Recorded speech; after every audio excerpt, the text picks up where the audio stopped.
Yo, this is the 2KMC, and I'm here with a very special edition of Top Plays. Our theme this week is Give It Everything. Instead of voting for your favorite play, just sit back and enjoy the assortment of plays from you, the 2K community. Don't force it, boy. Oh, man! Come on, man, get a shot up. Take him. Ah! It's okay, man. It's okay. Take that! The bright lights and tall buildings of downtown Los Angeles setting the scene for us here tonight.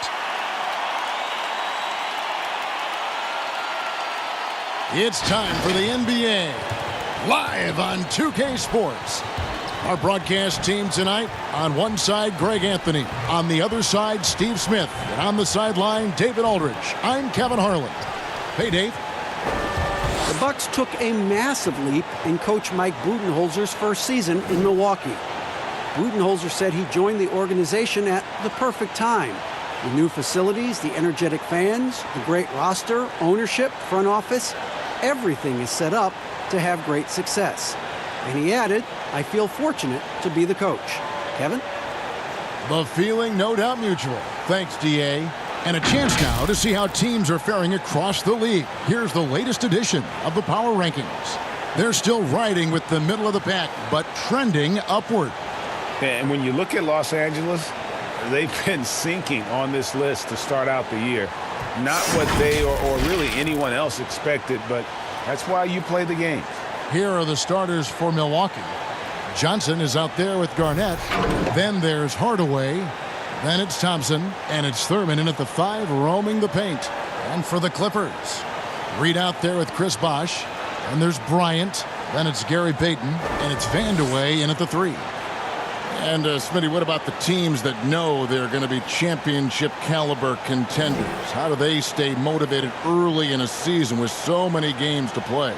You know, it's hard. I think a lot of those guys, they're looking at, I would say now we're talking about load management for those type of teams. They're just trying to make sure their bodies, their minds are ready for that run. But usually those championship teams, they understand, they're motivated by winning. They get it together at the right time. And Hardaway always looking to incorporate his teammates. You can see him keeping his eyes moving in order to make sure he's ready to deliver to the open man. Here's Garnett, and there's the pass to Thurman.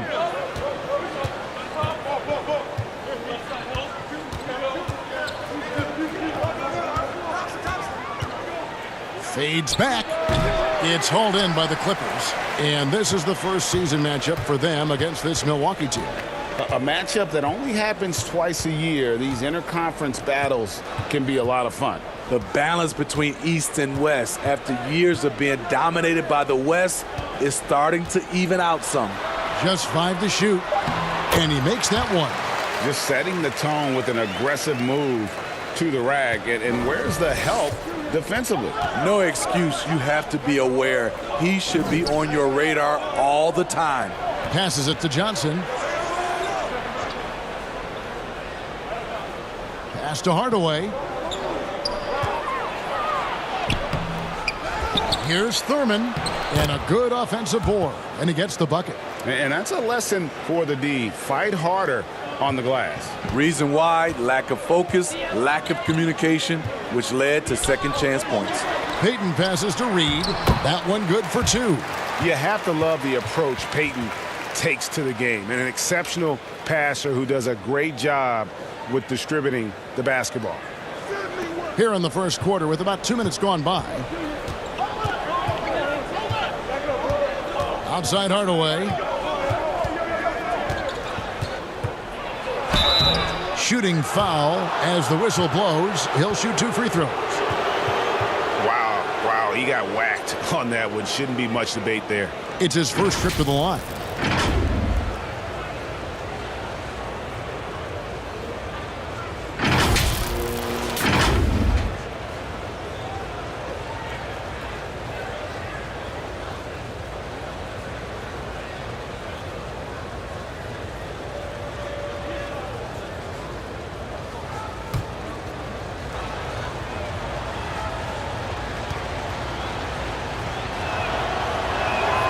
That free throw good from Hardaway.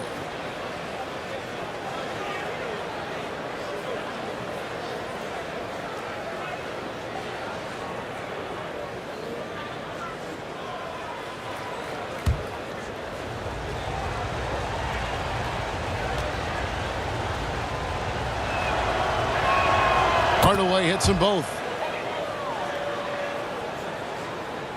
And here is Los Angeles now, trailing by 2. This game coming after a loss against the Jazz. And really, I thought what was the difference in that game? Offensive rebounding, or the lack thereof.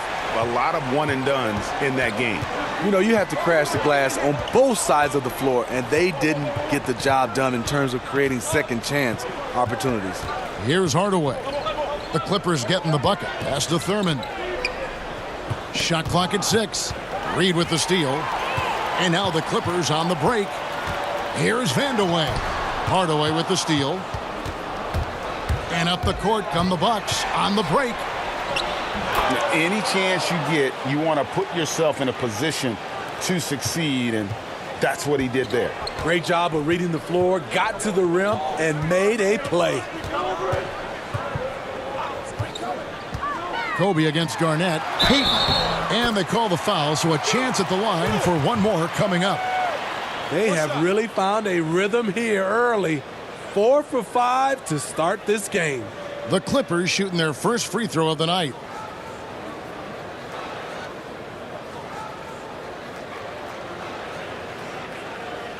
Mind the lanes. Mind the lanes. One shot.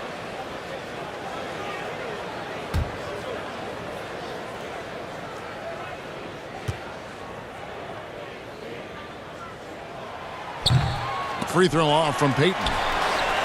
The Clippers last year, they scored well. Lacked a true superstar, but they were aggressive. Case in point, #1 in the league in free throw attempts. The shot by Kobe, no good. And when you are as good a shooter as he is, you have the confidence. You have to have the confidence to take that shot. It might not always fall. You know what another option is? Just give the ball up. Let someone else make a play. Here's Reed. A miss that time. Would have put him up. And Smitty getting to the line most often for the Clippers last season. Lou Williams and Gallinari. That combination was fascinating to watch. When you have guys who can score on all 3 levels and know how to draw fouls, that puts tremendous pressure on the defense. And he's not going to miss that sort of an opportunity from deep. Now Hardaway. 11 points for him in that last game against the Timberwolves in Minneapolis. Tips it. It's good on the putback. Thurman's got 6. And so Peyton will bring it up for the Clippers. And he banks in the layup. And how about the quickness on display there for Peyton, especially when he's slicing to the basket. On the wing, Hardaway. Covered by Peyton. Hardaway kicks to Johnson.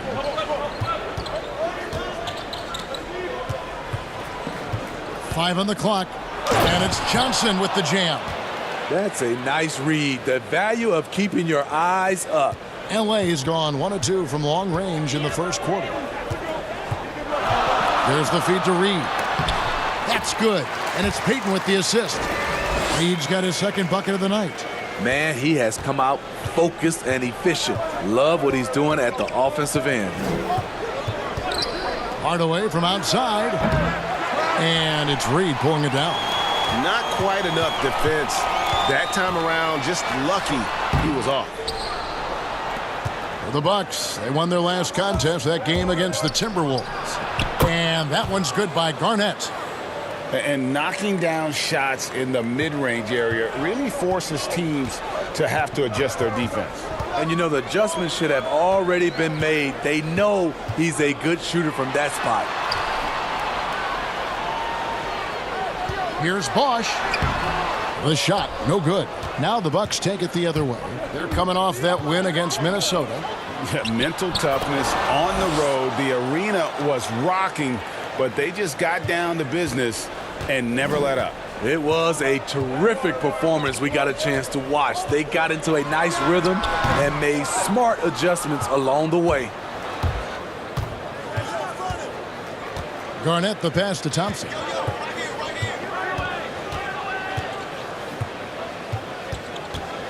Back to Garnett. Makes it off the glass. Yeah, the chemistry has been terrific. Really impressed with their offensive execution. Clippers trail by 3. Some tough offensive sets. They want to turn it around. Yeah, right now you just need a bucket to get some momentum. Absolutely the prettiest play in basketball, executed to perfection. I don't think you'd get an argument there. Everybody loves the alley-oop. Now here's Johnson. A 17-point game for him in the win against Minnesota. And they pick up 2. And defensively, they are on their heels every time the ball comes inside. Here's Payton. And it's Bryant in the corner. From outside, off the mark. Bucks leading by 3. Outside Hardaway.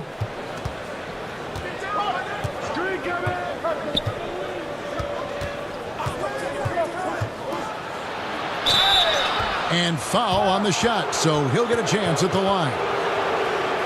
It's going to be on Willis Reed. Yeah, way to play in attack mode and get to the line. Hey, Smitty, every NBA player has their Mount Rushmore. Every NBA fan does. The 4 players they consider the best of all time. So I'll ask you, who is on your NBA Mount Rushmore? I would say Michael Jordan, Kevin, Magic Johnson, Kareem Abdul-Jabbar, and Kobe Bryant. Those are by 4.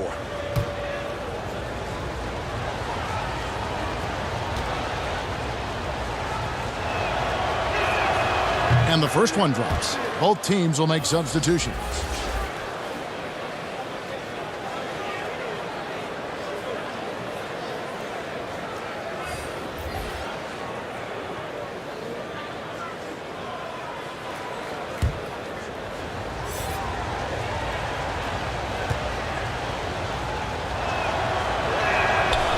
He makes 1 of 2 that time. A team's rebounding is a great measure of its energy, and theirs has been terrific here in the first quarter. Walker dishes to Reed. Back to Walker. Now, here is Reed. Tight defense on him.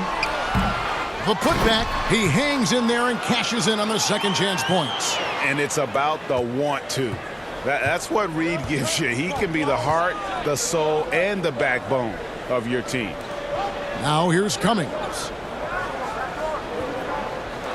Hardaway with the bounce pass. Wall against Hawkins. And Wall. Here we go now. 1 up, 1 down. 2 points with his first shot this game. Pretty much all of their buckets coming from inside the paint now. Now the pass to Hawkins.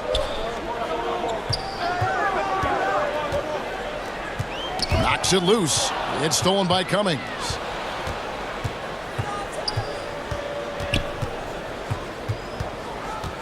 Passes it to Hardaway.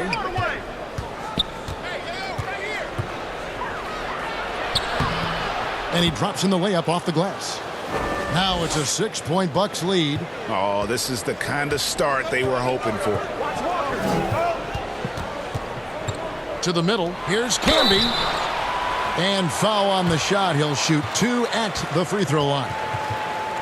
Yeah, easy call. The Clippers have gone 0 for 1 at the line. This is their second trip to the line tonight. And look back a season ago. They did a solid job at the line, about 79% of their free throws. Take a break. Take a break. 2 shots.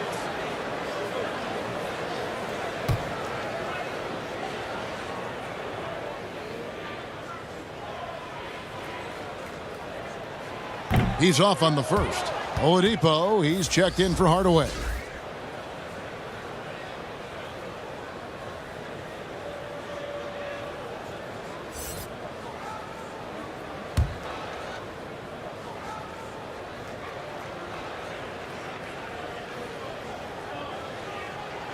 And the second free throw, good.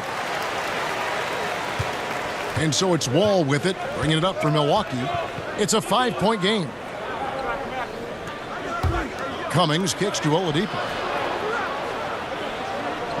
Pass to Wall. A floater. Here's Thurman, and it's blocked. What a play as he just snatches the shot out of midair. Just doing the job on the backboard. Back to Walker. Pass to Hawkins. Reed with it. A steal. It's 3-on-3 on the fast break. And the jam by Terry Cummings.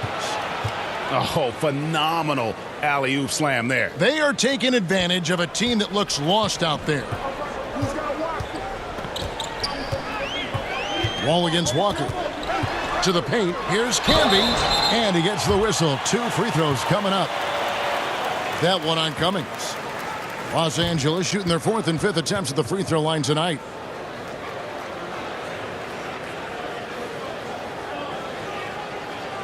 Shooting 2.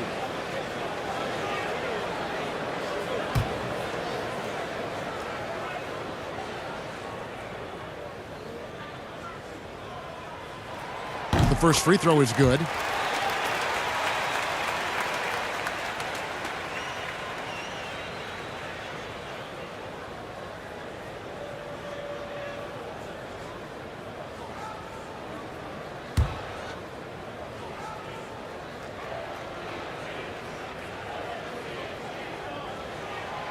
That one misses.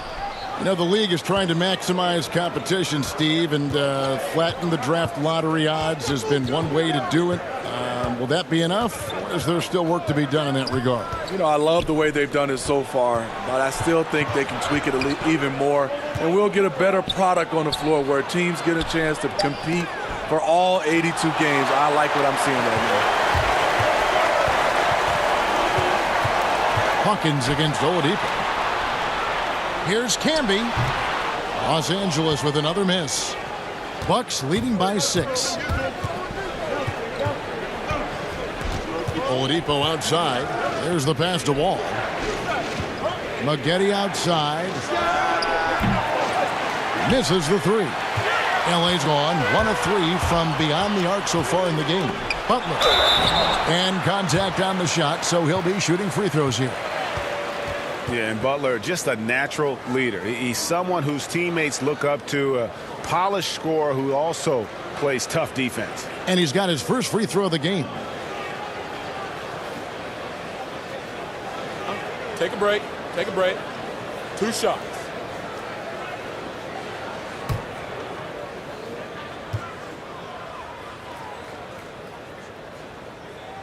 That free throw good from Butler.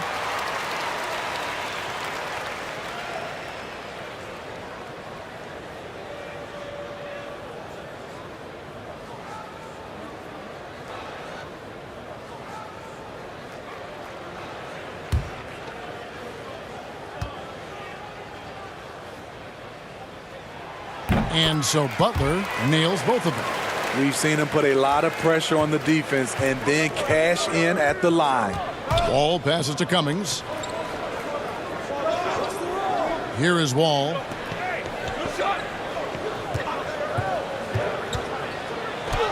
That's his second shot and his second basket. He's 2 for 2. And just the overall aggressiveness. Wall enjoys taking on a challenge and succeeding, especially when the D is all over. Now, here is Reed. He's coming off a 10-point game against Utah. He was a shot-blocking nightmare out there. 4 blocks on the game and some alter shots as well. Here is Hawkins. Just 3 to shoot. Over Oladipo. The shot by Hawkins, no good. High percentage look for him. But bottom line, they're not all going to go down. Pass to Maggette.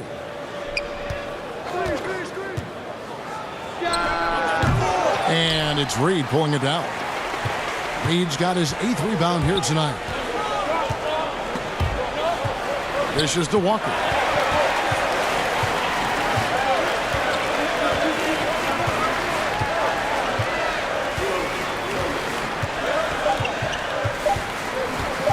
From deep three-point range, and the last second attempt doesn't fall. And so it's Milwaukee with their lead standing at 6 points here at the end of the quarter. They're playing a bruising game inside, and it's working for them. We've got more in store for you right after this.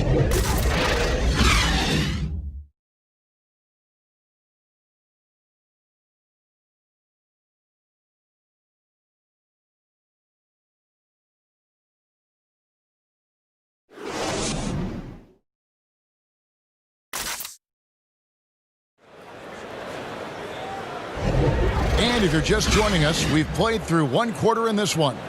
And what stands out to you from the Bucks in this one? Way to set the table. Offensively, they dominated on the interior. They came in looking to attack from the get-go, willing to be physical and setting the tone.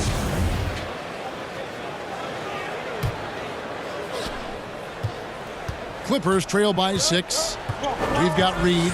Caron Butler is out there with Campbell. Then there's Hawkins. And it's Walker in at the point guard. That's who's out there for the Clippers. Now, here is Reed. Misses from close range. That was excellent contest, preventing him from making something that's usually automatic. Left side, Wall. Pass to Thurman. Up again. Great positioning on the putback. Cummings got the lead up to 8 now for the Bucks. They're finding lanes to the hoop now with consistency. 5 buckets in a row from the paint. Now here's Camby. Pass to Hawkins.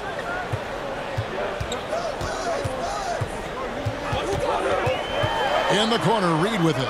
4 on the clock. That's a 2 from Butler. And off the left side of the rim, and it swirls in for him. I can't believe that went in, and I don't think he can either. Maggette outside.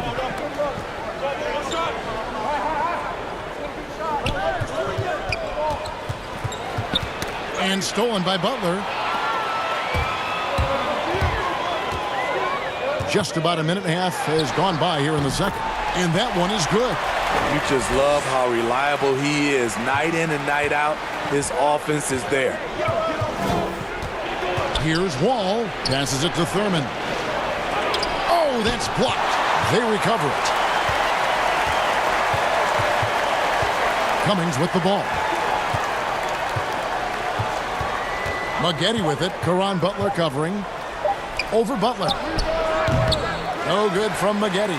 Hard to create space in that mid-range area. He would have been better passing that off.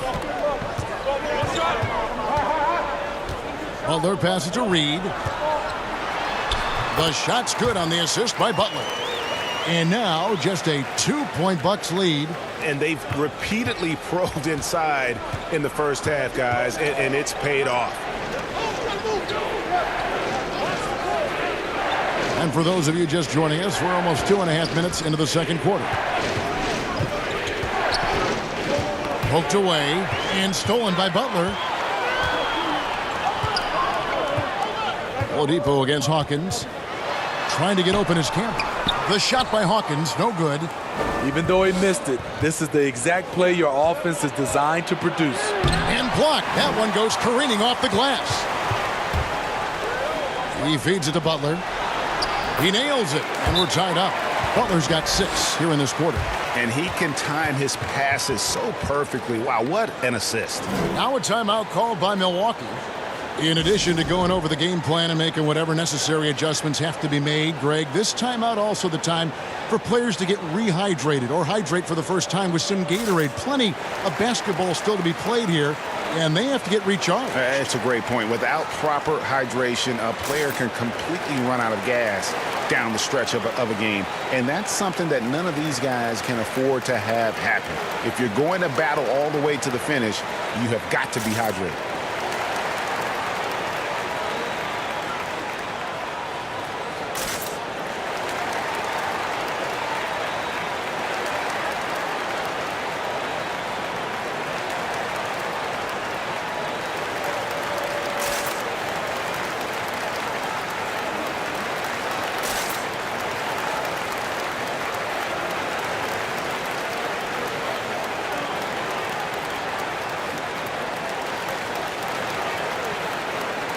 For the Clippers, Chris Bosh is checked in for Reed. Kobe comes in for Hawkins. And it's Payton in for Walker. And so it's Teague with it. He'll bring it up for the Bucks. And the pass to Johnson. Cummings against Bosh. Trying to end the drought. And the call on the shot that sends him to the line. Smitty, lately we're seeing more deep three-pointers than ever before. Think you could step out to that 35-foot mark? Hey, Kevin, I can step out there, but the question is, could I make them at a high percentage? And that's what's so beautiful now. You're seeing these guys step out further and further, but their percentage is higher and higher than it would be from others in my era shooting 35-footers. This is fantastic, but I do not want to see a 4-point line.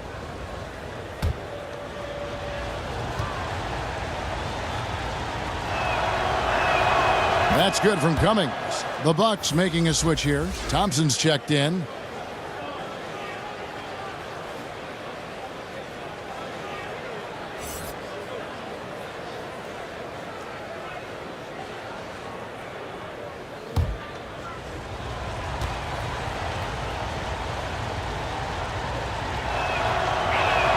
And so Cummings nails them both.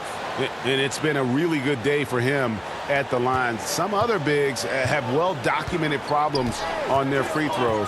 He's not one of them. Now here's Kobe. He had a 33-point outing in their last game against Utah. We can't forget about how great he was at forcing contact and getting to the line. He racked up a lot of easy points at the line that way.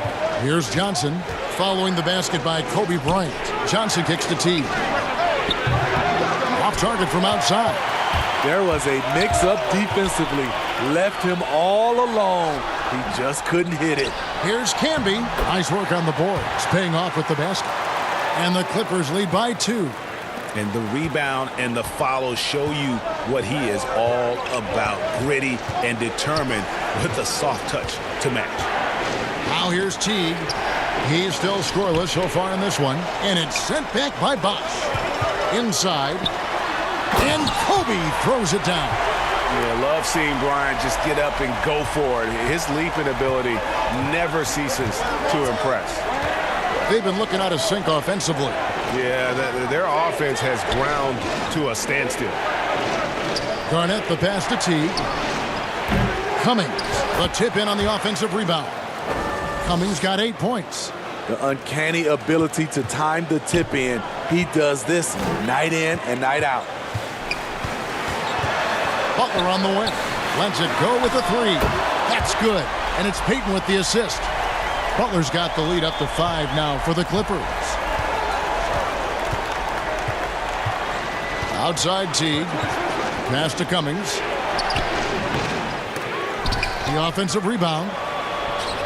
And it's sent back by Bosh. And here is Butler. He's got 11. Out to the right wing. And it's Bryant in the corner. Another one falls for the Clippers. A much better quarter for them shooting the ball. Bucks trail by 7. Johnson outside. Pass to Cummings.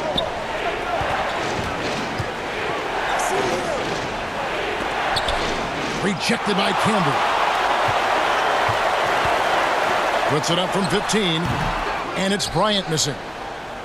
Milwaukee's gone 0-2 from deep here in the second. Teague against Payton. Teague surveying the D. 6 to shoot.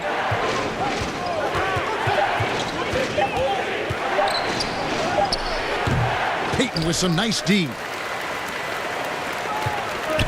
Pass to Campbell. Lays it up and in off the pretty assist. And now it's a 9-point Clipper lead. Unselfish, moving the ball. Love to see this kind of offense. T kicks to Johnson. Here's Cummings. No good again that time. And not allowing the shooter even an inch of breathing room on that one. And you know, we always talk about this. Just changing the shot can be just as effective as blocking it, even though it's less spectacular. And Milwaukee has possession after the basket by Los Angeles. Camby with the block. In a funk this quarter, he's trying to shoot his way out of it.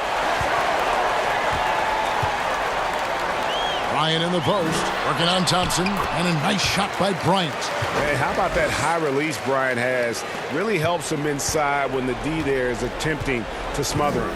Timeout called, the Bucks. Steve, the G League is now offering select contracts worth $125,000. They want to attract prospects straight out of high school. What do you think of that? You know, I like it, Kevin, and I think I'd love to see that number go up and up, and I like the opportunity for some of those guys to be able to go straight out of high school. It's good for some, it's bad for others, but I think you have to give those guys that opportunity.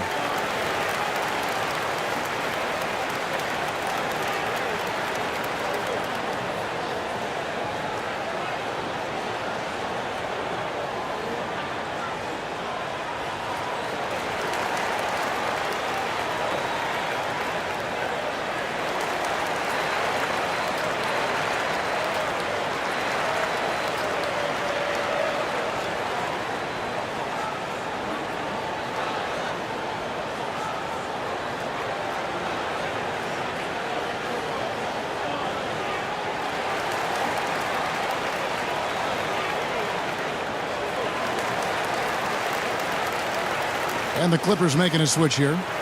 So a moment now to see the story on Jeff Teague. He had a strong showing last season.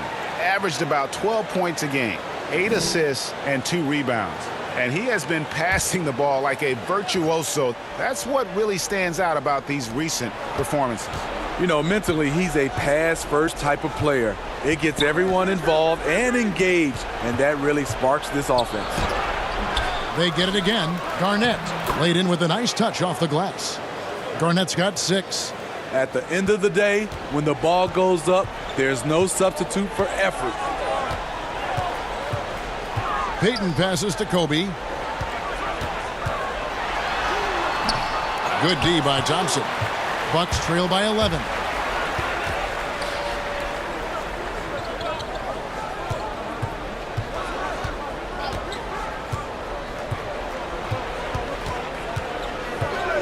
The pass to Teague. He dishes it to Cummings.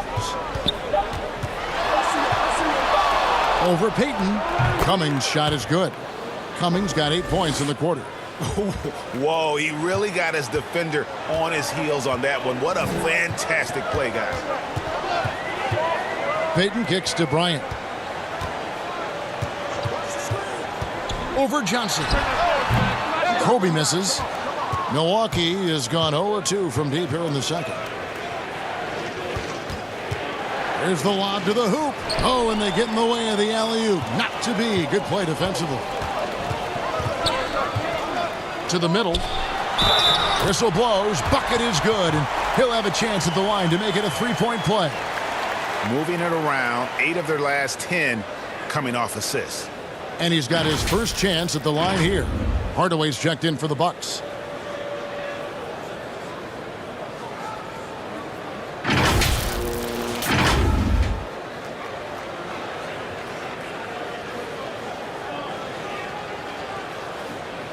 One shot.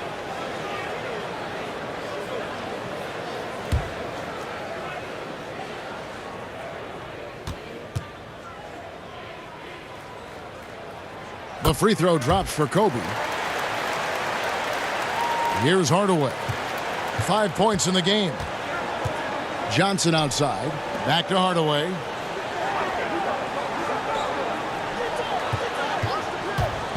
To the inside, and he could not get that one to go. Out of contact, and he'll go to the line for 2. It's going to be on Gary Payton. And Garnett, a vocal leader, always trying to psych his guys up and get into the head of the opponent. The Bucks have hit most of their free throws tonight, 5 of 6.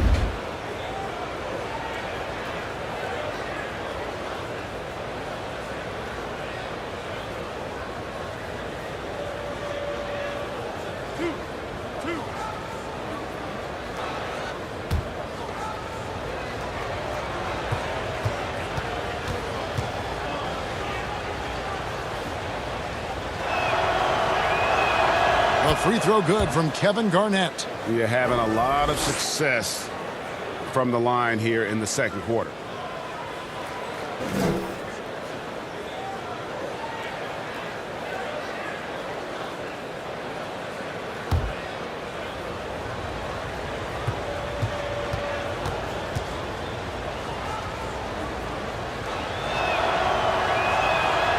Both free throws good from Kevin Garnett.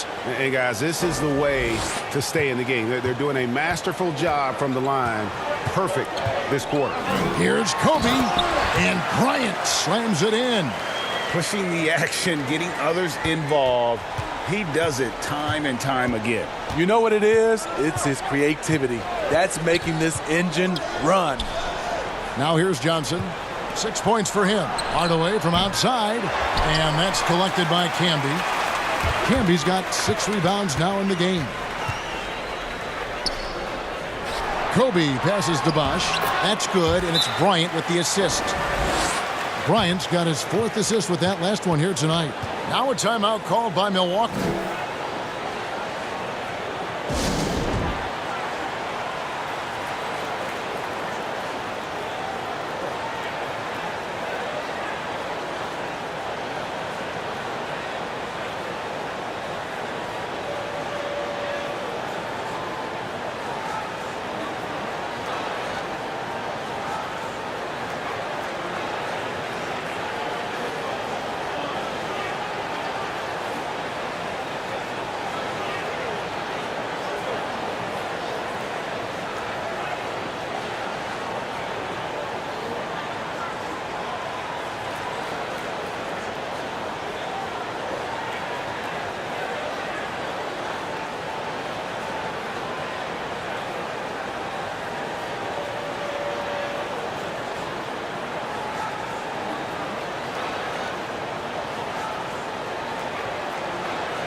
And the Clippers making a change here.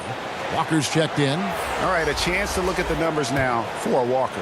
He's coming off an excellent season, 9th in scoring. And he also finished in the top 20 of the assist rankings, making plays for others and making his teammates better. And back to his points per game average last year.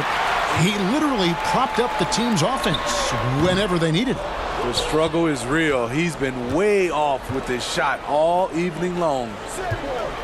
On the wing, Thompson. Here's Hardaway. He's got 5. And it's sent back by Bosh.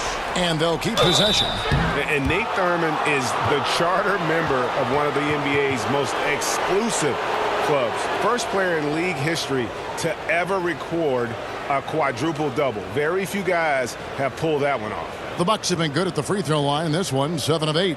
And last season, 77% from the line. They could usually get the job done there.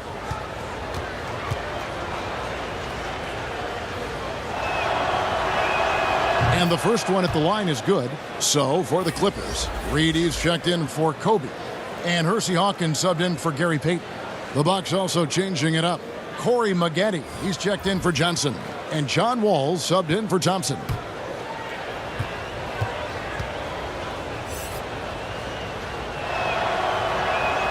He hits both from the stripe. Here is Hawkins. No points in the game yet for him.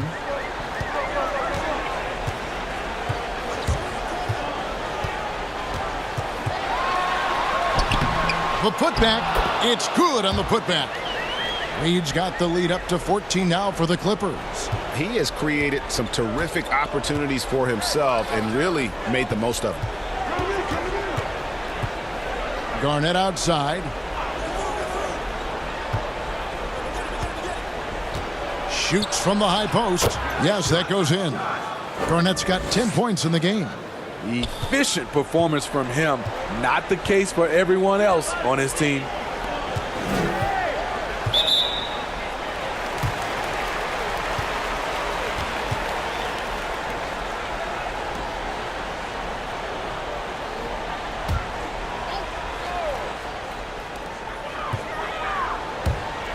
Here's Walker. Wall with a block. still scoreless. You wonder if it's starting to get to him.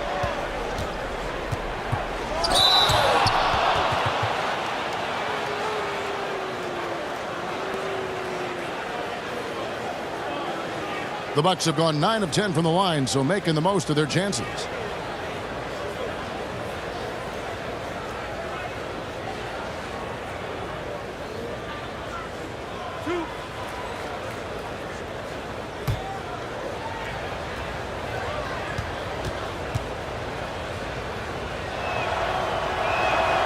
And that one falls for John Wall.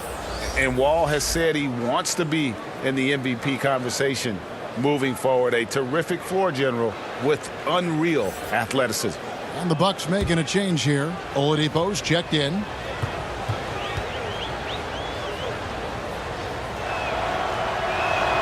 And good on the second, so he makes them both. They're really doing a good job from the line. They need to stay aggressive, keep drawing fouls, and hopefully pick up a few more and one situations. Shots good by Walker. And this is where Walker thrives, an assertive long-distance shooter. Wall against Walker. Good on that shot, and with that, the Los Angeles lead is cut down to 11 on the bucket from John Wall. Los Angeles has gone 3 of 6 tonight when they've let it fly from downtown. Now Hawkins still looking for his first bucket in this one. Bosch finds Walker. Back to Bosch. Over Garnett. Another one falls for the Clippers. Yeah, after a first quarter where they struggled from long range, they've really started to get it closer to the basket. We've got a 9-second difference between the shot clock and the game clock. Nice ball movement by Milwaukee. Here's Thurman. That's good. He's 5 for 9. And the second chance points aren't easy to come back. It's all about effort and hard work, and he has today made it look easy. That's a carryover from the way he played in their last game. All-out energy plays on his way to a huge performance. Here's Bosch. Off the left rim and out. It'll count. That one doesn't go. And so it's Los Angeles. Their lead at 11 points to end the quarter. Their lead is where it is because they've gotten good shots. A lot of good shots. And a chance now to send it over to David Aldridge, standing by courtside. David. Thanks, Kevin. Here with Coach Mike Budenholzer. Coach, probably not the defensive effort you were hoping for thus far.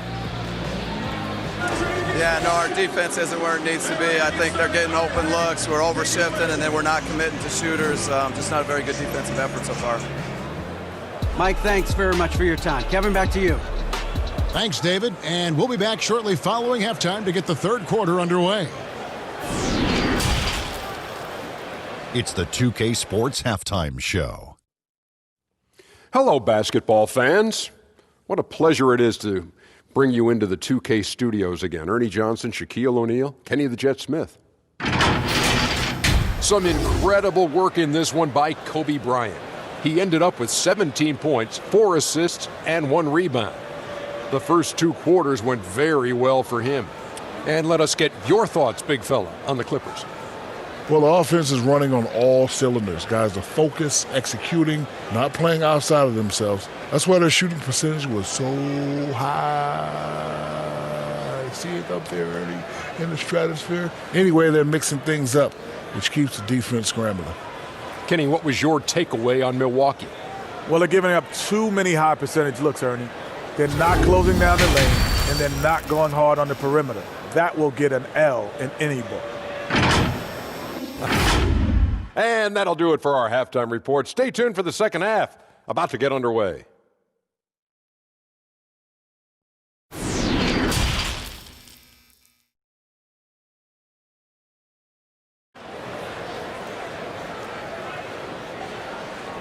And with a big gap on the scoreboard, the second half begins with very different goals for these teams. One side trying to mount a comeback, one side trying to protect their lead. You look at Kobe Bryant in this game, I mean, he has been everywhere. You know, I don't think he'll top the assist charts this year, but early on he's done a great job of keeping the ball hopping around. And some of it's just a mindset. He came into this game with a very unselfish approach, and his teammates have benefited from it. And with the second half upon us, we'll find out if this game becomes the route that it's threatening to be. Los Angeles leading by 11, setting the floor for the Bucks. We've got Hardaway, Garnett out there with Johnson. Then it's Thompson, and it's Thurman in at center. And his pure defensive effort changed that shot from an easy one to a tough one. And you know, technically, it's a high percentage look, but this is why we play the game. Now here's Johnson. Rob. Here's Vandeweghe. He kicks it to Bosh. No question, he got bumped on that shot. This is his first free throw of the game.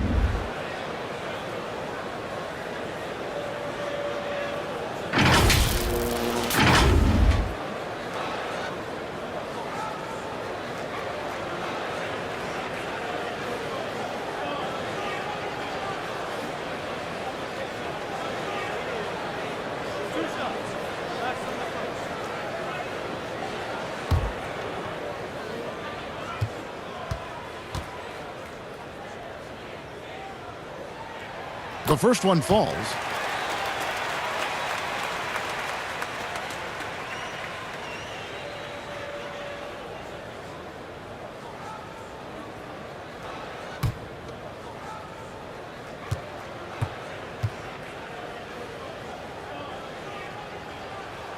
That's also good, so he hits both free throws. Bucks trail by 13. Outside Hardaway. Sinks the triple. Hardaway has got 8 points. Yeah, and Hardaway there squared up from distance. He is as reliable as it gets from outside. The drive by Bryant in for another field goal. A sublime 9 of 14 on the night. Another good play. This is how they built the lead, calling on the right guys at the right time. The reason why they've stayed aggressive and they have not let up this entire night. And at this point, I wouldn't expect them to. Down low, it's stolen by Garnett. Johnson outside. Ryan against Hardaway. Back to Johnson. 6 on the shot clock.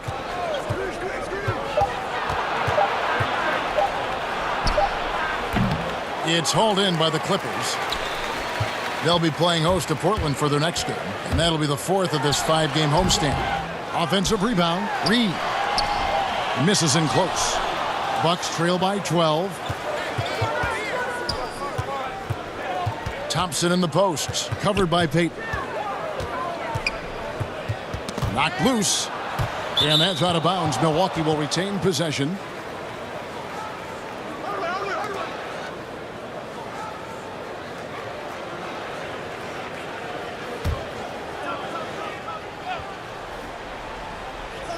So it's the Bucks now. Down to 5 on the shot clock. Johnson attacking. It's hauled in by Los Angeles. Reed's got rebound number 11 for him here tonight. Oh, and there's the alley-oop. Takes the alley-oop pass and dunks it down. Oh, and the lead gets bigger on a ridiculous offensive sequence. That dunk alone would have been spectacular. Never mind it coming at the end of an alley-oop. And wait to finish and cut into that lead a little bit. Yeah, but look at the basket guy still shaking. A chance to check out Los Angeles' upcoming schedule. On Thursday, they'll defend home court against the Portland Trail Blazers. And then on Monday, they'll go up against Kristaps Porzingis and the Toronto Raptors. And looking at the schedule, it isn't ideal in terms of the upcoming games with the amount of quality teams they're going to be playing, but it's also a good chance for you to get some confidence and really see just how good you are. And that one falls for Bosh.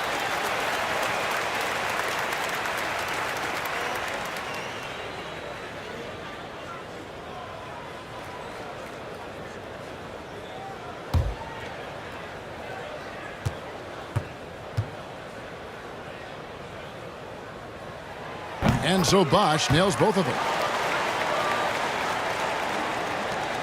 Bucks trail by 14. Thompson outside. Passes it to Garnett. Johnson outside. Back to Garnett. Kicks to Johnson.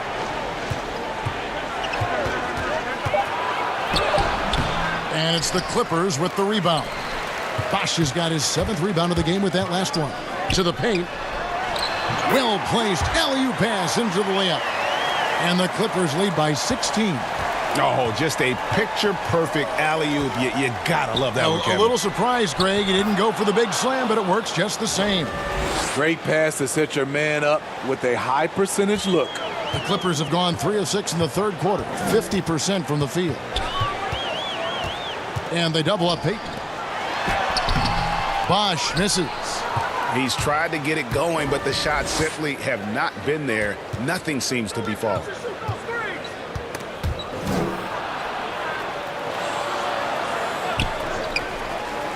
And Thompson kicks to Johnson. It's tipped, but he gets it back. Tries again. Goes back up. Thurman's shot is good. Thurman's got 4 this quarter. Playing from behind right here. Not easy, but he is answering the bell. The reason why is not just scoring. It's the way he's doing it. Efficient. That's what you need at this point in the game. Here's Garnett. And he overshot that one, missing. Los Angeles leading by 12. Vandeweghe passes to Reed. And the dunk by Reed. Oh, taking it to the rack with power. Hammering down the two-hand slam. Down low, here's Thurman. And they immediately answer back with the dunk at the other end. And didn't do anything fancy there, but didn't need to. Nope, his only concern right now is getting the points on the board. And I don't mean style points. So timeout called here, the first for Los Angeles.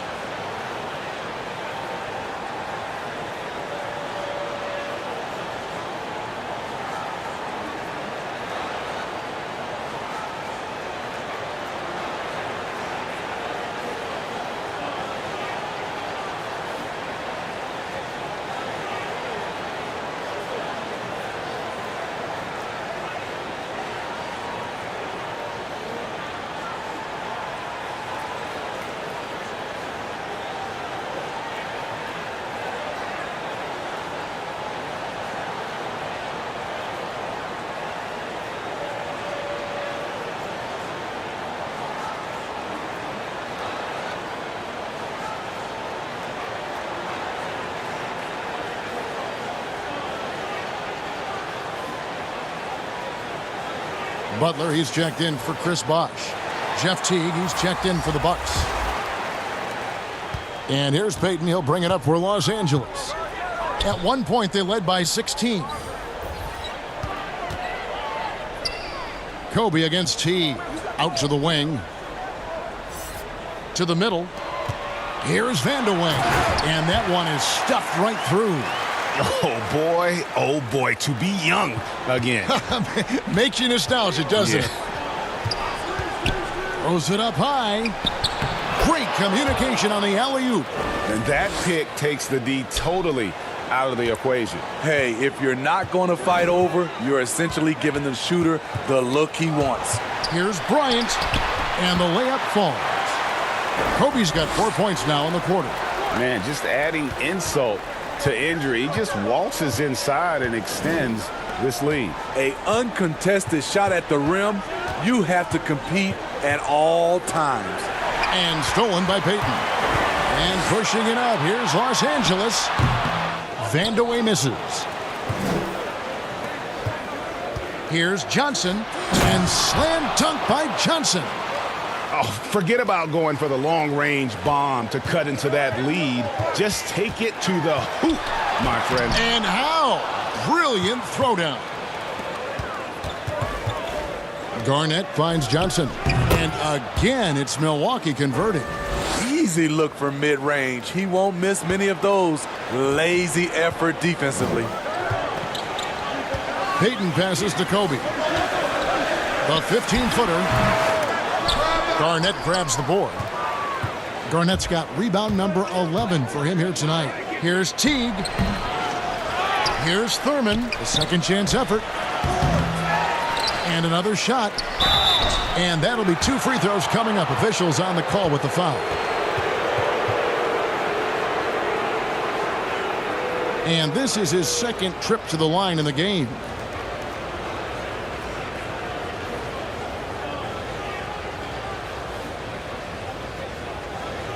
Shooting 2.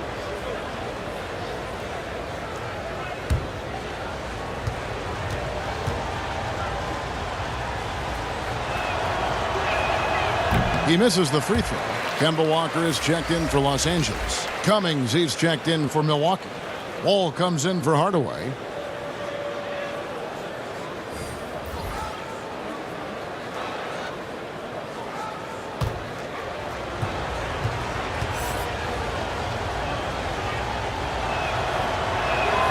And he sinks the second. Clippers leading by 9. To the inside. And Kobe throws it down hard. And they are very comfortable running their offense through Walker. And you can see why. Drops a sick dime right there. That pass was right on the money. Johnson, and it's Johnson with the jam.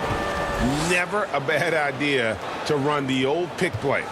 You're right. And if it produces a slam like that, we'll probably see more of them. Especially if the defense is going to allow you to do it.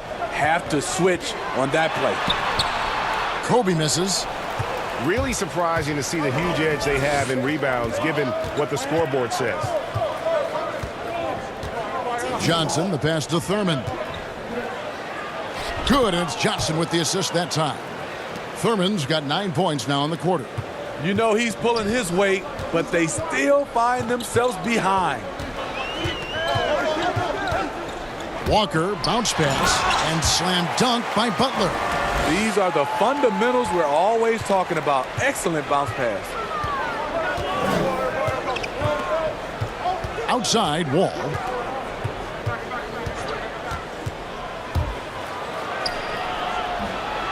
The putback, he hangs in there and cashes in on the second chance points.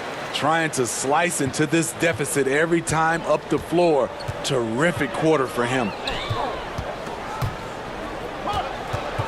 Now, here is Reed. Defense right on him. Pass to Bryant. Walker with it. Teague covering. 5 to shoot. Butler way outside. A rebound by Thurman. Bucks trail by 7. Here's Cummings. It's hauled in by the Clippers. Reed's got rebound number 12 here already in the game. Bryant passes to Walker. And he uses the glass on the layup. Walker's got his second bucket tonight. That was a great pass once the double team came over. He hit the wide open man perfectly. Walker against Wall. Here's Thurman. He's got 23. Here's Teague. He doesn't hit that one. Nice D from Bryant.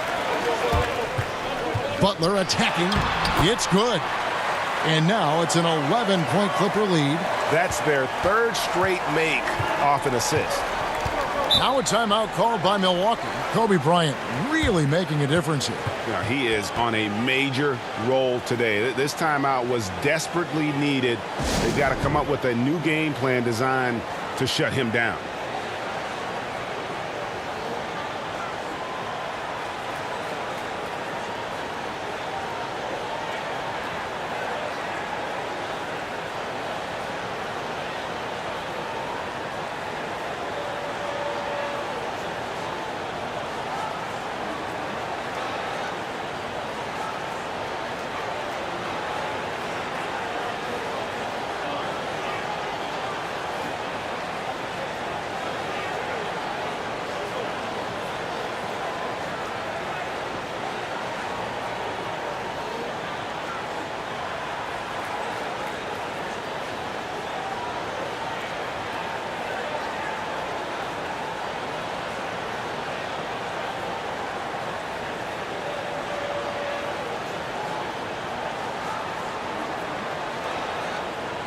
So for the Clippers, Camby comes in for Reed.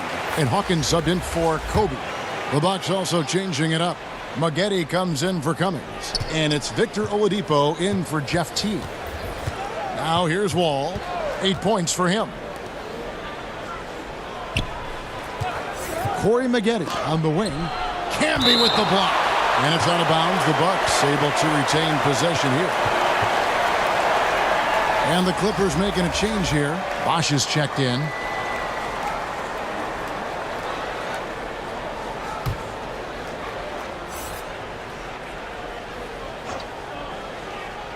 Shot clock at 5. Hawkins against Wall. Walker with a clean look. The rebound by the Bucks. Missed opportunity, wide open from mid-range. He would love to get that one back. And then Johnson with the dunk. And look at hanging in the air, double pump, and then throws it down. And you see the D, they just stepped aside, let him pick what kind of move he wanted to make. Wow. And the whistle blows. It's going to be on John Wall. That is his first foul of the game.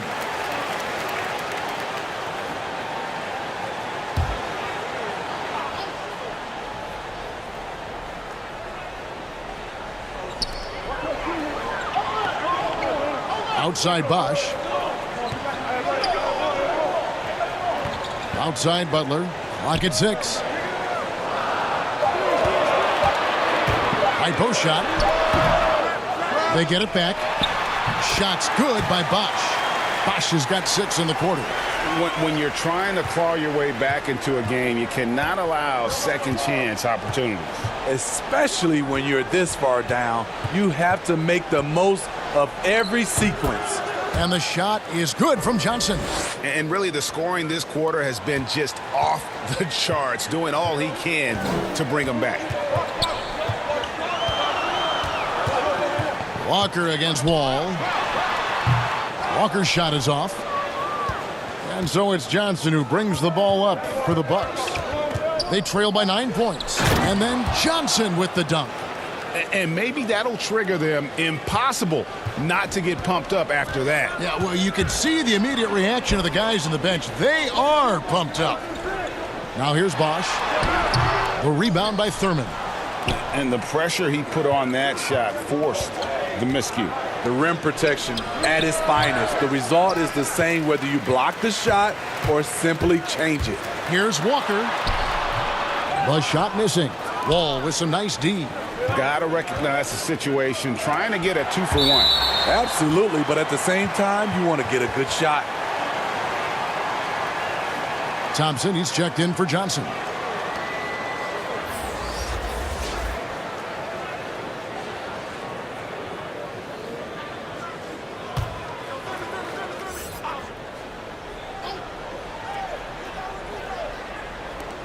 .32 seconds left to play here in the third. Oladipo misses. Clippers leading by 7. Walker surveying the floor. Looking to get it going. Lays it up off the glass. Walker's got his 3rd basket of the night. That's a well-timed, well-coordinated play. Comes right off the pick for the lay-in. Now here's Wall. He's got 8. It's Oladipo on the wing. And good, coming off the assist by Wall. Wall's got 3 assists in the game. And so it's the Los Angeles Clippers with a 6-point lead at the end of the quarter. They've dictated the pace, pushed the ball at every chance, and it's paying off for them. Don't go anywhere. We'll be right back.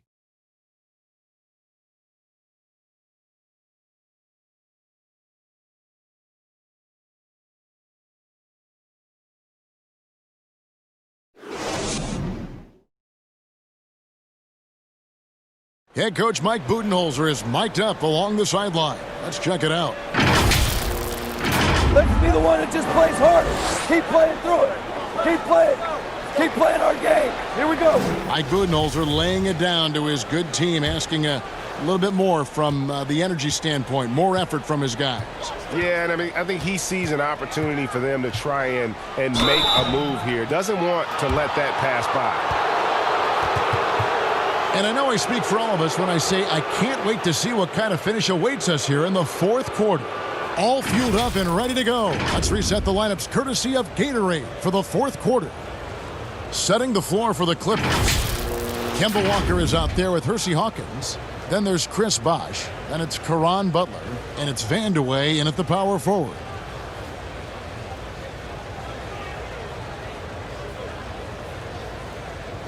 Take a break. Take a break. 2 shots.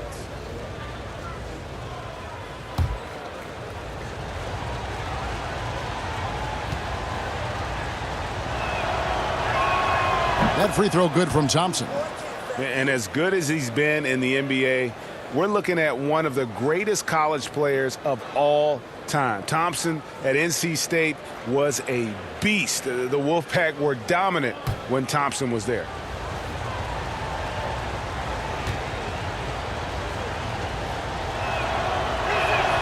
And so Thompson nails both of them. Clippers leading by 4. Outside, Walker. A floater. No good. Shot missing. Now the Bucks take it the other way. I wonder what the score would be if they weren't controlling the backboard. And there's a pattern starting to take shape here. They're working it inside and getting good shots from close range. Now, here's Walker. Pass to Bosh. Milwaukee with the rebound. Garnett's got rebound number 12 here already in the game. He's looking for Maggette and finds him. And no good that time. And what should have been a simple pass and finish ends up in a missed opportunity on that alley-oop attempt. It started off looking good, but the timing was just a little off, and sometimes that's all it takes. The Clippers have gone 0 of 3 to start the fourth quarter. Walker dishes to Butler. And if they continue, Kevin, their outstanding free throw shooting, that'll help them seal the deal.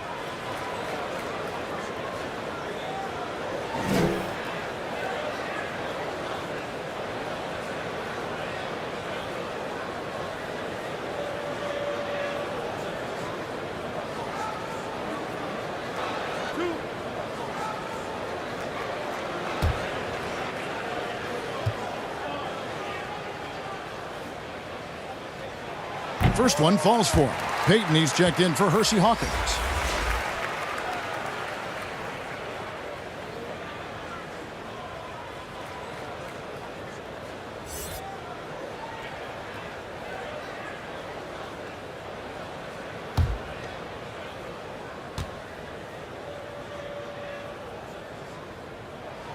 And so he makes both from the line. Bucks trail by 4. Thompson outside. Oladipo finds Wall. Good, and it's Oladipo picking up the assist. And that pick takes the D totally out of the equation. Hey, if you're not going to fight over, you're essentially giving the shooter the look he wants. Now, here's Walker. Outside Butler. Here's Vandeweghe. Covered by Maggette. Just 5 on the clock. Vandeweghe misses. Great defensive effort. Just saved a basket. You know what? This is why you never give up on a play. You don't know what's going to happen. Here's Walker. And he makes the bucket, gets the whistle, and now a three-point play chance here for him. Playing with high energy, outworking the defense up the floor. And I just love it when the fast break results in a high percentage look. Not always the case these days.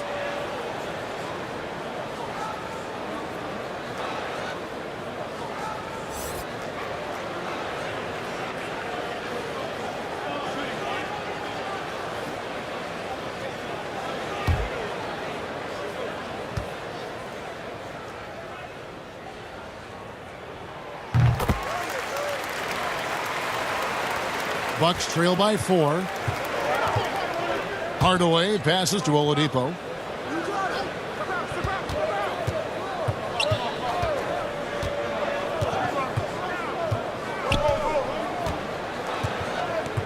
The pass to Thurman. 6 on the shot clock. And the dunk to finish it off. A beauty. I tell you what, I don't know what he did in the locker room, but he needs to do a little bit more of it because he's on fire. Walker with it. Right side Bosch. That falls. Nice feed that time from Walker. 14 points for Chris Bosch. Yeah, he's in such a great rhythm right now. Makes sense to get him the ball any way you can. Let him decide whether to shoot it, whether to pass it. He's your catalyst right now. On its way from Oladipo for 2. Offensive rebound. And the shot goes in. 16 points for Kevin Garnett. And when Garnett gets it that deep, the D is at his mercy. How about the extension when he's able to get up on that low block? Payton gets the bucket. And the D not really doing its job there. A little slow to react to the ball getting into the paint. Hardaway passes to Garnett.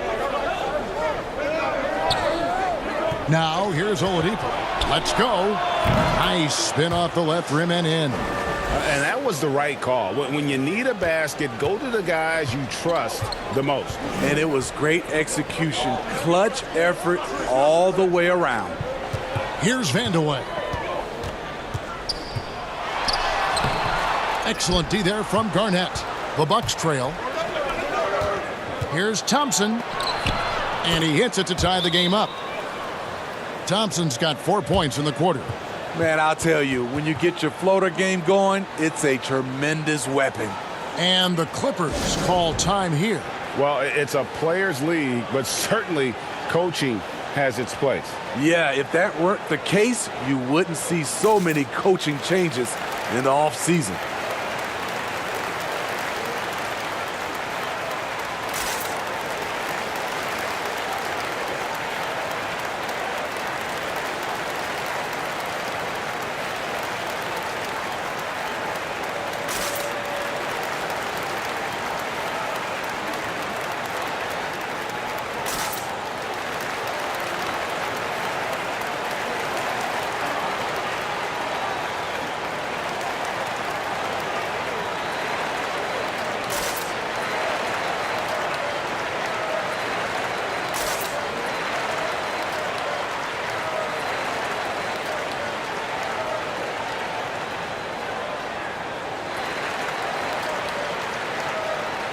Reedy's checked in for Los Angeles. Bryant comes in for Walker. And let's catch up with our sideline reporter, David Aldridge. Hey, Kevin, during the last break, I heard Doc Rivers talking with his team. He said, this is what we play for, fellas. Let's knock them on their heels right out of the timeout. Show them how much you want it. Go get it. He really is fired up about this game, Kevin. Thank you, David.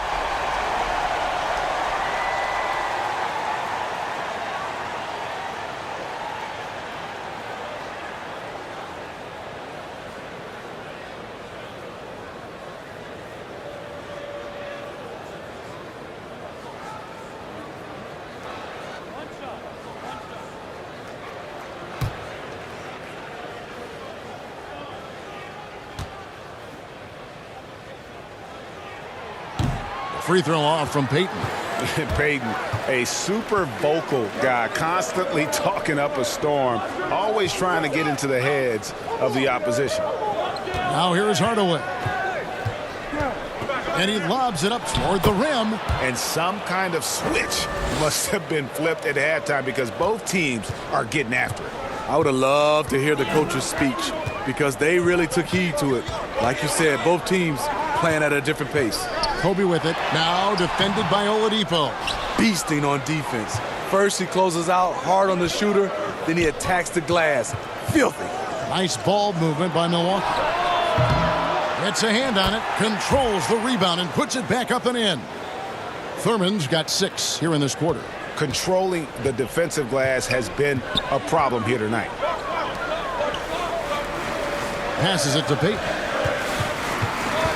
Over to the wing. Right side Bosch. And he's good on the 3-ball.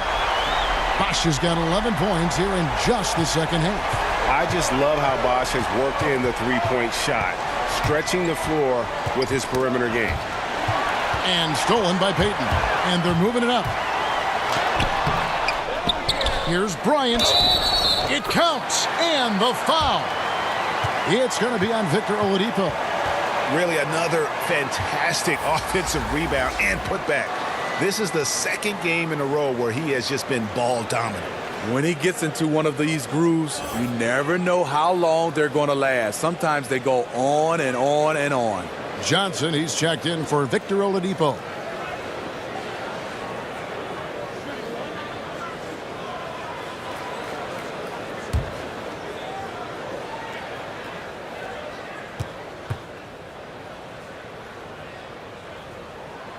And one difference this have is that when they get to the line, they're converting. Bucks trail by 4. Hardaway passes to Johnson. Hardaway against Payton. And it's Johnson. That time on the assist from Hardaway. 20 points for Johnson. And so Payton will bring it up for the Los Angeles Clippers. At one point, they led by 16. And he's an automatic finisher when he gets into that area. He is, and he picks the simple one-hand stuff to get the 2 points. Milwaukee's gone 1 of 3 from outside the arc since we've reached the fourth quarter. Here's Hardaway. And it's Reed pulling it down. Reed's got 13 rebounds in the game, seeding. Here's Vandeweghe. Good. Great job executing the offense. That pass on time and on point. Bucks trail by 6. And here is Hardaway. He kicks it to Thompson.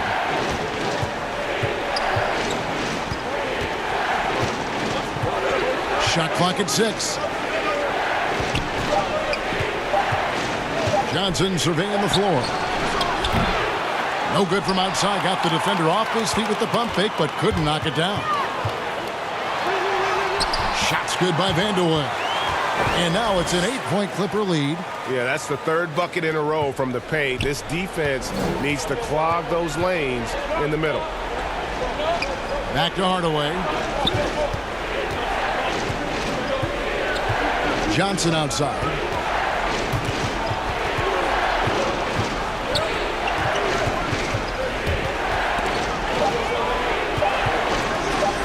And it's Johnson with the jam.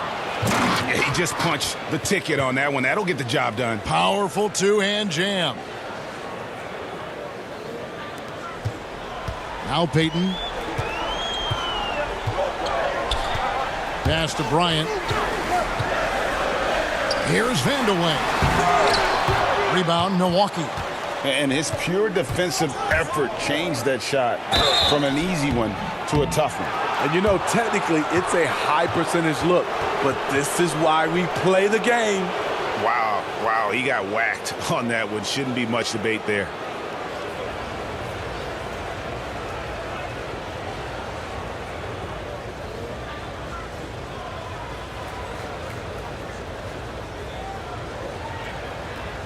Shooting 2.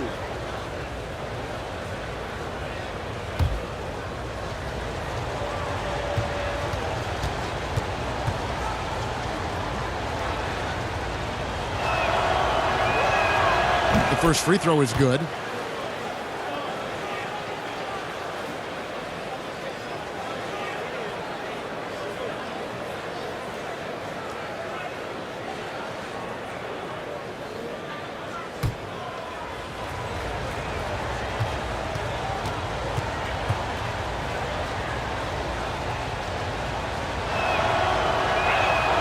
Both free throws good from Kevin Garnett. Clippers leading by 4.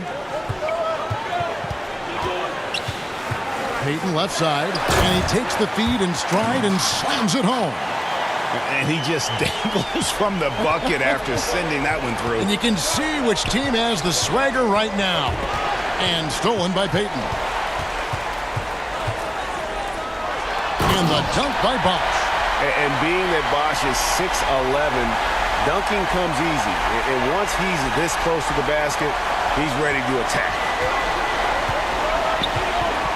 Thompson passes to Hardaway. Now Thompson. Pass to Hardaway. Over Payton.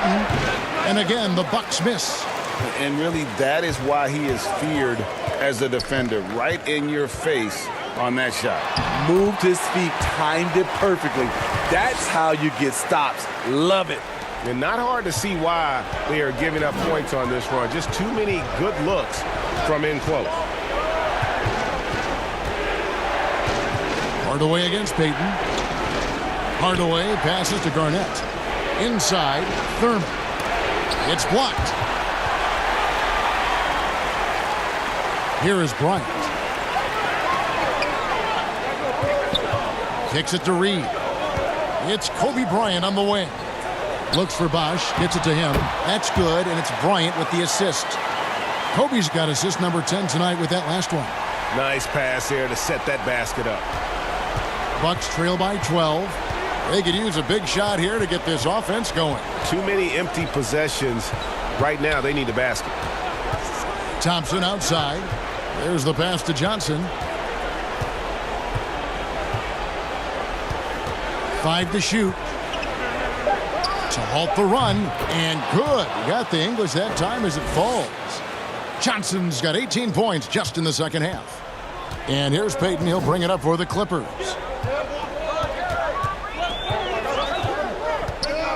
To the inside. Here's Bosch. Garnett grabs the board. Milwaukee's gotten just 1 of 4 3-pointers to go down for them here in the fourth. And then Johnson with the dunk. On that one, fellas. Nobody's stopping that. Not when he comes in there with that tomahawk. That's just too much force. Now here's Payton. On pass to Bosch. A flawless finish on the alley-oop. And the Clippers lead by 10. Oh, what a pass. And then he lays it in with the circus move. So smooth. Here's Johnson. Where did that come from? I loved it. That was beautiful. Loved it. He almost got too much air on that one. Yeah, the man can fly. What a show. Never underestimate the creativity of these guys. They've turned dunking into an art form. And foul on the shot. He'll shoot 2 at the free throw line. Well, I'll tell you what, he earned his money on that foul.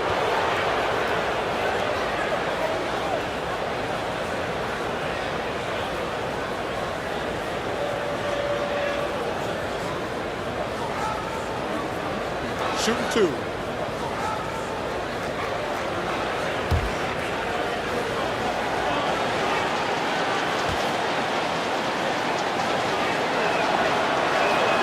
He hits the first one, and that narrows the gap to 7. Walker's checked in for the Clippers. The Bucks also with the sub. John Wall's checked in for Hardaway.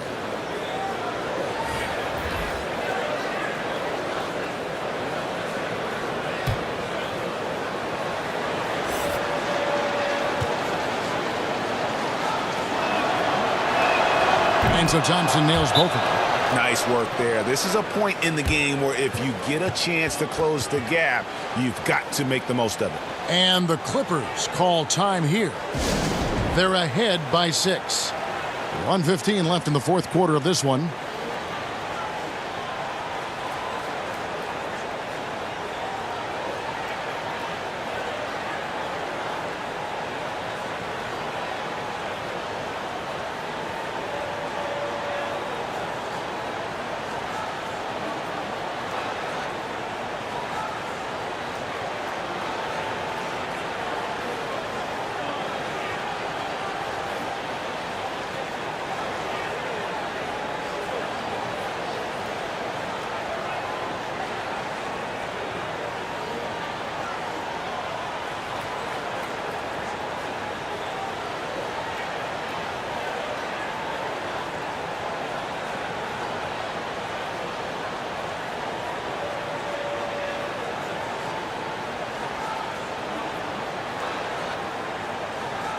And now we get the chance to present our Jordan Player of the Game, Willis Reed.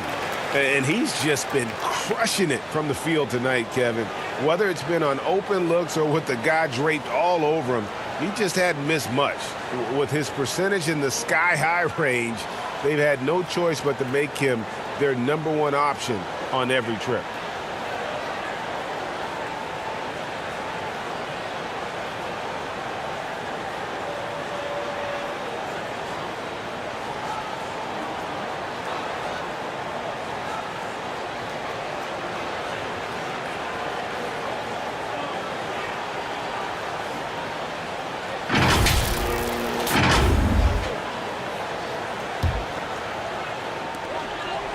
1:15 left in the fourth quarter. Passes to Bosch. Excellent D there from Garnett. Bucks trail by 6. Every second counts now. They can't wait around. And I don't think they will. The problem is they've waited too long to make a move. Walker the pass to Bosch. Bucket is good. Attacking the defense with the pass. Don't need to be a hero. Timeout called the Bucks. They trail by 6. 52 seconds left here in the fourth quarter.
.52 seconds left in the fourth quarter.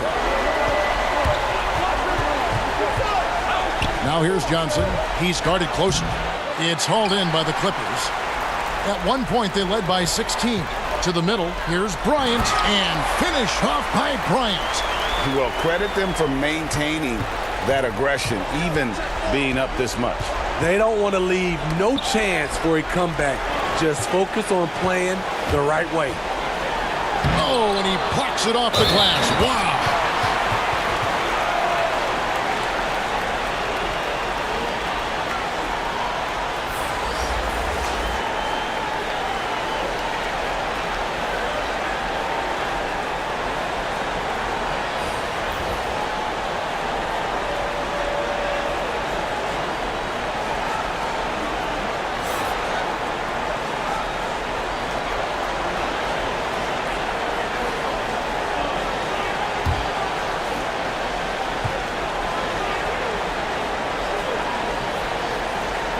That free throw good from Reed. Big moment at the line. As poised as you get, this thing is done. Pass to Adams. No good, unable to end this run.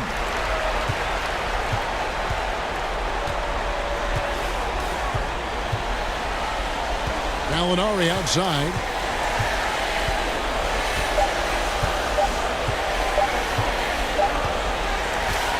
So the Clippers winning this one easily.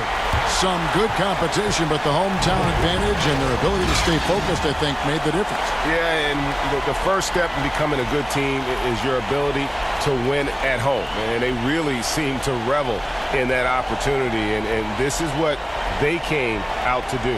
And that about wraps it up. For Steve Smith, Greg Anthony, and David Aldridge, this is Kevin Harlan thanking you for tuning in. We'll see you next time.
Nice shot. This my part. Hey, don't force it. Oh, yeah. Oh, come on, man. Hey, that's not your range. Woo, he can't guard you. Oh, yeah. Ah, get in. Oh, my goodness. Oh, come on. No hiding from me. No, sir. Oh, there it is. Oh! I got you. No one can dodge this. Keep your eye on the ball. Yeah, son. That was your chance. You want me to come closer? Woo! This is my park, baby. Yo, watch the clock. Get to it, get to it.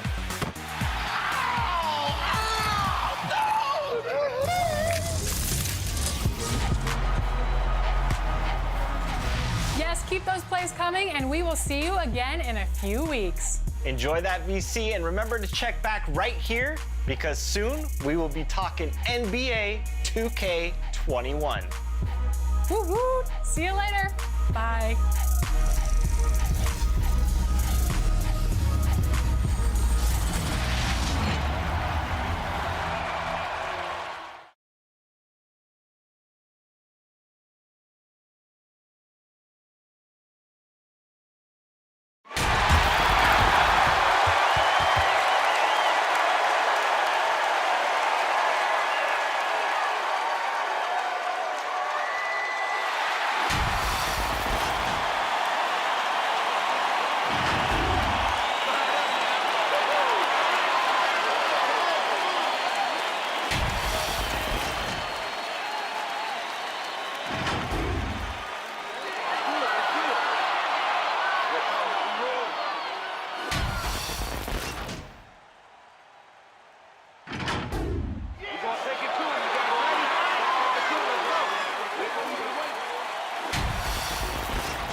Welcome to this Thursday night in the NBA, right here on 2K Sports. With Hall of Famer Doris Burke and Greg Anthony, this is Kevin Harlan. On the sidelines, we have David Aldridge reporting. DA, take it away. Well, we're seeing a new trend in NBA practices. Coaches are marking the court in different ways to help players visualize where they need to be. Take, for example, a four-point line, rewarding players for stretching their shooting range. And a corner three, in some cases, is worth 4 points in practice. And that encourages players to take that high-value shot. There's a lot of coaches thinking outside the box by drawing new boxes on the court. Kevin? A lot of talk about this, David. Some new ground certainly to look at. Thank you. Here we are in November, and let's see how things are going out east in the early season. Look at the Hornets. A terrific position for them as they hold up that illustrious top spot, but it's a long season, as we all know. And, of course, there's the Celtics, 3.5 back. And checking out Charlotte, for me, they've taken the league by storm this season. I felt like they were maybe a year ahead of schedule in terms of being an elite group. But you look at them right now, and here they are. Yeah, they weren't really on anyone's radar before the season began, but they're definitely there now. And now the opening lineup for Boston. We've got Davis. Nowitzki is out there with Ewing. And it's English in at the 3, the small forward. And for Charlotte, O'Neal is out there with Elliott. Then there's Maravich. Then there's Chamberlain. And it's Archibald in at the 1 spot. Well, adjusting to the NBA game for this latest class of rookies, Doris. Always growing pains, a feeling out process. It's always interesting to watch that being put together. There are, Kev. There always seem to be a couple of welcome to the NBA moments as a rookie. Certainly you might take your lumps here and there, but this is a talented young group. Can't wait to see what they do. I can't either. Murphy passes to Davis. Got a piece of it. Maravich against Davis. Chamberlain. And it's Chamberlain finishing it off. And Maravich is such a great scorer. All eyes are on him, but his eyes are on his teammates. A tremendous dual threat. Here's Archibald. Lays it in off the breakaway. In the flick of a switch, going from defense to offense. Well, just terrific anticipation to force the turnover and ignite the break. Now, here is Murphy. Last game he had 28 points. Here's Davis, and they call the foul, so he's got the and one chance here to make it a three-point play. And once he got to the 10, I think he was surprised to find himself that wide open. And I think defensively, that is not the way you want to start. Giving up high percentage looks, that doesn't typically end well.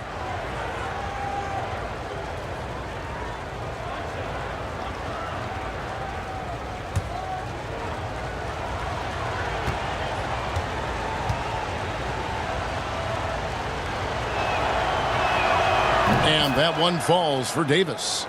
And the Celtics last season mourning the passing of the great John Havlicek. You know, Greg, he spent his entire career with the Celtics. He won 8 titles along the way. He was known as one of the great competitors and a class individual. His legacy undoubtedly will live on. Shot, high post. They grab their own miss. Chamberlain with the block. And the quickness off the floor, the insane reach. Well, one of the greatest shot blockers you'll ever see. Well, that's a nice play. You've got to read the situation and go to your floater game when necessary. So it's Boston now, following the bucket by the Hornets. And Davis can't get it to go. He really made that shot harder than it needed to be, and coach is not happy with that choice. Here's Maravich. Rebound by the Celtics. And this is the first time matched up with the Hornets this season. And going back to last year, this series was an even split. Murphy dishes to English. Outside, Davis. Here's English, covered by Elliott. Yeah, that's a great setup. Screen the defender off and let him elevate. Oh, right. And wasn't the timing ideal? My goodness, the D with no chance to react. The execution was simply flawless. That, ladies and gentlemen, is how you run that play. And I like to see this. They're calling his number early, and he's delivering. They know that if this guy goes off, their chances of winning rise exponentially. And Davis gets it to go. Well, you love the activity out there. What a play. This guy is busy on the offensive end. The pass to Archibald. Fires for 3. His first miss, now 3 of 4 from the field. Here's Davis. And a missed layup. Well, nice job crashing the glass. You love to see that kind of effort. Passes it to Archibald. Now O'Neal. He's guarded by Murphy. O'Neal inside. He's working on Nowitzki. Archibald can't hit. I'll tell you, most of the time this guy's going to finish that, but that was tremendous defense that prohibits him from completing the play. And English kicks to Davis. Ewing, the pass to English. 6 to shoot. Pulls up. Releases from the wing and drills it. Charlotte in the lead. To the wing on the left. O'Neal passes to Maravich.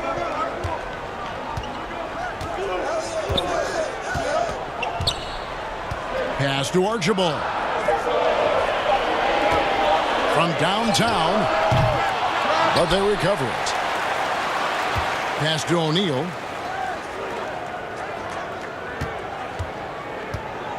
He kicks it to Maravich.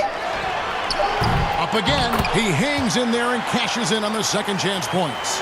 Chamberlain got his second bucket. And I'll tell you, the combination of agility, wingspan, and stamina, very difficult to keep Wilt from scoring off those misses. So the Celtics called timeout, their first. Tough loss coming against Cleveland in their last game played. Total embarrassment. I was shocked at how poorly they played. I think they were shocked. Well, frankly, Greg, they should be shocked. I mean, that kind of effort simply won't cut it in today's NBA. Let's see if they take any lessons from it.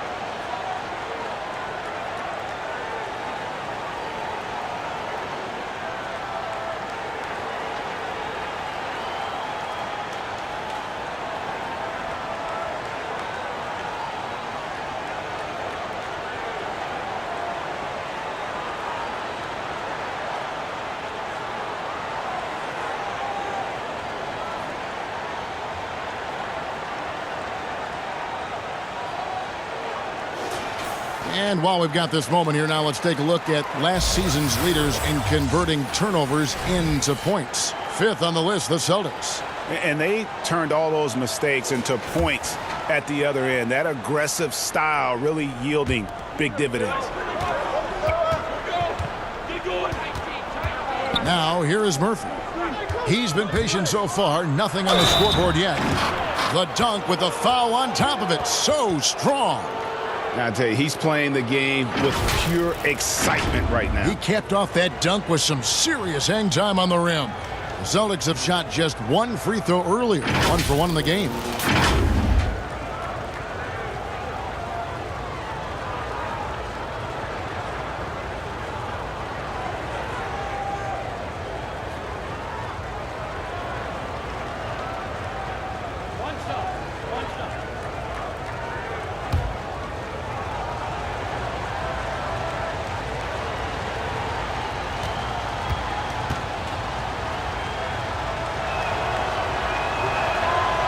On the free throw, no good. Charlotte's gone 0-3 from three-point land. Nothing yet going outside. Elliott passes to Maravich, and he lays it straight in. Oh, I love that dish down low. Charlotte, their last game, a win against Indiana. Outside Murphy. That one doesn't drop. Hornets leading by 3. Now the pass to Maravich. Feeds it to Chamberlain. Fader on the way. They get the rebound. And the call on the shot that sends him to the line. And I like the fact that the defense is looking to protect the rim at all costs. Charlotte shooting their first free throws of the night right here.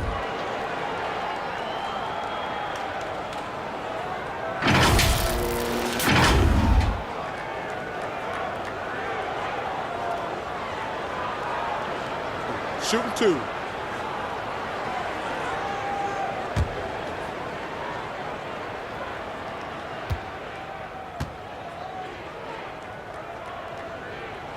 And the first one at the line is good.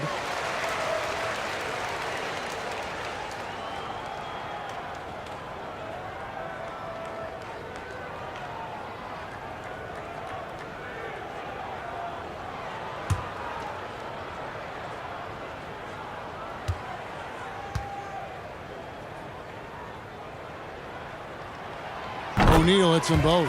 And the Celtics, Brad Stevens, one of the youngest head coaches in the league and also one of the more respected. And Greg, I was surprised that he didn't get any Coach of the Year votes 2 seasons ago. Think about it. The Celtics overcame injury to make the Eastern Conference Finals. Last season, he admitted his most trying in the 12 years as a coach. Boy, he is looking to get them back on track. Hornets leading by 3. Outside, Maravich. Pass to Archibald. Shot from the wing.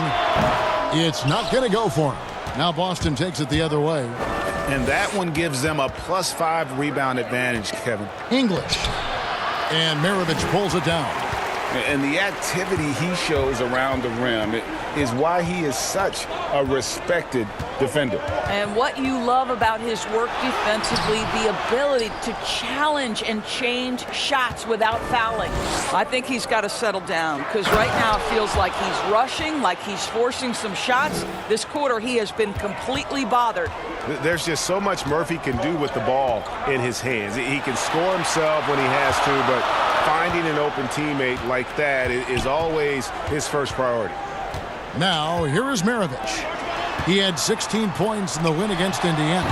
Charlotte no good that time either. I'll tell you, it has not been this guy's best night, but the teammates have been there to pick up the slack. Love it.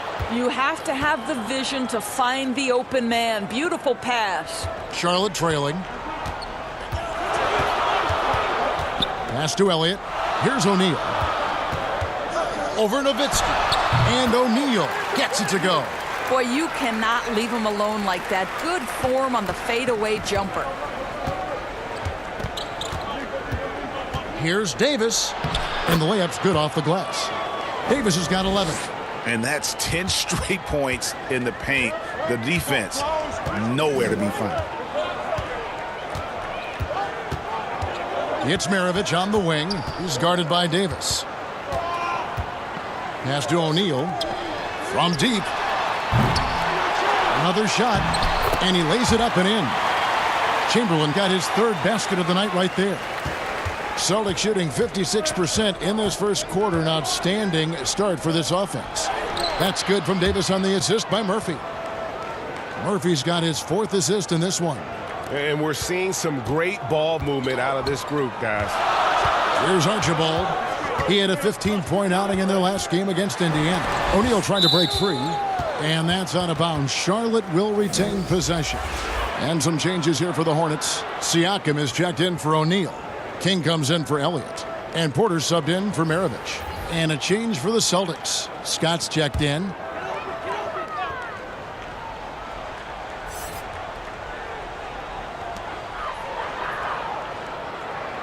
King outside. Pulls up on the wing. Jump shot is good that time. And the Hornets lead by 1. And we've seen several lead changes tonight. Neither team giving an inch. And right now you love the chess match, right? The ability of each side to adjust to what the other is doing. English. Siakam pulls it in.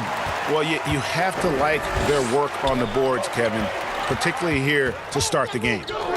Archibald passes to Chamberlain. And there's the pass to Archibald. And Ewing with the block. Outside, Scott floats it up for Davis. And he lays in the alley-oop. Guys, 7 times the lead has changed hands here now. Yeah, and that number should easily top double figures before it's over. And now the first timeout called here for the Hornets. If you were coaching, Doris, and you could run your offense through any center in the game, and let's take guys that are playing right now because we can go back in history and the names are endless, but who would you run your offense through at that position? Probably a guy that the casual NBA fan is not as knowledgeable about as they should be, Kevin, and that's Nikola Jokic. And this is a young, early 20-year-old who may be the best passer out of the post position that we've seen in a generation. Jokic is a guy who can handle the ball from three-point territory. He can take it off the window and initiate your offense. They run him like a point center, and it's appropriate because he's unselfish and gifted as a passer. Gifted, great word to use. You're right.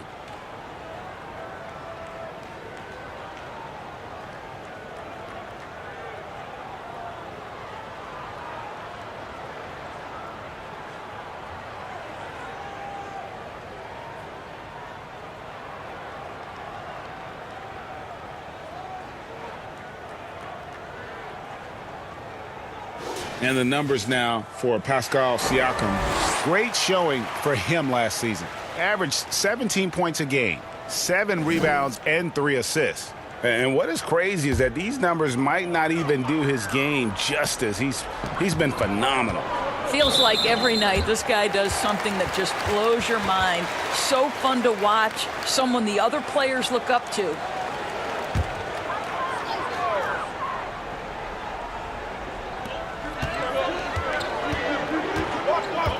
Outside, Porter. King outside. Back to Porter. Just 5 to shoot. Takes the 3. Rebounded by the Celtics. Left side, Davis. The shot from the low post is good. Davis has got 17 now. Moving it around, 8 of their last 10 coming off assists. Porter kicks to Siakam. Ball's knocked loose. Stolen by Boozer. The feed to Scott. And finished off by Scott. Beautiful reverse jam right there. Use the rim to protect the ball, I think. King outside. Passes it to Peterson. The dish to Porter. Clock at 4. Here's the teardrop. And the layup is up and in. Boy, that's beautiful touch on the floater. And let's remember, not everyone has that shot in their arsenal. Scott with the ball. Now guarded by Porter. Here's Davis. That one wide left. You almost have to assume he's going to knock those down when he is that open. Tips it up. Great positioning on the putback. Well, not sure who was responsible for the block out, but this guy got in there and dug out his points. 1:12 left in the first quarter. Shooting foul as the whistle blows. He'll shoot 2 free throws. Yeah, how about the body control on that one? Narrowly misses getting the deuce. Austin shooting their 3rd and 4th free throw shots of the night. And when you look at their numbers from a season ago, 80% as a unit, that's something you'll be happy with.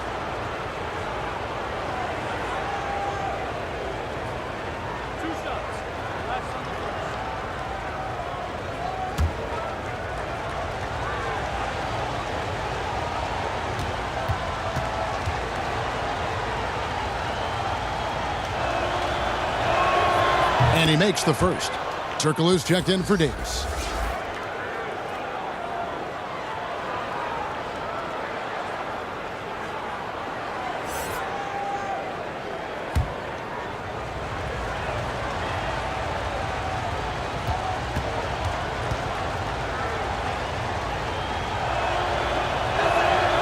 He hits one and misses one, each at the line. Charlotte trailing.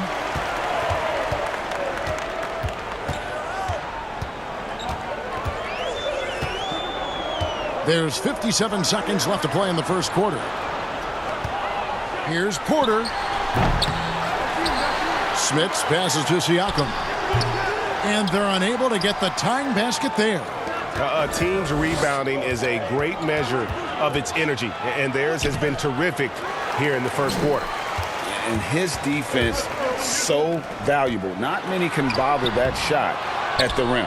Boy, you see the effort. You see the range. This guy prides himself in his ability to shut you down. Listen, if you're that wide open, you have to take the shot, even if it's not your favorite. King, the pass to Siakam.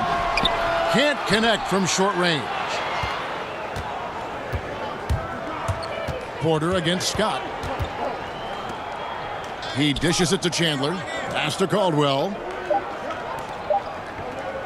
Here's Scott. And the last shot at the buzzer doesn't go in for him. We'll take a quick break and then back to the action here.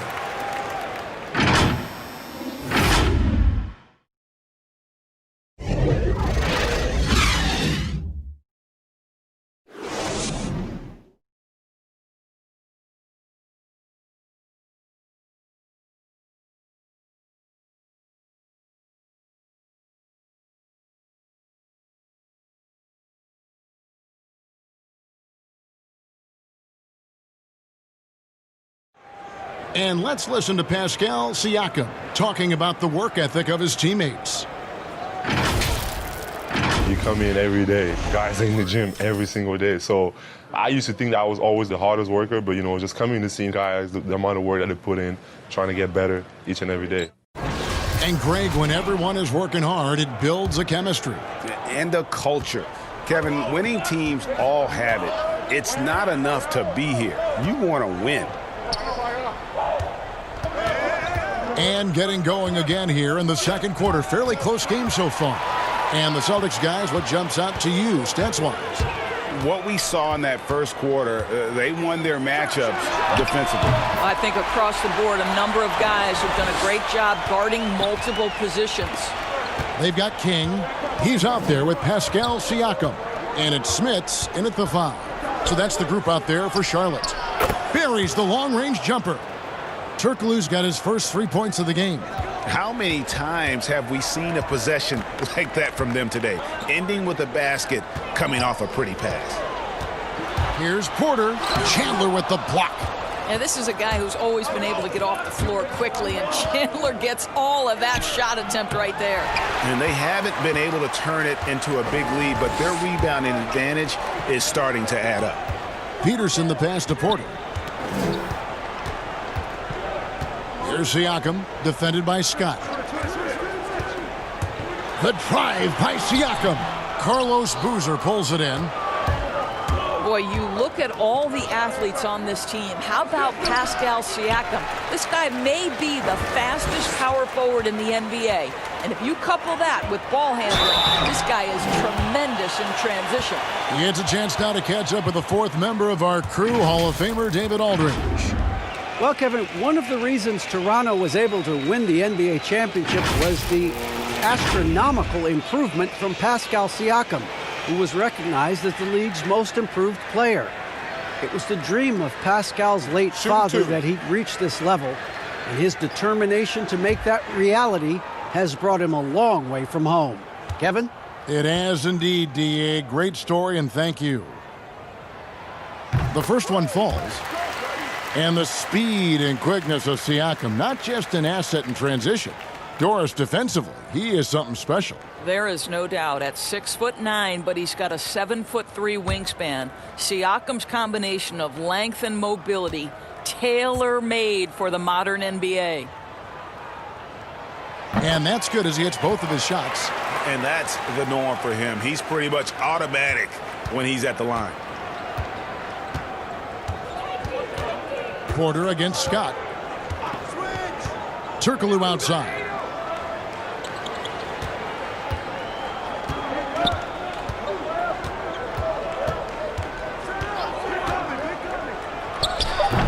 Kept alive. Here's Boozer. And good work on the boards. They pick up the second chance points. And the Celtics lead by 3. Outside, Porter. Pass to Siakam.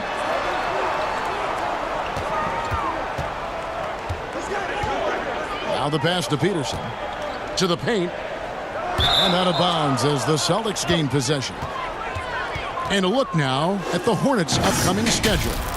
On Saturday, the New Orleans Pelicans will come into town. And then on Sunday, they'll be facing Steven Adams and the Philadelphia 76ers. Celtics leading by 3.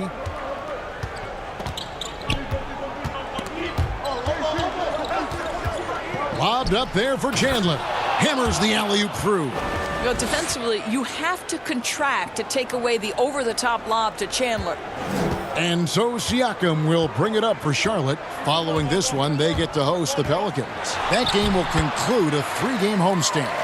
And guys, they continue to put a lot of pressure on the interior defenders with their work down low. Right wing.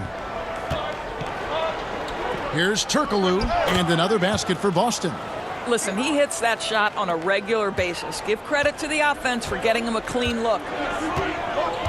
Porter passes to Siakam. And he's fouled pretty hard on that shot, but he's got the chance to pick up the points at the line. Out of Cameroon, Pascal Siakam, drastically improved last year, Doris. Is he the prototypical modern power forward? He is, Kevin, and there's a few reasons why. The guy can rip and run. He can space the floor. He is switchable on the perimeter defensively. He can go inside, outside. Everything you want in terms of versatility, Pascal Siakam brings to the table.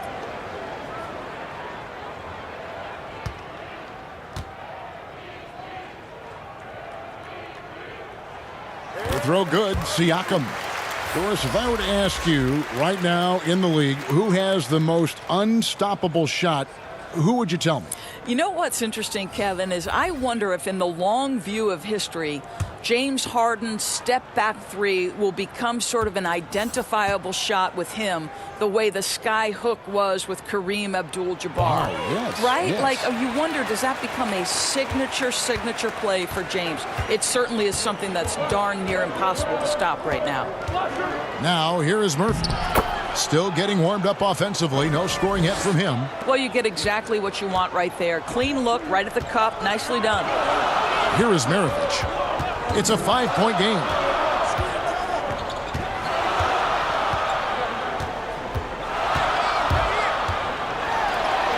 Got it. Good job in the low post. Maravich has got his second basket. The Celtics have gone 5 of 8 from the floor here in the second quarter. Over 60% shooting. Passes it to Caldwell. Down low. Up and in on the layup. Turkoglu's got the lead. Back up to 5 now for Boston. Well, you like that he shakes off that rocky first period and knocks down a shot. Nice. Siakam kicks to Porter. That one's good. Just his third make. Brings him to 3 for 8 in this game. Celtics leading by 3. Turkoglu passes to Boozer. Here's Caldwell.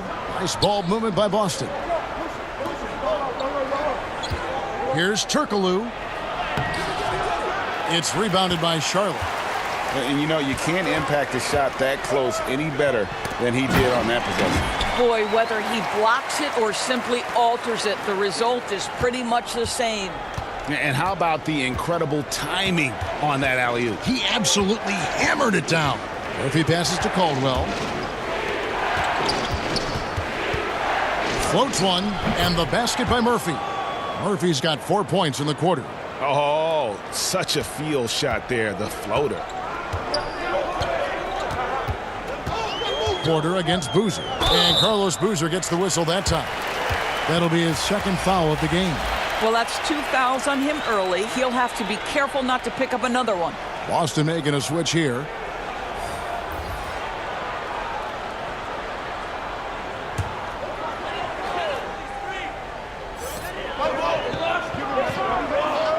Here's Chamberlain. He's coming off a 22-point game against Indiana. And it felt like he was literally everywhere on the defensive end. Multiple rejections, stifling all game long.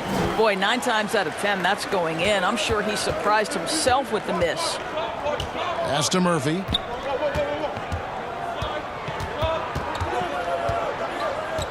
Dishes to English. And oh, he blocked it and deflects off the backboard. Elliott against Murphy. Here's Archibald. 6 points for him. And the Hornets miss again. This guy just can't find his rhythm. And you look up at the scoreboard, they absolutely need his productivity. And English kicks to Murphy.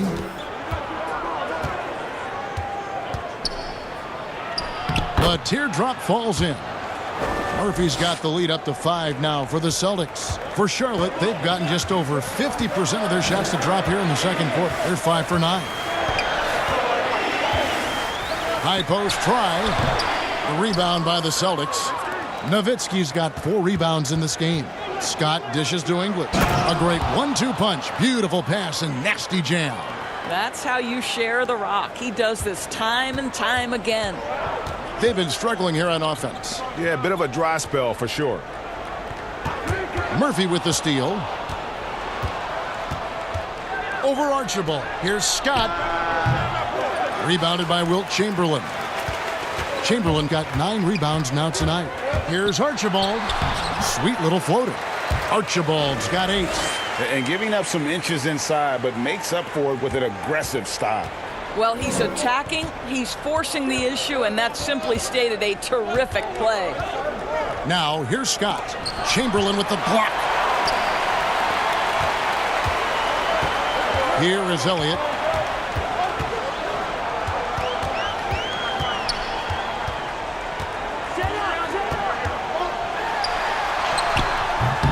No good on that one. Now the Celtics take it the other way. After this one, they're off to San Antonio to take on the Spurs.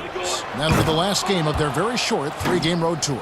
Obviously a great athlete, but the length of Ewing also helps on those alley-oops there.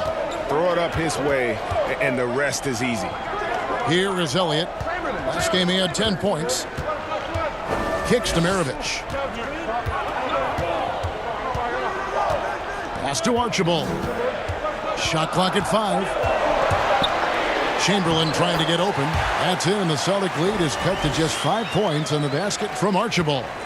Guys, some great passing from him. Yeah, everybody's touching it, and you're starting to see the assists pile up because the rhythm is on display offensively. Such a reliable threat from range. You'd think the defense might key on him a little bit more. Outside, Maravich. The pass to O'Neal.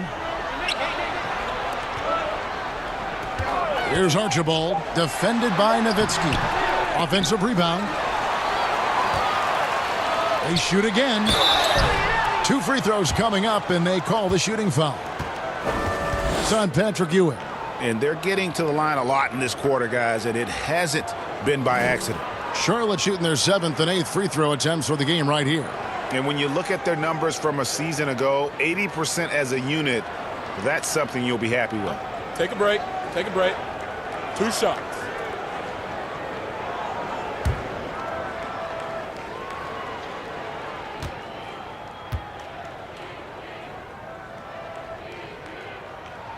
And the first one drops. The Celtics making a switch here. Davis is checked in.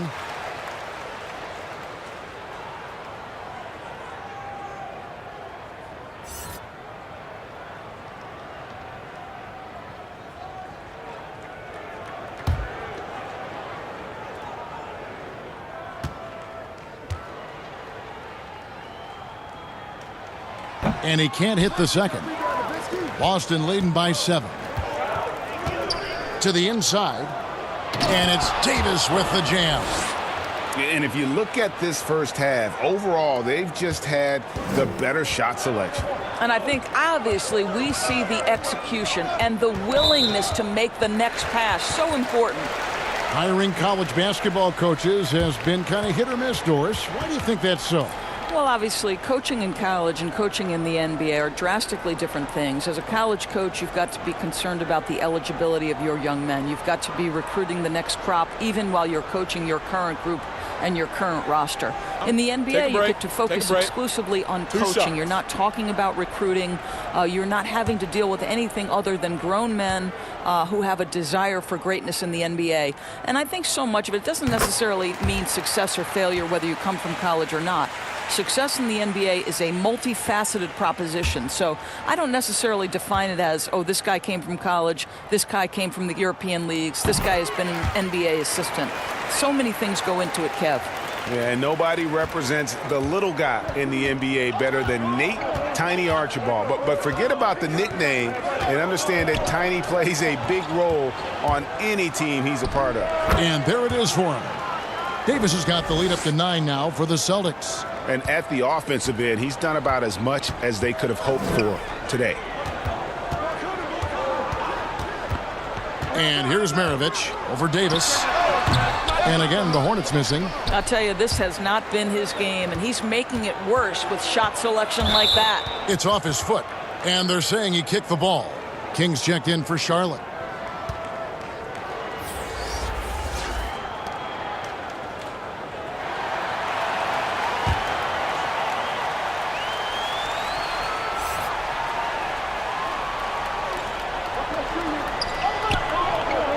Now, here is Murphy. Not a lot of room. Over Archibald. And there are the Celtics with another basket. He has not missed a shot in this quarter. They've tried running different things at him, but he's been unstoppable. Passes it to Chamberlain. They double-team Chamberlain. Pass to Elliott. Here's Archibald. Down to 5 on the shot clock. O'Neal passes to Elliott. Fires the 3. It's hauled in by Ewing. Ewing's got 8 rebounds in this game. Now here is Murphy, guarded closely. Davis surveying the floor. And Jermaine O'Neal pulls it down. Hornets trail by 11. Now King. He had 13 points in the win against Indiana. And Boston with the rebound. Ewing's got 9 rebounds now tonight. Goes up on the wing. No good off the back of the rim. Charlotte's gone 0-2 from deep here in the second. And down it goes, jamming that one home. Yeah, how about the athletic ability on display there by King? He gets all the way to the bucket and takes no chance on the finish. Here's Murphy. A rebound by Wilt Chamberlain. Chamberlain got rebound number 11 for him here tonight. Here's Archibald. He's guarded by Murphy. Pass to Archibald. And here's Chamberlain. And denied. He sends it right off the glass. 8-second difference between the shot clock and the game clock. Charlotte making a switch here. Peterson's checked in. Celtics also with a sub. Chandler's checked in.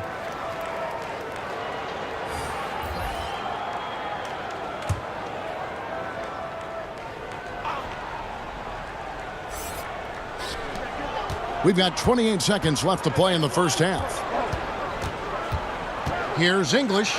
Makes that one his 6th of the night, shooting a very healthy 6 for 9. Well, we've seen that movie a few times, haven't we? An easy bucket in the paint. Guys, they're looking for a spark here. Yeah, a cold stretch offensively for sure. Archibald with the bucket. I mean, if the defender is going to play off like that, then you know what's going to happen. There are going to be points put on the board. Now, here is Murphy. Defense is right there. Chandler dishes to English.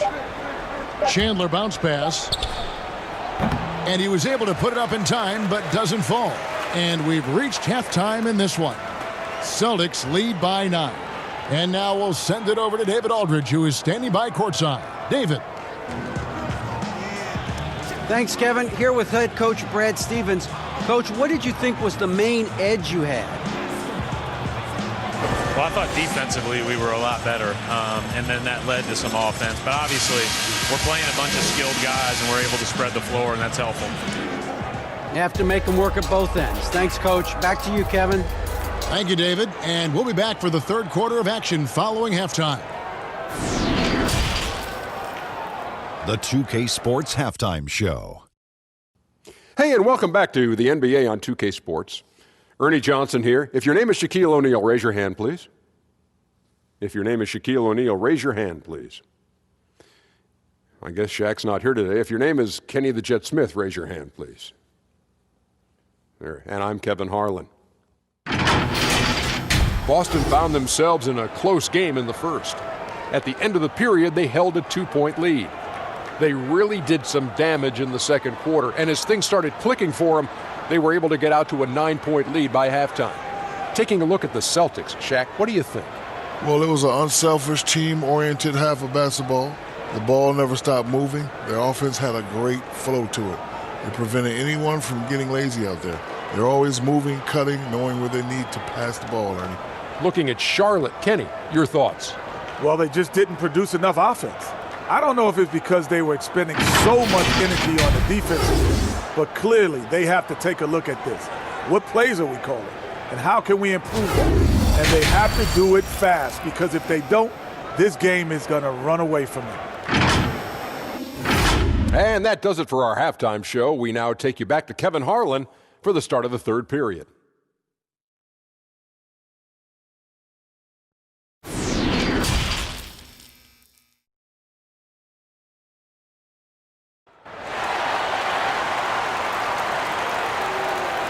And we hope you've enjoyed the broadcast so far. We're halfway through the game.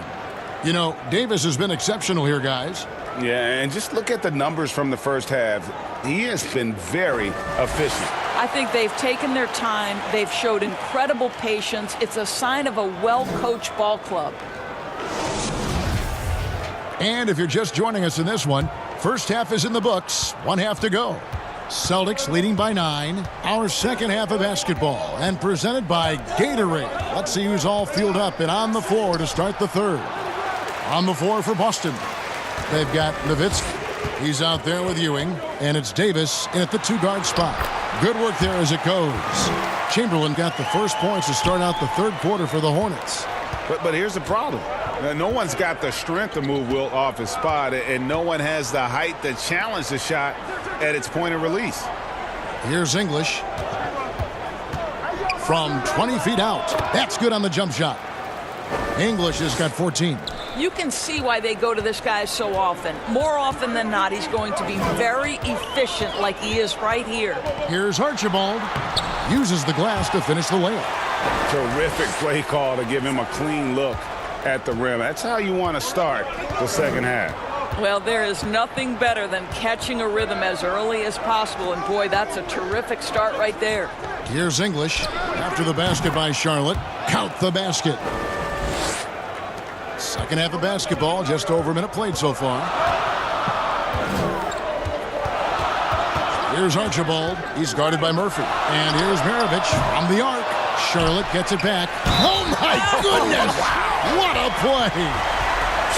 How about the body control and just the sheer athletic prowess of Chamberlain on that one? First trip to the free throw line for him tonight.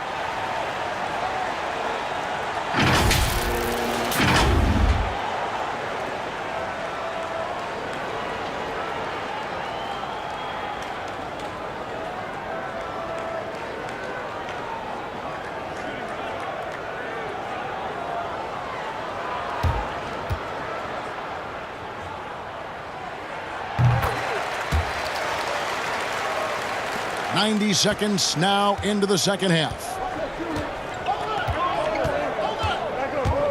Outside, Davis.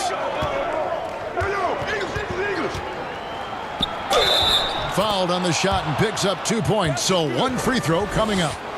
They're doing work here in the second half, 3 or 4 to start. The Celtics have made 2 and missed 2 at the line tonight.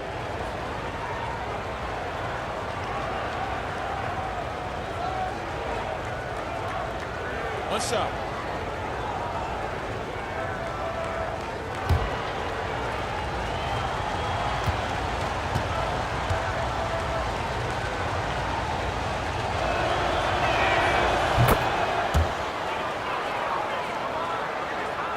Over a minute and a half into the third quarter of action. Outside, Maravich. Over Davis. Chamberlain. Here's O'Neal. Chamberlain trying to get open. O'Neal misses. And his defense so valuable. Not many can bother that shot at the rim.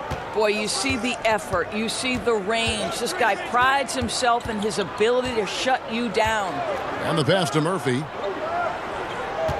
6 on the shot clock. Here's English. Here's the 3. Chamberlain with the rebound. Out to the right wing. Ewing against Elliott.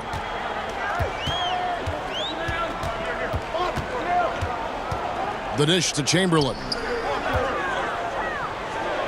He feeds it to O'Neal. Chamberlain trying to get open.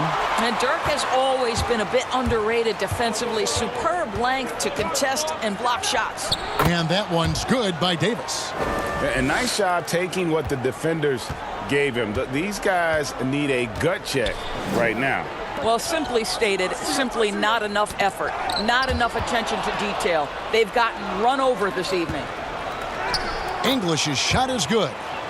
English has got the lead up to 13 now for Boston. And I think that play sort of sums up what we've seen tonight. Just simply being outplayed both sides of the ball. Smart basketball defensively turning into easy points. For Boston, they've gone 5 of 7 from the field in the third quarter. Let's see if they can keep it up. He kicks it to Nowitzki. Trying to find Davis. He's got it now. Gotta love Nowitzki setting his guys up with perfect passes. Hornets have gone 4 of 9 from the floor so far in the third. Passes it to Archibald. Second half here. We're just over 3.5 minutes into it. Here's O'Neal. 5 on the clock. From past the arc. Second chance shot, and it's sent back by Nowitzki. Here's English, and he goes in for the dunk. He is just tearing them to shreds here tonight. And the thing about English, even when he's having a game like this, he's never going to get on that emotional roller coaster. He doesn't get in your face. It's just another night at the office. And this is his second trip to the line tonight. Mind the lanes. Mind the lanes. One shot.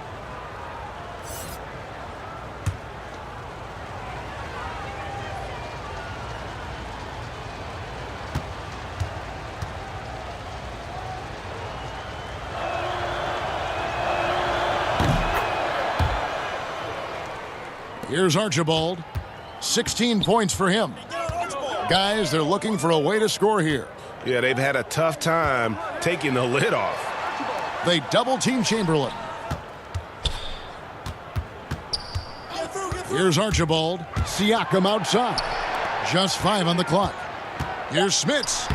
Banked in off the glass. Smits has got his second basket of the game. Well, the increased playmaking ability of Pascal Siakam on display. Pretty pass. Outside, Scott. Pass to Turkoglu. Second shot opportunity, and he gets the whistle. 2 free throws coming up.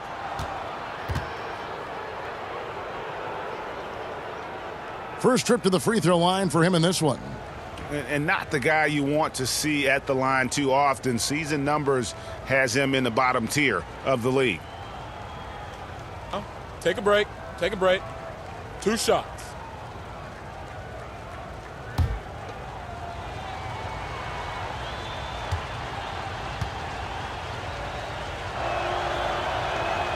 And he knocks down the first one.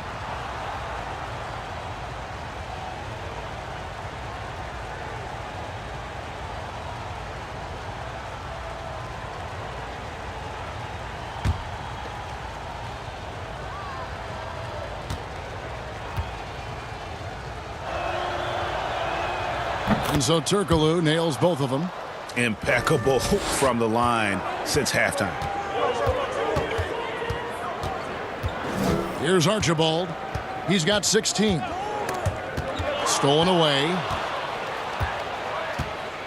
English passes to Scott. And finished off by Scott. Well, if you don't take care of the ball, fellas, that's what can happen. Absolutely, Greg. That makes the turnover even more painful. At the end of the day, though, it's 2 points. Don't hang your heads. Let's get refocused and play with more patience. Celtics leading by 18. Pass to Turkoglu. And 2 free throws coming up. Unable to get that one to go with all the contact. Wilt Chamberlain picks one up. The Celtics have gone 6 of 8 from the free throw line tonight.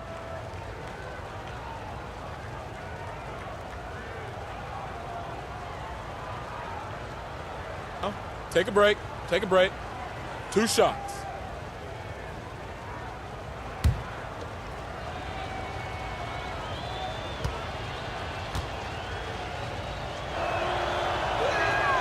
That one is off.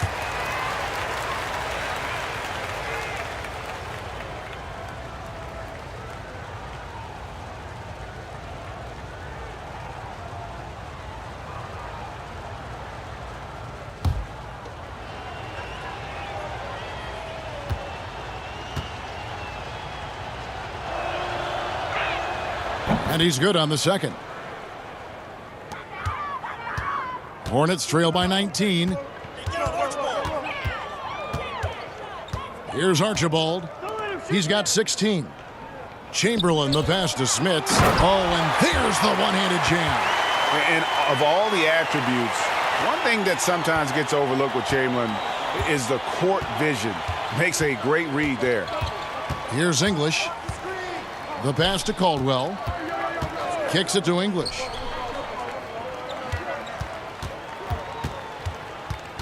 Shot clock at 6. It's rebounded by Charlotte. And that is a textbook example of how to defend your rim. That boy, to have someone back there who can erase your mistakes, what a big-time asset defensively. Yeah, that was a really good look there. Porter's court vision sometimes, I think, is underrated. Here's English following the basket made by Wilt Chamberlain. English passes to Scott and finished off by Scott. Gives the team such a great element having a one guard who can get to the 10. Certainly something every team wants to have. Oh, you love it, Kevin. Fearless, aggressive, leaving no doubt whatsoever. And it's the Hornets with the ball, following the bucket by the Celtics. Here's English, covered by Siakam. English misses. Hornets trail by 17. Here's Archibald. He's got 16. Passes to Smits.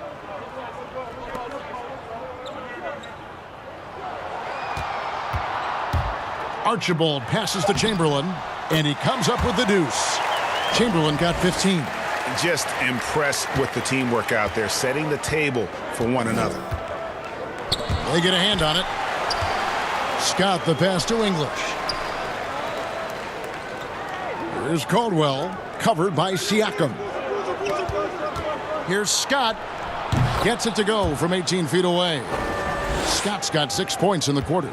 And with the lead, I like the strategy here. Continue to get the ball to guys who can do something with it. One thing we've learned in the NBA, the game is never over. So you've got to continue to score, continue to build your lead.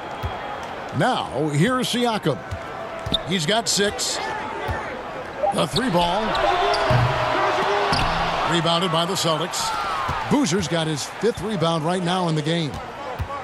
He lobs up the alley-oop pass, an emphatic alley-oop jam. As efficient a scorer as you'll find. English is just as effective in transition as he is in the half court. That's one of the things you have to admire about him. Charlotte calls timeout. Adjustments are a part of the game, and the coach sees something he doesn't like here. Well, this is a chess match. Looking ahead a few moves and trying to execute toward that.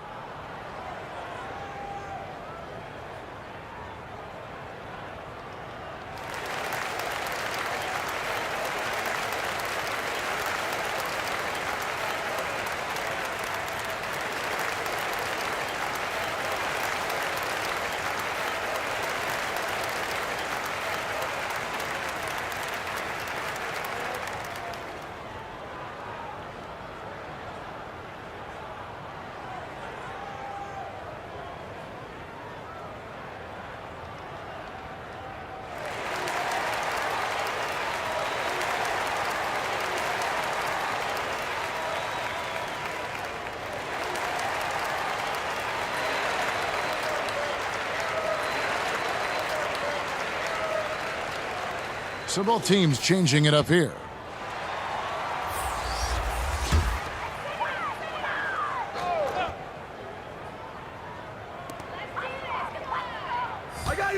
King left side.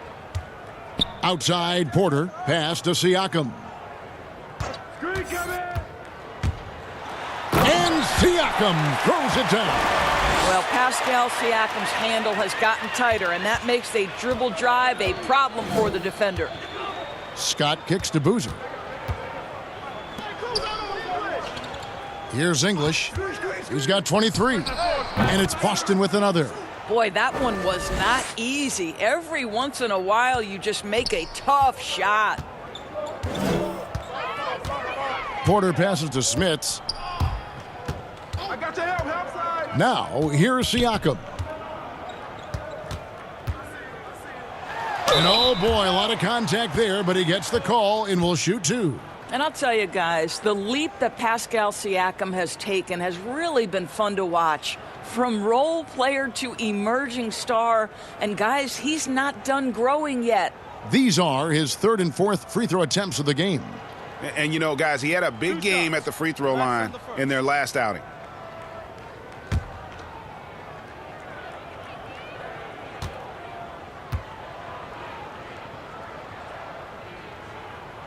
Free throw good, Siakam.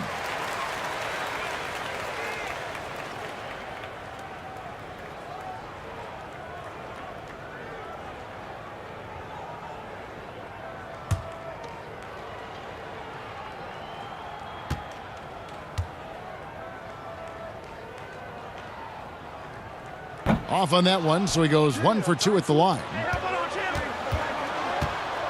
Picked off in midair. Now the fast break. King with the ball. And count it, the shot is good. He'll go to the free throw line. Well, we're talking about a tough individual competitor in Pascal Siakam. He goes right at the defense. This is his third trip to the free throw line in the game.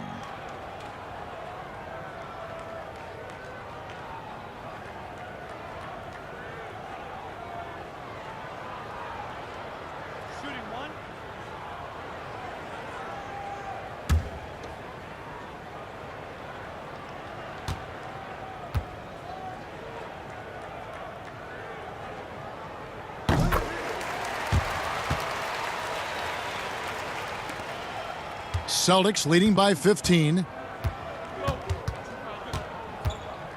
Outside, Scott. He kicks to English. Uncovered, and he gets the friendly spin, and that one drops. English has got 27 points. I'll tell you, the team is simply riding the hot hand. This guy has been lights out. And Siakam throws it down. And maybe that'll trigger them. Impossible not to get pumped up after that. Yeah, well, you could see the immediate reaction of the guys on the bench. They are pumped up. Here's Peterson. Again, the Hornets score. The Celtics shooting percentage, 59%. The offense is running smoothly. Porter with the steal. And now Siakam pushing it up, and no one back to stop him. Pascal Siakam, the efficiency, the willingness to go ahead and pile up some points. Nicely done here.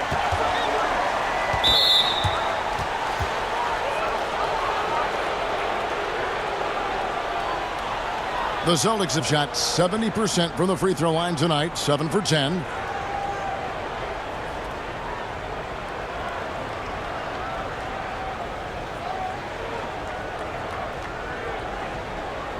Shooting 2.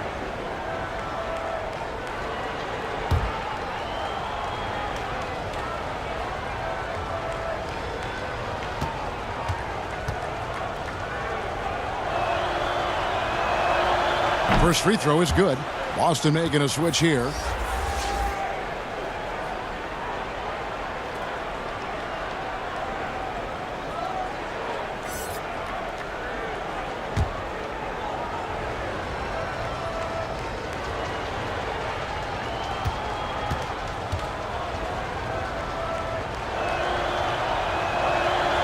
Good on both. And so it's Porter bringing it up now for the Hornets. Pass to Peterson.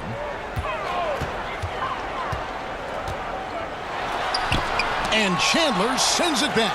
And they get it back. And foul on the shot, so he'll get a chance at the line. Dirk Nowitzki picks up that one. We have seen Pascal Siakam's confidence improve dramatically. This guy is becoming a problem as a scorer.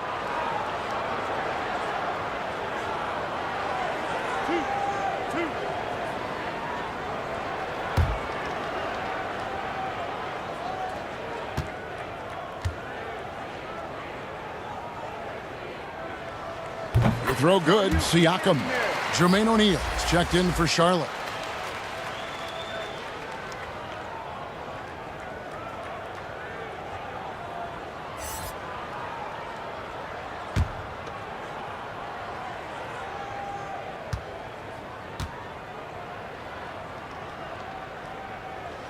He's perfect from the line this time. This is what makes him a challenge to stop. He will beat you from the floor, and he can also beat you from the line. Here's Davis. Drops in the layup for 2. Davis has got 9 points now in the quarter. Well, you love his effort level, right? Particularly when it's winning time. He is going for the finish. Porter with it. He has 6. Out left to the wing. There's the pass to Peterson. 5 to shoot. Charlotte moving the ball around. Siakam misses. Celtics leading by 13. Davis in the corner. Gets it to go from beyond the arc. Davis has got 12 points here in the second half. And he's starting to show that killer instinct this quarter, looking to extend the lead.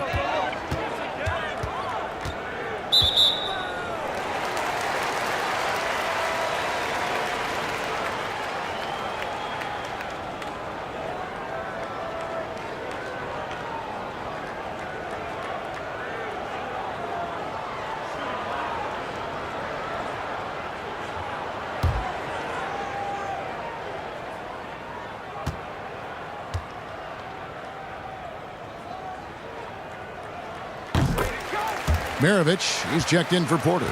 Boston also with the sub. Murphy's checked in.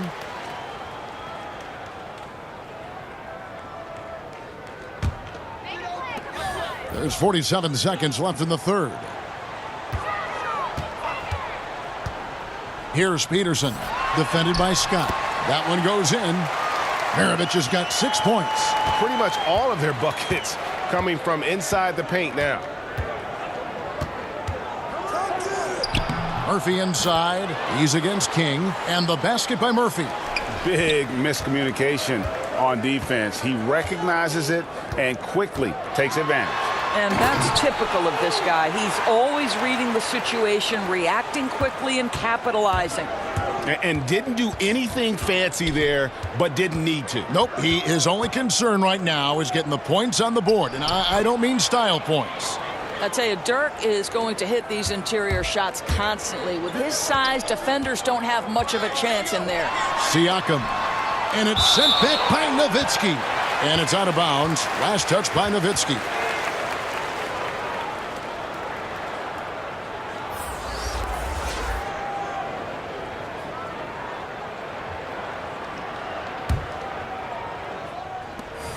Five seconds left in the third quarter. For three, Maravich. And the last shot at the buzzer doesn't go in for him. And so it's Boston. Their lead at 15 going into the break. Their transition game has been in full effect. And we'll be back with you shortly.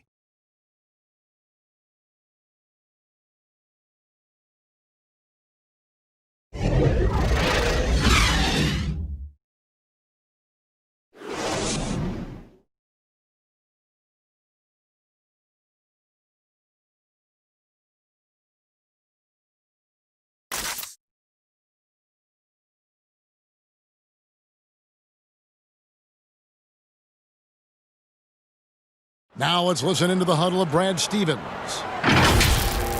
Now, as we add stops and add scores, don't let the little things get us off kilter, okay? Play with poise. Let's go. Well, he's clearly, Greg, trying to keep his team on the same page. Yeah, I mean, really challenging his guys right now, encouraging them to just stay focused on the task at hand. And there have been two very different performances from these teams today as we get going in quarter number 4. Siakam is out there with Jermaine O'Neal. Then there's Maravich. Then it's King. And it's Elliott in at the shooting guard. So that's the lineup for Charlotte. And so it's Davis. He'll bring the ball up for the Celtics. Earlier in the game, they had a 19-point lead. It's deflected, and he recovers it.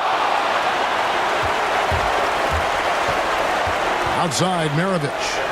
Looking to end his cold spell, and it's good on the layup. Well, the touch and the focus. What a pretty move in the lane. Celtics leading by 13. Outside, Scott. Here's Ewing. And contact on the shot, so he'll be shooting free throws here. Clearly a foul.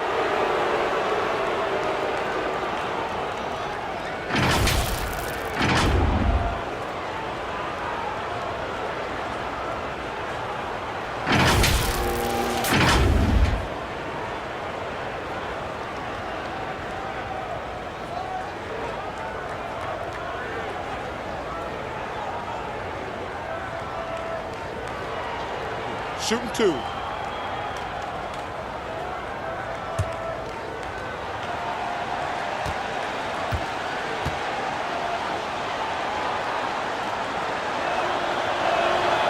That's good from Ewing.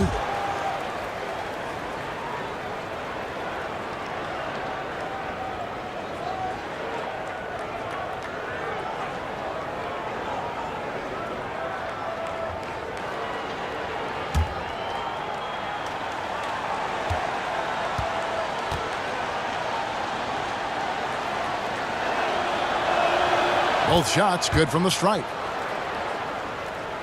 About a minute played here in the fourth quarter. Elliott against Scott. Elliott kicks to Maravich. And Ewing sends it back. And it's out of bounds. The Hornets able to retain possession here.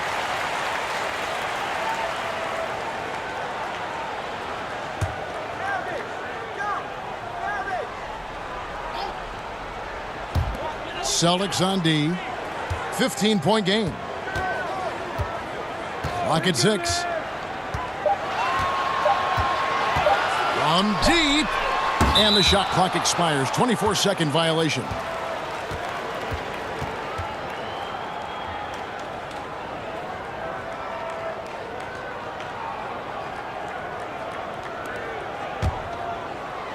Austin with the ball. Murphy down low. Maravich defending. He gets that one. Dora, such an honor to be on this with you, and you were the first female to become a full-time NBA analyst, breaking new ground. You've accomplished so much in your life, personally, professionally. What would you tell young women who are graduating college, looking to get ahead in their career in what you've chosen? Well, first and foremost, I've been very lucky, Kevin. The game of basketball has been a part of my life since I was 7. It's been a driving force. I love it. I would just tell young women, times are changing. Dream big. There's nothing that's impossible. And I'm so thankful to the NBA players and coaches who have just wrapped their arms around me from the time I entered this business. So kudos to those players who are part of the change, no question. And hard work. I have seen you work. I have seen you prepare. No one prepares more. No one works harder than you. Thanks, Kev. Here is Maravich following the bucket by the Celtics. And it's still a rare sight to see rebound numbers like the ones he's had tonight. His production has been unbelievable, a testament to how much he cares about his craft. Yeah, 3 consecutive field goals have come right at the rim. The D had better start buckling down. And the Hornets call time here. You have to like what we're seeing from Davis. This is a timely timeout because this guy is hurting them. They've got to figure it out.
A little over 2.5 minutes have passed here in the fourth quarter. Pass to O'Neal. Here's Archibald. He's guarded by Davis. Archibald passes to O'Neal. Shot clock at 5. And Chamberlain with the stuff. Now here is Davis.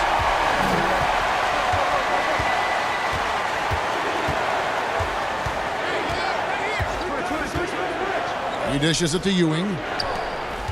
Davis drives in. O'Neal with the defensive effort. It's stolen by Davis. Pass to Ewing. Celtics passing it around. Chamberlain brings the double team. And it's Davis missing.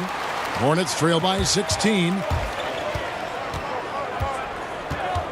Elliott passes to Chamberlain. Dishes it to Maravich. And that one clearly a foul. Gets the whistle and 2 shots coming up. That's on Patrick Ewing.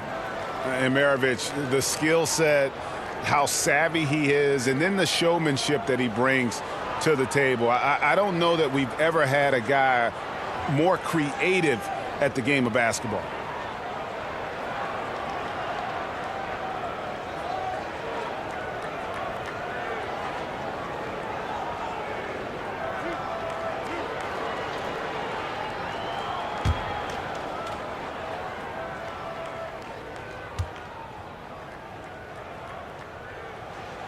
first free throw is good.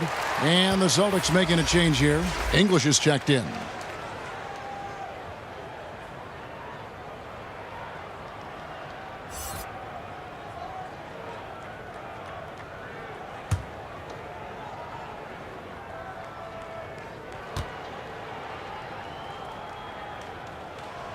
Maravich hits them both. Fourth quarter of play, and over 3.5 minutes have gone by. Chamberlain brings the double team. Nowitzki gets a wide open look. Again, the miss by the Celtics. Hard to figure out how he doesn't knock that one down. No defender in sight. That one's in there. The Boston lead is cut down to 12 on the bucket from Elliott. And that's why you always want the offense running through Tiny. He's a dual threat with his passing and scoring, and he's always going to make the right decision, like on that assist. And he's easily been their best rebounder tonight. He's competed for every missed shot. Feels like he's quicker to the basketball than anyone else out there. Yeah, this offense is rolling. They've been assertive, but they're also playing under control. I think the communication on offense is working at every level right now. What a run for this group. And Ewing, with that size, really creates a tough matchup, especially when he's attacking the offensive board.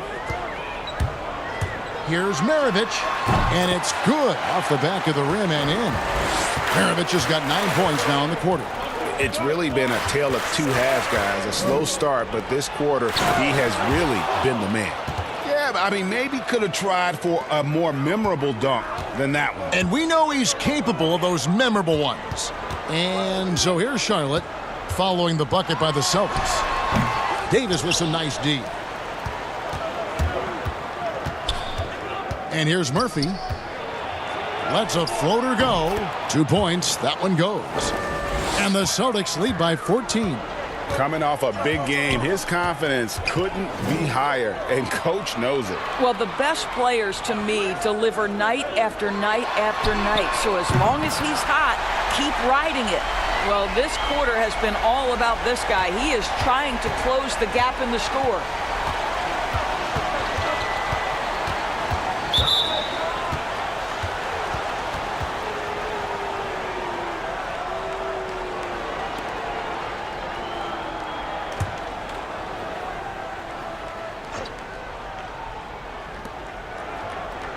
Chamberlain brings the double team.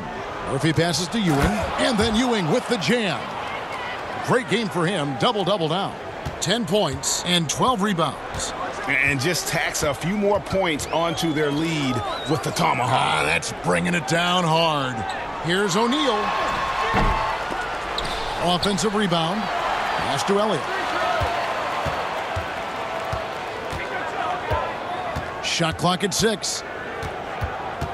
Oh, he's going up for the alley-oop here. And Chamberlain with the stuff. And one of the most prolific scorers you'll find. Wilt keeps finding ways to raise the bar, as evidenced by his output here tonight. And he's been way off the mark this quarter. It's been ugly. To the middle. Here's Elliott. And Ewing sends it back. Here's Davis. Takes the assist and lays it in.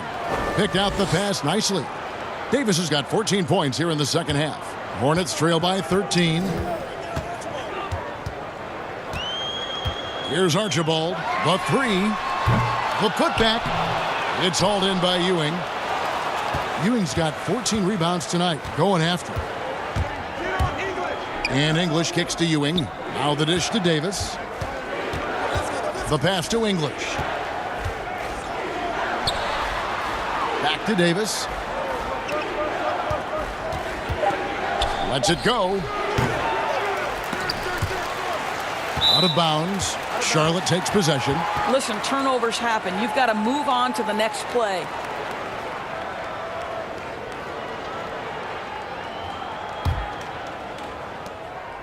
Charlotte has gone 2 of 5 on three-point shots since the end of the third quarter. Archibald passes to O'Neal. Here's Archibald.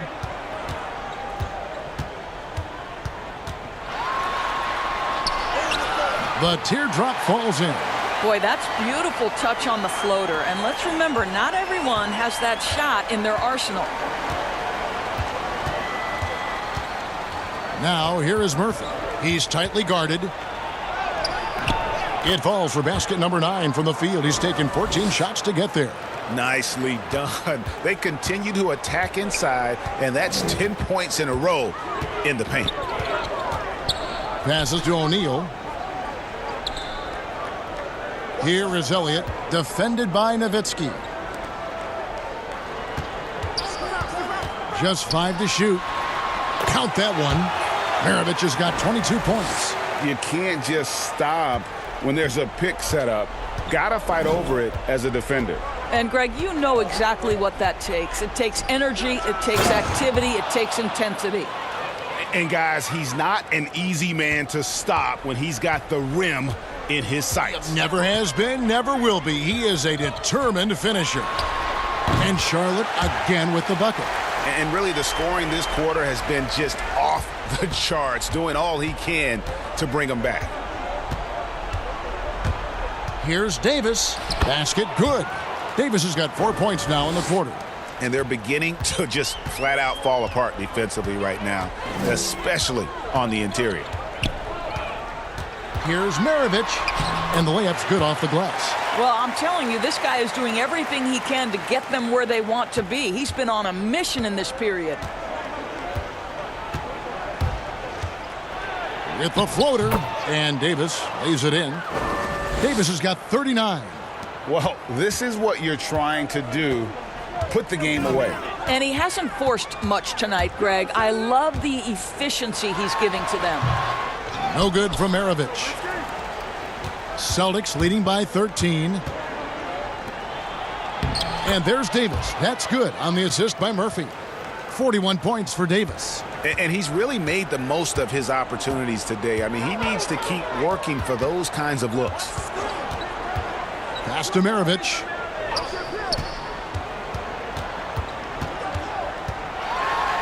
Oh, and there's the alley-oop, and it's Chamberlain finishing it off. And the pass there floated it up to the precise spot it needed to be. And no messing around on the finish. He powers it through, and he gets the bucket. Murphy's got 20 points. Wow, when Murphy gets in the zone like this, you just have to stand back and kind of admire his game. It's amazing the way he can take over a small man with a big game. That one a little long. Yeah, and he had the D tangled up there with that patented crossover. Just couldn't convert the finish. Nowitzki, the pass to Davis. Back to Nowitzki. Of course, it seems like Adam Silver, the NBA commissioner, is one of the most well-liked commissioners in all of sports, worldwide.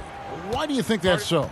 Well, I think he was amongst the most important members of the staff of his predecessor, David Stern, who obviously oversaw the greatest growth in NBA history. The NBA became a global game. But Adam Silver didn't skip a beat. He is a great listener, a great communicator, and I've said this about the NBA for a very long time. It is a league that is in constant self-evaluation process. It is always looking for ways to improve the league, whether that means organizationally or with the play between the lines, and that's all you can ask for, Kevin.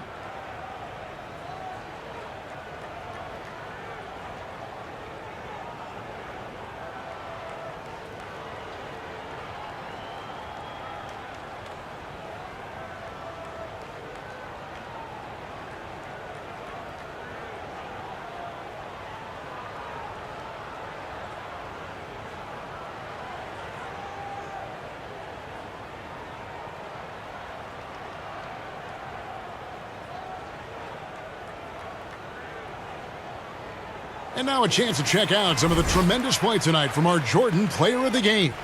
And what an amazing ball game we've seen from him. It's been a one-man show worth the price of admission all by itself. There wasn't anything he couldn't do on that court tonight. And as the star of this team, he knows he's going to be the object of the crowd's anger.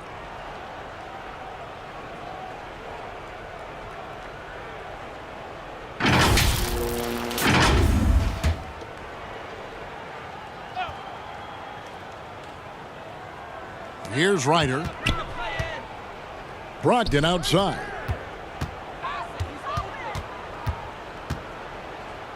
.109 left in the fourth quarter.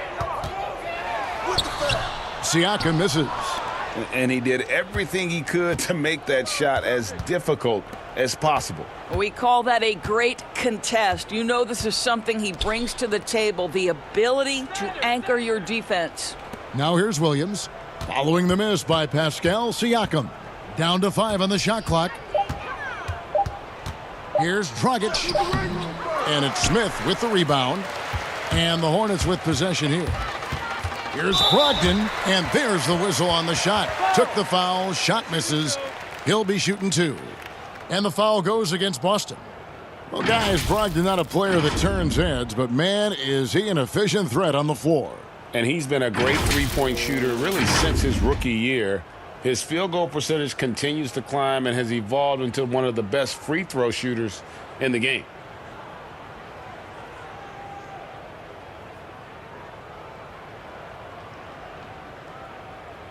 Two shots.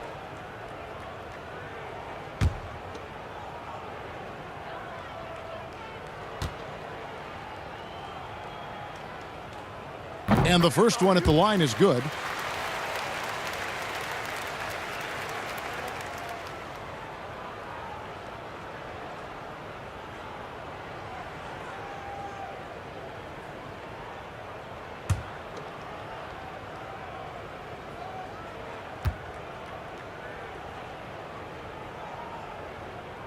He's off on the second.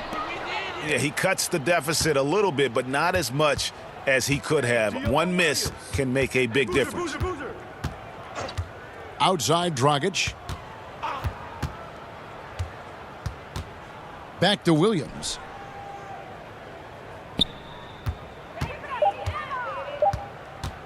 Boston needs to get off a shot. Takes the 13-footer. Kukoc with the defensive effort.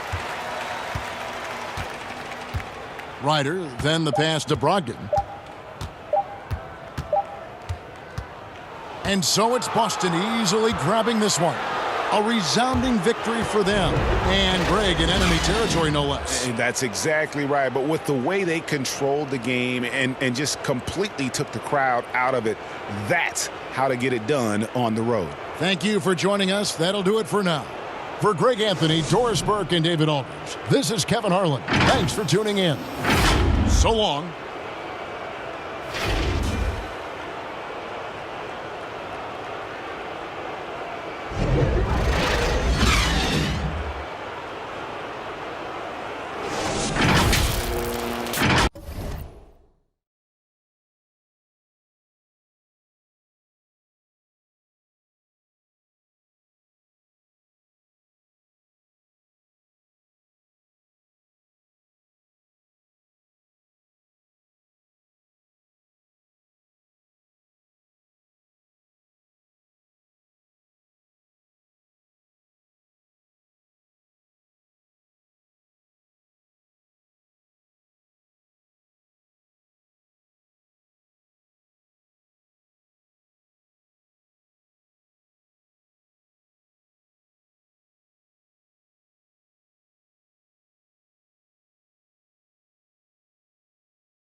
on NBA 2K TV. It's a 2K TV interactive special. Plus, we check in with the NBA 2K League, update you on neighborhood events, and we have more of your top plays.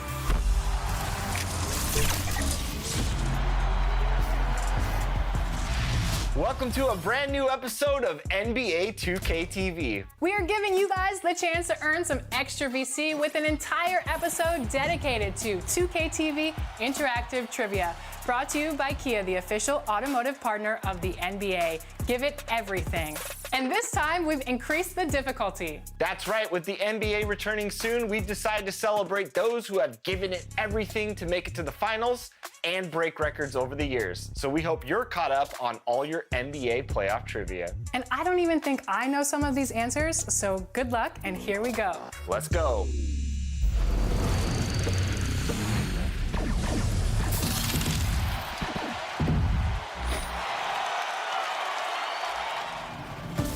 First up, this player has the most wins in NBA playoff history. Is it Kobe Bryant, Derek Fisher, Robert Horry, or Tim Duncan? That is a whole lot of wins.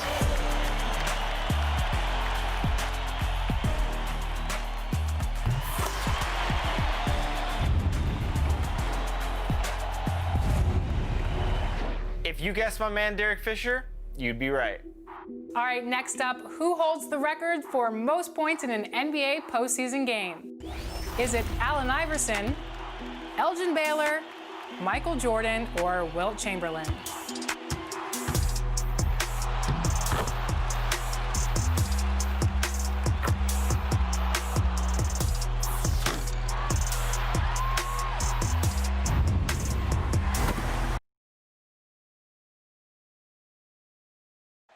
Downtown San Antonio, Texas. This bridge spans the Riverwalk, not too far from our location tonight. Welcome, everybody. Thanks for joining us for NBA action on 2K Sports. This is Kevin Harlan along courtside with Brent Barry and Greg Anthony. We've got David Aldridge on our sideline. Here we are in November. Let's see how things are shaking out in the West early in the season. You take a look at the Thunder, third best record here in the early going. And, of course, San Antonio, quite a few spots down the ladder right now. And, you know, right now for San Antonio, they're already looking to the offseason. And that's a shame. Their fans deserve a little bit more from this team. And the body language right now kind of telling the story. Losing takes a huge toll on you, especially during an 82-game grind. Now let's send it down to David Aldridge, standing by from the sidelines. David? Well, Ben Simmons was the top-rated player in high school and in college. And a fractured bone in his foot cost him his first NBA season. He said, "A lot of people forgot about me. You have to build yourself up again. And for me, I wanted to prove myself again." Kevin, we all agree he's done just that. He sure has. First NBA All-Star ever out of Australia. Thanks, David. Plenty of games still ahead, Brent. Some discussion about shortening the regular season. I don't think that's going to happen.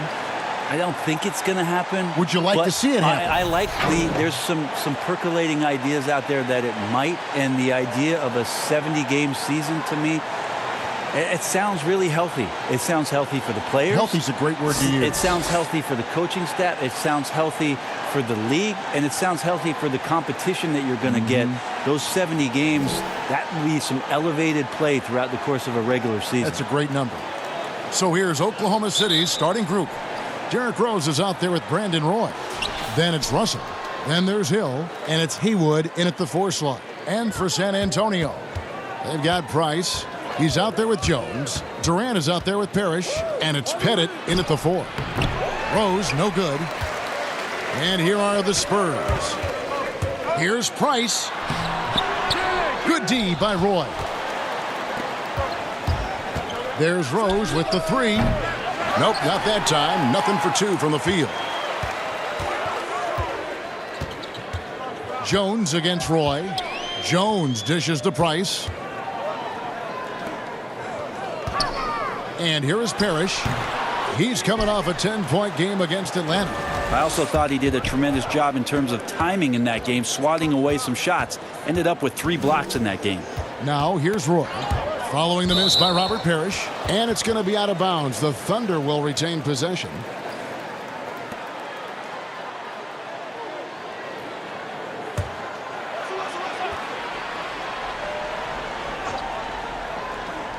And about a minute gone here in the first quarter. And here's Price. He brings it up for San Antonio. Outside Durant, pass to Parrish. Price outside, beyond the arc. That's in, and he found his range with that one. Now 1 for 2. And with Price, you know, you not only get the range, you get the consistency. One of the league's most accurate shooters. With some arc, and Hill finishes inside. When the player gets a feel for that floater, it can really make things tough on defenders. You're just not sure how to guard them and where your point of commitment is. Outside, Jones. Spurs passing it around. Parrish kicks it to KD. 5 to shoot. Pass to Price. Floats one up. No good. Some solid defense from Rose. The Thunder have gone just 1 of 4 to get this game started. Haywood, no good. And so far, the team just 1 of 5, and that rim shrinking.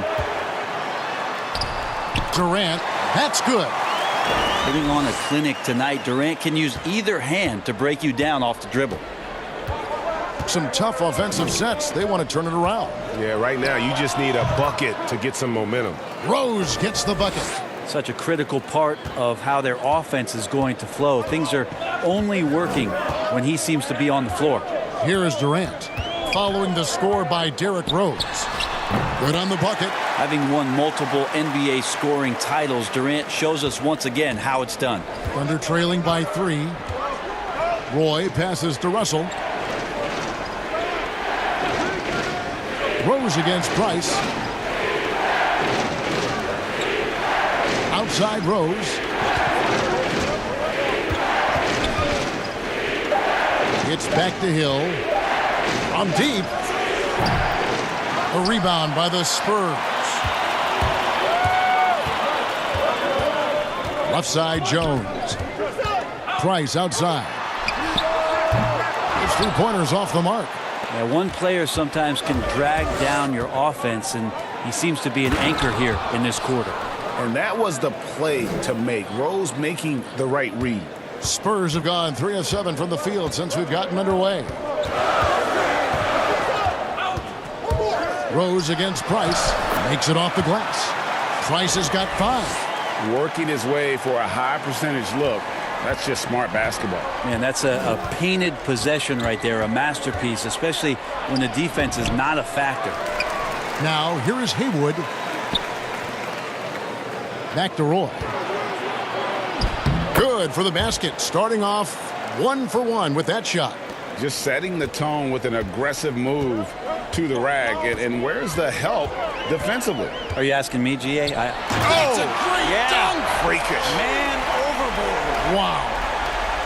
And for Coach Billy Donovan of the Thunder, a lot on the line. In his last year of a 5-year contract with the team, the end result of this team will determine his future with the franchise. Well, this team has never missed the playoffs under his watch, and the interesting thing with the massive trades that happened in the offseason, how much Billy Donovan gets the opportunity now to teach and coach this group of players.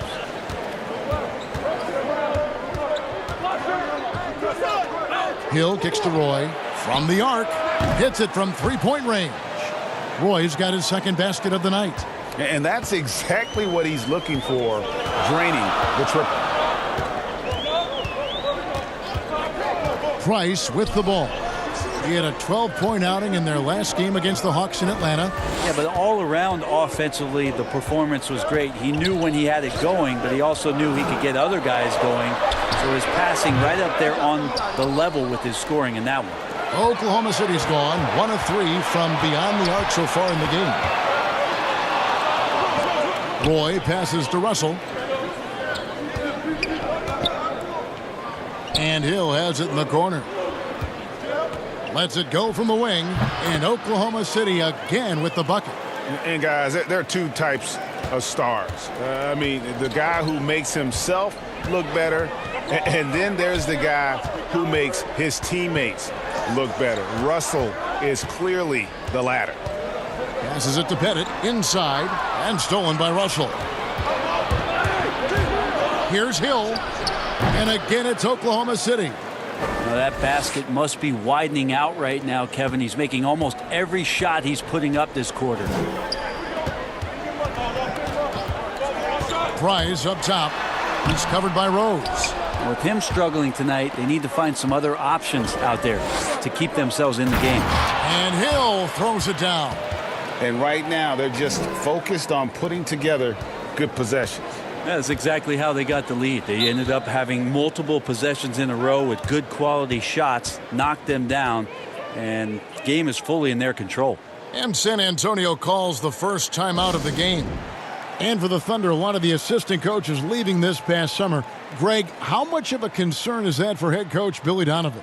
Possibly a sign that Donovan could be on the hot seat in OKC. I mean, 3 consecutive first-round exits. Donovan on the final year of his deal. The clock is definitely ticking.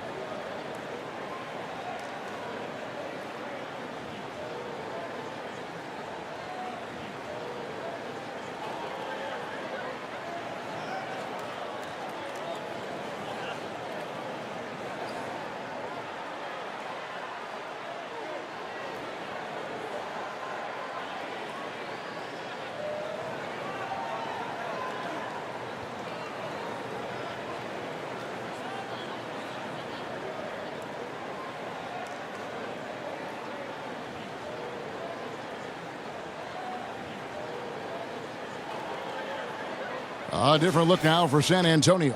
Ellis comes in for Jones. Young is subbed in for Price. Young passes to Pettit.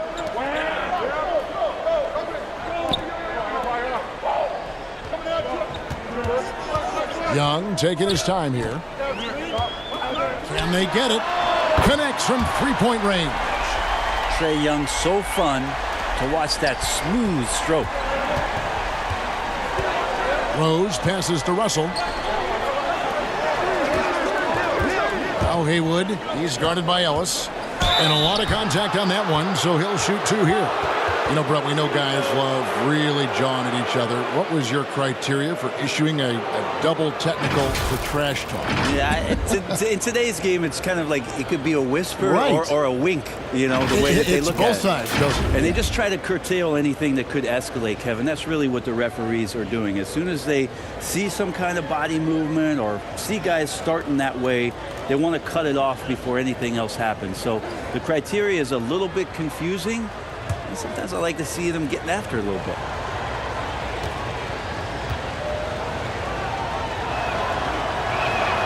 The first one falls. Every game Haywood plays, I wish good luck to whoever has the job of keeping him off the boards, because it's literally impossible. He is a driven player on the backboard.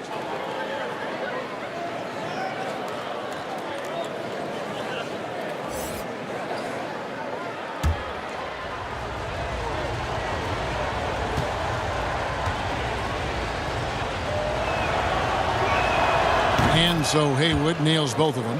Well, a great player on a great role at the charity stripe. The D has got to be careful about being too aggressive on him and sending him back for freebies. Young's shot is off. Just doing the job on the backboard. Outside Rose.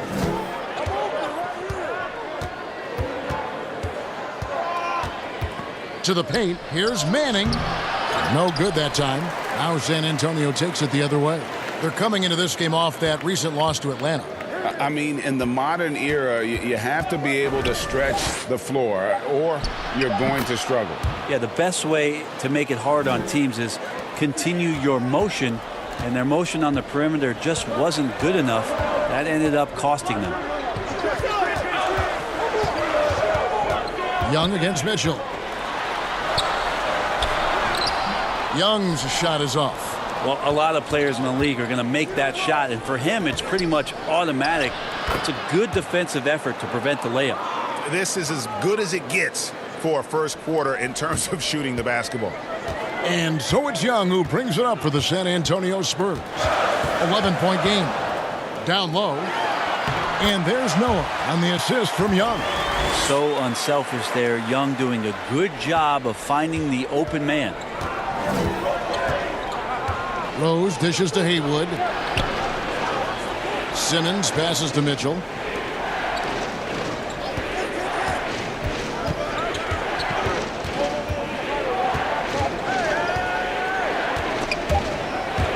Stolen by Robinson. And the Spurs pushing it up now. Here's Middleton. That shot no good. Simmons with the defensive effort. Mitchell in the corner.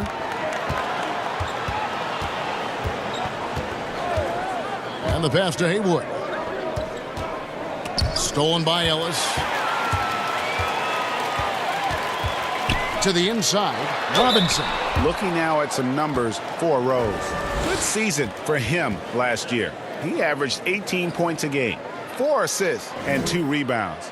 And you look at the numbers he's been putting up, fantastic scoring production from him. Yeah, hard to ask for anything more at this point. He's really stepped up, and he's really delivered. Take a break. Take a break.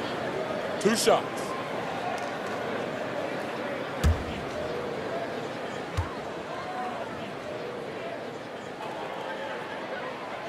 They throw good, Robinson. And Oklahoma City making a change here. Jefferson's checked in.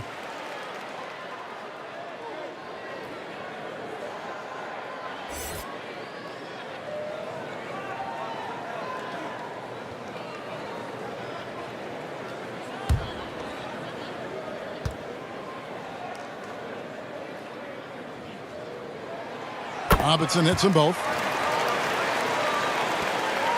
The Thunder leading by 7. Simmons the bounce pass. And Robinson comes to help. Mitchell outside. He kicks it to Simmons. Robinson against Haywood. 6 on the shot clock. That's tipped.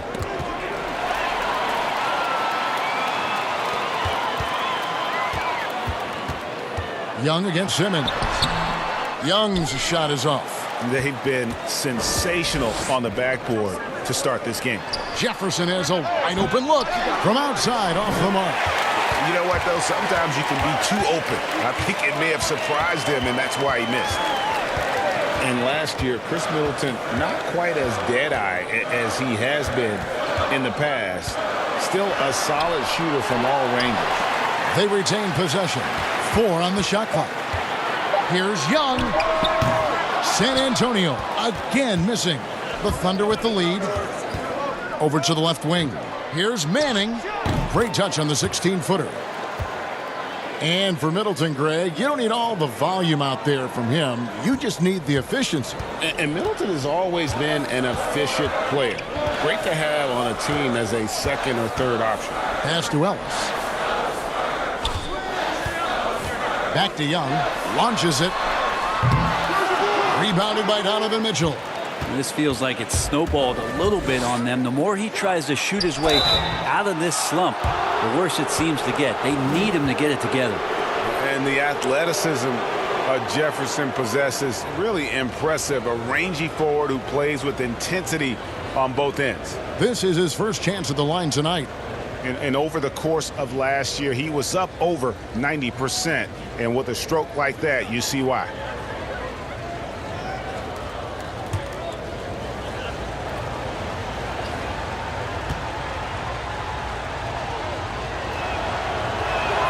And the first one drops.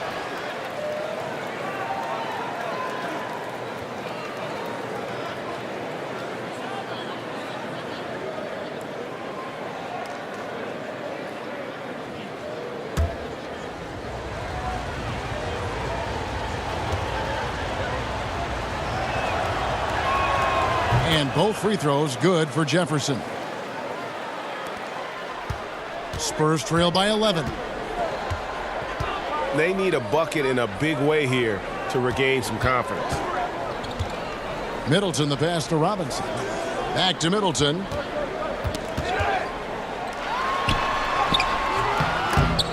The shot that time not on target.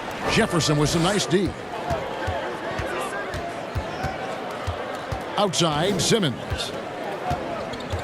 Outside, Jefferson. Here's Manning. His last outing, he had 8 points. Just 5 to shoot. Back to Jefferson. There's the lob to the hoop. And slam dunk by Haywood. Their play on both ends has been superb. We'll see if they can maintain the momentum. Like tonight, that all the hustle plays have meant so much to this team. Now just sustain some of that energy and keep comfortable. Outside for Robinson. Pass to Young. Latrey drains it from beyond the arc. Young's got 6 points. Now Mitchell.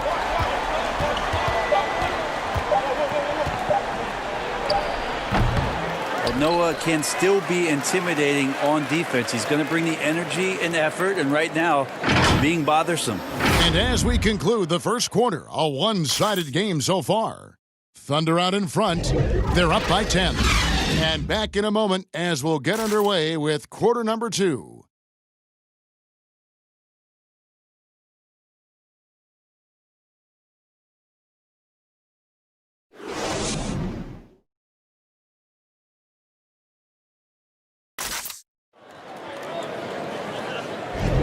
And welcome back to the second quarter of action. Plenty of basketball left to play, but this one has been one-sided so far.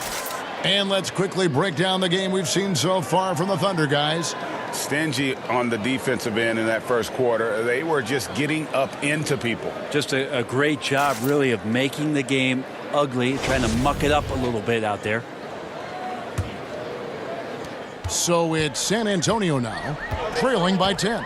They've got Chris Middleton. Ellis is out there with Trae Young. Then there's Noah. And it's Robinson in at the 4-man position. That's the San Antonio 5. They have been board dominant in this game. That's definitely been a factor in crafting this huge lead. And we've got an update here, so let's check in with David Aldridge reporting from the sideline. Kevin, when Trae Young was in college, he was known for his long-range shooting.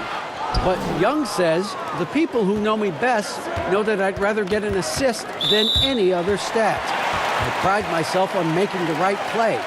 Knowing your teammates get joy and excitement from playing with you is all I care about. Kevin? That's great to see. Thank you, D.A.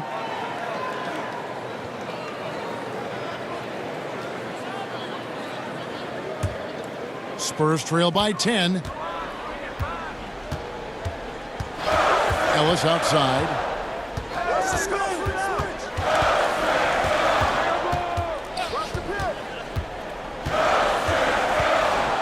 Kicks to Middleton. 6 to shoot. Here's Noah. Over Mitchell. And the shot is long. And it's Mitchell with the ball for the Oklahoma City Thunder. 13 points was their biggest lead in the game. To the middle.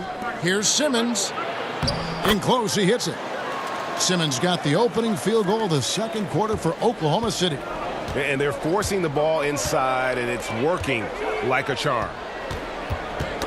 Knocked away. Back to Young. Haywood with the rebound. Haywood's got rebound number 7 for him tonight. Inside. And slam dunk by Haywood. Now, there are only a few players in the league who can hit a teammate like that in stride. Beautiful assist. Simmons against Young. Middleton outside. Noah kicks to Middleton.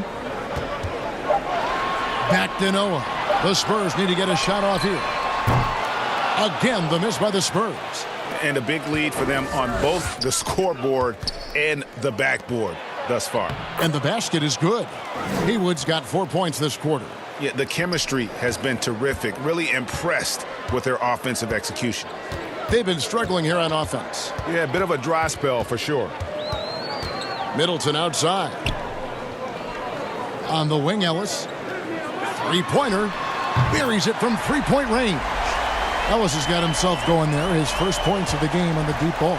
The Thunder leading by 13.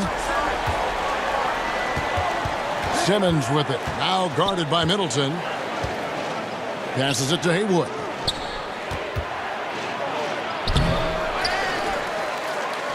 And there's the pass to Manning. Tries again, and he overdid it there. Too much force, it looked like, on the foul, and he's called for the flagrant. Boy, a very hard foul that time, and the officials had to slap him with the flagrant. I mean, you can't let him get away with that kind of contact. Yeah, gee, that's an easy call for the officials to make when there's that much contact. The league is really cracking down on those sort of plays. And he knocks down the first one. Brent, if you were building an offensive system from scratch, what would be your favorite style of play? I would really tend to lean on 3 guards that could handle the basketball, Kevin. Guys who can initiate plays from all over the floor and really look to find players that are smart about playing off the ball. You've combined 3 of those guys with the skill set, so one has it, and the other 2 are maneuvering around. They're going to cause so much commotion. They're going to cause so many breakdowns defensively within a possession that a multitude of playmaking players, that would be tremendous. And tough all of those defend, guys, right, man? yeah, but all those guys too, Kevin. On top of that, if we talked about their physical nature and stature, I would want guys that are 6'6", 6'7", and long, because when you get back to the other end, you want them to be able to coordinate and take up enough room defensively to cause some problems. But man, 3 guards, 3 long guards, and this is something that Phil Jackson relied on during the years when they won championships in Chicago. He always looked for long guards. Aside from Jordan and Pippen, there was the Ron Harpers of the world that helped accentuate what they could do on the perimeter. And it's in there. Price has got 7 points. That's nice vision there. You see that pass, you make the feed before the defense has a chance to react, and that opens up a much better opportunity to score. Rose, he's checked in for Oklahoma City.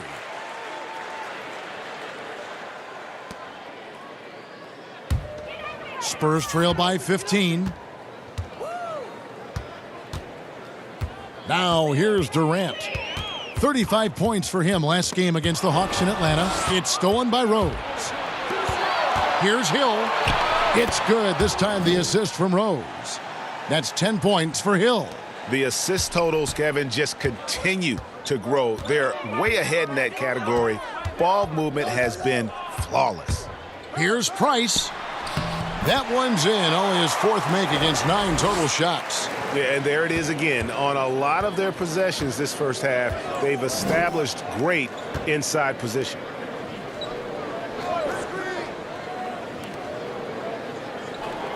Back to Rose.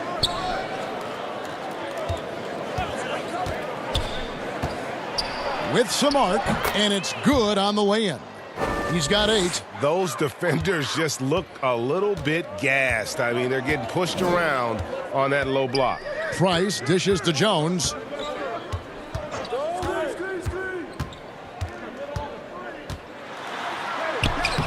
And it's Russell with the rebound. Russell's got 6 rebounds in the game. Here's Rose. Count that one. Rose has got 4 points now in the quarter.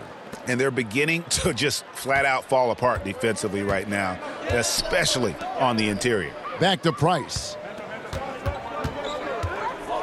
Pass to Pettit.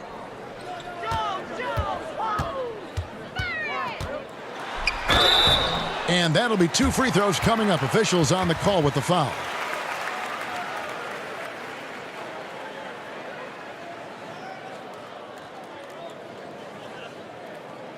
San Antonio shooting their 3rd and 4th free throw attempts of the game.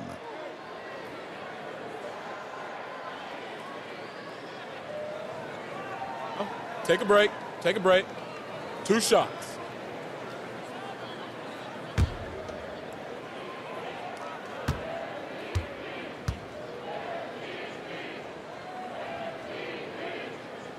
First one falls for him.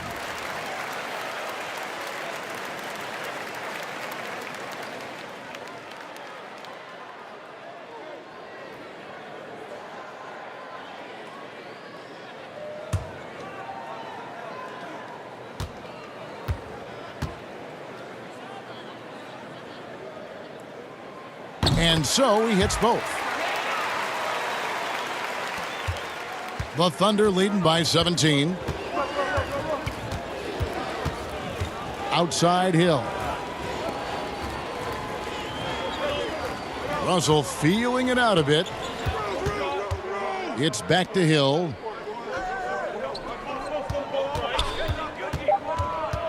Over Jones. Misses off the left iron.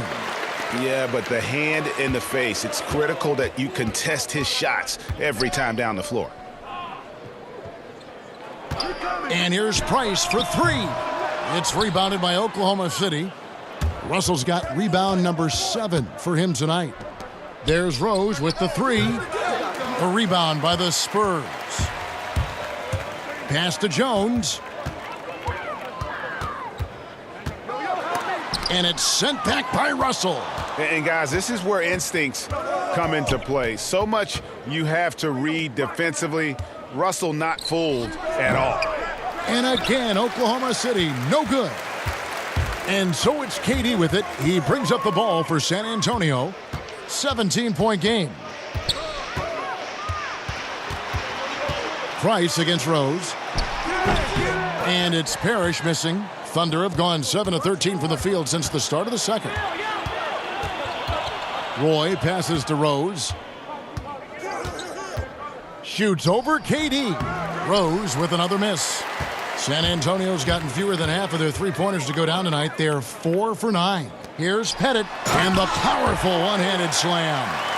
And didn't do anything fancy there, but didn't need to. Nope, his only concern right now is getting the points on the board, and I don't mean style points. The kick out to Hill. A floater. It's deflected, and they're able to recover. There's Rose with the three. That doesn't go either for Rose. Spurs trail by 15. Here's Jones. Durant trying to break free. On the basket by Jones. Jones has got his first bucket of the night. I just think that's trouble. You're gonna let that guy shoot layups. You're asking for it. Passes it to Rose. Over Price. Rose with another miss. Teammates right now covering up for the type of off performance he's having. In terms of scoring, this has not been his best night. And the pressure he put on that shot forced the miscue. Those are all the little things about effort there. He just gets out there and contests, and that's just enough. And here's Jones. 11 points for him in that last game against the Hawks in Atlanta.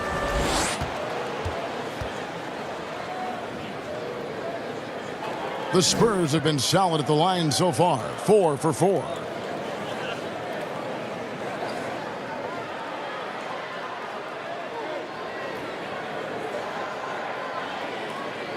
Take a break. Take a break. 2 shots.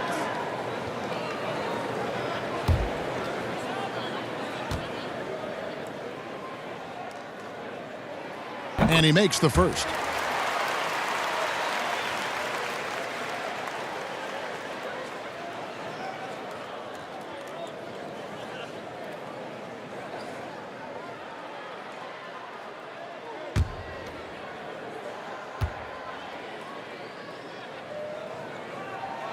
And he makes both free throws. Yeah, in this quarter, they've had the right approach, driving and drawing, initiating contact, create opportunities, get to the line. Hill with it. 14 points from him the last game against Orlando. Outside, KD. And it's sent back by Russell. They get it back. Jones kicks to Price. Off target from outside. He hit 1 3 in the first, but the well has been totally dry for him in the second. KD against Roy. The pass to Hill. Shot clock at 6. Shoots. No good there. Now San Antonio takes it the other way. Left side, KD, and it's good for 2. He's been terrific tonight, and with a little help from the other guys on the floor, they might be able to turn this game around. And this is his first trip to the line tonight. A different look now for San Antonio. Ellis is checked in for Jones. Young is subbed in for Price. What's up?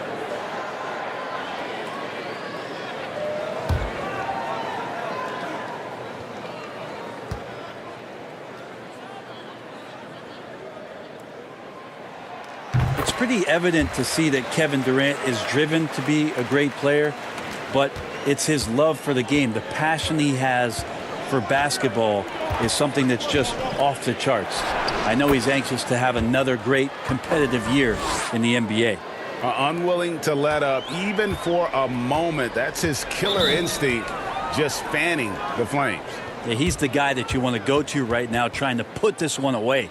San Antonio calls timeout. And coach can't be happy, and I think I know why. Their defense putting up no resistance inside. No, they're not preventing them from scoring, and if you can get to a high-efficiency shot on the floor, and that's the paint, you just keep going.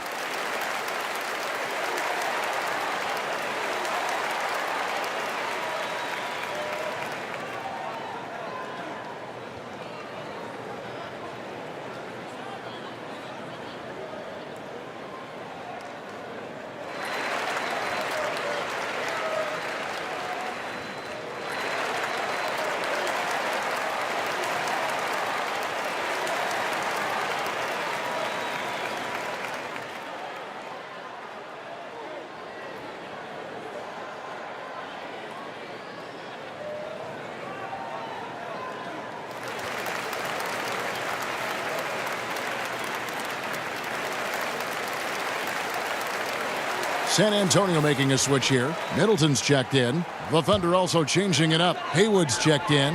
And Jefferson subbed in for Hill. Ellis, the pass to Middleton. Young against Jefferson. Here's Ellis. Packed in, coming off the assist from Young. Ellis has got 5 points now in the quarter.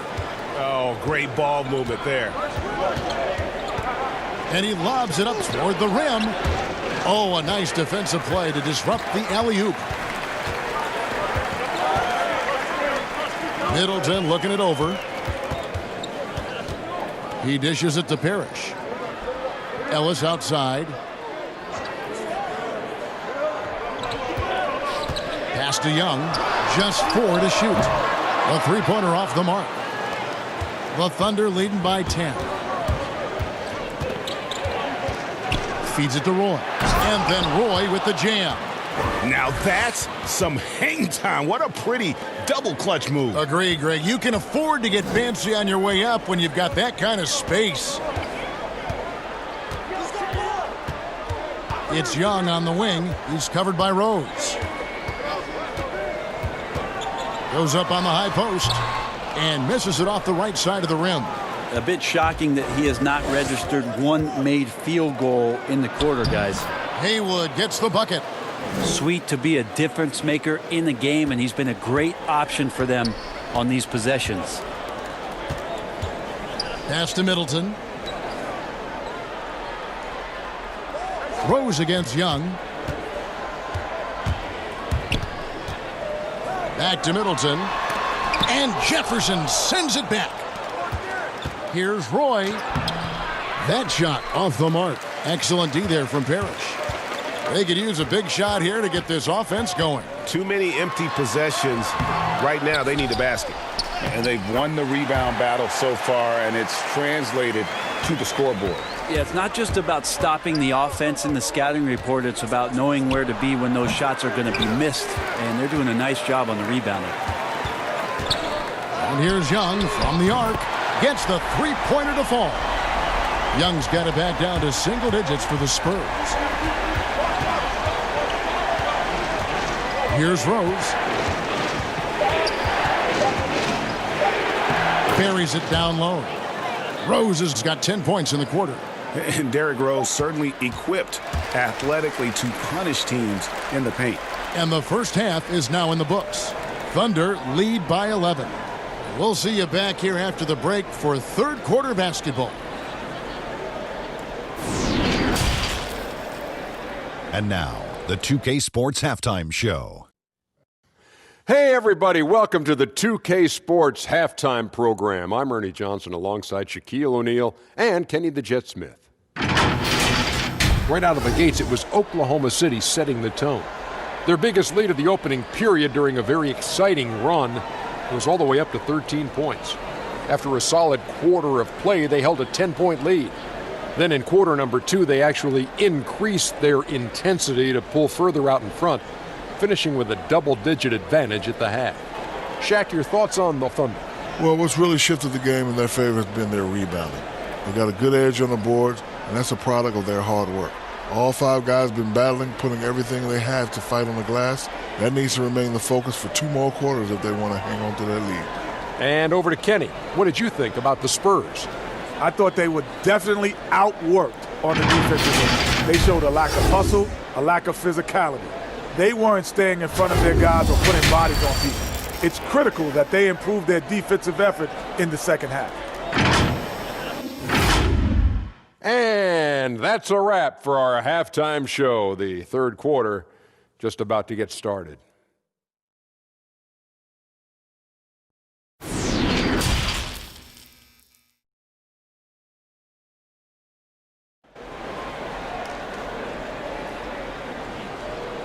And there wasn't too much drama in the first half, but maybe things will tighten up here in the second. A fantastic game from Derrick Rose in this one.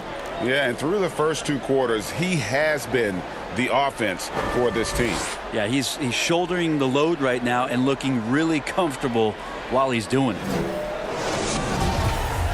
And after a very lopsided first half, we'll see if things play out a little more evenly here in the second.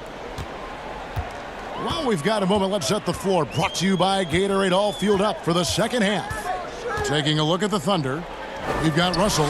Derrick Rose is out there with Brandon Roy. And it's Hill, and it's Haywood in at the power forward. Yeah, nice silky finish on the alley-oop from the stupendous feed. That sequence couldn't have been executed any better. It's a great move, and he catches the defense completely off guard. Well, just ripping through right there as he finds the open spot and gets right through there. High basketball IQ play. Here's Jones. Thunder with the rebound. Russell's got 13 rebounds in the game. Class eating. Stolen away. Nice job to interrupt the alley-oop attempt there.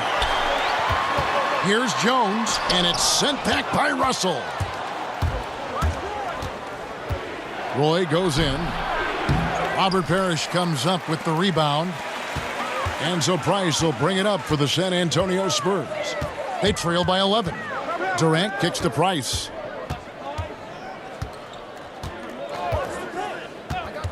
Passes it to Pettit. Outside, Jones. Now the pass to KD. It's hauled in by Bill Russell. Russell's got 14 rebounds for him tonight. Wow. The shot's good from Roy. And the jump shot has been a dimension of this game where they've had a clear advantage. Here's KD. And he gets the whistle. 2 free throws coming up. Grant Hill picks one up. Yeah, the defender over-aggressive there, but the conventional wisdom is you're trying to do whatever it is that you can to disrupt Durant's rhythm. He made the only free throw attempt he had earlier in the game. And last year, excellent at the free throw line, just a shade under 90%.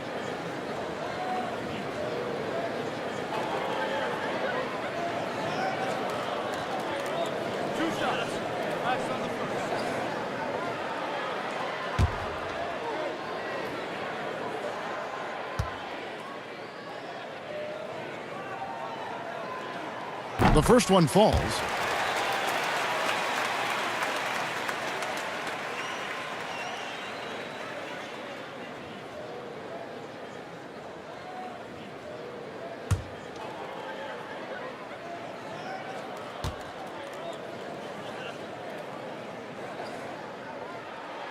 And so Durant nails them both. A big fella with the ability and confidence at the free throw line is something that every team wants. Don't have to make those late substitutions. Keep your big guys on the floor. How about the timing he shows there to challenge that shot? Yeah, not easy to do there, and that's a guy that you can tell takes every possession defensively very seriously. Team starts the second half missing 4 of 5 shots. When does the coach possibly call a timeout and reiterate what he talked about at halftime? Pass to Haywood. Stolen away. Price outside. They get it again. And the Chief making his presence felt on that offensive backboard. Doesn't look like he's outworking you until you see the ball drop through the net. Pass to Haywood. And here is Hill. Now Rose. 16 points for him. From 12 feet out, and he gets the jumper to drop. Rose has got 18 points. And Rose playing a big role offensively. He's got to be a focal point of your defensive scouting report. No doubt he can hurt you. Outside, Jones. To the middle. Here's Parrish. Nice D from Russell. The Thunder leading by 11. Floats it up for Hill. Outside for Roy.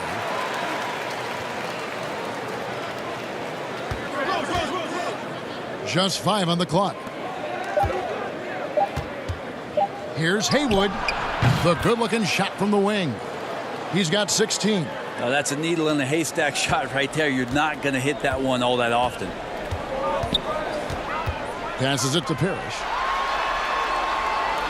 Here's Pettit. He's guarded by Russell. Price outside. There's the pass to Pettit. Shoots over Haywood. Moves back up, and he could not get that one to go. A lot of contact, and he'll go to the line for 2. It's going to be on Bill Russell. Nice work to get it inside and draw the contact. For San Antonio, they have been exceptional shooting free throws tonight, going 9 for 9.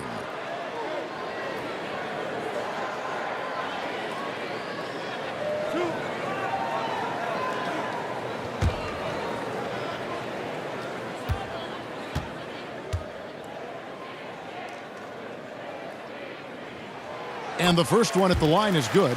And the Thunder with some changes. Donovan Mitchell's checked in for Roy. And it's Ben Simmons in for Derrick Rose.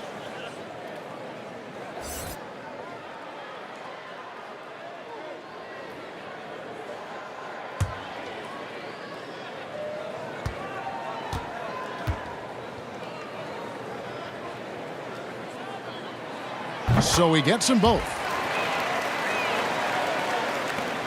The Thunder leading by 11. Yo, check Simmons. Simmons passes to Haywood. And here is Hill, defended by Jones. Looking to get back on track here. Shooting foul as the whistle blows. He'll shoot 2 free throws. It's on Kevin Durant. And the word you got to use is explosive out there when talking about Grant Hill. He's one of those guys who doesn't wait for the game to come to him. He goes out and just makes things happen. 2 shots.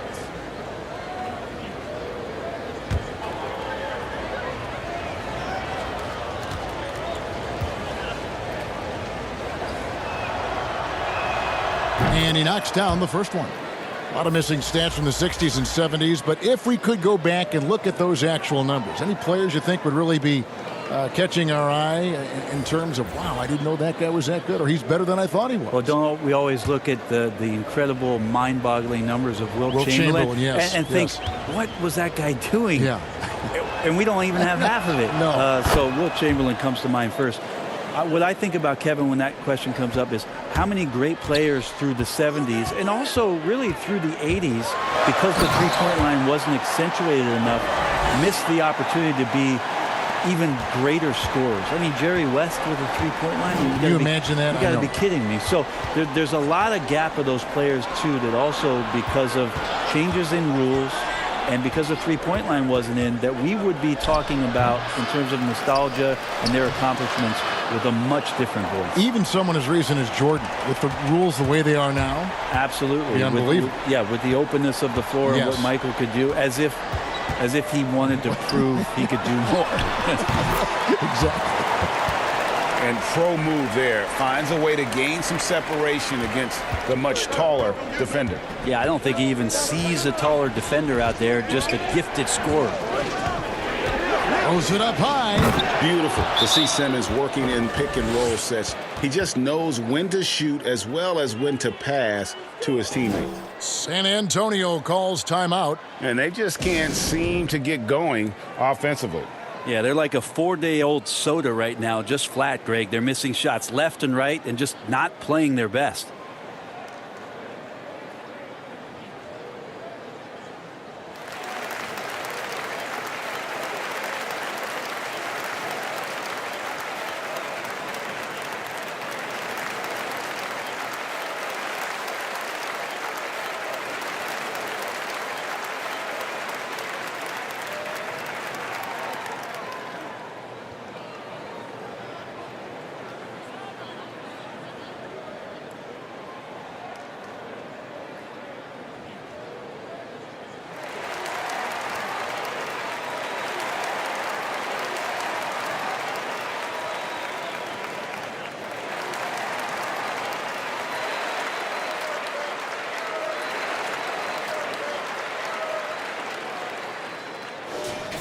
With a break in the action, let's show you the teams with the most second chance points last year.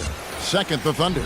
This was a team that was really savvy when it came to getting position under the boards and then getting those offensive putbacks. Spurs trail by 11. Price outside. Pass to Jones. Ripped away. Mitchell with it. Jones covering. Lets it go from 11. Mitchell's shot is good. Mitchell's got his first points in this one. And this is why coaches talk about playing with pace. The scoreboard tells it all. Kind of get a team defensively on their heels, and if you can keep pushing and keep attacking, they'd never find some kind of defensive balance to help slow you down. The Thunder leading by 11. Here's Simmons. Robinson pulls it in. I'm not sure where the lack of focus comes in there, Kevin. That's not like him. The defense is close, but there's enough space to score. Durant, no good. And so it's Hill with it. He brings it up for the Oklahoma City Thunder. Earlier in the game, they had a 19-point lead. It's hauled in by Noah. San Antonio's gone 0 of 2 from deep to start things here in the second half. Back to Price. And it's sent back by Hill. Here's Simmons, and Simmons slams it in. Yeah, and when Simmons is driving inside, he's going to sky up for the flush, getting to the basket in no time. Mitchell against Price.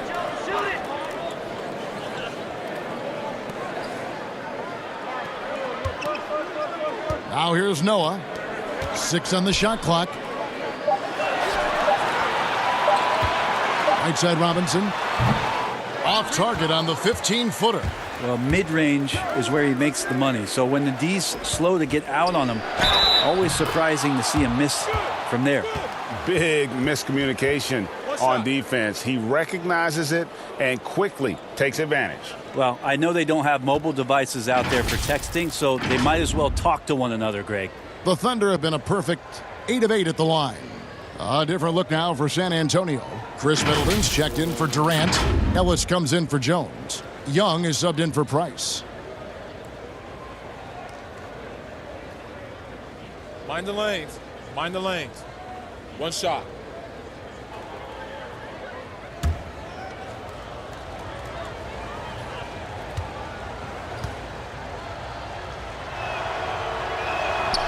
Free throw drops for Hill. Here's Young. He's got 9. Guys are looking for a spark here. Yeah, a cold stretch offensively for sure. And Middleton kicks to Young. Spurs passing it around. Pass to Robinson. Young with the ball. From deep three-point range, they get it back. It's good on the putback. Yeah, better grab your hard hat on a night where you're dealing with Joakim Noah, especially on the rebounding end of the floor. Mitchell passes to Manning. Hill against Ellis. And the basket by Hill. Hill's got 7 points here in this quarter. Yeah, he's going to knock that down if you give it to him. Uncompetitive there defensively. Well, defense also looking defeated. The lack of hustle is driving the coaching staff a little bit batty right now. San Antonio calls timeout.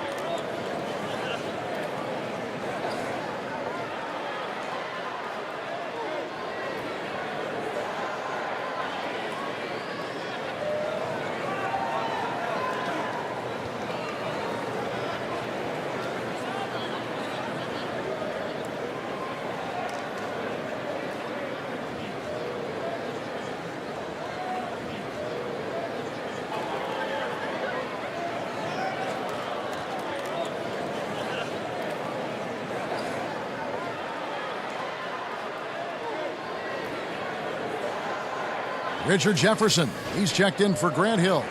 Looking now at the numbers for Young.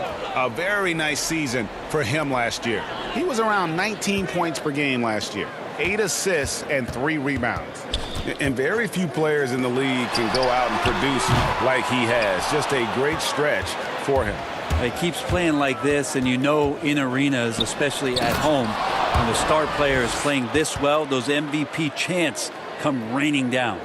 Oh, such a beautiful pass to set that one up. Yeah, the pass might have been pretty, but the finish was angry.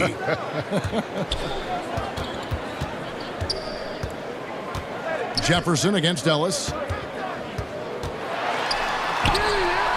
Now, here is Young. He's guarded closely. Good D by Mitchell.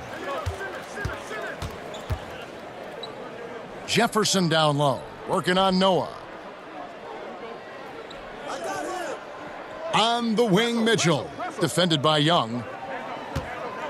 Here's Manning. Again, the Thunder score. Not a lot of resistance on the inside, and they're taking full advantage. It's Young on the wing. 9 points in the game so far. Here's Middleton. Ben Simmons with the rebound. Simmons got 4 rebounds in this game. And when he gets ahead of steam, you almost feel sorry for defenders. Ben Simmons, a combination of size, speed, and ball handling that can at times be unstoppable. Noah kicks to Ellis. Shot to stop the run. And the call on the shot that sends him to the line.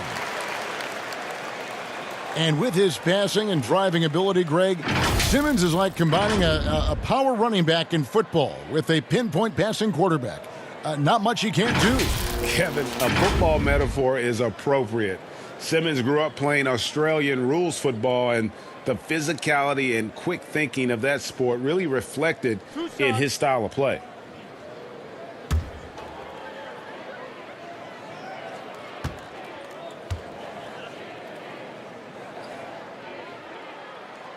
No good on the free throw. There may be long-range shooters with better numbers than Ellis, but no one has more confidence. There isn't a shot from any spot on the floor that Ellis doesn't think he can sink.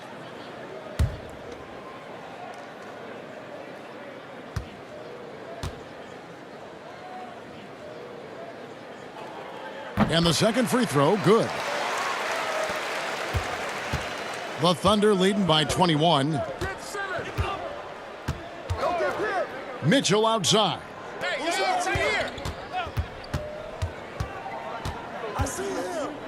Over Young. And it's Mitchell missing. San Antonio's gotten off to a very slow start from three-point range in the second half. They're 0 for 4. Middleton the pass to Young. Launches a 3. Good D by Mitchell. And not a way to get out of a funk. He needs to be looking for good, solid, more efficient shots, not the wild one he took there. Noah with the block. That's something Noah is phenomenal at doing, leaving the floor quickly enough to get the block. Here's Ellis. Second chance shot. Noah kicks to Ellis. It's rebounded by Oklahoma City. Outside, Simmons. Passes to Manning. Russell trying to free himself up. Manning can't get it to go. Another shot, and 2 free throws coming up, unable to get that one to go with all the contact. Here's what Oklahoma City's schedule is looking like. On Saturday, the Golden State Warriors come into town, tipping off a homestand for them. And then on Sunday, the Milwaukee Bucks will come into town. He'll take his 3rd and 4th free throw shots of the game right here.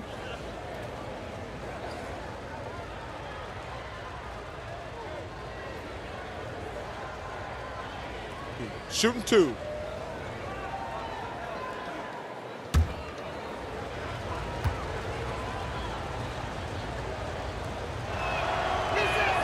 And the first one drops. We're still waiting for that first miss from the line this half. For the Thunder, Haywood's checked in, and it's Rose in for Donovan Mitchell.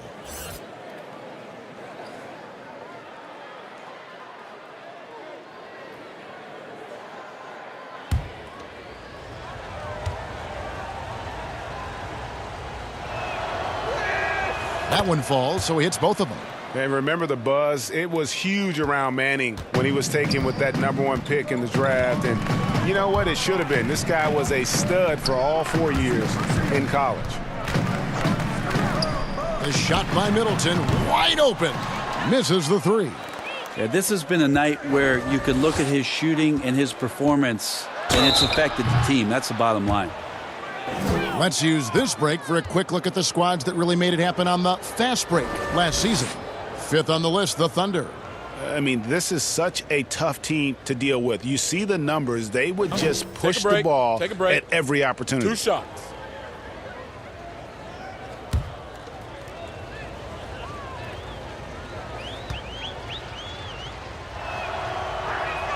First free throw is good. And Oklahoma City making a change here. Roy's checked in.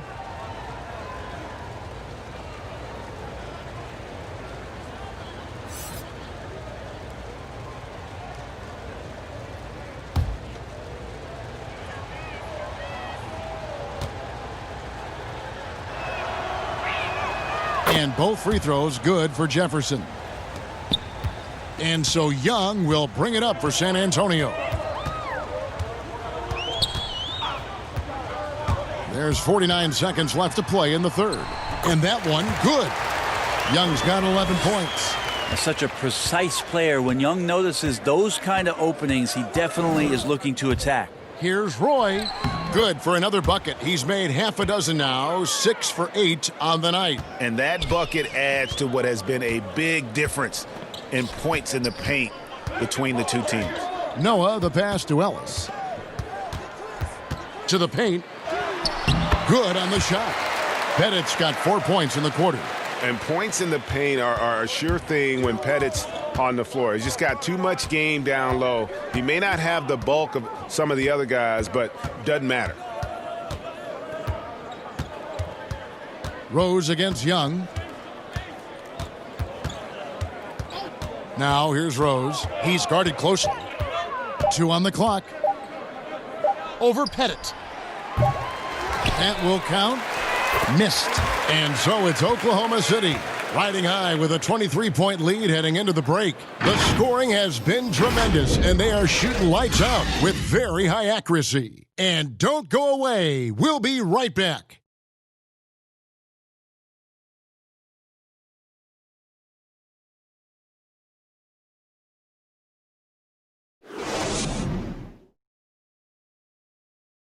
Let's take a listen to a recent huddle from Coach Billy Donovan. Guys, good job hitting ahead. That means we're running, which is good, okay? We've got to pay attention right now, okay, and what we're doing coming out of timeouts. Pushing the action, fast pace. Billy Donovan wants to keep them rolling it out. Yeah, I mean, they're doing a good job in transition. They just need to stay focused and be efficient. And 1 quarter to go in a game that to this point has not been an evenly fought contest. Ellis is out there with Young.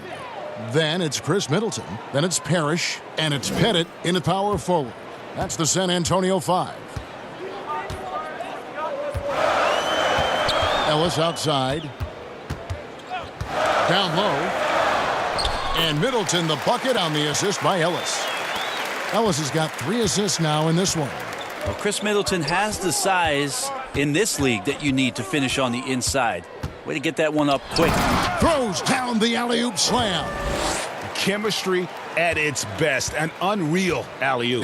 You're right. The pass, the catch, the dunk. All of it perfect. Ellis kicks to Young. The pass to Parrish.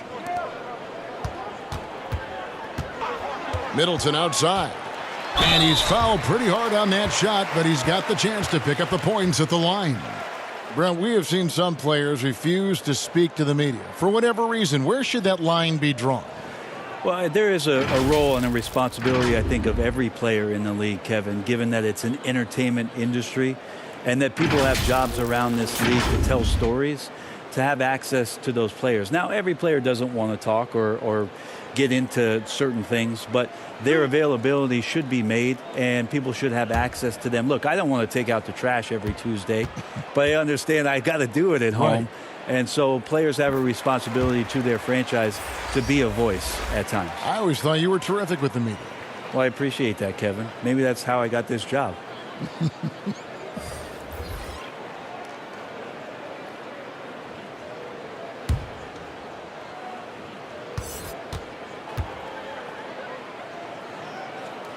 And good on the second, so he makes them both. Middleton improving his game, improving his confidence, coming back after injury, and working to become better. Outside for Jefferson. The three-pointer, no good. So it's San Antonio now. Korver dishes to Jackson. Nice ball movement by San Antonio. Middleton the pass to Parrish. Back to Middleton. And a beautiful feed leads to a monster jam. Well, Middleton getting up there allows him, with that height, to get up and jam it down.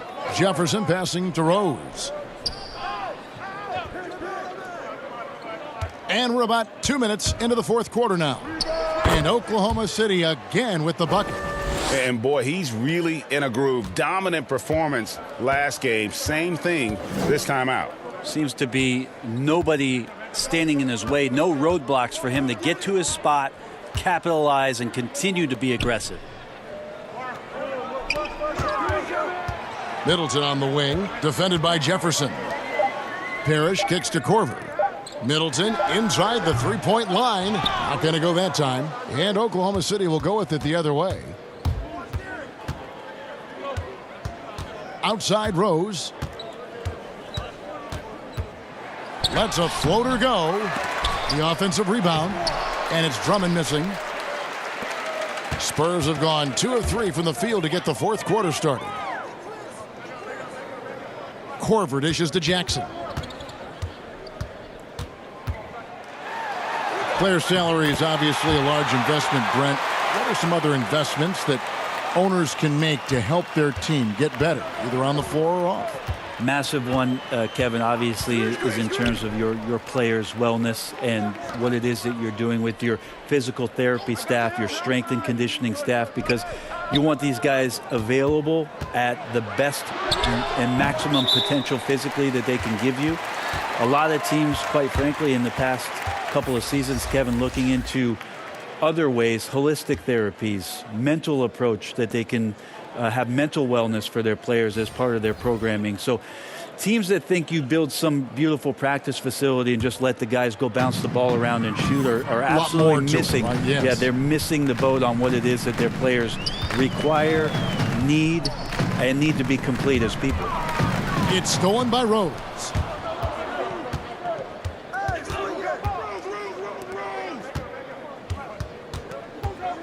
And a little over 3.5 minutes in the books so far here in the fourth. And it's good, 2 points. That's a testament to the effort there on the boards. Never willing to give up on the possession, finding ways to sniff out the ball. Outside, Jones to the inside. Here's Pettit. And that comes off the assist by Jones. They should continue to get the ball inside. The defense struggling to contain them.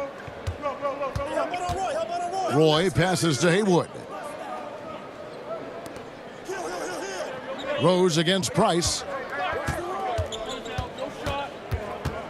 Left side Rose. High arcing shot, and he sinks the layup. Rose has got 24 points. And with the lift that Rose gets from his legs, he's able to put such a soft touch on those floaters. That's a great shot for him. Pettit, the pass to Price. Here's Pettit. Outside Durant. Puts up a three. The Thunder pull it in.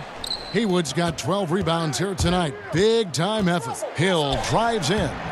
That shot is off. Great D that time from Durant.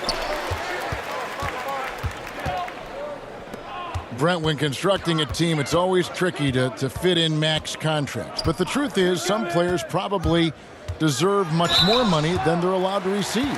Incredible to say that, right, It Kevin? is, yeah. But there are guys like LeBron James whose $35 million contract might be worth 100. I always thought about Jordan, too, right? I mean, my goodness. Yeah, it's ridiculous. And for the years that Michael Jordan was underpaid in Chicago for what it was he was doing. But in terms of competitive balance for the league and 30 franchises, and for you to try to build a team and a roster to put out on the floor to play this game and have opportunities to win championships, it's really the only way, and sometimes unfairly for guys in terms of their competition and compensation to have to put maximums on what it is that players can earn.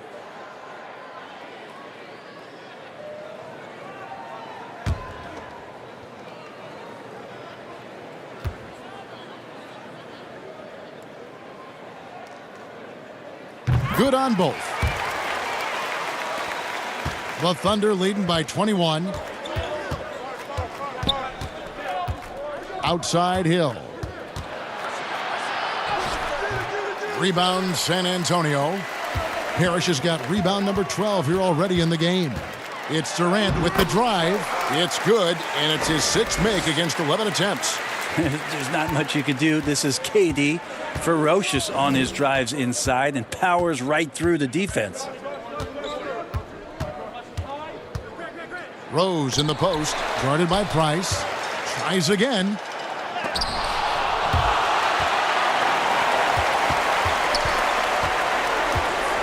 Here's Jones. The feed to Parrish. And foul on the shot, so he'll get a chance at the line.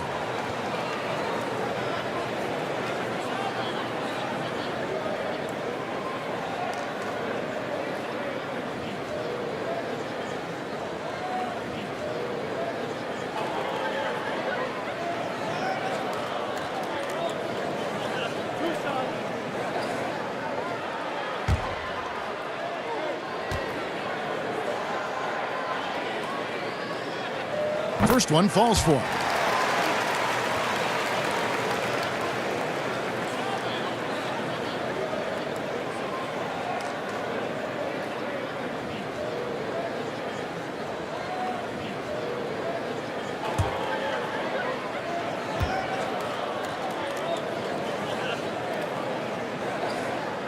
And he makes the first but misses the second. The Thunder leading by 18. Hill, no good. And so it's Jones. He'll bring it up for the San Antonio Spurs. Nice ball movement by San Antonio. Pass to Pettit. He kicks to Jones. It's Durant on the wing. Bangs home the trifecta. KD's got 7 now in this quarter. Well, elite scoring ability of Kevin Durant. When he's in a groove like this, every opportunity when he has the ball feels like a good one. Here's Haywood, and he can't stop the run as he misses. Spurs trail by 15. Price outside. Outside, Jones. Here's KD. And that comes off the assist by Jones. Jones has got 5 assists tonight. Oklahoma City shooting in the fourth quarter down around 31%, not playing with as much energy here lately. Time called here. The Thunder decide to talk it over. And doesn't like how things are going right now. The timeout before the timeout here, maybe just to cut off the momentum and have a chit-chat with the team to settle down.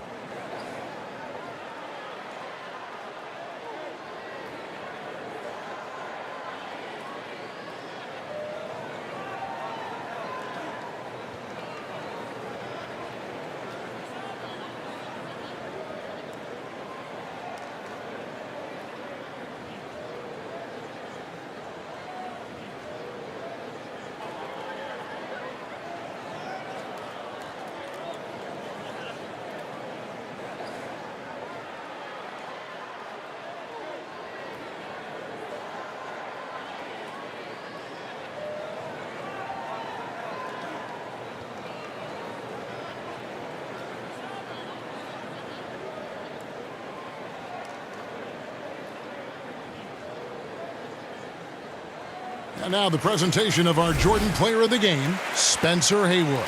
Yeah, and his percentage from the field tonight, just amazing. He hadn't just been gunning. He's been picking his spots, and you need that kind of patience and discipline to shoot as well as he has. Coming into this game, he had been having a tough stretch. We all know that, but not anymore. He's back at his best, and I think it's safe to say that slump is over. And we've got an update here, so let's catch up with David Aldridge. Well, over that last break, Kevin, I got a chance to listen to what Billy Donovan said to his team. He talked about the mindset they need to have and what he wants to see the rest of the way. Engagement at both ends and making good decisions with the ball. Guys? Thanks so much, David.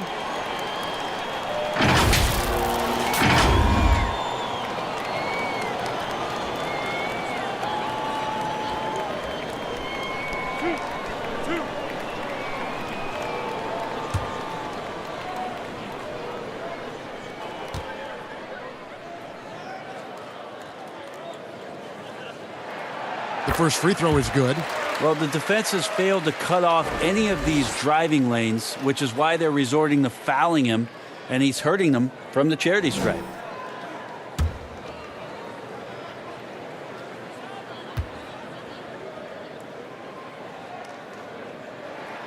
Durant hits them both. The Thunder leading by 11. Inside to stop the drought, and there's the nice layup by Hill. Hill's got 9 points here in the second half. That is all timing right there. Just led him perfectly. Pass to Parrish. And here's Jones. It's Durant with the... Too much at that. And using all of his 7'5" wingspan, Durant turns backwards. Rose passes to Haywood. Russell trying to free himself up. Haywood, no good. Spurs have gone 8 of 10 from the field here in the fourth quarter. Really getting it done. Here's KD. Here's Price. That's in, coming off the assist from KD. Price has got it back down to a single-digit deficit for San Antonio. Oklahoma City shooting straight 49% from the field. Roy kicks to Rose. Shot from the wing. Parrish grabs the board. Parrish has got 14 rebounds for him tonight. Wow. KD on the wing.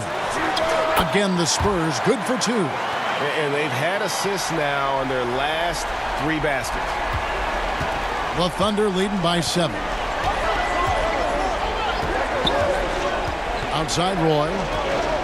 Here's Rose. Knocks down the 10-footer. Rose has got 8 here in the quarter. And that's just an intelligent play by Rose, taking advantage of whatever the D gives him. Jones looking for an opening. Hill against KD.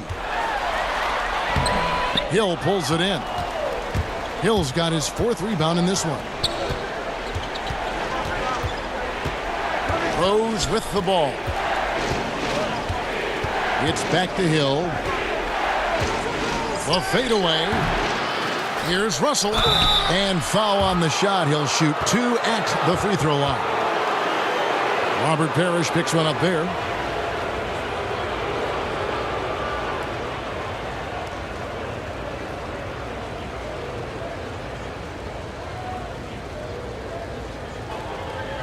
Take a break.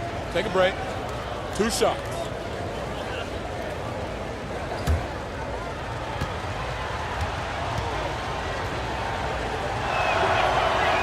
And he can't get the first one.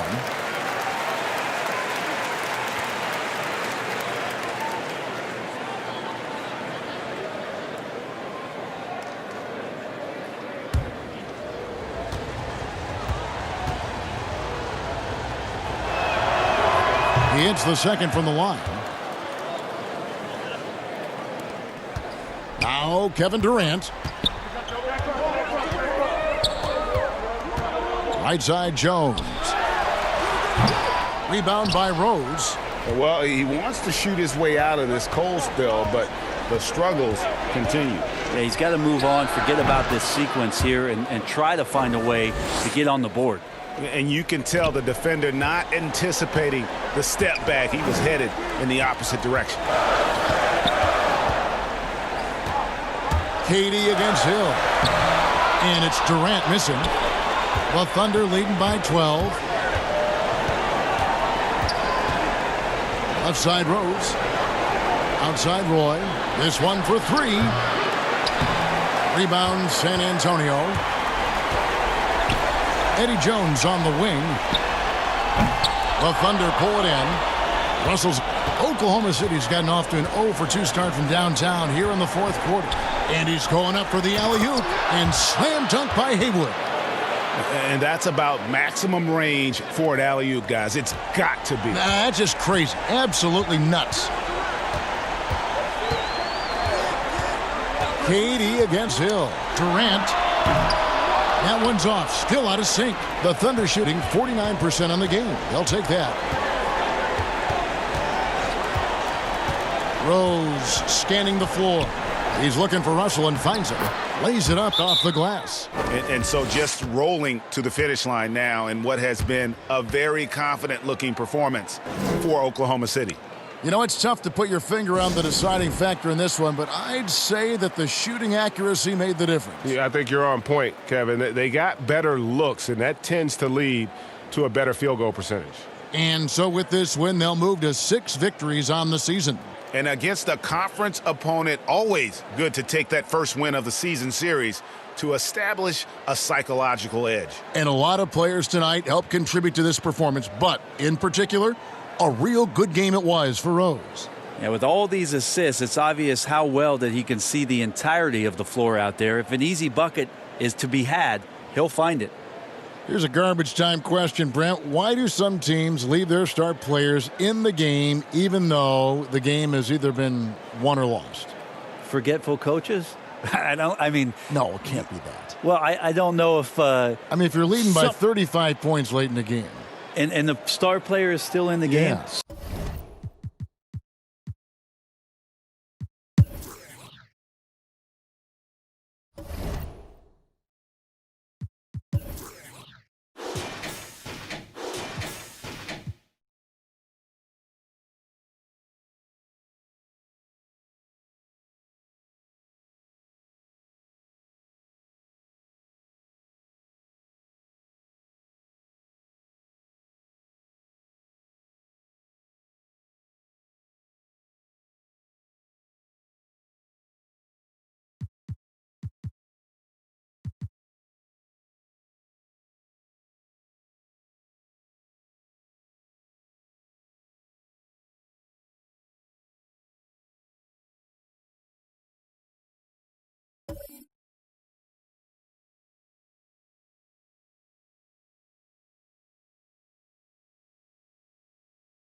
To win the NBA Finals MVP award, you have to give it everything. So, who was the first to win this award? Was it Jerry West, Kareem Abdul-Jabbar, Willis Reed, or Wilt Chamberlain?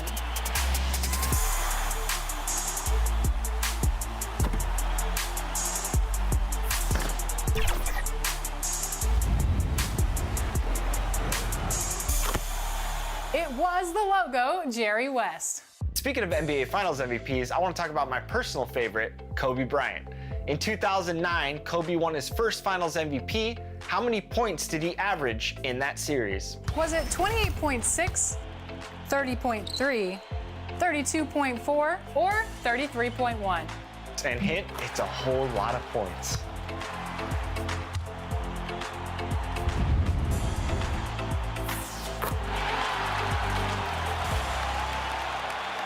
We still have a ways to go to the finals, but who do you think will be this year's regular season MVP? I think everybody knows the two names. It's LeBron James and Giannis Antetokounmpo.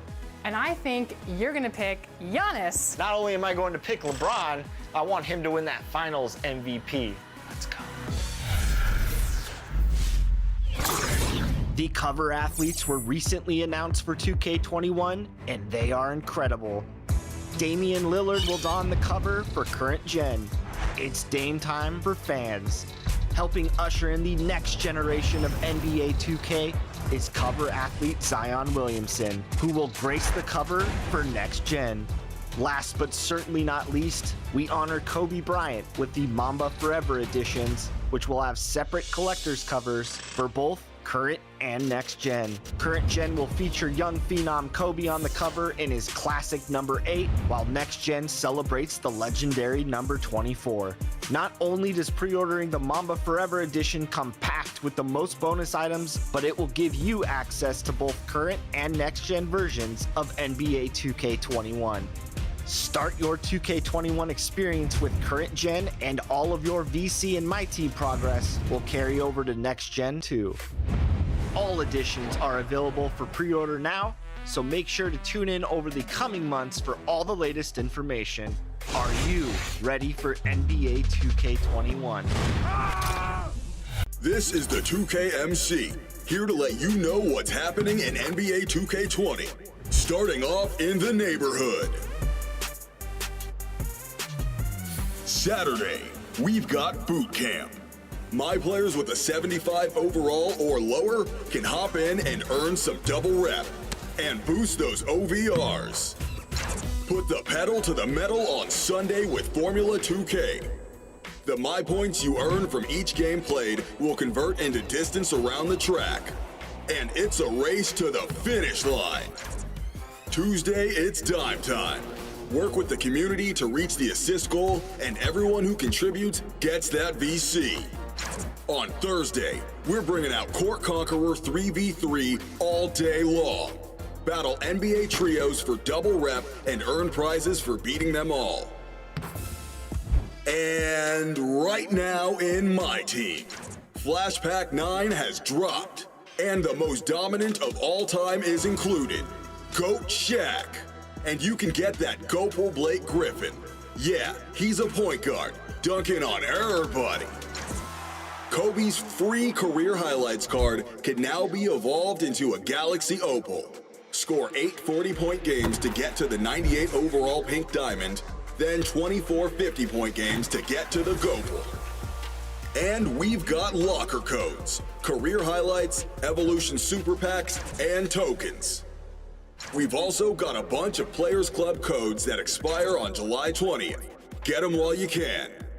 This is the 2KMC, and I'll be back later with your top plays.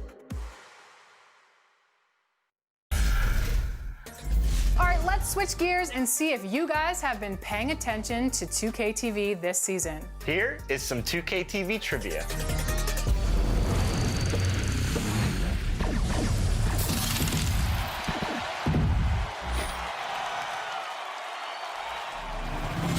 During this year's All-Star Weekend, we hung out with Miles Brown, and he told us he collaborated with which NBA 2K cover athlete for his album. Is it Shaquille O'Neal, Anthony Davis, Paul George, or Damian Lillard? Look who it is. Oh, yeah. Miles Brown. Oh, yeah. What's up, guys? All right, you ready? So my album, it's called We the Future. I'm really excited about it. The single I'm coming out with pretty soon, actually. It's featuring Damian Lillard, so I'm excited about that. Dame Dollar, man. I think it's so cool that Miles Brown got to collaborate with Damian Lillard, and what's even cooler is that he's one of our 2K21 cover athletes. Yeah, you mentioned it. Dame dons the cover of the Standard Edition, and as you saw right there, it looks amazing. And speaking of 2K21, we're also excited about the inclusion of the WNBA. In fact, our next question is about LA Sparks forward Candace Parker. She received her first letter from the Tennessee Volunteers for which sport? Was it swimming, volleyball, basketball, or fencing?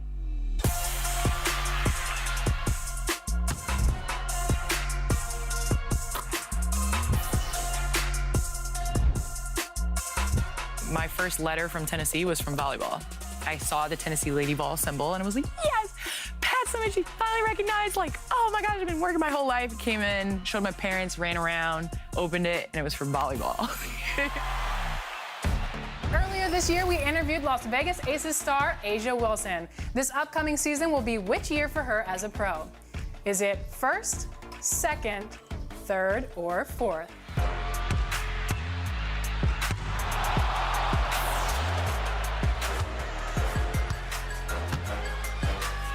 This is your third season with the Aces, correct?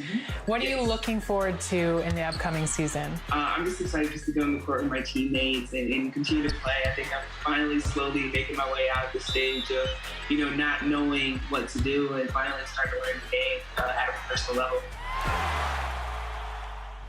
Which NBA dunk champion joined Team Manning in the first ever Chris Webber Invitational?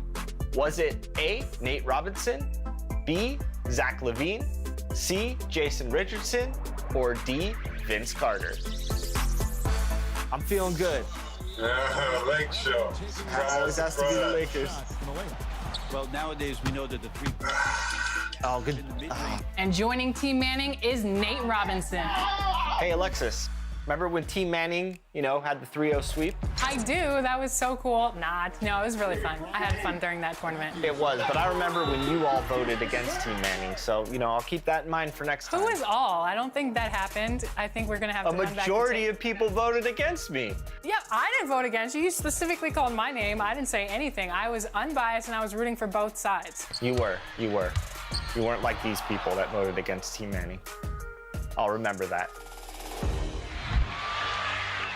Which position did Anthony Davis say that he used to beat himself in the NBA 2K20 2KTV challenge? Was it center, guard, small forward, or power forward? In a 1v1 matchup, you're taking on cover athlete Anthony Davis. In the blacktop mode game. On Hall of Fame difficulty, playing the 5. I'm not sure who, but if you pick a guard, you probably can, beat me off the dribble. Because if it's a big, it's not going to happen. The next question is about the Celtics, so I'm going to let you have this one, Chris. Thank you so much, Alexis.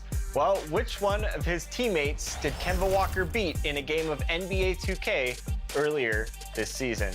Was it A, Gordon Hayward, B, Jaylen Brown, C, Jason Tatum, or D, Marcus Smart?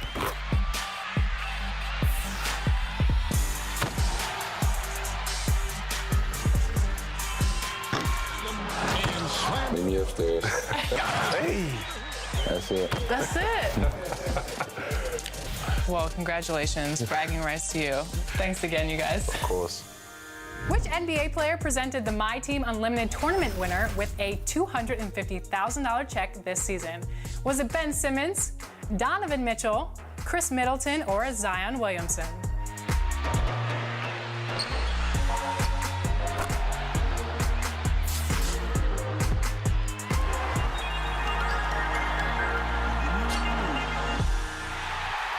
The person taking home that $250K check not only had to give it everything to win the My Team Unlimited tournament, but also become an NBA 2K League pro. Who was it? Was it A-Rooks, OFAB, Jomar, or Jin? The NBA 2K League draft is in the books. And with Season 3 set to begin in the spring, let's take a look at some of the new talent. Our My Team Unlimited champion, Jomar, joined Pacers Gaming in his return to the league. And with the NBA 2K League entering the playoffs soon, we caught up with Scott Cole to chat about the regular season and what to expect in the coming weeks. Right now, we are joined by the golden voice of the NBA 2K League, Scott Cole. Scott, what's going on, man?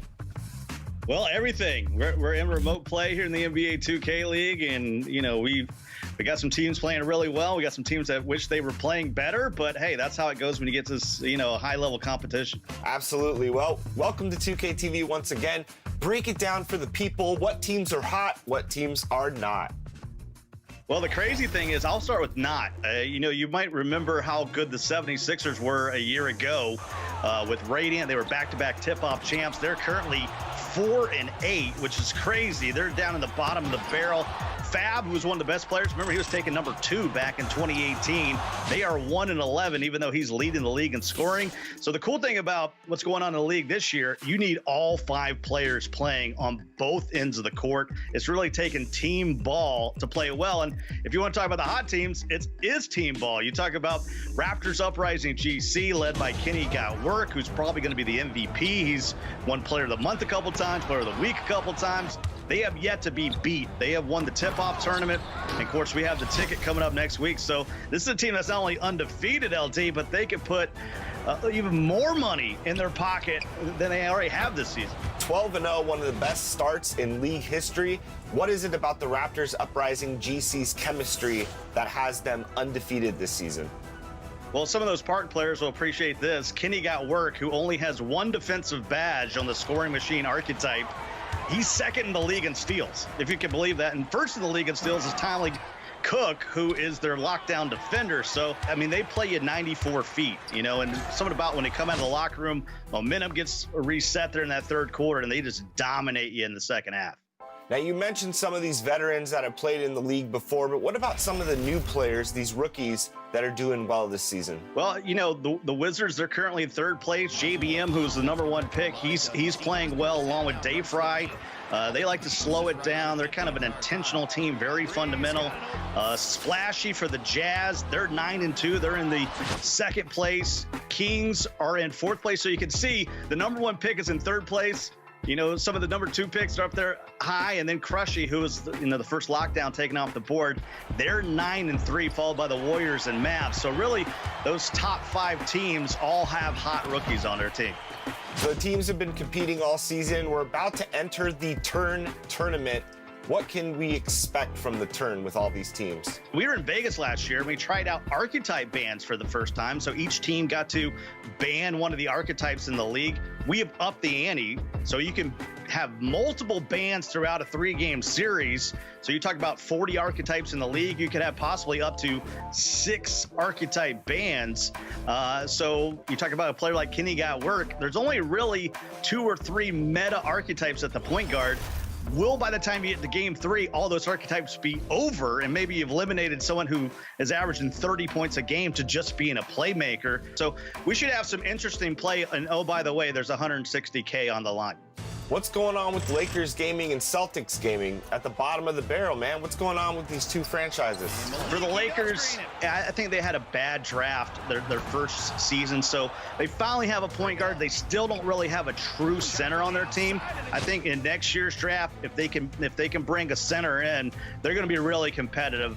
I look for both those teams to bounce back in season 4. Scott Cole, thank you for joining 2K TV. We will check back in with you for all the latest NBA 2K League action right here. If you're looking to explore more of NBA 2K20 this summer, it's never too late to jump into my team. Real quick, we're going to make sure your player cards are performing at their best in your lineup. Now, if you've noticed a star on your player's card, check out the Card Evolution menu. Here you can see all of your evolution cards and how to evolve them. These cards will improve as you complete the requirements listed. Some cards evolve to top-tier Galaxy Opals, so make sure you check here often as you add to your collection. If you've noticed a pair of players on your card, this means they have a dynamic duo. When a dynamic duo is on the court at the same time, both cards will receive a boost to their attributes and badges. But once one player gets subbed out, that boost is lost. So strategize and take advantage of these boosts while you can. Shoe cards provide a temporary boost to any My Team player, unless you're lucky enough to pick up a diamond version. Use these shoes to give your squad that competitive boost when you need it.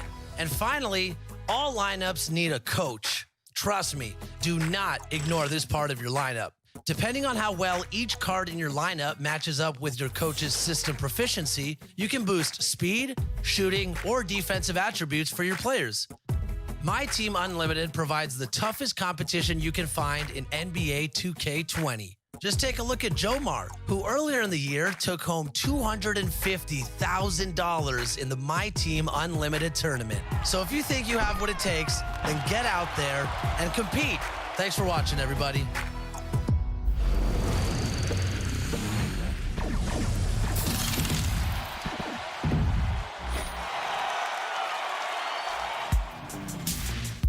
Okay, we're testing your NBA knowledge in this episode with some NBA playoff trivia. Next question, who from the following has won the most NBA championships? Is it John Havlicek, Kareem Abdul-Jabbar, Michael Jordan, or Robert Horry?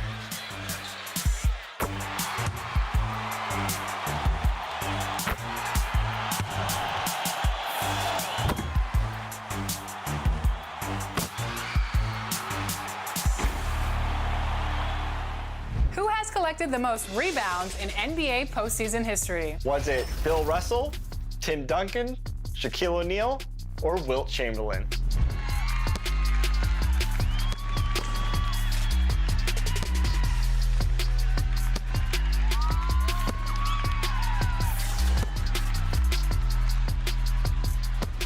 I think it's funny that there are 2 Lakers on this list, but a Celtic won it. I got nothing. And if you guessed Bill Russell, you guessed right. With the NBA season about to return at the Walt Disney World Resort in Orlando, essentially all of the teams playing will be playing road games for the remainder of the NBA season. So, of those franchises playing in Orlando, which has the best road record? Is it the Celtics, the Bucks, the Lakers, or the Spurs?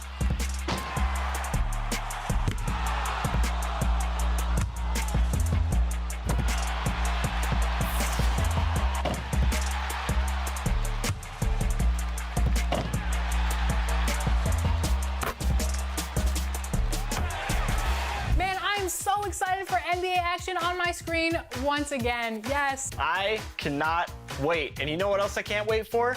To see as graded plays as the following. That's right. It's time to check out some of your top plays. Top plays.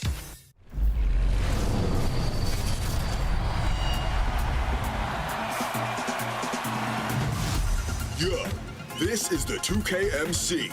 And I'm here with a very special edition of Top Plays. Our theme this week is Give It Everything.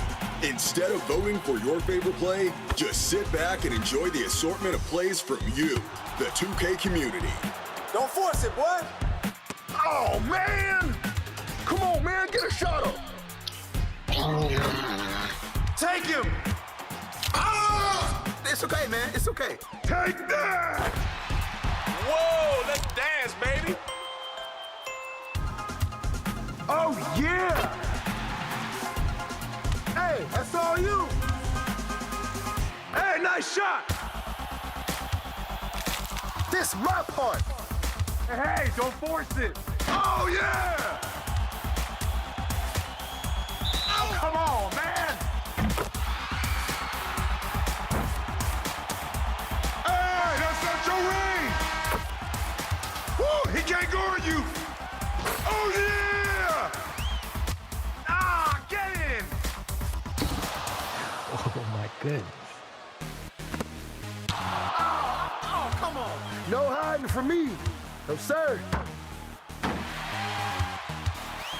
Oh, there it is. Oh! I got you. No one can dodge this. Keep your eye on the ball. Yeah, son. That was your chance. You want me to come closer? Woo! This is my park, baby. Yo, watch the clock. Get to it, get to it.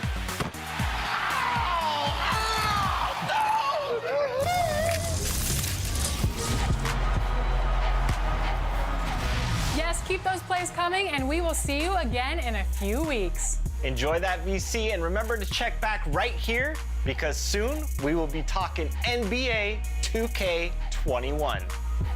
Woo woo! See you later. Bye.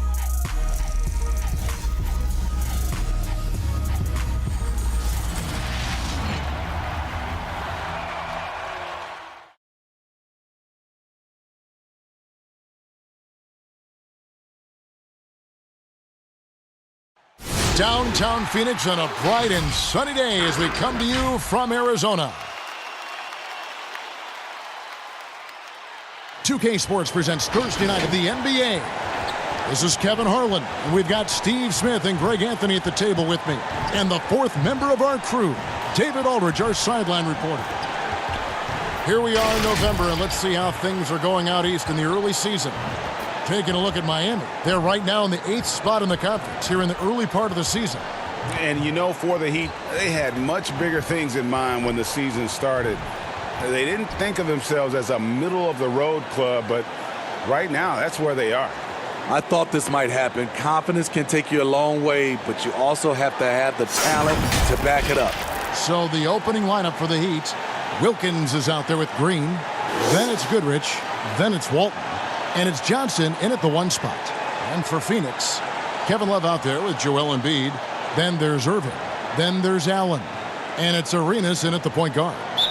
Hey, Smitty, for rookies being given a lot of responsibility early in a season, early in their career, do you think it helps their growth, or does it run the risk of hurting their confidence early? You know, I think it helps them, but I think those type of rookies that you give so much and put on their plate, you still have to have some veterans around them. Because there are going to be problems, aren't there? Early on. There's always going to be adversity throughout the season. If you have a championship caliber team, there's going to be some ups and downs. And I'll tell you what, few forwards have ever had that lightning first step of Dr. J. He just takes away the angles of the defense. Just setting the tone with an aggressive move to the rack. And where's the help defensively? No excuse. You have to be aware. He should be on your radar all the time. Allen, that's good. And how about Allen? Able to control his body on these physical finishes. Terrific at keeping the balance as he's getting bumped by the defense. Now, here's Walton. He had a 12-point outing in their last game against the Nuggets in Denver. And then how about the block shots, guys? I mean, just overpowering on the defensive side. Really, he was the intimidator. Now, here's Arenas. After Magic Johnson's miss, Arenas kicks to Irving. And it's blocked. And now here's Johnson, the fast break chance. Here's Goodrich. That's in, coming off the assist from Johnson. Goodrich has got 5 points so far. And the insane peripheral vision there. If anyone's open, even for an instant, Magic's gonna find you. It's stolen by Wilkins. Here's Johnson. That one falls. His second basket of the game. He's now 2 for 3. I mean, beautiful execution of the game plan offensively. So far, they are hitting 80% from the field. Now here's Arenas. His last outing, 16 points for him. Count that bucket. And they've scored several times already here in the first quarter on the inside. Here's Goodrich. Love grabs the board. Hard to create space in that mid-range area. He would have been better passing that off. Irving passes to Love. Here's Irving. Can't tie it up as that one's no good. Outside Wilkins. Good D by Embiid. And the pressure he put on that shot forced the miscue. The rim protection at its finest. The result is the same whether you block the shot or simply change it. And the one-hand slam just looks so pretty when it's in his hand and he's the one doing the slam. Agreed. He is smooth as silk, even on a power finish. And here are the Heat now after the Suns pick up 2. Here's Goodrich. And Embiid with the block. And they'll keep possession. Miami no good on that time either. And Love's got the ball here for the Phoenix Suns. They trail by 1. This, of course, their first chance to play Miami this season. Yeah, this is a great rivalry, guys. I mean, even though they're in opposite conferences, you look back and these teams have a lot of history. And keeping us updated from the sideline, let's swing it over to David Aldridge. Thank you, Kevin. Well, I briefly spoke with Coach Monty Williams. He understands they're facing a team that can put up points in a hurry. He said they need to put forth a great effort defensively to prevent scoring runs. They can't afford to let those guys get hot and stay hot. We'll see who wins the battle of wills here tonight. All right, David, sounds like they're very concerned about preventing an early run by their opponent. No doubt. You don't want to play catch-up if you can avoid it. They're going to lean on their defense to try to keep this game in check. And they're facing some excellent scores. It's going to take the effort of all 5 guys to make this strategy pay off. I'm not sure if he was trying to show off or what, but when you're that open, you got to go straight to the basket. The fadeaway was clearly a bad choice. Now, here's Green. He's coming off a 13-point game against Denver. He's pretty good at catch and shoot. You know he's feeling it right now. Outside, Arenas. Off target with his 3. The Heat with the lead. Johnson, a wide open look. Off the mark there with the 3-point shot. Phoenix is gone 0 of 2 from deep here. Irving against Wilkins. Pass to Allen. And here's Arenas. 5 on the clock. Fires the 3. Hands it from downtown. Arenas has got 7. The Heat have gone 6 of 13 from the field, just under the 50% mark.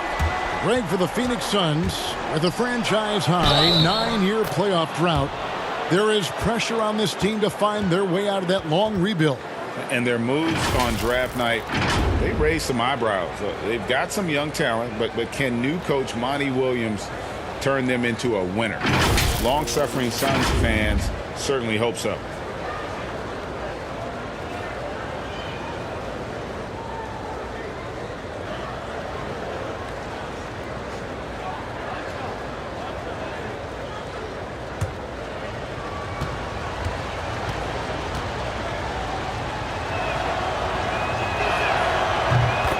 Where you always have confidence in the Heat organization is at the top. Pat Riley with 9 championship rings as a player, as an assistant coach, as a head coach, and as a team president. He knows how to win from every perspective. Now here's Arenas. He's got 7, but they'll get another chance. Allen for the 3. Green with the rebound. The Heat have gone an even 50% from the field. They are 7 of 14 for the game. And it's Goodrich missing. You're right, Steve. You look at Riley's career, most people are just looking to accomplish one of the things he's done. Kevin, he has a great mind. He's incredibly driven. He understands how to motivate people, and he understands what's important to focus on.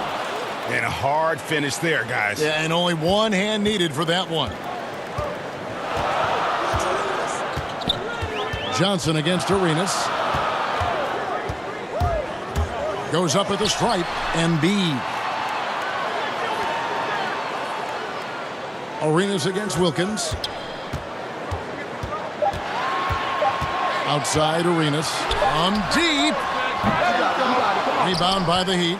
Fresh from a win against the Nuggets. Yeah, it was all hands on deck. Helps to get points off the bench when you're on the road. It was a total team effort in terms of passing the baton to the guy that's hot. And Allen with the slam. Oh, he is a highlight reel unto himself, guys. That could be a contender for the dunk of the year, I think. Smitty, every team has its leaders, either official or unofficial. What's expected, in your opinion, out of a team captain? Well, I think leadership. Also have the same, voice of the coaching staff and organization, and also the voice of winning. I think if you have a leader that can do that, sometimes that leader's vocal, sometimes that leader leads by example, but you usually know who that is.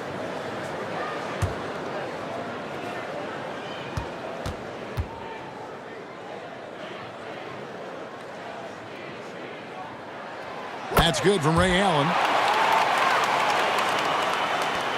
Miami's gone 1 of 3 from beyond the arc so far in the game. Back to Johnson.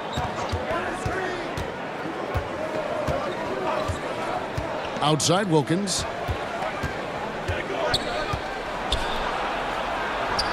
That's in. He's got 2 made now, and he's shooting 2 for 3. And we'll see if they can finally hold on to a lead. It's been back and forth all night. Both teams putting forth their best efforts right now. This is the kind of game fans pay to see. Cassell gets the bucket. That's a well-timed, well-coordinated play. Comes right off the pick for the lay-in. Johnson with it. A 17-point game for him in the win against the Nuggets in Denver. This is his second attempt at the line tonight.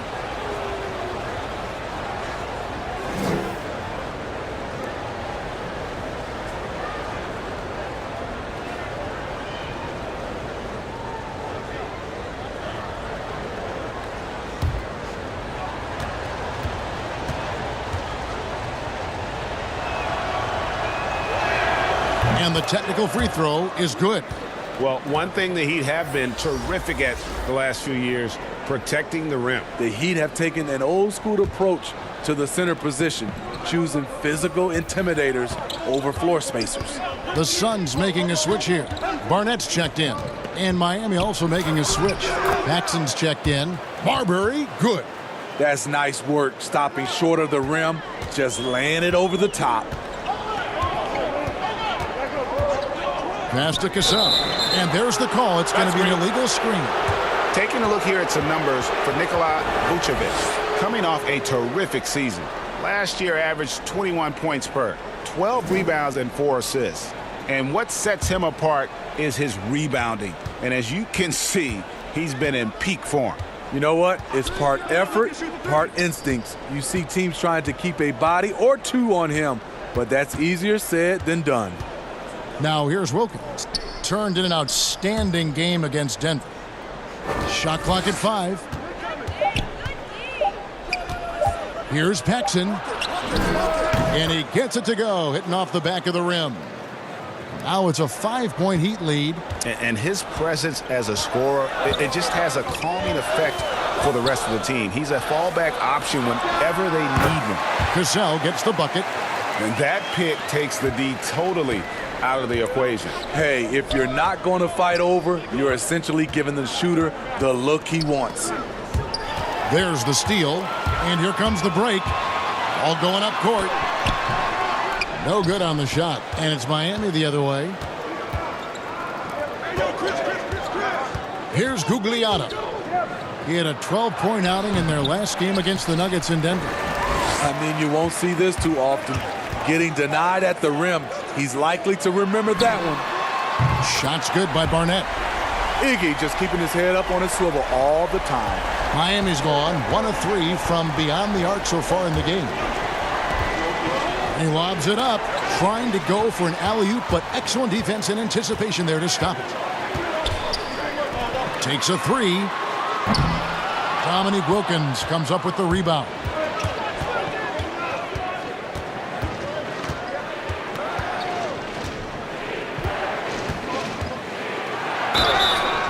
Two free throws coming up, and they call the shooting foul. And you look at Wilkins, everybody talks about the spectacular athleticism, but in some ways, I think he's just underrated as a basketball player. It just does so many things well for his team.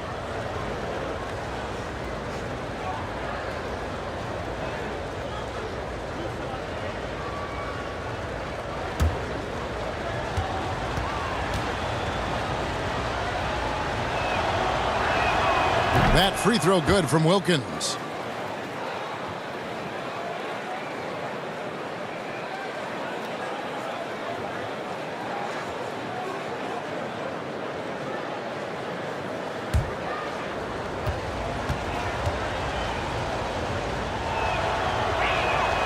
That one misses, so he goes 1 for 2.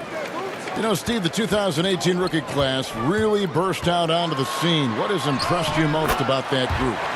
I think a couple things, Kevin. First of all, they're very talented. They handle themselves extremely well off the court. But most of those guys were able to last through the rookie wall and play pretty much 75 to 82 games. Yeah, really put their fingerprints on their team, didn't they? They did, and a lot of those guys are leaders. Here's Marbury after the made shot from Andre Iguodala. 4 on the shot clock. Here's Gugliotta. He drains it as the shot clock ticks down. And the Heat lead by 1. 8 lead changes now, and we're still just in the first half. And I'm not sure I've seen a game with more lead changes this early. Here's Barnett. Offline with his 3. And the Heat shooting quite well in these early minutes, 55%. Here's Marbury. No good on the triple. And yeah, that old adage about being too wide open, not a thing. He just missed it. The shot's good. They are just killing them on the interior. Now Paxson.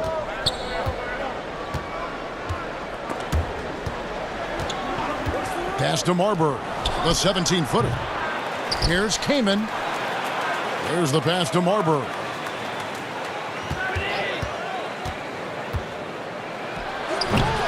Rebound by the Suns.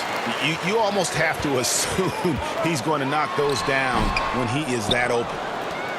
Clock management. This is where they can get a 2-for-1. And Kevin, every opportunity counts. Pass to Gugliotta. Gugliotta controls the rebound and puts it back up and in. Gugliotta's got his second bucket of the game to go.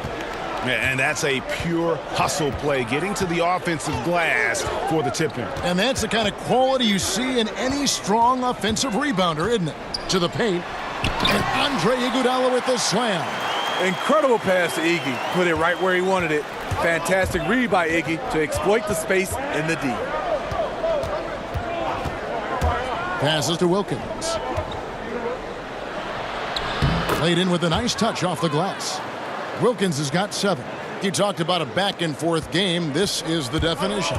You have to love these kinds of games, scoring-wise, keeping everybody on their toes. And we'll be right back after this.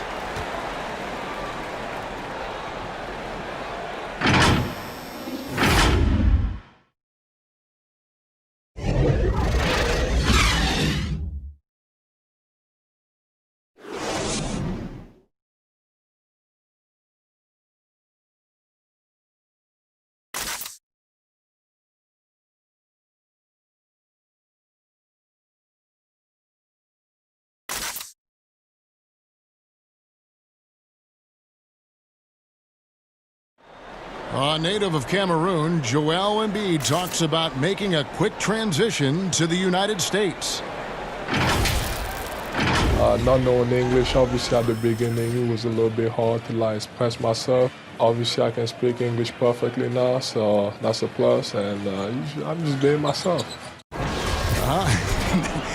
And that unique sense of humor, Greg, is a specialty of Embiid's.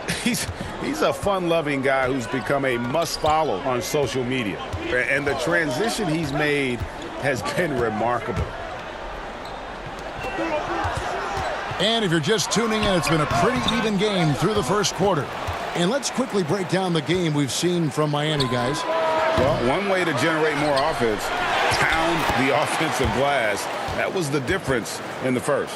And you know this, most of the time, offensive rebounds generate high percentage looks. On the floor for Miami, we've got Chris Kaman, Dominique Wilkins out there with Paxson. And it's Gugliotta in at the 4 slot. Up and in, off to an efficient start, 2 for 3 from the field. Suns trail by 5. Second quarter of basketball, about 1 minute played so far. Barnett passes to Iguodala.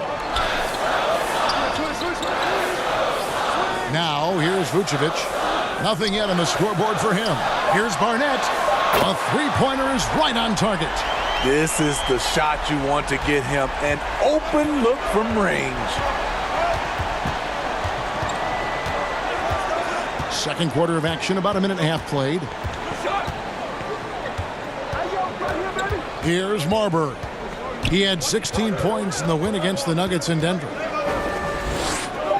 The Heat need to get a shot off. From deep three-point range. Whoops, there's the 24-second shot clock violation, so they'll turn it over. This break in the game gives us a chance to look at the teams with the most points off turnovers last season. Fourth, the Suns. And they turned all those mistakes into points at the other end. That aggressive style really yielding big dividends. Paxson against Barnett. He dishes it to Vucevic. Pass to Barnett. Fires from deep. Drills it from outside. Barnett's got 6 in the quarter. Gradually starting to put pressure on this defense. That's his second from downtown this quarter. 3 for the game. Here's Wilkins. Kaman inside. Vucevic on him. And he'll shoot free throws here. Clearly fouled on that shot that time. The whistle blowing. And the foul called on the Phoenix Suns.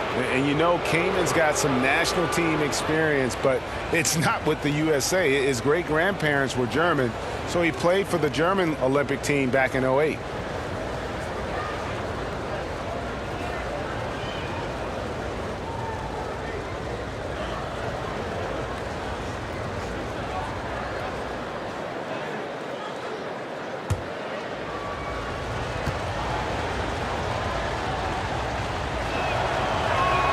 And the first one at the line is good. Smitty, you played with the U.S. national team. Would you say they allow more physicality in FIBA than they do in the NBA? No, I think, Kevin, different parts of the game, there's more physicality. Like on the free throw line, boxing out. Like going up for rebounds, they let a lot more than we're used to go. But usually the NBA players adjust, and they find their way. And that one goes in. 2 from the line that time. When your bigs can make free throws, it's a huge advantage. Love his approach to getting to the line. The pass to Arenas. Shoots it. The rebound by Walton. Walton's got 4 rebounds in this game. The game has been very close in a lot of areas, but rebounding has been the one differentiator thus far. Go into the rack with energy, and the D afraid to cut him off. Yeah, gotta chalk that one up to some shaky defending. In a close game like this, everything has to be challenged, and everything has to be earned. And first time out of the game called for Phoenix, coming off that loss against Philadelphia. They just got overwhelmed. We knew that game was going to be a tough one for them, and we were right. Ugly, ugly display. I thought they'd be more competitive, but I was wrong.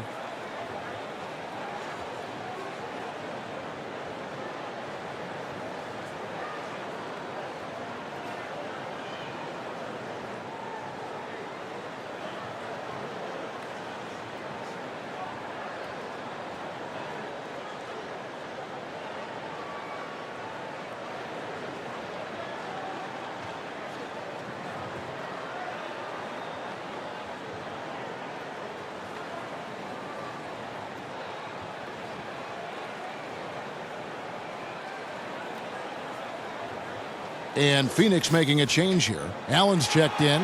And let's take a look now at Joel Embiid's numbers. Last season, he played outstanding. 2nd in rebounding, 4th in scoring, and he finished among the top 10 in blocks, bringing that intimidation factor to the paint. And looking back at last season, his complete dominance on the boards to rank number 2 overall. Absolutely remarkable. And a wide open look for Arenas. And again, it's the Suns missing. With floor spacing at a premium, they need him to hit these shots. Made just that one in the first. Johnson surveying the floor. Draws contact on the shot, and now a three-point play chance as he'll head to the line. And when you have this kind of size as a point guard, what a tremendous advantage. Magic can really match up with all 5 positions. He's gone 2 for 2 at the line so far.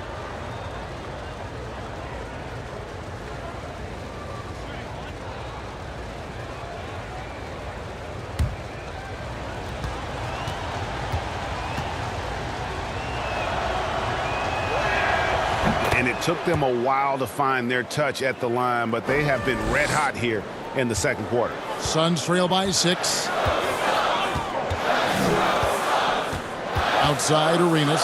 And on the way from Irving for 3. It's hauled in by the Heat. Timon's got his 5th rebound in this one. And they continue to control the glass. And it's sent back by Allen. They need this. And he knocks down the jumper. Allen's got 9. Here's Goodrich. He picked up 15 points in their last win against Denver. Pass to Johnson.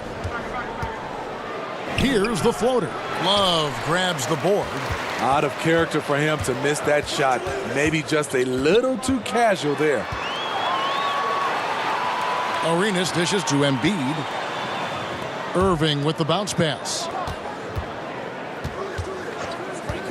Arenas adds a 2-pointer. The rebound by Walton. Walton's got his 6th rebound on the night. Goodrich against Allen. The 15-footer uses the glass that time, and it's good. Goodrich has got the lead up to 6 now for Miami. And a 2-time collegiate champion, Goodrich finished as the school's all-time leading scorer. So you know he can do this. Allen outside, lets the 3 fly. It's in, and he's a very efficient 5 for 6 on the game. They're having more success from three-point range here in the second after a rough first quarter from deep. Johnson inside, covered by Irving, and contact on the shot, so he'll be shooting free throws here. That one on Love. The Heat have made 6 of their 7 attempts at the line in this one.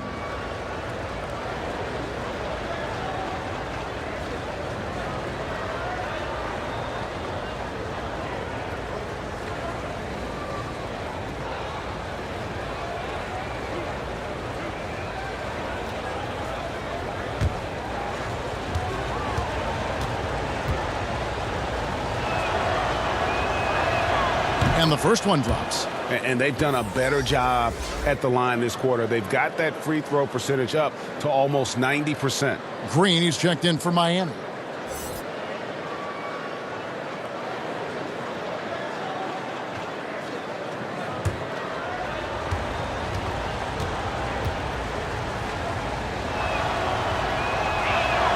And so he makes both from the line. And they have yet to miss a shot from the line here this quarter. And Joe Allen will bring it up for Phoenix.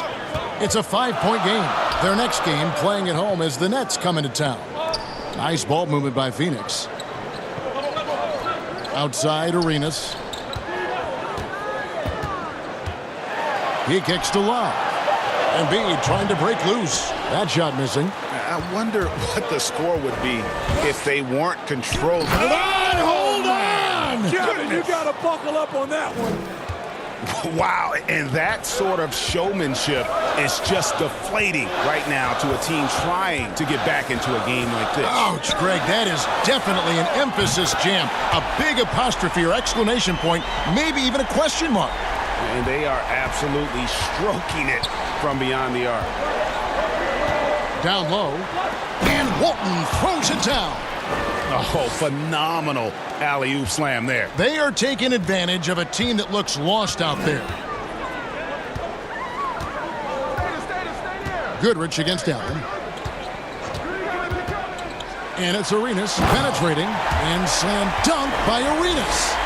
And talk about putting some extra on it. That dunk was way over the top. Close game or not, he's going to finish firm when he gets the space. Green passes to Walton. It's Goodrich on the wing. Shoots. It's hauled in by the Suns. And the truth is, this league would have been much bigger had he shot better.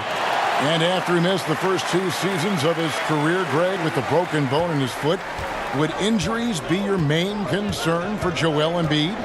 Look, no doubt about it. As long as he's healthy, he's an all-league performer. Still, 7-footers carry a lot of weight in our league. He wants to prove he can play big minutes, They just got to make sure they protect it. Here's Arenas. Doesn't go that time. And Miami the other way now. I mean, he's staying aggressive, trying to regain his touch. But right now, he's hurting the team. Suns trail by 4. And he feeds it to Irving. And Dr. J slams it in. And you love the quick ups, but then how about that explosiveness on the finish? Irving, man, he just has incredible gifts. Johnson against Arenas. Johnson's shot is off. Phoenix has gone 6 of 14 with the 3 ball tonight, just a little over 40%. And Dr. J slams it in. One of the best dunkers in the league off the drive. I mean, he's often still hanging in the air while other guys are on their way down. And Miami calls their first time out of the game.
Here on the 2K leaderboard are the rebounding leaders from a season ago.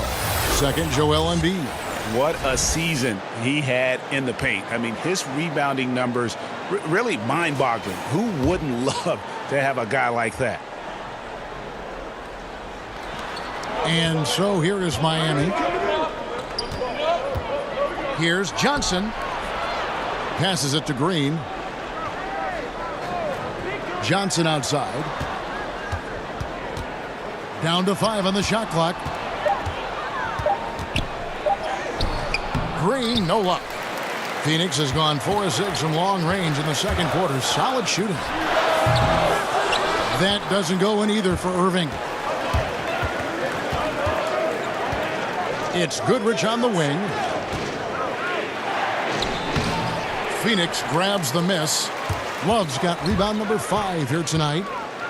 A floater. Green with the block. Green really puts forth a ton of effort on the defensive side. Always a shot blocking threat. Goodrich, that's good. And that assist got him a little nod from his teammate after that one. The Suns trailing. Outside Arenas. Back to Allen. Kicks it to Embiid. And Walton sends it back. And how about the anticipation and timing? You know, we talk about Walton's offense. How about the defense, though, he provides for this team? And Allen slams it in. And it almost feels like 2 buckets coming off the steal like it did. Johnson dishes to Goodrich.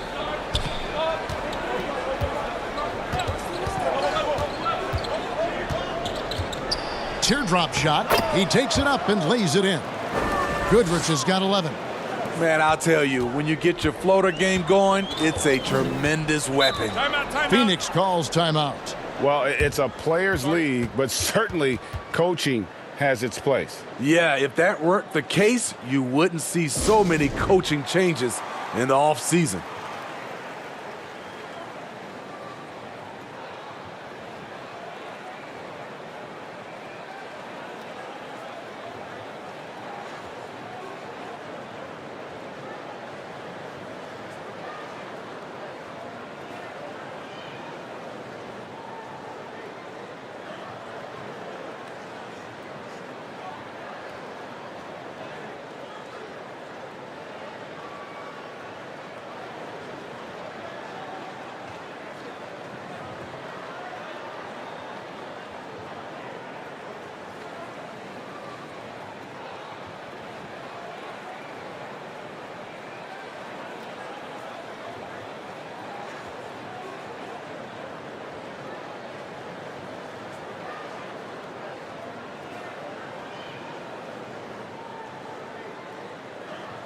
And the Suns with a completely new group on the floor.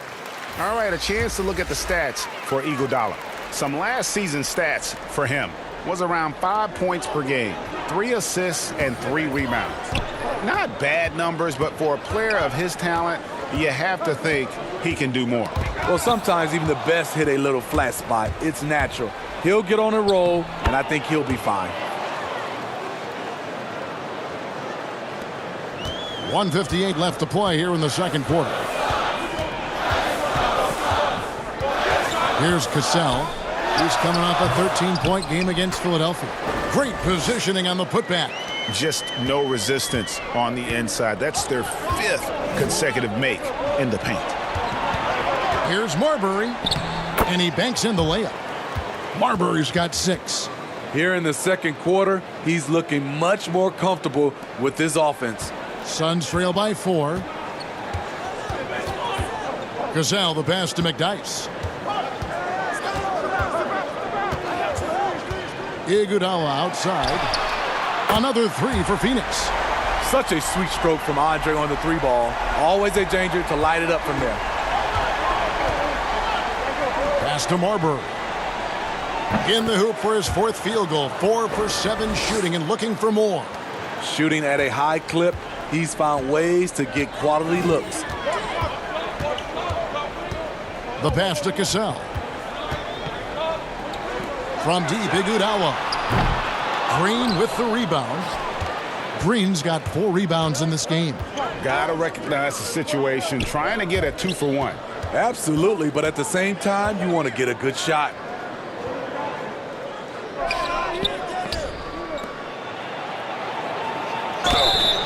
And the call on the shot that sends him to the line.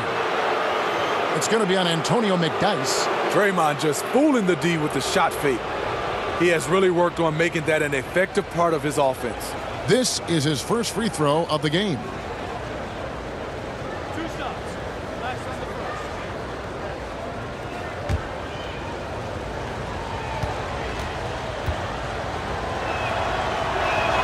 first. Free throw drops for Green. And if they stay this hot from the line, there's a good chance they'll hang on to that lead. They're at about 90% for the game.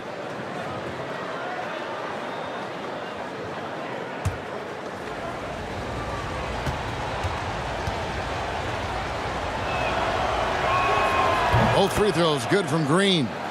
One of the great second-round picks of the modern age. What Draymond contributes is somewhat irreplaceable.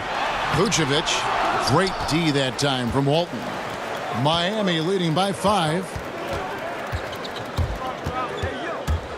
Here's Marbury. He's got 8. It falls for his 5th field goal of the night. Now shooting 5 for 8. Yeah, they've gone away from the triple as they look to protect this lead. To the middle.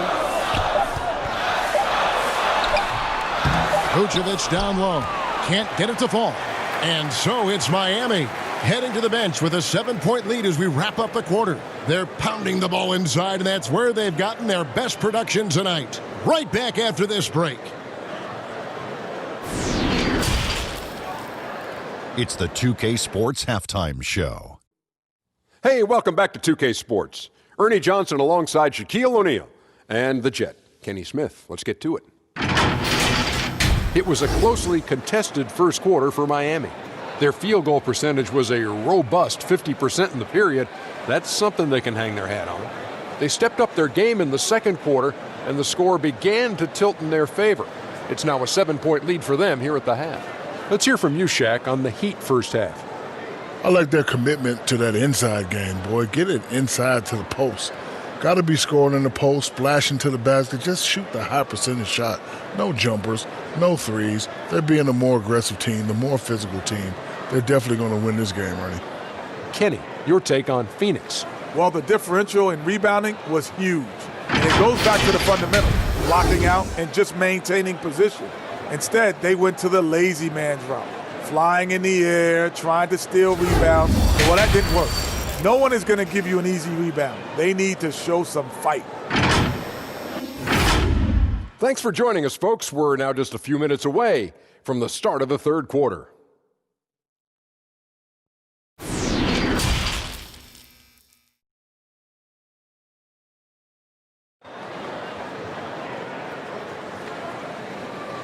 And happy you could join us. We've got 2 quarters left to go in regulation.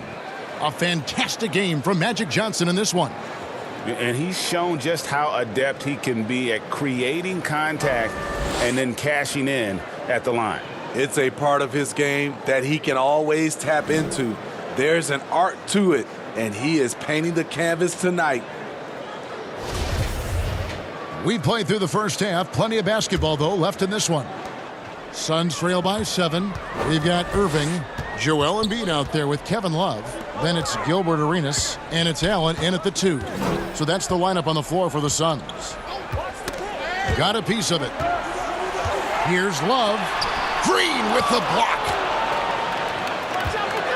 Here's Goodrich. Good, and it's Green picking up the assist. Goodrich has got the first points of the second half up on the board for the Heat. Love outside. Over Green. Off the left rim and out. Yeah, that was $1 million crossover to free him up, but that finish, I'd give him 50 cents.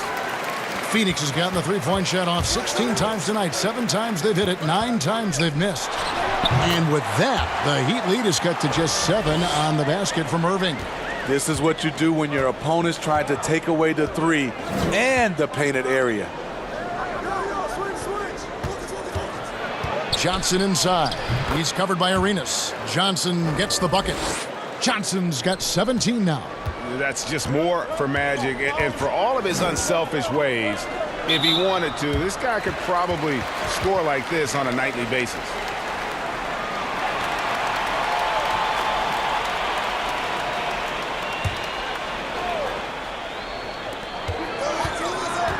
Down low, Arenas.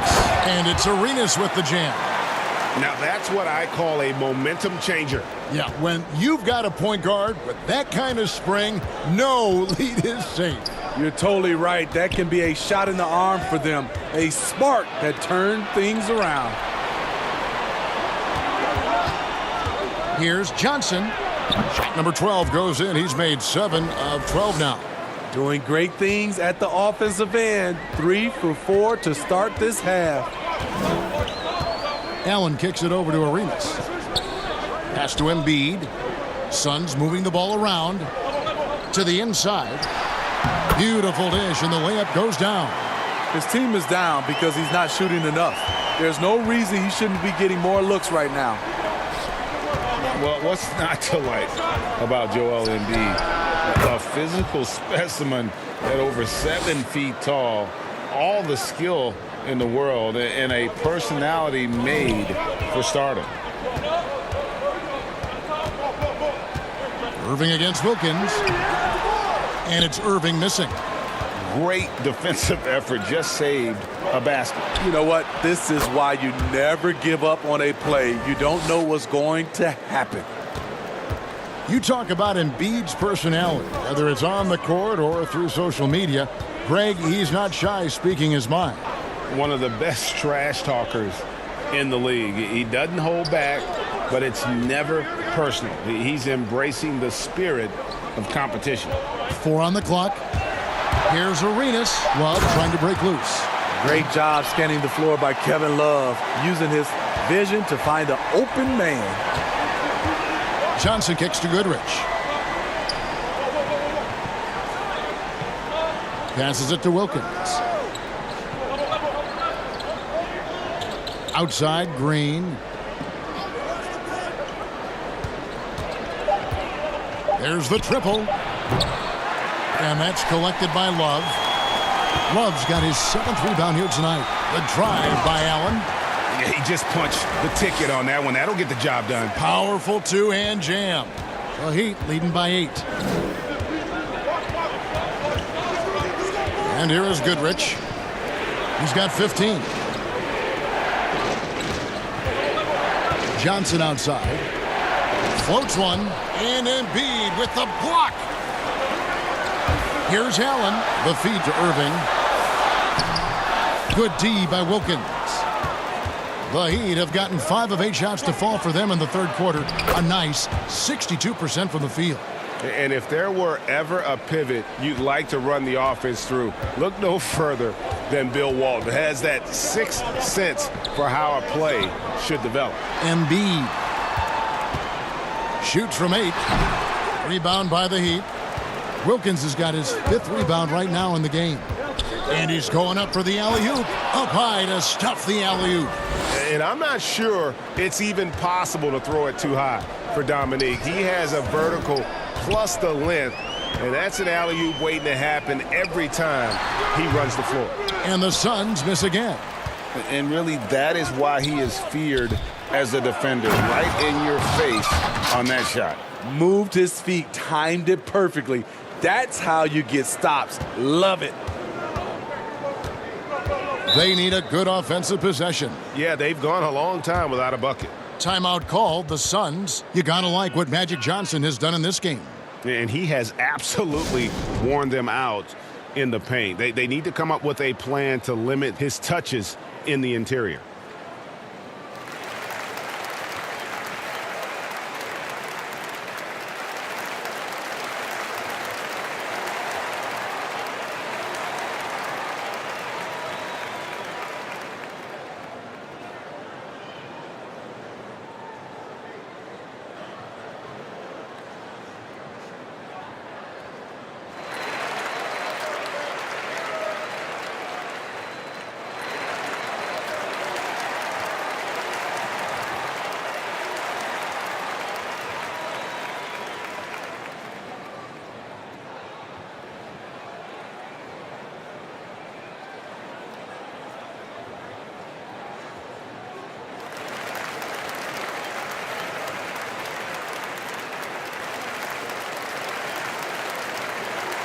And let's check out the stats for Kevin Love.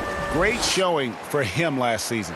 Last year averaged 17 points a game, 11 rebounds, and 2 assists. And the phrase stats don't lie absolutely applies here. He's been a monster on the court for this team. He's versatile. He's prolific. There really isn't much a defense can do once he catches fire. Here's Arenas, and it's sent back by Kaman. And they get it back. Embiid, the pass to Arenas. Yeah, and they've shown effort and aggression in the paint, really right from the tip. Their rebounding edge right now, massive. Offensively, defensively, they are in total control. This has been an impressive performance tonight. Even with a big lead, they've maintained their focus. To the paint, here's Embiid. Got a hand on it. Oh, and a fast break for the Heat.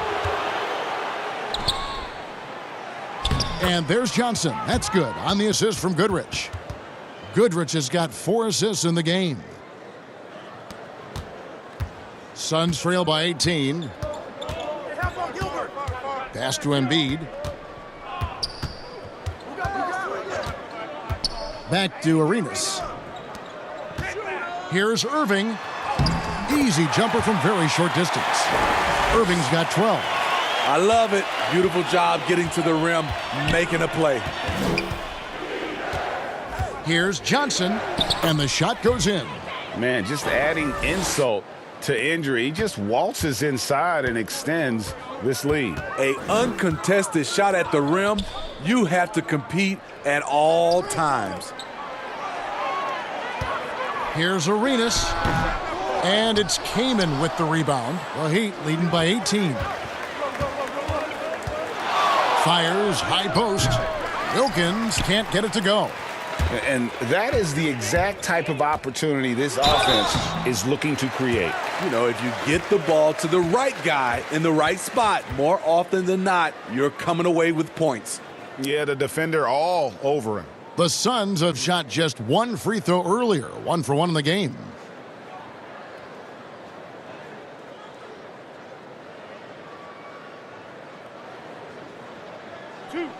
Two.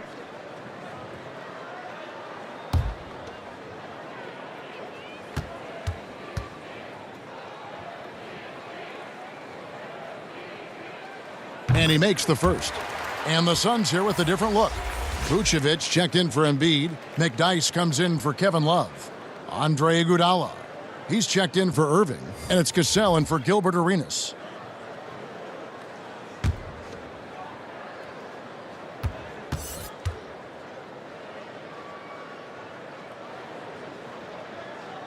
Ray Allen hits them both.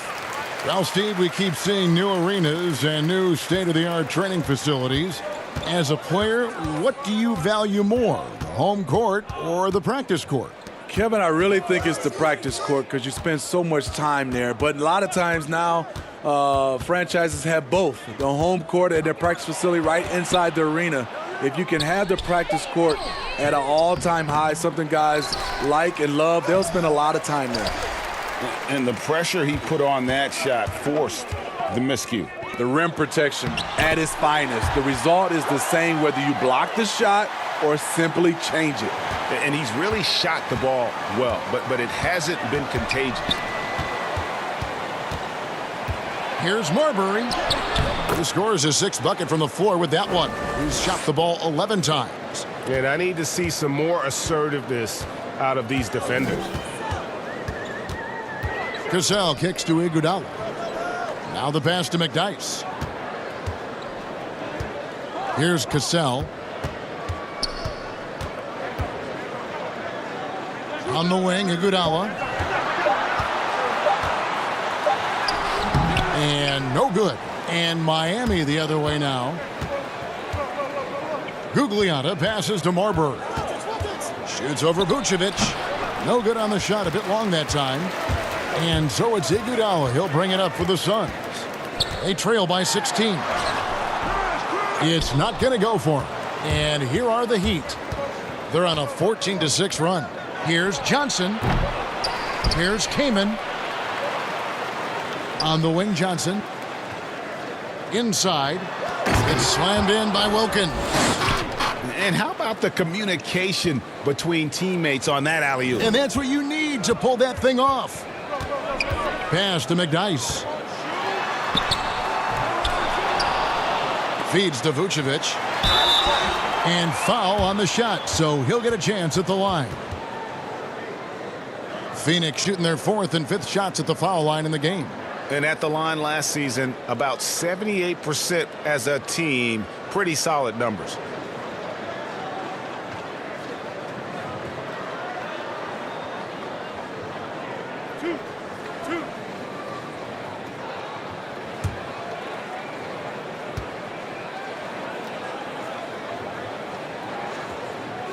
He misses the free throw. Barnett, he's checked in for Ray Allen. Paxson, he's checked in for the Heat.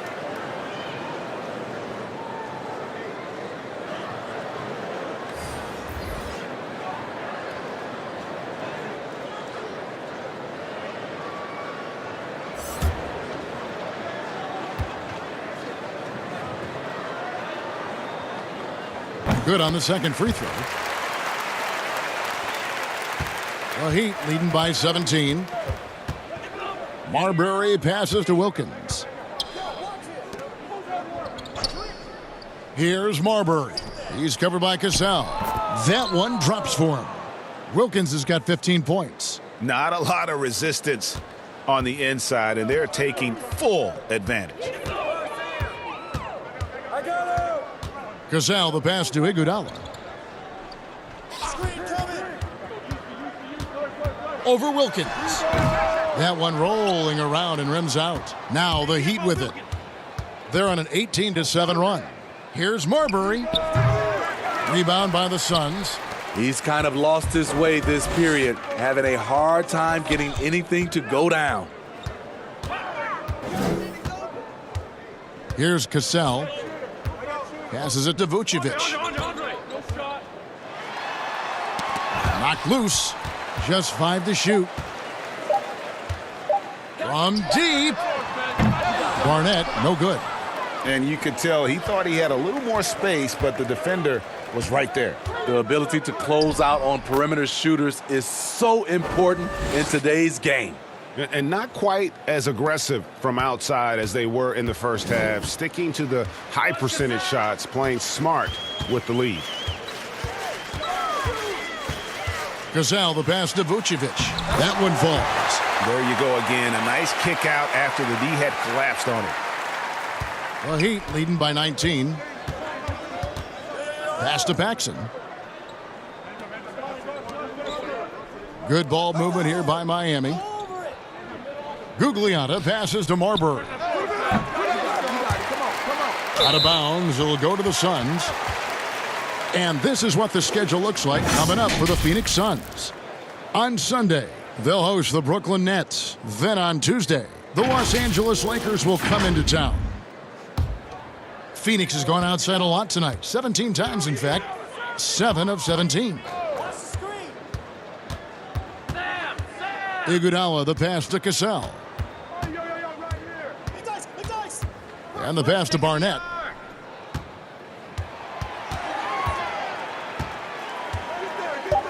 Pass to McDyess. Over Paxson. And they force the shot clock violation. Great D. Embiid, he's checked in for the Suns. The Heat also with a sub. Green's checked in. The Heat leading by 19 points. Oh, he's going up for the alley-oop here. Paxson against Barnett. Passes it to Cassell. And the basket is good, and he's got a chance here for one more at the line. No clue how he got that one to fall. And he's got his first chance at the line here. Walton's checked in for Chris Kaman.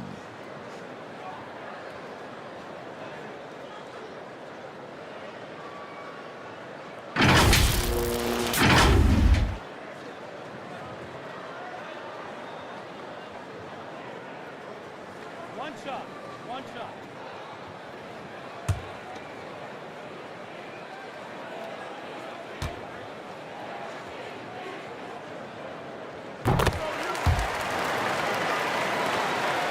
Miami's gone 1 of 3 from downtown since halftime. Here's Marbury. And that'll be 2 free throws coming up. Officials on the call with the foul. It's going to be on Antonio McDyess. The Heat have shot 10 of 11 at the line. Nice work so far for them. And looking at last season's numbers, down below 70% as a team from the line.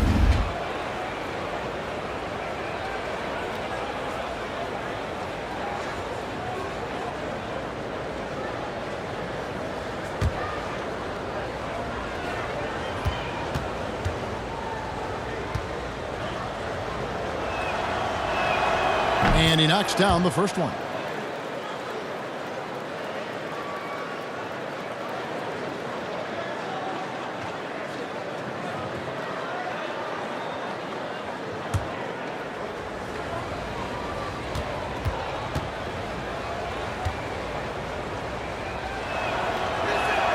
He hits both from the stripe.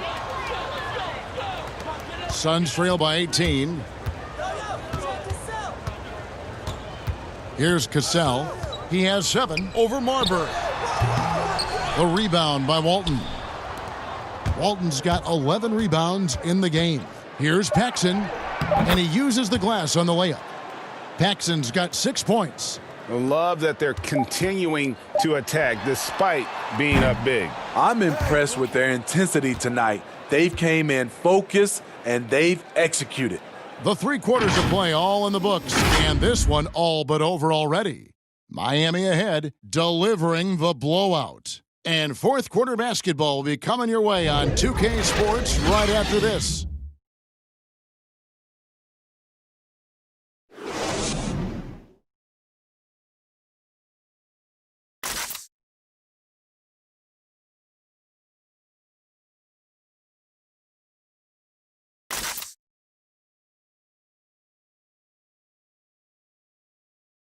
How about a look at today's State Farm assist of the game?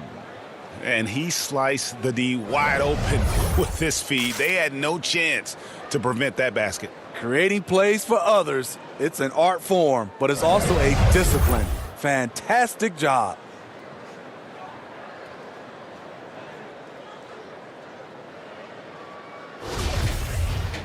And as we head into the fourth, we'll see if there's a comeback in the works or if it's more of the same from the first 3 quarters. On the floor for Miami starting the fourth. They've got Paxson. Draymond Green is out there with Walton, and it's Marbury in at the 1. Paxson passes to Marbury. Three-pointer. And Joel Embiid pulls it down. Embiid's got 9 rebounds now tonight. To the paint. And it's Iguodala missing. And his pure defensive effort changed that shot from an easy one to a tough one. And you know, technically, it's a high percentage look, but this is why we play the game. Well, we see these sponsorship patches on these uniforms now, Steve. This is the 3rd and final year of the test run. I think it's here to stay. What do you think? I do too. I think the numbers have also coincided that it's here to stay. I think also the revenue. I think people love it, and I think the sponsorship helps.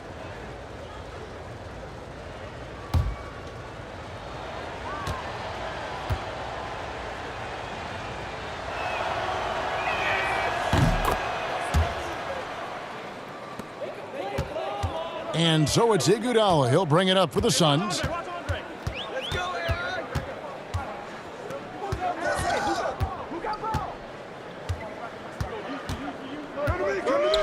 With the floater, and Walton sends it back.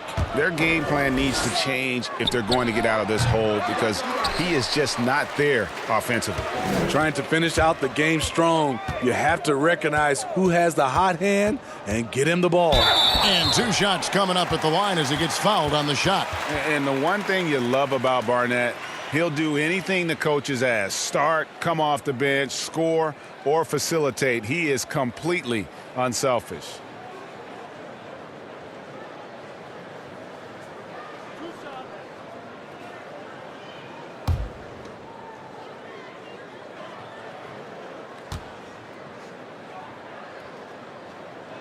The first one falls. And they came out of the locker room after halftime with a much more physical approach than what we saw in that first half. The Heat making a switch here. Goodrich is checked in.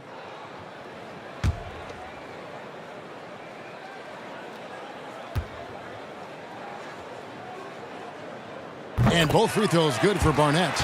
And players now, Steve, more able to dictate where they want to play. How has free agency changed since you came into the NBA? I think the signing of shorter contracts, Kevin, guys with player options. And then I think also for a lot of players, they're not taking as much money, leaving money on the table because the endorsement deals off the court is making up for some of their money on the court.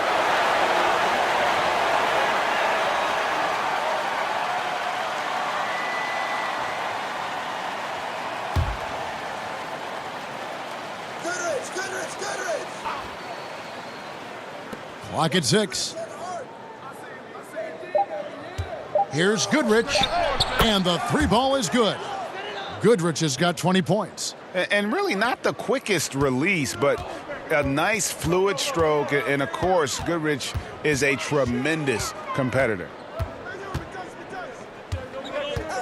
Here's Cassell, and that one hits back iron. Miami's gone 1 of 3 from outside the arc since we've reached the 4th quarter. No good from Paxson. The Suns have gone 0 of 3 to start the 4th quarter. Looking to get it going, and it's Iguodala missing. He'd have gone just 33% from the field in the 4th quarter so far. They are 2 of 6. Marbury, good. And that set them apart today, guys. Their success with the mid-range. Phoenix calls timeout. And the lack of rim protection, top of the list. And it boils down to the question, toughness. One team showing it, the other allowing itself to be bullied.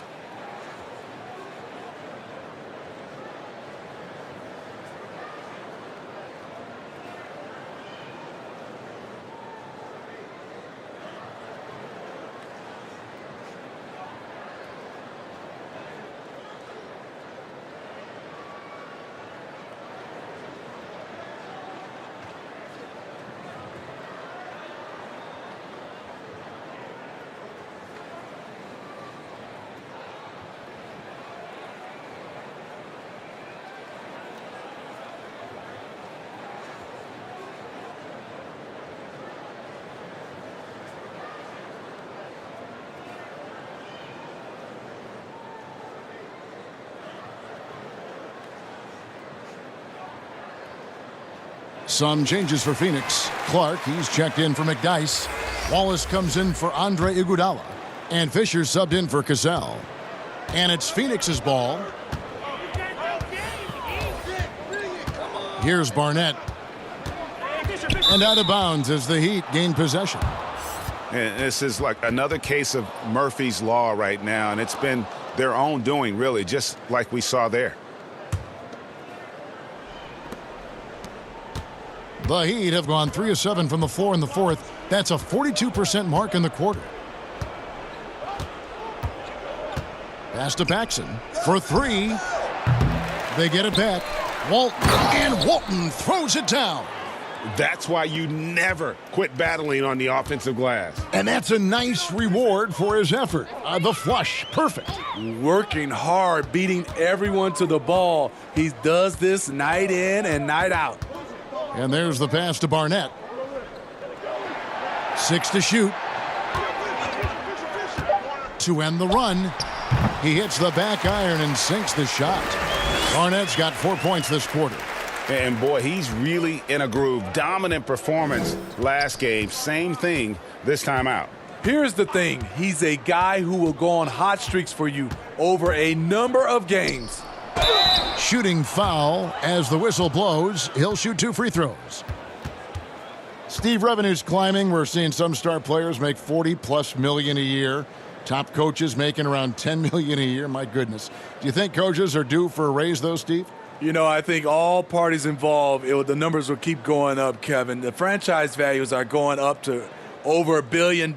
So I think coaches will get a raise, players will get a raise, and the guys that are playing at a high level, especially for coaches, if they're winning, their numbers will go up. That free throw good from Walton.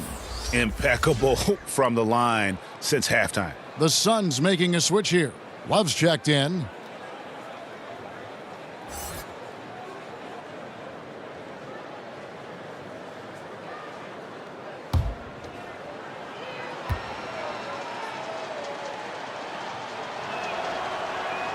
So Walton nails both of them.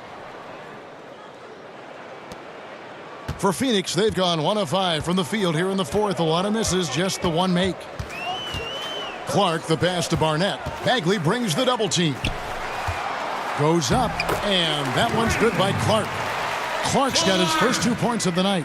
You got to know, this is Clark's skill set at this stage of his career. He takes quality shots when he's inside. Stripped it away. And Phoenix pushing it up now. Bagley with the block. Pass to Paxson. Ball's knocked loose. Pass to Barnett. Williams comes with the double team. Kicks to Clark. Steve, it seems like criticism of NBA officials is reaching a very interesting level. We see players, coaches, and now even executives confronting these officials over their calls. You know, I know we love the word transparency, but I think also for these referees, because of technology as well, we're seeing these players from so many different angles. And all we want to talk about if we're coaches and executives and players are the plays they miss. And I think that's what we're, putting too much energy in. Pass to Paxson for the 3. The shot missing. Now the Suns take it the other way.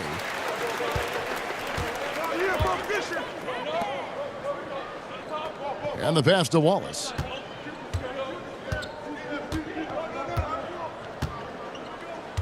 Pass to Fisher. 5 on the clock. The dish to Love. There's the 3. Phoenix keeping it alive with a new 14. And all of his athleticism on display there. Clark's work ethic makes him lethal on that offensive backboard. Paxson with the ball. The kick out to Williams.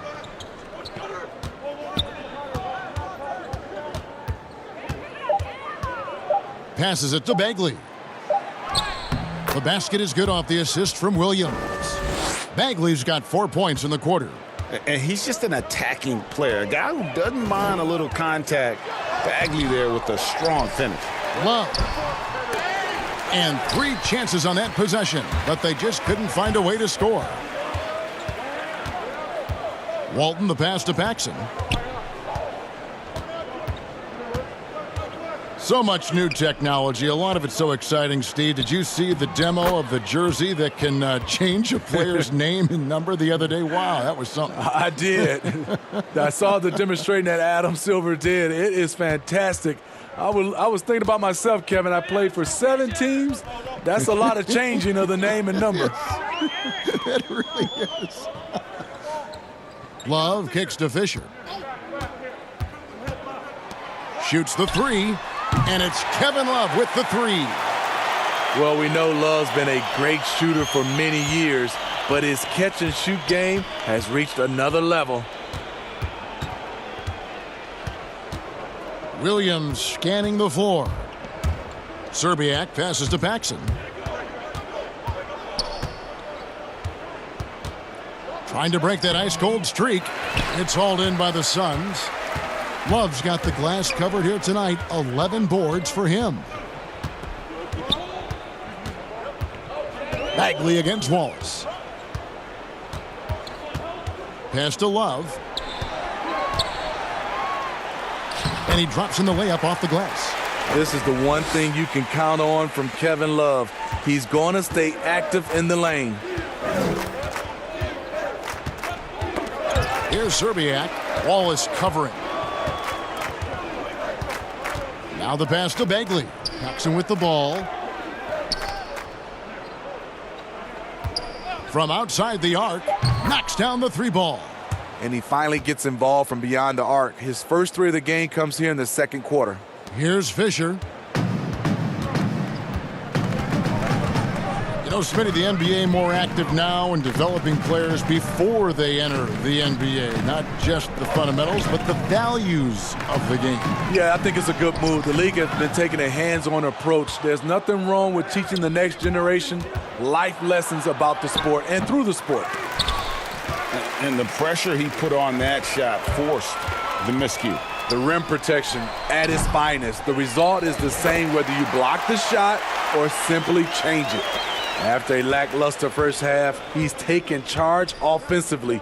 We'll see how the defense responds. Williams finds Bagley. And here is Serbiak.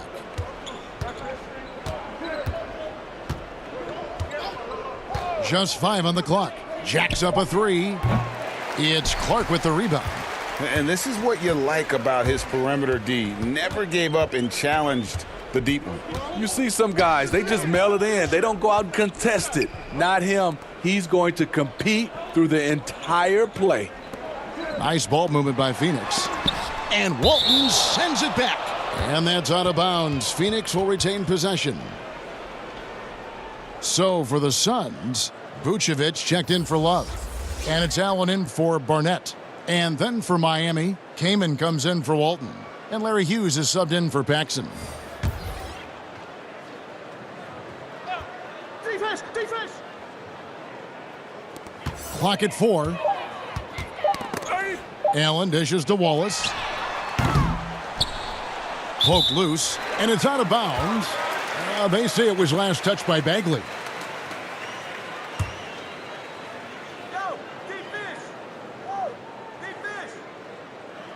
And here are the Suns now. Now Fisher. Shot clock at 6. Here's Wallace. But they recover it. Vucevic with the bucket. Hustle points count just like any others. That's a great play. Now here's Williams. Smitty, for players, social media can build their brands and they can engage their fans, but there are some downsides. Yes, it is, Kevin. I mean, it's a fantastic tool, like you said, for endorsement and bringing those fans into your home or into your life. But the downside, people can see some things they don't want to see, and also you can regret posting a lot of things. I think, yeah, sometimes people do regret hitting that send button. So, yeah, they got to be careful. You're right. Here's Fisher. That 3 off target had some space there after the little pump fake. Pass to Hughes. And here is Serbia, defended by Allen. Passes to Hughes. Can they get it? Vucevic with the block. Well, guys, this was never really a contest, just a total obliteration, if you will. And you can safely say mission accomplished now for Miami. You don't see this kind of a blowout often, but tonight this is a quality win across the board to deliver out this kind of punishment. They definitely never changed the approach. They just kept after it and showed they were clearly the better team in just about every single category. And during the long NBA season, each contest important here tonight. Tonight's win will give them 4 on the season. And with the win approaching, they'll take the first game here of 2 that they'll play against this team. Nice to get that first one out of the way and set the tone. And we watched one guy all night long, guys, and looking at the stats just confirms what a dominant game he had. What a night tonight it was for Johnson. He really played at his preferred pace, never let adjustments by the defense speed him up or slow him down. Kaman kicks to Williams. And it's Bagley at the elbow. Over Fisher. Bagley, no good. It just seemed like they were out of sync and waited way too long. 2-second difference between shot clock and game clock. No good from Clark. And it's Miami's ball. And here is Hughes.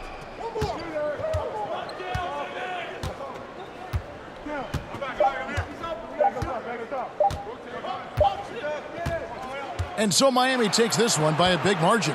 This one was over well before the final buzzer. The fans were waiting for something to get excited about, Greg, but they never got it. They sure didn't. I mean, they just rolled to this win. They made it look really easy.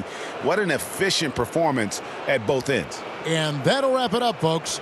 For Greg Anthony, David Aldridge, Steve Smith, and the rest of our terrific 2K Sports crew, this is Kevin Harlan saying thanks for watching. See you later.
time on NBA 2K TV.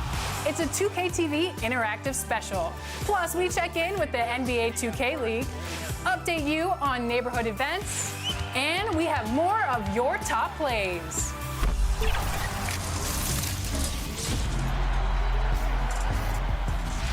Welcome to a brand new episode of NBA 2K TV. We are giving you guys the chance to earn some extra VC with an entire episode dedicated to 2K TV interactive trivia. Brought to you by Kia, the official automotive partner of the NBA. Give it everything. And this time, we've increased the difficulty. That's right, with the NBA returning soon, we've decided to celebrate those who have given it everything to make it to the finals and break records over the years. So we hope you're caught up on all your NBA playoff trivia. And I don't even think I know some of these answers, so good luck, and here we go. Let's go.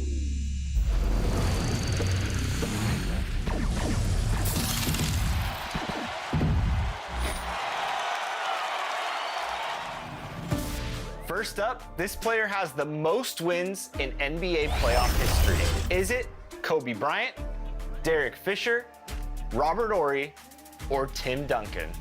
That is a whole lot of wins.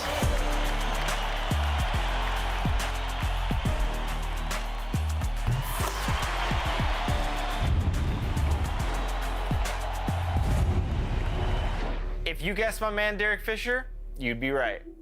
All right. There's a look at downtown Los Angeles from the air. We're coming to you live from the Staples Center. Welcome to 2K Sports for another edition of NBA basketball. Kevin Harlan here alongside Greg Anthony and Chris Webber. DA David Aldridge is on our sideline. DA, it's all yours. Blazers coach Terry Stotts had previous head coaching stints in Atlanta and Milwaukee, but it was as an assistant coach in Dallas, where he helped win the 2011 title, that he rejuvenated his career. Stotts wasn't sure he'd get another coaching opportunity, but after that, he said the stars aligned. Kevin, he's now in year 8 as head coach in Portland. The players love him. Thank you, David. Here we are in November. Let's see how things are shaking out in the West early in the season. You take a look at the Clippers. Right now they're in 7th in the conference, looking to build on their record. And of course, there's the Trailblazers, 3.5 back. Yeah, and I think the Clippers, they've shown me some very good things this season. But that next step, those qualities that could make them true contenders, just haven't been there. Yeah, and I'm sure they're disappointed in that. I mean, they were hoping to take that next step. Let's take a look at our starters for Portland. Malone is out there with Aguirre. Then it's Nash, and it's Lanier in at the 5. And for Los Angeles, Chris Bosh is out there with Reed. Then there's Kobe. Then it's Gary Payton, and it's Butler in at the 3, the small forward. And the Trailblazers start out with the ball. Here's Nash. One up, one down, 2 points with his first shot this game. And tonight, 2 experienced teams, Chris. We're going to see what's something you learned as a veteran that you wish you had known as you were just entering the NBA. It's one thing that you could not have learned, and that's pacing. How to pace yourself during the game. As a rookie, you're playing, coming from college, and the game is so slow in college. And when you come to the NBA, you figure, wait a minute, this 24-second shot clock, that's not much. But you realize after about 4 times up and down the court, wait a minute, how do I figure this out? How do I switch gears? How do I lock in and play defense and then run my butt off to the other end as fast as I can to get an easy layup? And a lot of those things is not about being in shape, but the mentality and understanding how to take advantage of the next play. Yeah, I like that. Here's Kobe after the made shot from Karl Malone. Kobe misses. That's the kind of D you need when he's got the ball near the hoop. They were all over him. Nash, the pass to Aguirre. Some solid defense from Butler. And not allowing the shooter even an inch of breathing room on that one. Yeah, Greg, that's just great defense, forcing his man into a difficult attempt. And once he got to the 10, I think he was surprised to find himself that wide open. Yeah, very little resistance. I mean, you had to bring much faster help than that. And Payton throws it down hard. And how about the determination there from Peyton? The glove showing off his fast hands yet again. Pass to Aguirre. Over Butler. And he overshot that one, missing. You expect him to make those. They've got to do more to get a hand in his face next time. And out of bounds as the Trailblazers gain possession. Let's take this chance to see which of last season's teams had the most second chance points in the league. In fourth, the Trailblazers. That's an effort stat for me. I mean, it shows you how hard this team works in the paint. They continue to pound the backboard. Now here's Nash. Pass to Malone. Back to Nash. Here's Guerin. To the middle. Stolen by Bosch. Peyton against Nash. And the dunk by Reed. And how sweet a play was that? As sweet as it gets. An exquisite pass to set up the powerful alley-oop dunk. So timeout called here, the first for Portland. And this is the first season matchup for them against this Clippers team. And they usually came out on top when these two teams faced off last year. No surprise, they're the better team.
And a little over 2.5 minutes gone here in the first.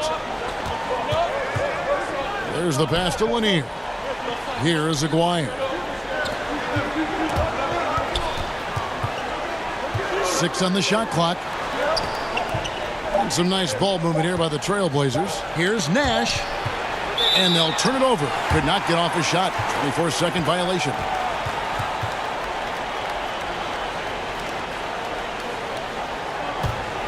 Clippers leading by 4. Guys, they've been getting it done. They came out with a mission, and they have been tough to stop. Here's Bryant, and it's the Clippers scoring again. Oh, this is the kind of start they were hoping for. The Trailblazers have gone 2 for 4 from the field so far today. Nash outside.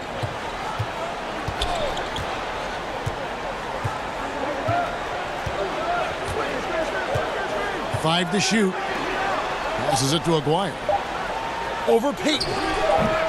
Aguirre, no good. Here's the Clippers. Big stretch here going 10-2.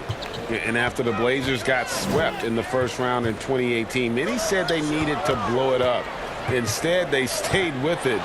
52 wins, a 3 seed in the West. Yeah, they just had the patience to keep building, adding pieces, and developing. I mean, this team is going in the right direction. And it's out of bounds to Portland. They'll retain possession.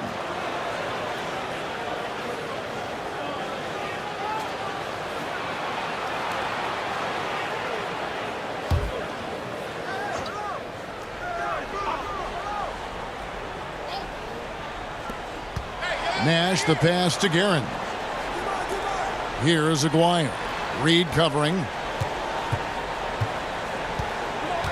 Pass to Lanier. Lets it go from deep. And you know what? Call it great defense or poor offense. Either way, they're limiting their score. Got that one up quick. Bryant's got 7. And it just seems that every pass they make is leading to a score. Just great ball movement.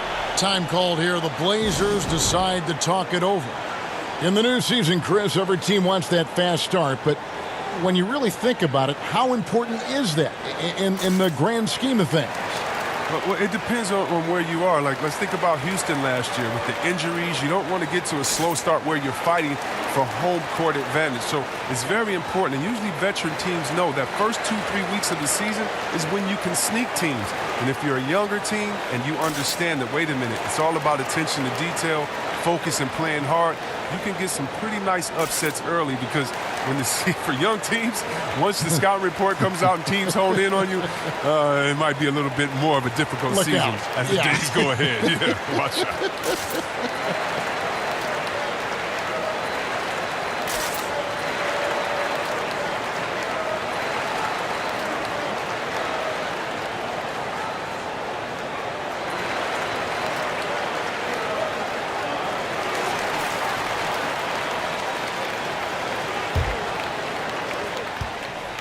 Trailblazers trail by 9. They need a bucket in a big way here to regain some confidence. Back to Nash. Feeds it to Malone to stop the run. The second chance effort, and that's 2 points on the layup. And the rebound and the follow show you what he is all about. Gritty and determined with a soft touch to match. Now here's Payton. His last outing, he had 8 points. Bosch can't get it to go. Here's Guerin, guarded by Kobe. And he goes strong with the one-handed jam. Strong move to the 10, trying to get his guys going. Hard not to get motivated, GA, right when your teammate makes that kind of play. Yeah, Kevin, you're right. They needed that. And I love that he just didn't settle for the lay-in. Count it, good. Bryant's got 9 points. They have ridden him today, and it has paid off in a big way. Pass to Aguirre. Here's Guerin. Here's Aguirre. He's coming off a 16-point game against Golden State. And we have to mention his rebounding. It wasn't all about the offense. He battled his tail off down low. And he's got such a great touch and feel around the basket. He made that reverse look easy. Payton outside. To the right side. And here's Reed.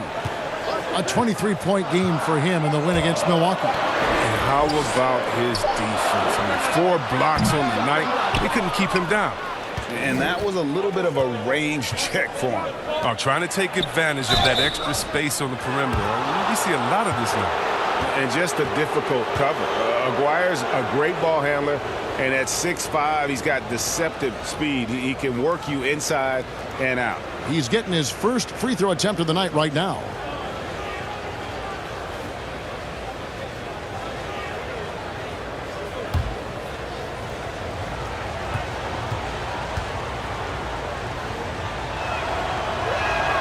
First free throw is good.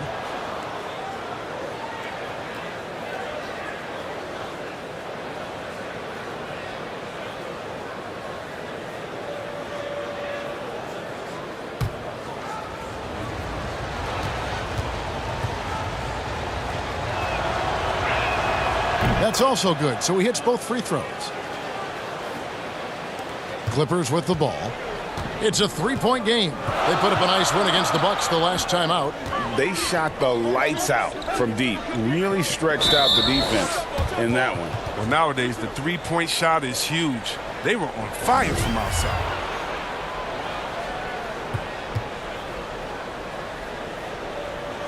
Portland with the ball. Bosch dishes to Bryant. Payton looking it over. The pass to Reed. Here's Butler. It's hauled in by the Trailblazers. They're moving on after the tough loss they took at the hands of the Warriors. I tell you, they were drawing a lot of iron from the perimeter. Couldn't get the threes to go down, and really the story of the game. They kept chucking from distance, and ultimately it was their undoing. A disappointing result. And 6 straight playoff appearances for the Blazers under Terry Stotts. last season making the Western Conference Final. Yeah, GA, and he was rewarded with a multi-year contract extension. He's done a great job developing their young players while also having them compete at a high level. Ben Wallace, he's checked in for Portland. Bang comes in for Aguirre. Clippers leading by 3. Bosch passes to Vandeweghe. It's a nice passing here by Los Angeles. They double-team Kobe. Outside Bosch. All alone. That one off the back iron and out. Trailblazers have gone 5 of 12 from the field since the opening tip. With the teardrop, and Nash with the lay-in. Nash has got his second basket. Oh, perfect timing there to knock down the teardrop. Enzo Bryant will bring it up for the Los Angeles Clippers, and the Clippers decide to take their first time out here. Injuries can play such a big part in a player's career. Which guys strike you, Chris, as the biggest what-if stories had they stayed healthy? Wow. I mean, you got to start, in my mind, I got to go to, a guy like a Grant Hill. He was Mr. Triple-Double. You know, he and Jason Kidd, to me, were almost the same players, just in different bodies when Grant started his career off in Detroit. And to see him get injured, man, that just hurt me because he had so much potential. Even though he had a great career, I still think about him. How about Greg Oden, who got hurt in his senior year, had to shoot free throws with his left hand, and then he comes into the league, and the big fella just had to battle injuries, and feel sorry for that big fella because he was so skilled in the game.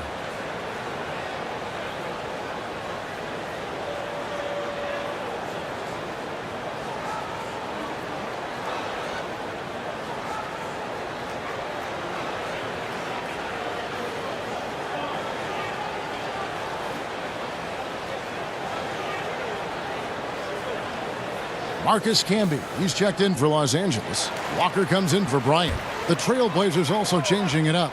Buck Williams, he's checked in for Malone. And D'Angelo Russell subbed in for Steve Nash. Pass to Reed. Payton outside. Poked away. Down low. Camby. Another miss, and they desperately need a bucket. The Trailblazers have gone 6 of 13 from the field, just under the 50% mark. Russell passes to Guerin. Pulls up, high post. Yep, that one goes in there. And the Trailblazers lead by 1. Well, that's one way he can finish, but far from the only way he gets it done. He's got all kinds of tricks up his sleeve. Outside, Walker steps back and fires. That one's off. He starts the game with a miss. They've been beating them to a lot of those loose balls and rebounds here to start. A little surprised he took the jump shot with nobody around him. He could have attacked the basket. Now, here's Walker. He's still scoreless so far in this one.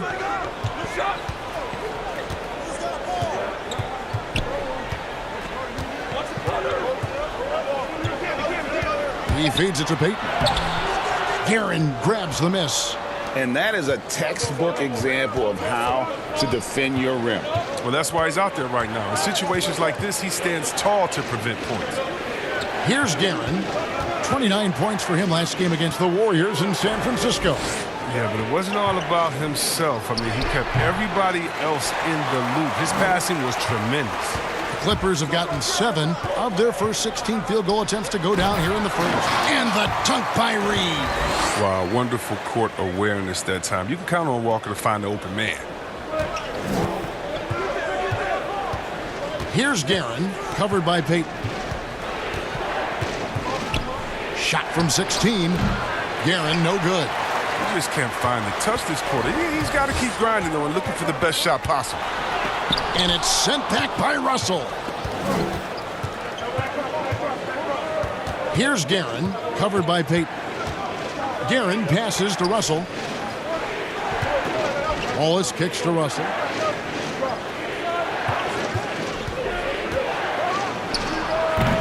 Wallace, he hangs in there and cashes in on the second chance points. And the Trailblazers lead by 1. And those second chance points really become almost like bonus points when you can get them. Now here's Payton, and it's Walker, top of the key.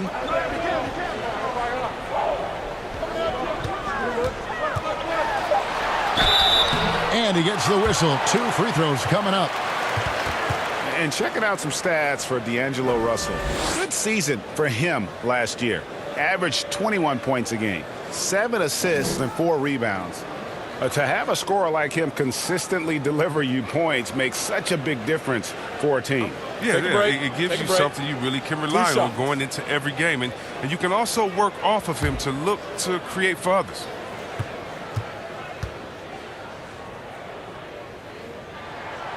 And that one misses. Not a guy you want to foul. Walker's a tremendous free throw shooter and does a great job of getting himself to the line. Los Angeles making a switch here. Hawkins is checked in.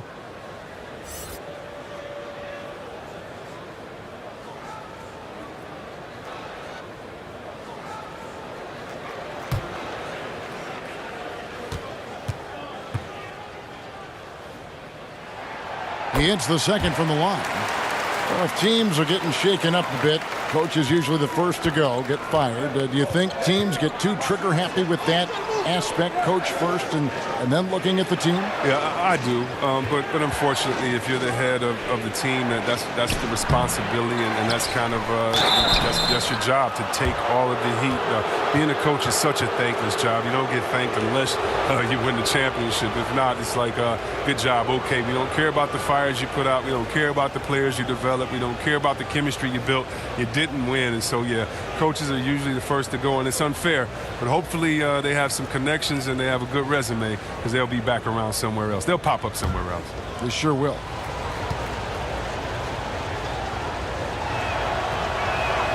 First one falls for him. Yeah, he's just a physical player. I mean, there are a lot of facets to his game, but one thing Williams could really work on would be his free throw shooting.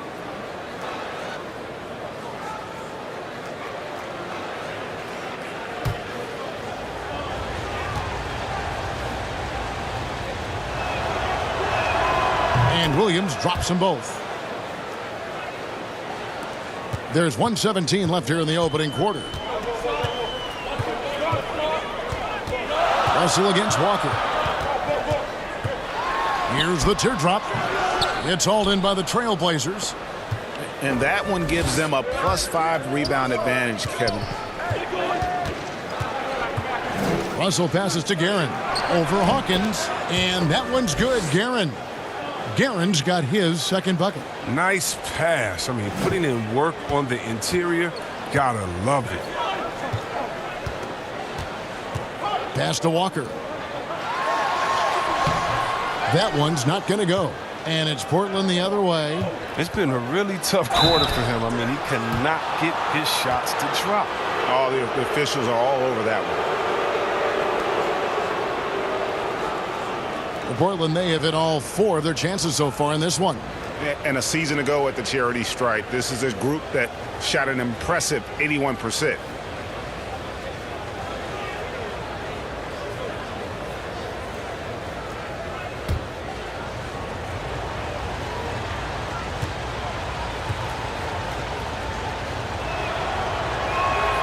The first free throw is good.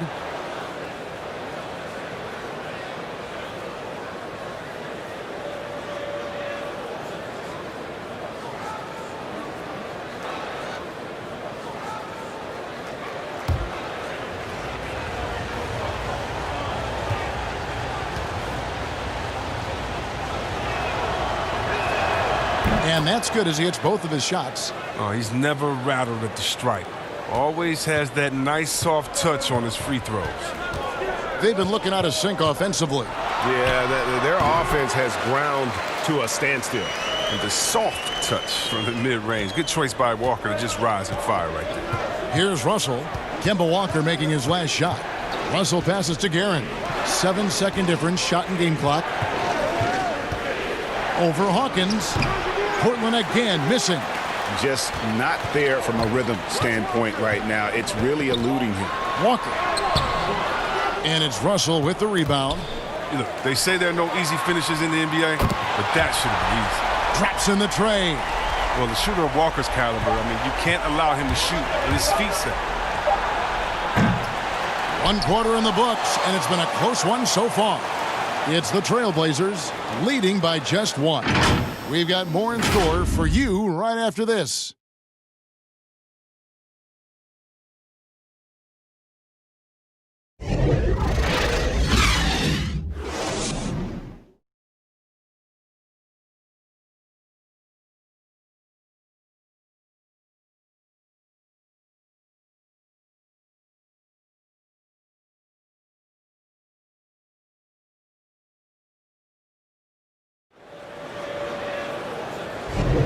Some good action already in this one, but a fairly even matchup after the first quarter of play. What stands out to you guys from the Trailblazers so far in this one? Well, one way to generate more offense, pound the offensive glass. That was the difference in the first. Yeah, they're clawing, they're grinding, they're doing anything they could to make the most of their possessions. The Clippers trail. On the court for the Trailblazers. Deng out there with Williams. Then it's Wallace. And there's D'Angelo Russell. And it's Guerin in at shooting guard. Reed kicks to Walker. Shot clock at 6. Pass to Vandeweghe. And no good. Had a chance to take the lead there. The Trailblazers shooting 39% from the floor. Not their best. Now Russell. He's gotten some minutes, but nothing on the board yet. Here's Guerin. No good from outside. And the great shooters know when they've got enough opening to go for the three. I didn't think it was a bad choice on that possession. And they take the lead. Reed's got 6 points. We've seen the lead change hands quite a bit in this one. And guys, I think each team knows they can win this game. Just a matter who can catch that momentum. Now, here is Russell. Nice D from Camby. And he did everything he could to make that shot as difficult as possible. Excellent D, avoiding fouling and got in the perfect position to alter the shot. Here's Vandeweghe. 11 points for him in that last game against Milwaukee. Hawkins with it. From deep three-point range. It's hauled in by the Trailblazers. Williams has got 4 rebounds now tonight. Here's Russell. Lays it up and banks it in. Russell's got his first basket. And maybe not the most explosive athlete, but Russell has the ability to change pace and knows when to be aggressive. Now here's Walker. He's got 6, and it goes down 2 points. Even a blind squirrel finds an acorn once in a while, right? I did not think that was going to work. Russell against Walker. And he drops in the layup off the glass. Russell's got 4 points this quarter.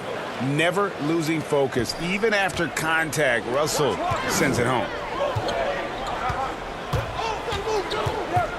And a little under 2.5 minutes gone by here in the second quarter. The pass to Camby. Now Walker. Back to Camby. Over Russell. A putback. Rebound by Wallace. Wallace has got his 4th rebound with that last one here tonight. And gotta like what they've been doing down low in the post. Russell inside. Guarded by Walker. Russell with the bucket. They're getting on a roll inside. Their last 3 field goals have come from the paint. Guys, they're looking for a way to score here. Yeah, they've had a tough time taking the lid off. Passes it to Camby. He dishes it to Walker. Back to Camby. The putback controls the rebound and puts it back up and in. And it's about the want to. That's what Reed gives you. He can be the heart, the soul, and the backbone of your team. Now a timeout called by Portland. Chris, you have been passionate about honoring those who blazed the trail for today's NBA, like the Globetrotters and the Wrens, in the days before integration. Yeah. I mean, you think about what they've gone through off the court and on the court, and anyone, regardless of color, nationality, of just paving the way for me as a basketball player. I want to say thank you. Let's just think about what Red Auerbach did.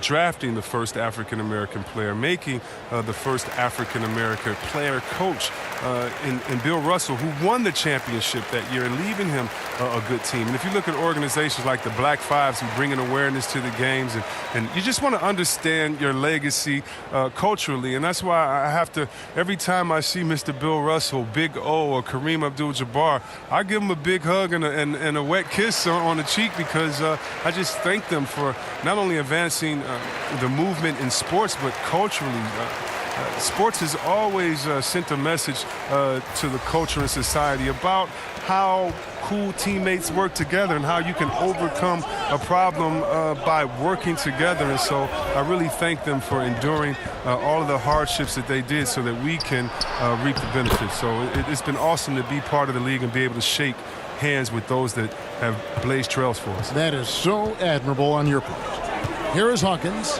after the made shot from Karl Malone. To the inside. Reed dishes to Butler. Back to Reed. Over Lanier. Reed misses. Trailblazers leading by 3. Nash outside.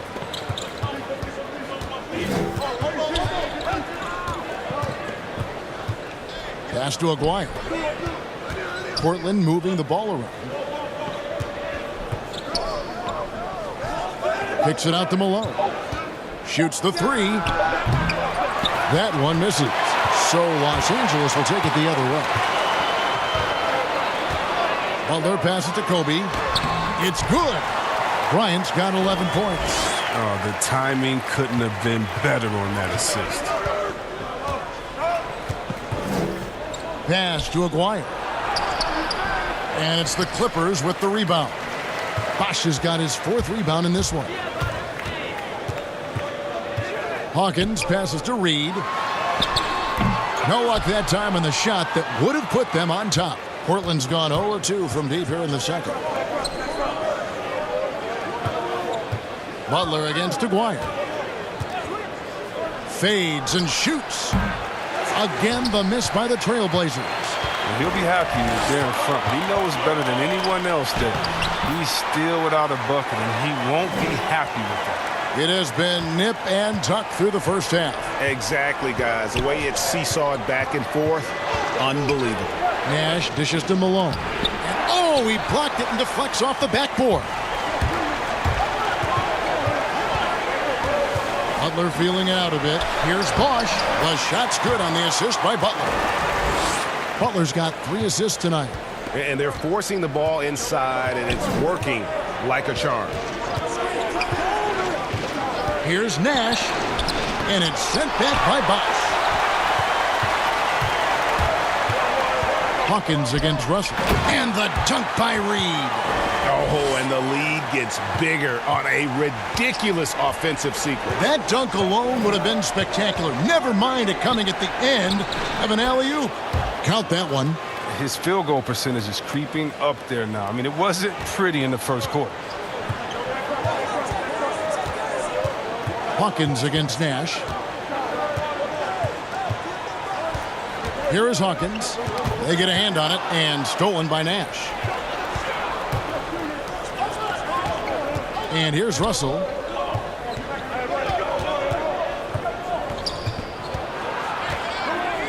Oh, and he plucks it off the glass. Wow. Here's Kobe, and Bryant slams it in.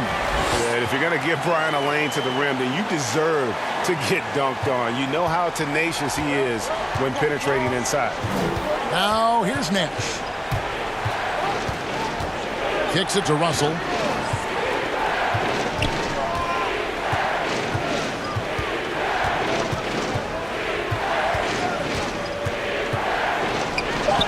Down through the hoop it goes. That's his 5th make on 9 shots from the floor. Oh, he's been dominant this quarter. I mean, he's determined to prevent the lead from getting any bigger. Hawkins passes to Bryant. And it's Malone with the rebound. Malone's got 6 rebounds now in the game. Bryant against Nash. Aguirre passes to Malone. And foul on the shot. He'll shoot 2 at the free throw line. And Malone, a remarkable power forward. His footwork, incredible. And that jump shot is wet. The Trailblazers shooting their 7th and 8th attempts at the foul line tonight.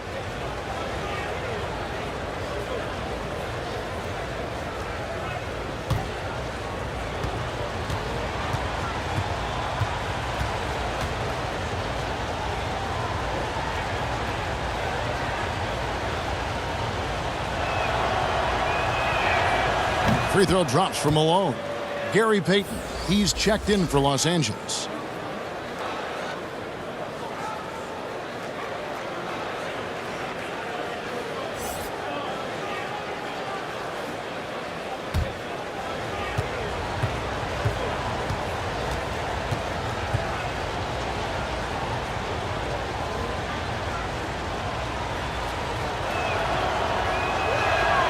And both free throws good for Malone.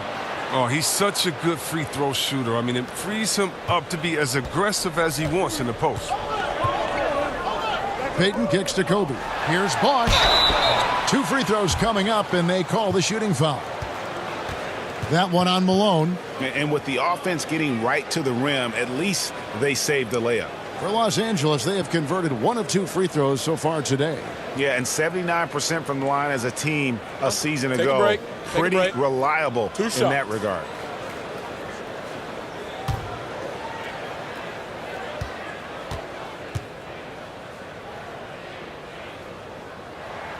And the first one at the line is good.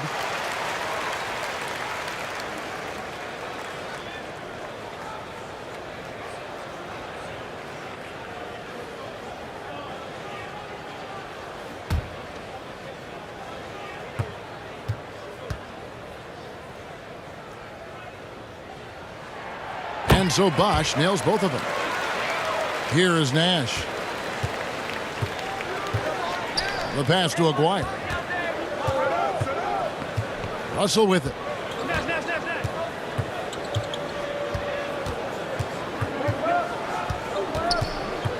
Passes it to Aguirre. Malone kicks to Nash.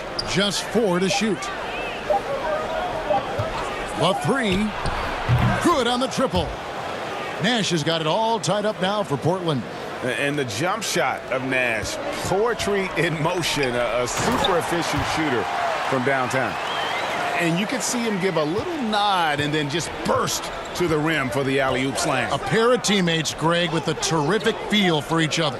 Pass to Russell. Here's Lanier. Reed covering. Lanier, that's good. Lanier's got his second basket of the game. Using outstanding floor awareness there. Russell's ability to pick apart the defense and find the open man. Now here's Payton. Down low, Bosh. And Chris Bosh with the slam.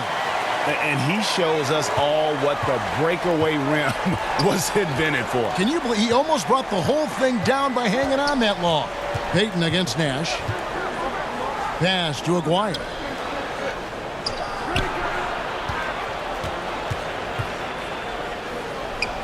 And he gets it to go. And they keep hammering away at him inside, forcing the ball into the paint. And so Payton will bring it up for Los Angeles. Their biggest lead of the game was 9. And Kobe throws it down hard. Yeah, love seeing Bryant just get up and go for it. His leaping ability never ceases to impress. And Portland has possession after the Clippers pick up 2. Russell against Payton. And it's blocked.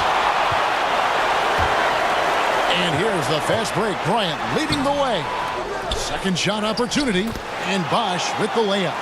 Bosh has got 8 points here in this quarter. With the run he's on in the second quarter, I mean, his field goal percentage is tremendous right now. It's taken away by Payton. Here's Kobe. No stopping him there. Jams it in as he's fouled. Chance now for a 3-point play. That one on Malone. And Bryant just plays without fear. In fact, he's constantly looking to score through the contact. First trip to the free throw line for him tonight. One shot.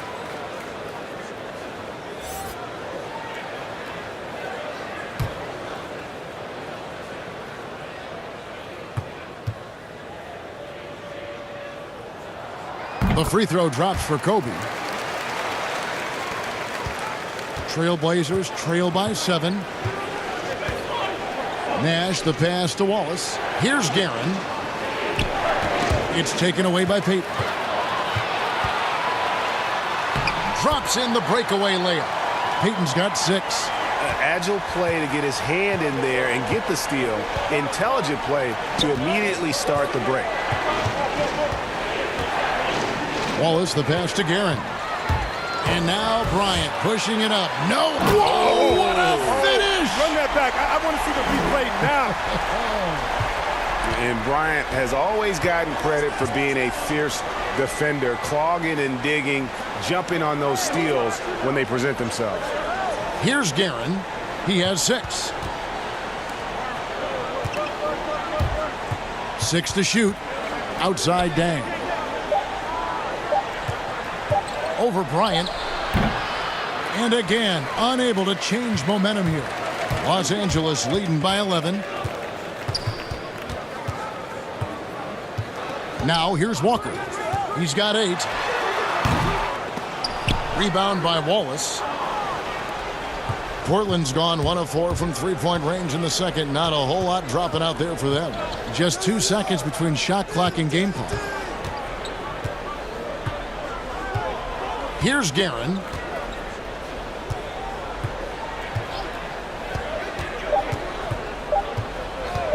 Fires the 3. But they get it back. That's tipped. And so it's the Los Angeles Clippers holding on to an 11-point cushion as we get ready to take a break. And they're winning the turnover battle very easily in this one. We come back right after this. And now, the 2K Sports Halftime Show. Greetings to each and every one of you watching at this very moment. I'm Ernie Johnson. Kenny the Jet Smith is here. Shaq is here. One half is behind us. Welcome to the 2K Sports Halftime Show. Some incredible work in this one by Kobe Bryant. He had 20 points and 1 assist. And let us get your thoughts, big fella, on the Clippers. Well, one thing that stands out is how few turnovers they had. The offense looked in control. They were making nice passes, moving the ball, setting screens. The confidence just seemed to build, and the lead did too. They're a very steady team. Keeping those turnovers down, that's the big factor. Kenny, let's get your insight on Portland. I was unimpressed, Ernie. Very unimpressed with their offense. You know, guys seem to be going through the motions, not cutting, not hustling. They failed to get back into a great offensive rhythm. They'll need to step it up big in the second half to cut into this lead. And that'll about do it as we get ready for the second half. Let's take you down to Kevin Harlan. Shout out to my main man, Joel. Joel, what up?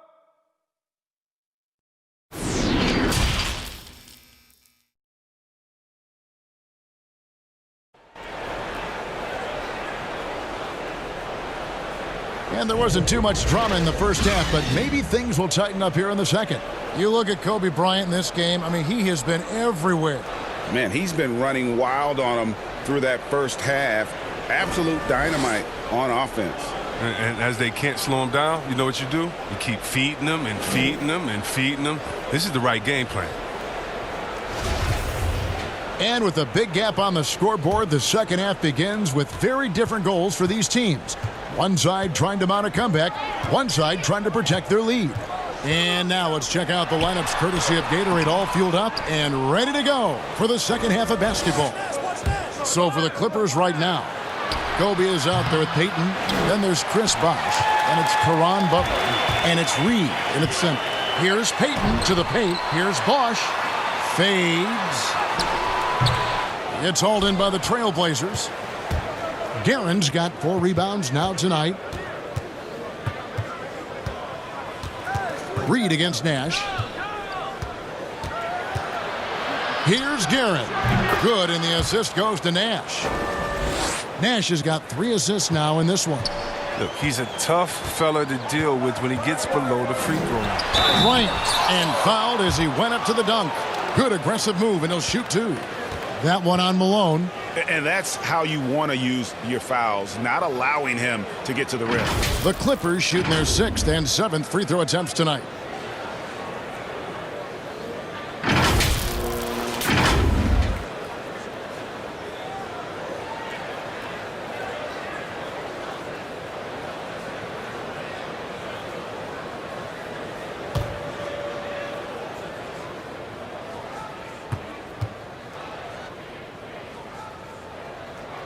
First free throw is good.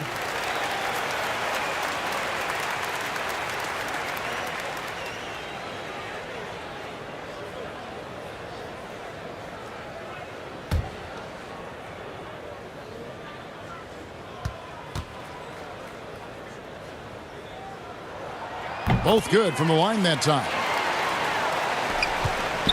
Trailblazers trail by 11. The pass to Lanier. Here's Garrett, and it's denied. He's been cold, and it's been hurting him. The D, was ready for him. He hasn't been able to solve it. And it's in there. Peyton's got the lead up to 13 now for Los Angeles. And you can see the defense broke down there, allowing him to get all the way to the hoop. Passes it to Guerin. Nash outside. But they recover it. Lanier, the pass to Aguirre. And it's sent back by Bosch. Yeah, the offense scuffling a bit to start this second half. Only one for the first 5. Now let's go to the sideline and catch up with our Hall of Famer, David Aldridge. Well, Kevin, for the last 5 years, the Golden State Warriors have been the colossus that stood over the NBA. There were thoughts that most teams were not willing to do things to be competitive, knowing that they could not beat the Splash Brothers, Draymond Green, and then Kevin Durant. But the Warriors lost to the Raptors in the finals last year, combined with the injuries to Durant and Klay Thompson, have opened things up. And for the first time in a long time, there are any number of teams in this league that believe it's their time. Probably so. The West is strengthened. There's no doubt, DA. Interesting matchups coming up for sure. Thank you. Clippers with the ball. The Trailblazers knocking down the tray. Peyton the bounce pass. Here's Kobe. And the dunk by Kobe. And this is how you want to come out of the half. Prolific and efficient. Just a dream scenario for them so far. Their offense looking like a well-oiled machine. Now here's Nash. He's got 7. Looking to end his cold spell. Lanier, the pass to Guerin. Goes up again. Lanier, no good. And he did everything he could to make that shot as difficult as possible. Excellent D, avoiding fouling and gotten the perfect position to alter the shot. No good from Bosch. Trailblazers trail by 16. Here's Guerin. He's got 8. And stolen by Peyton. Left side, Kobe. Outside, Bosch. Some nice ball movement by the Clippers. Peyton passes to Bosch. And that'll be 2 free throws coming up. Officials on the call with the foul. These are his 3rd and 4th free throw attempts of the game.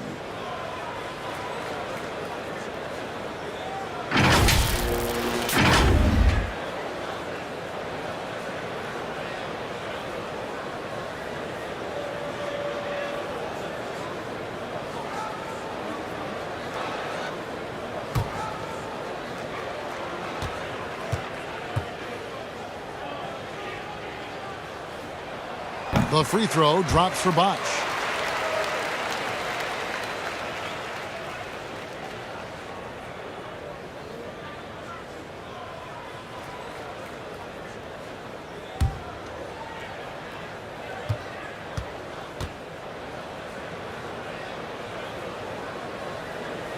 And so he hits both. And if they continue, Kevin, their outstanding free throw shooting, that'll help them seal the deal. Time called here. The Blazers decide to talk it over. You see the shift toward players on competing teams becoming friends. How does that compare to when you played, Chris? It's a little bit different. The players that I admired the most, I wouldn't be friendly with on purpose. We were in the same position. A guy like KG, one of my favorite players ever. We're close now. But during when we played, it was either me or him. Really? It was both of us. I didn't want to hang around with him when I'm trying to beat him in the summer. But, you got guys like the Banana Boat crew and LeBron and Wade. They're good friends anyway. Melo and Bron came in 1 and 2, and they had that relationship. So I think relationships are always great. Really, it's just about Can you turn the friendship off when you cross the line? I know that Banana Boat crew can, and I know others can as well, and that's all you want. As much as you're friends off the court, I want you to dislike each other on the court through your friendship, just like a big brother, little brother type of thing. So I don't think it's a problem.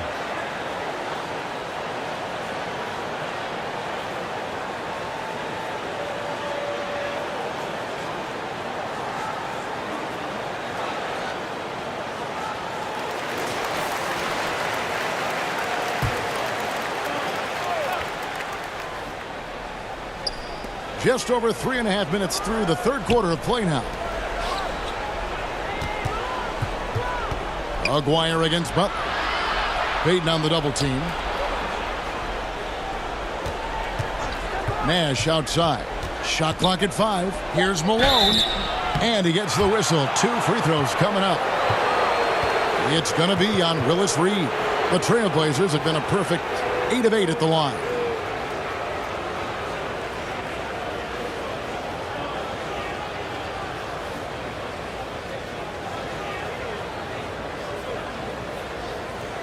Take a break. Take a break. 2 shots.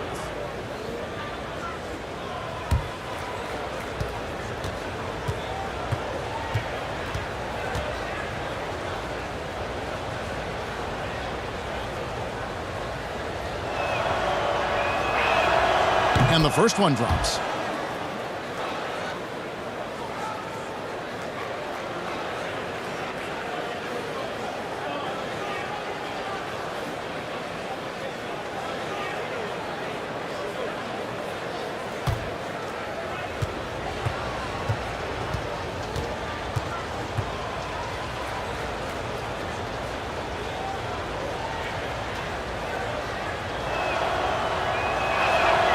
And that one goes in. 2 from the line that time. And here's Payton. He'll bring it up for Los Angeles. He kicks it to Bosh.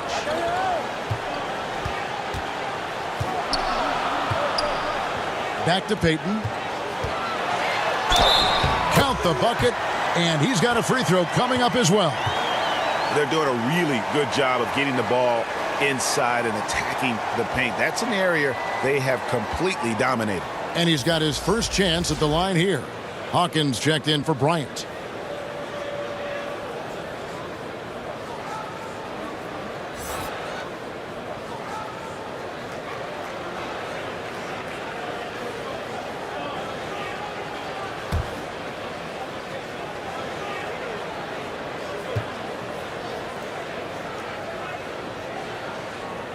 And that one misses.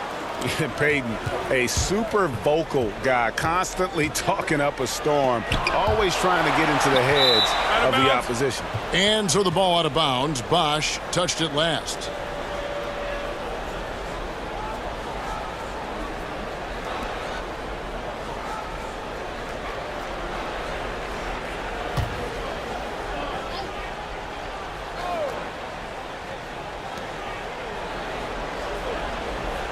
Malone, left side. Here's Guerin. He's covered by Hawkins. Lanier. It's good on the putback. Just in a perfect position to grab that rebound and then get the putback. Los Angeles leading by 16. Payton outside. Here's Bosh. Shooting foul as the whistle blows. He'll shoot 2 free throws. He's had 4 chances at the line, made them all.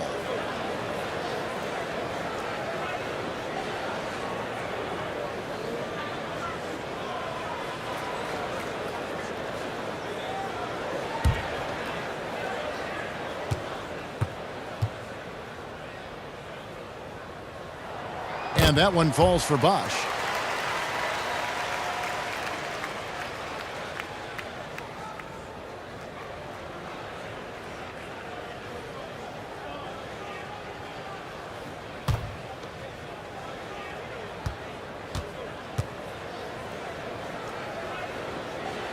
Both free throws good from Bosh.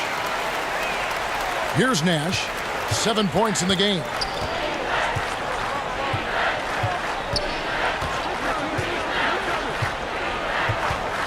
To the middle. Butler against Aguirre. Some solid defense from Butler. His offense has been non-existent tonight. It's really hurting him. Hawkins passes to Payton. Some nice ball movement by the Clippers. Here's Bosh, and Chris Bosh with the slam. And being that Bosh is 6'11", dunking comes easy. And once he's this close to the basket, he's ready to attack. Here is Aguirre. That's tipped over Butler. And it's off the back rim, no good. And it's the Clippers' ball. They're on an 18-7 run. Inside. And Bosh gets it to go on the assist by Butler. Bosh has got 16 points. They should continue to get the ball inside. The defense struggling to contain them. Pass to Guerin. Here is Aguirre. Clock at 6. To the inside. Here's Malone. Portland no good that time either. Clippers leading by 22. Butler kicks to Payton. Pass to Reed. And here is Butler. Down low. Here's Payton. The shot's good on the assist by Butler. Payton's got 6 here in this quarter. And they're passing the ball very crisply here. And the pass to Guerin.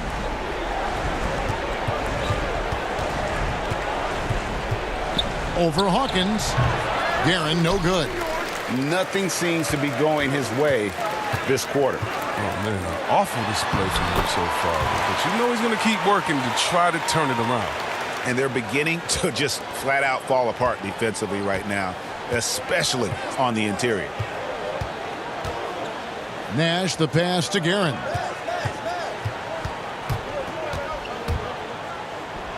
Buries it from about 10 feet away. He's got 10. And you see the ability to rise and fire from mid-range, even against that length. Yeah, the defender just couldn't quite close the gap all the way and got burned for it. And the crisp passing has opened things up for them offensively. To the left wing. Fires from 14. And the Trailblazers getting another bucket right there. Yeah, and that's what I'm talking about. I mean, the D is worrying too much about the other 4 guys. I mean, they can't give him open jumpers. Los Angeles calls timeout.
Both teams deciding to change it up.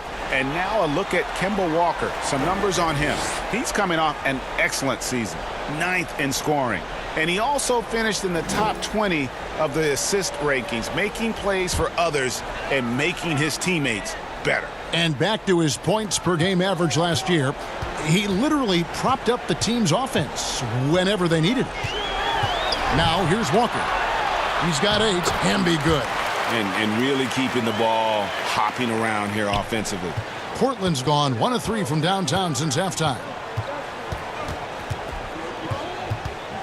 Nash against Walker. Nash the pass to Guerin. There it is. It's Nash picking up the assists. Guerin's got 8 points in the quarter. And I'm a big fan of the awareness of Nash on the floor. A selfless player who's just fantastic at getting the ball to his open teammates in rhythm. Now here's Butler.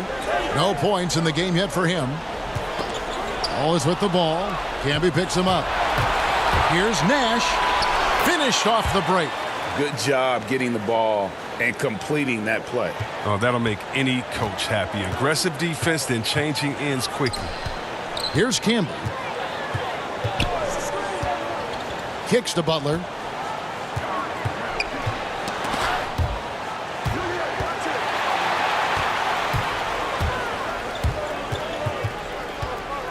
Passes to Nash.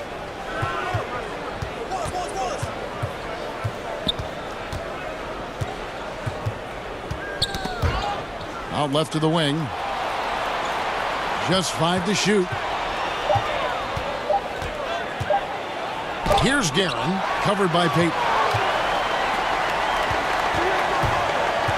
Butler against Nash.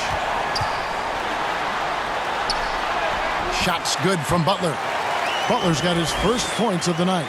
And with the lead, I like the strategy here. Continue to get the ball to guys who can do something with it. Oh, I do too, Greg. You have to go to your best scorers. I mean, it's a smart strategy, and so far, it's paying off in this game.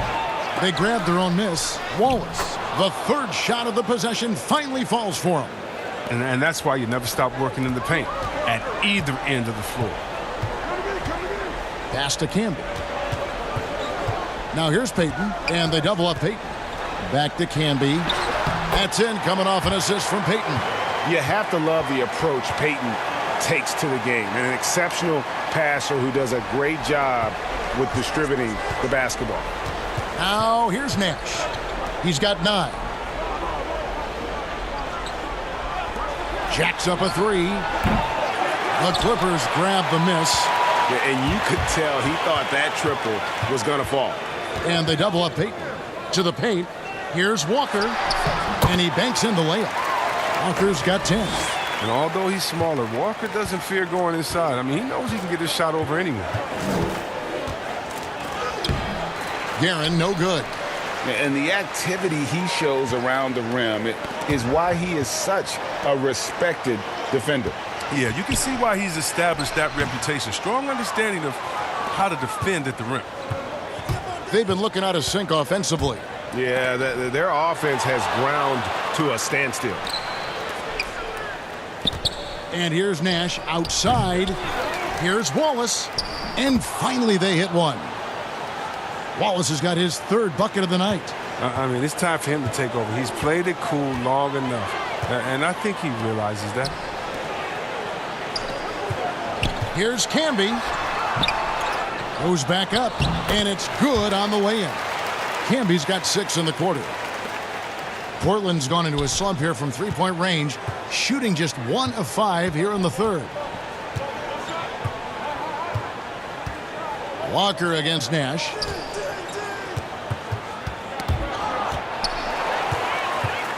And pushing it up. Here's Los Angeles. Here's Guerin. He's got 14.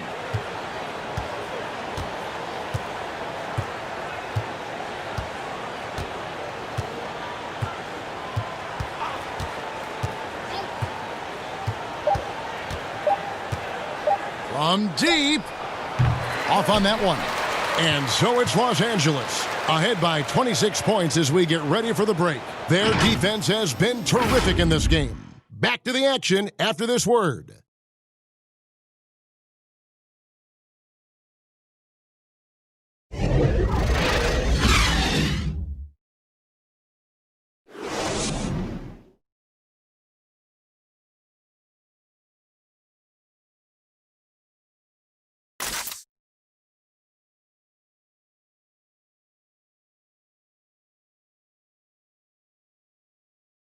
And a worthy candidate tonight as we take a look at our State Farm assist of the game.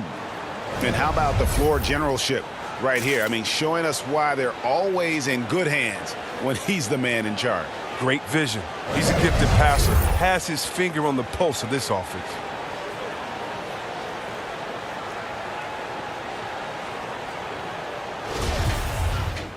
And there may not be a lot of drama down the stretch as we head into the fourth quarter, but stranger things have happened. And on the floor for Portland here in the fourth, Russell is out there with Green. Then it's Dang. And there's Buck Williams. And it's Wallace in at the 5, roaming the paint. Williams passes to Russell. Portland moving the ball around. Fades back. And too long on the shot. The Clippers shooting the ball really well in this game, 58%. To the middle, here's Christie. A good finish at the rack off the slick feed.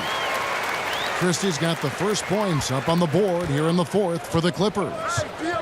Outside Dang. One negotiating concession the league wants from the Players Union.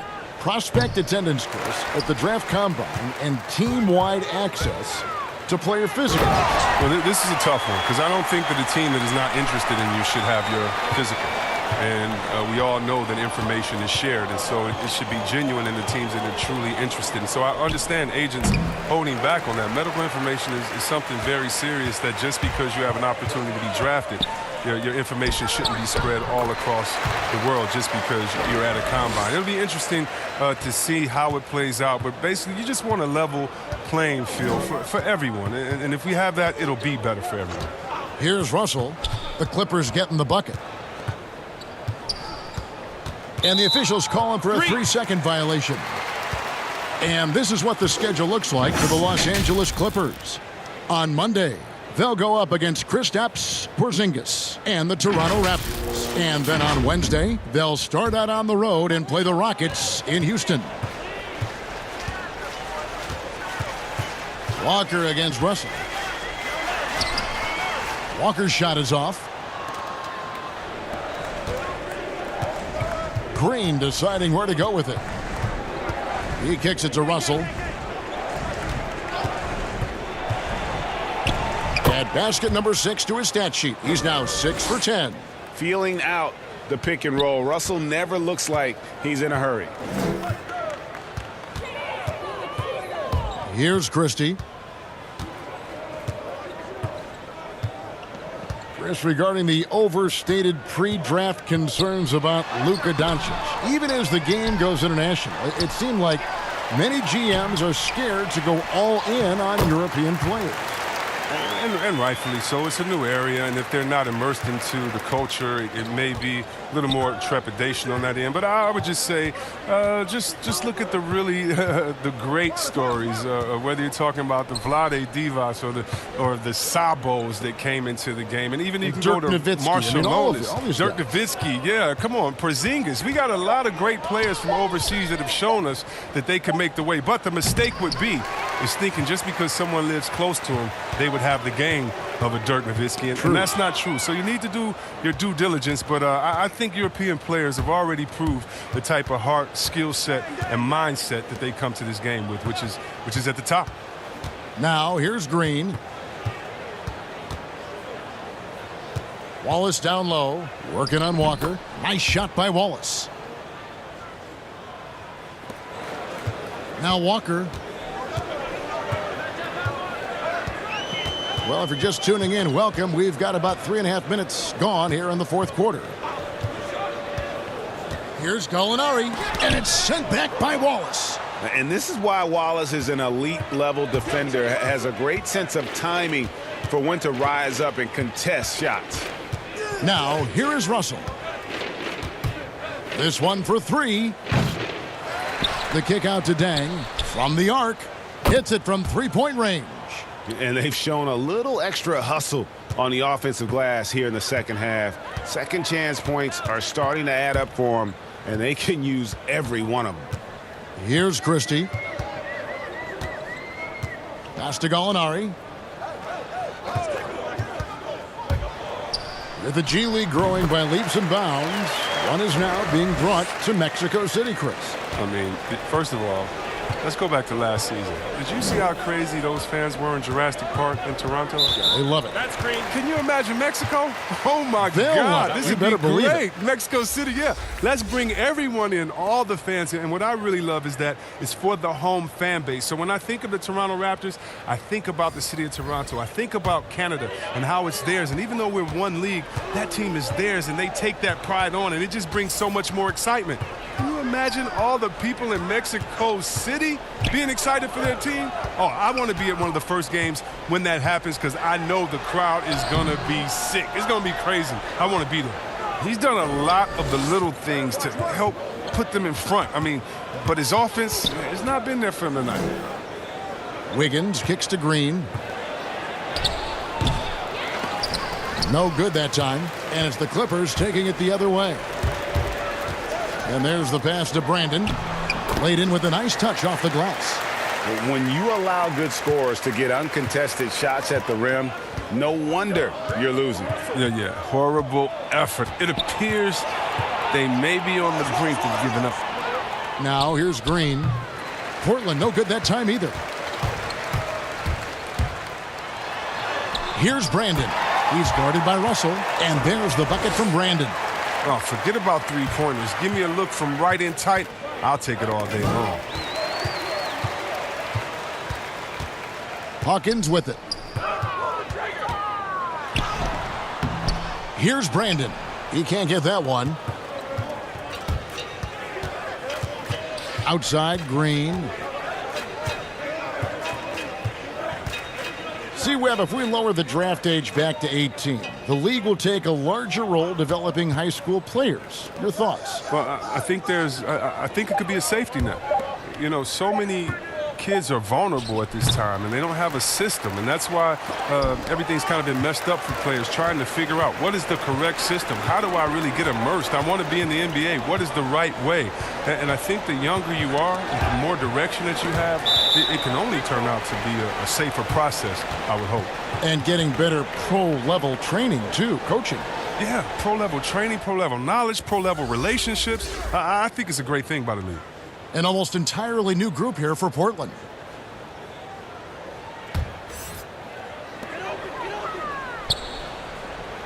Gallinari outside.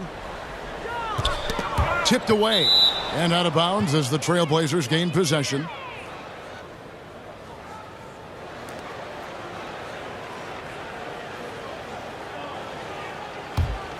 Portland's gone into a funk from downtown in the fourth. Only one of their 5 three-pointers has found the bottom of the bucket. To end the cold streak, a nice shot by Rivers. Now you see the toughness and the competitiveness of Doc Rivers, always looking for the most opportunistic play. Here's Brandon. Knocked away. Stolen by Rivers. Here's Martin. The rebound by Brandon. Clippers have gone through the fourth quarter shooting 50%, 7 of 14. Kept alive. Here's Christie. Begins with the block, and he gets it back. That one good for 2. The edge on the glass is the difference. It's allowed them to build this lead. Guys are looking for a spark here. Yeah, a cold stretch offensively for sure. Now here's Rivers. Passes it to Lanier. There's the feed to Rivers, and the bucket is good. 3-point play chance here for him. What a play there. The hoop plus the harm. And the NBA 2K League, C-Web, the first e-sport operated by a U.S. pro sport. And it's quickly growing. Do you throw down on the sticks? Yeah, just a little announcement to all the GMs in the 2K League. I am available. I'm a free agent. I'm ready to go. I'm nice on the sticks. I can play career mode, team mode, one-on-one mode. Whatever you need from me, I am ready to go. But I love it, man. It's great to see people who love this game, whether it's virtual or real life. It's hoops, baby. So much fun. The free throw drops for Rivers. And, you know, for all of his production, Rivers really is the emotional leader out there. Very intense and extremely confident. Now, here is Oakley. And foul on the shot, so he'll get a chance at the line.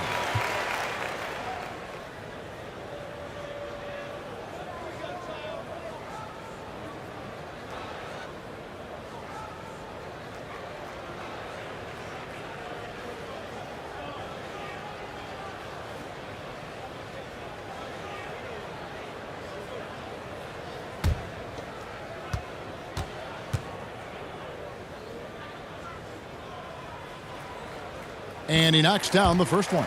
I mean, Oak is as strong as an ox. Has that intimidating nature about him on both ends. Someone you just do not want to mess with.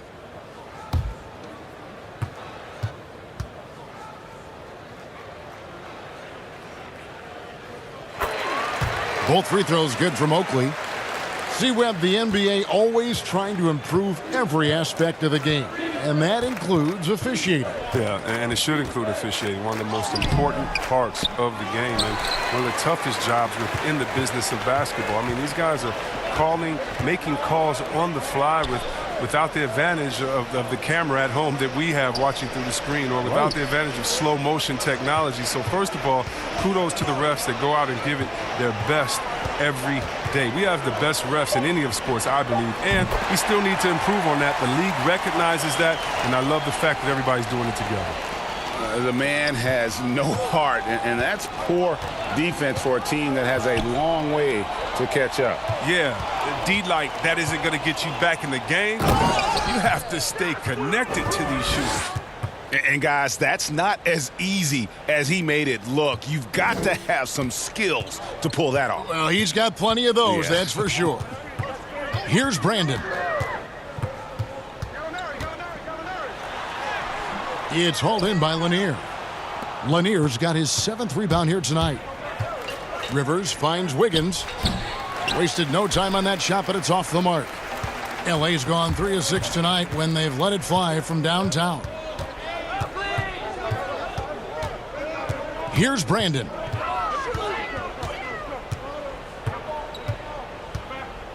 Pass to Christie. 6 to shoot.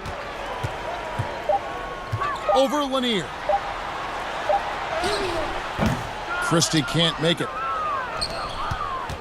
And it's Rivers with the ball. He brings it up for the Portland Trail Blazers. Here's Wiggins. Again, Wiggins missing. That's a shot he's got to hit. You don't get many looks better from that range. Pass to Brandon. The other day, Chris, I heard Commissioner Adam Silver talking about that it strikes him sometimes how isolated players can be with cell phones and headphones, and those things wouldn't help that. Is it something that you've noticed or that you're concerned about? You mean with my nephews and nieces and friends that are younger and kids walking across the street looking at their phones and not even looking both ways? You know, your play-by-play partner, whoever it might be. Yeah. Oh, come on. You know, Kevin, those are the times. And so I would tell Adam Silver, Mr. Commissioner, yeah, that's a basketball problem. That's a world problem. How are we going to stop any of that? We're here now. There's no putting that genie back in the bottle, Kevin. Here's Brandon after the made shot from Karl Malone.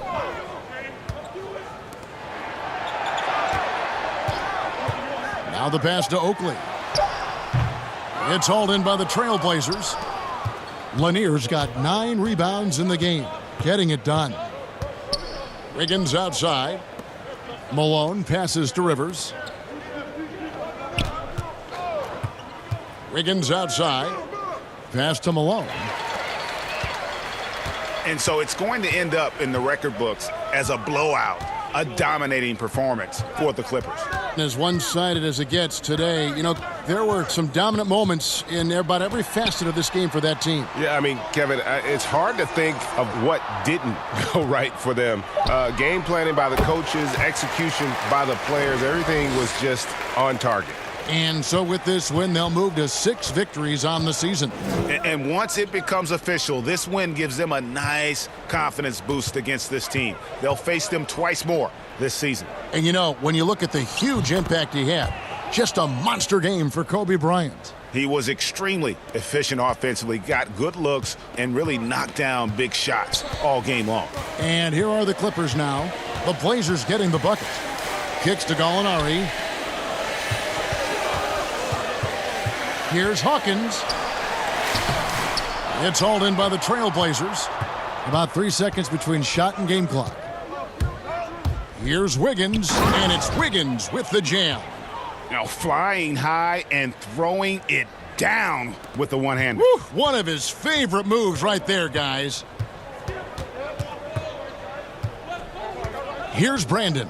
He's guarded by Rivers.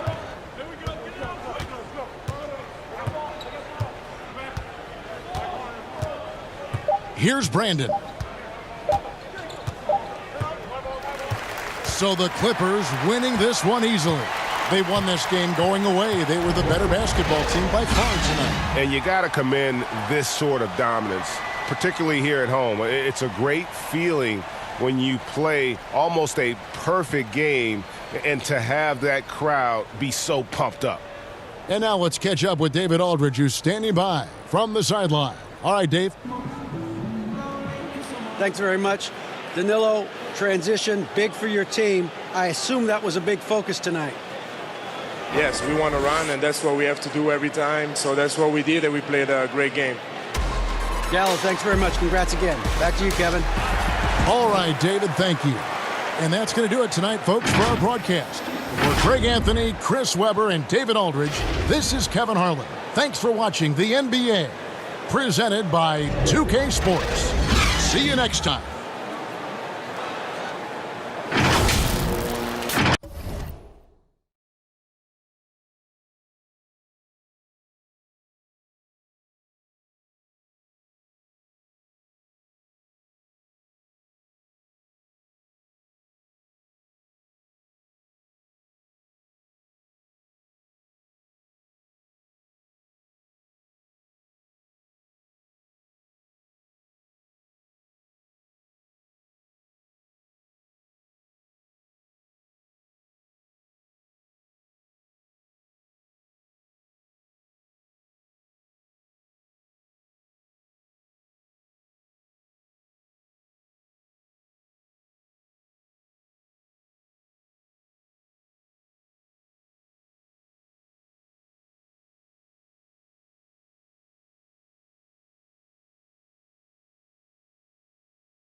To win the NBA Finals MVP award, you have to give it everything.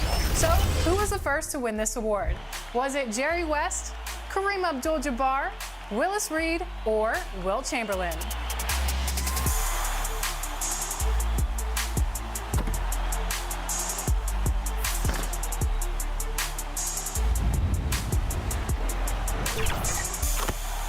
It was the logo, Jerry West. Speaking of NBA Finals MVPs, I want to talk about my personal favorite, Kobe Bryant. In 2009, Kobe won his first Finals MVP. How many points did he average in that series? Was it 28.6, 30.3, 32.4, or 33.1? And hint, it's a whole lot of points.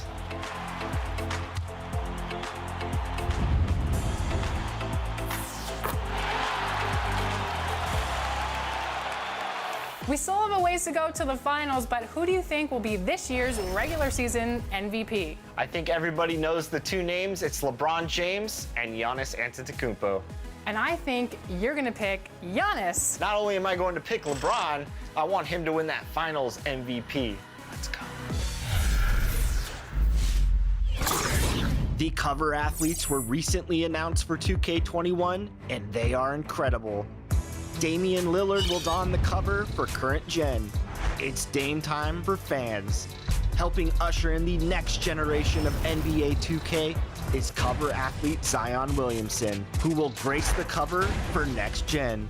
Last but certainly not least, we honor Kobe Bryant with the Mamba Forever editions, which will have separate collector's covers for both Current and Next Gen. Current Gen will feature young phenom Kobe on the cover in his classic number 8, while Next Gen celebrates the legendary number 24. Not only does pre-ordering the Mamba Forever edition come packed with the most bonus items, but it will give you access to both current and Next Gen versions of NBA 2K21. Start your 2K21 experience with Current Gen, and all of your VC and My Team progress will carry over to Next Gen too. All editions are available for pre-order now, so make sure to tune in over the coming months for all the latest information. Are you ready for NBA 2K21?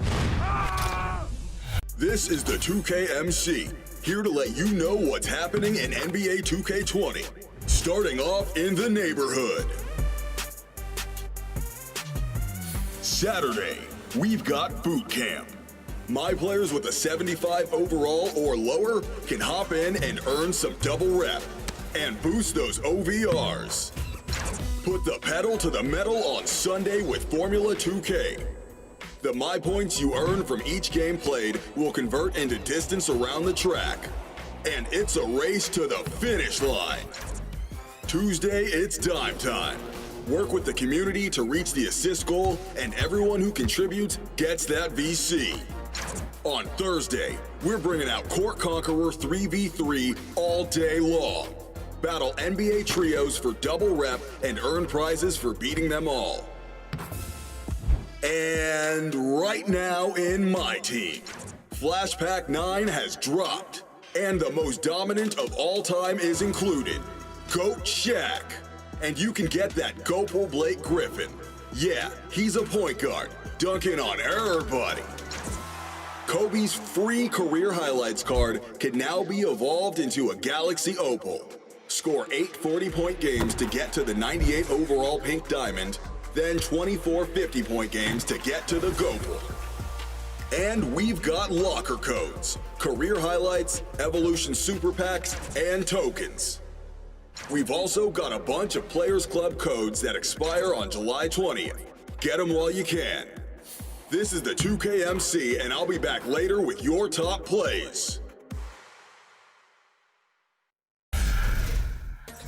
All right, let's switch gears and see if you guys have been paying attention to 2K TV this season. Here is some 2K TV trivia.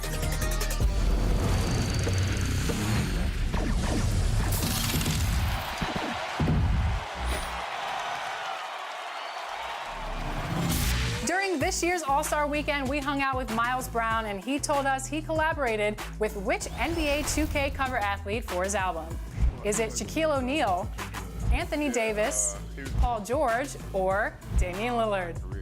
Look who it is. Oh, yeah. Miles Brown. Oh, yeah. What's up, guys? All right, you ready?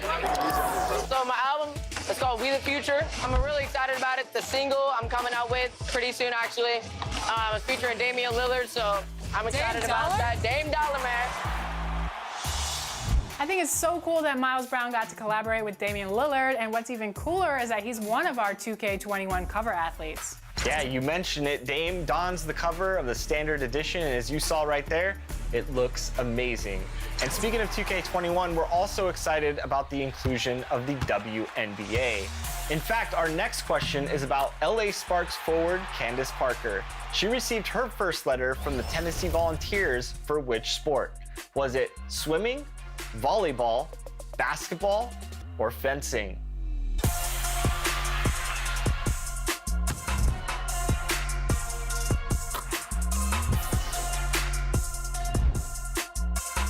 My first letter from Tennessee was from volleyball.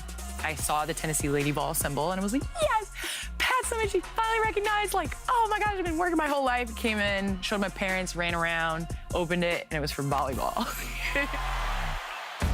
Earlier this year, we interviewed Las Vegas Aces star A'ja Wilson. This upcoming season will be which year for her as a pro? Is it first, second, third, or fourth?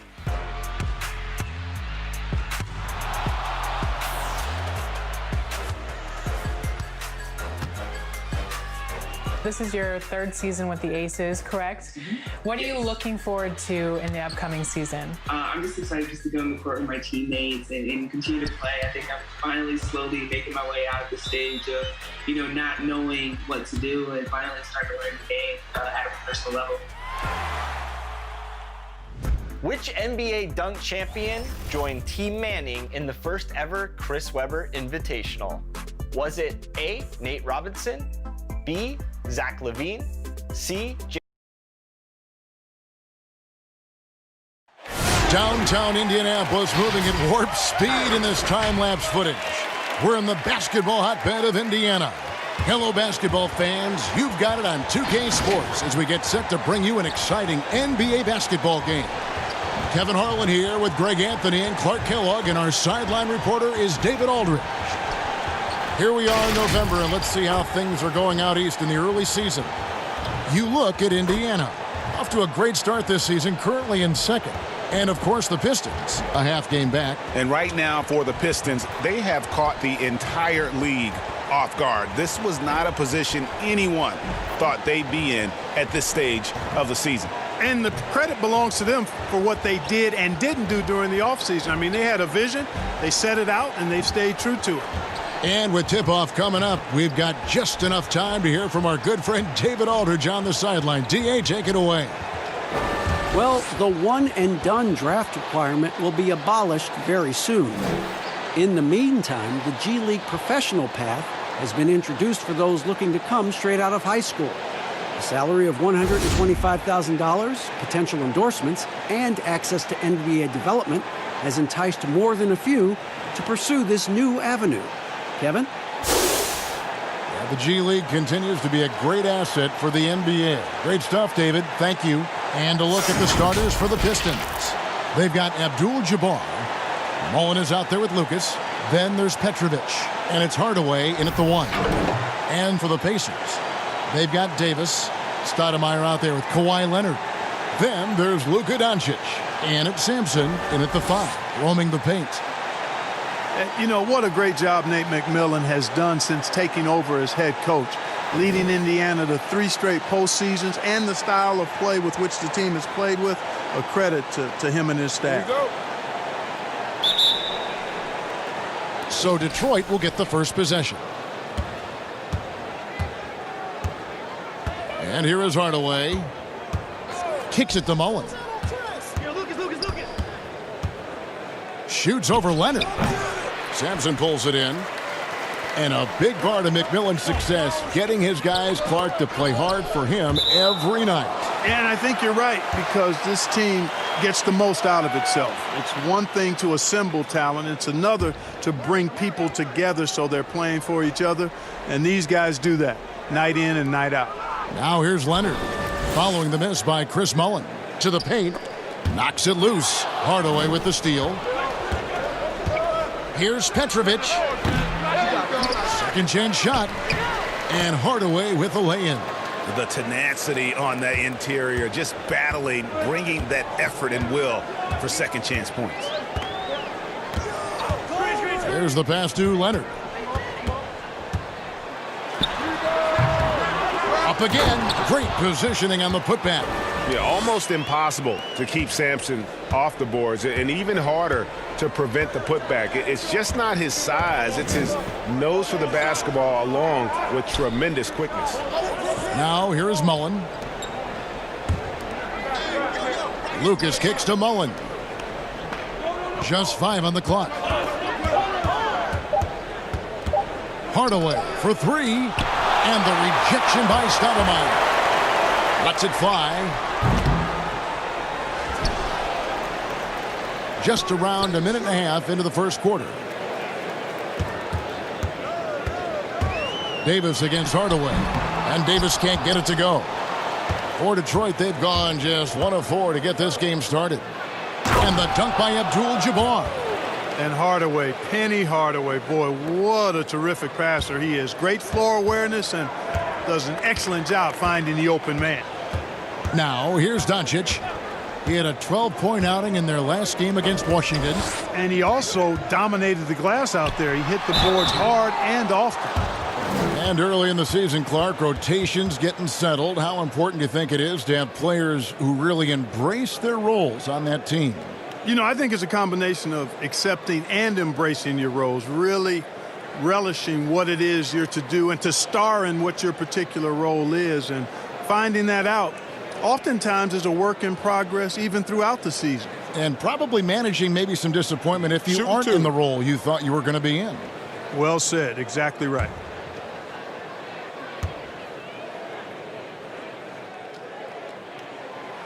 That free throw, no good.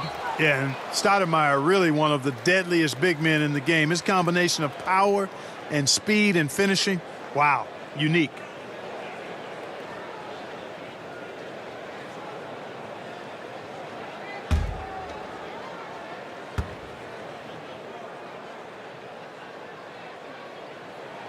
And the second free throw, good. Hardaway with it. He had a 24-point outing in their last game against New York. Pass to Lucas. Outside Mullen. Here's Abdul-Jabbar. It's rebounded by Indiana. It does not get much easier than that, but somehow he came up empty there. Davis looking for an opening. And trying for the go-ahead basket. It doesn't go in. Here's Petrovic, guarded by Doncic. Hardaway kicks to Mullen. Passes it to Abdul-Jabbar. 6 on the shot clock. Back to Mullen. Hardaway from outside. And they turn over the 24-second buzzer, signaling the shot clock violation. Now we'd like to take this moment to show you the teams that a year ago made a trademark of scoring points off turnovers. In third, the Pacers. And this team, in terms of scoring off of turnovers, that became the identity. I mean, they really looked to disrupt and cause problems defensively. And boy, do they take advantage on the other end. Davis with the putback. It's good on the putback. Sampson's got his second basket. Excellent awareness of where to be on the offensive boards. He did it with great position. Hardaway passes to Petrovic. Mullen with the 3. Not going to go that time. Having a hand up in your face makes such a difference to a shooter. And, you know, he's a guy who knows how to defend the three-point shot. He's not going to just give it to you. He's going to make you earn it. Outside Leonard. Over Mullen. The second effort, and that one drops. Sampson's got 6. And Sampson, 7'4", versatile, mobile. Good luck trying to stop him inside. He's too tall, too long. And the Pistons decide to take their first timeout right here. They are coming into this having notched a win against the Knicks in their last game. And that one was all about offensive execution, running your plays, picking your spots. Yeah, you know, not deviating from the game plan is critical. You got to trust in the system.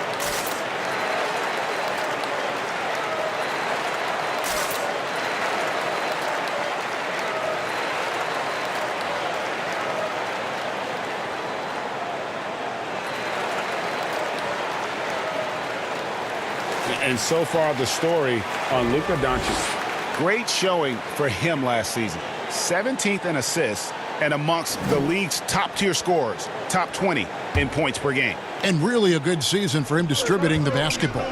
Whether it was the drive and dish, pick and roll, fast break, he was money all year long. Now here's Hardaway. Here's Abdul-Jabbar. Here's Lucas.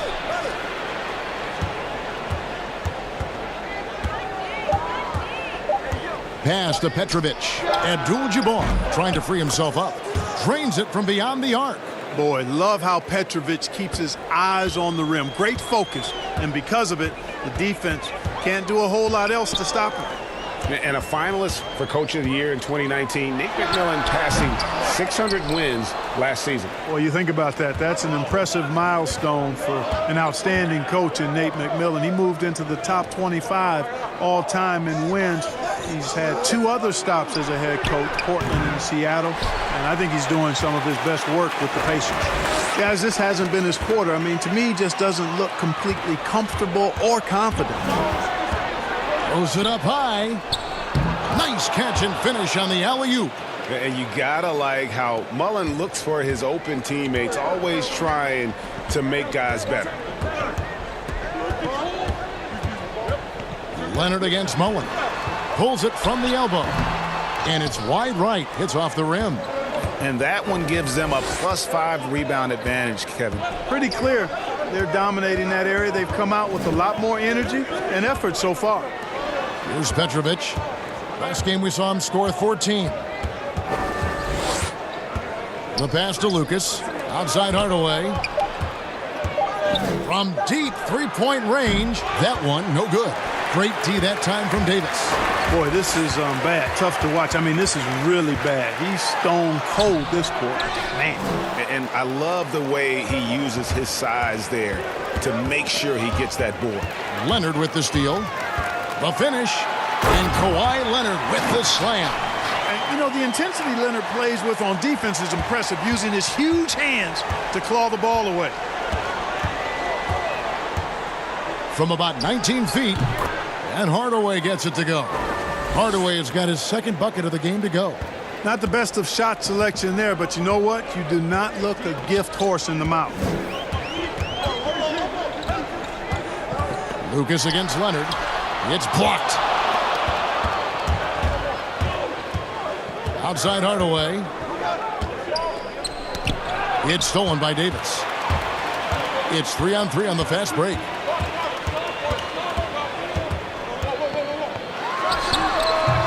Offensive rebound. Here's Stoudemire. And so it looks like the Pacers will retain possession here.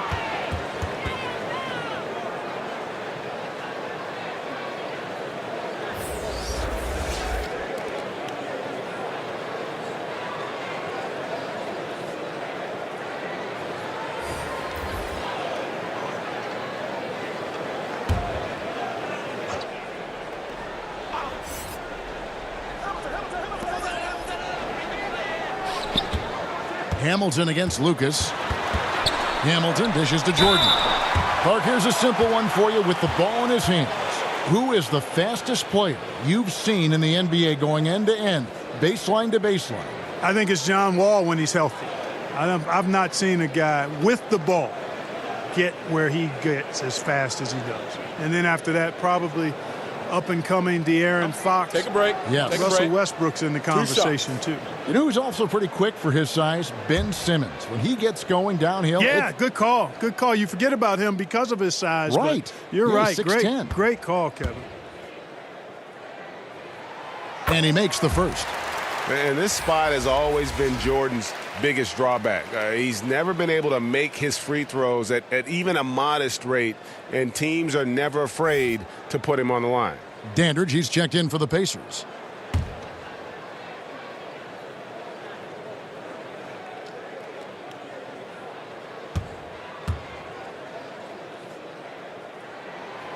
No good on the second, so he hits 1 of 2.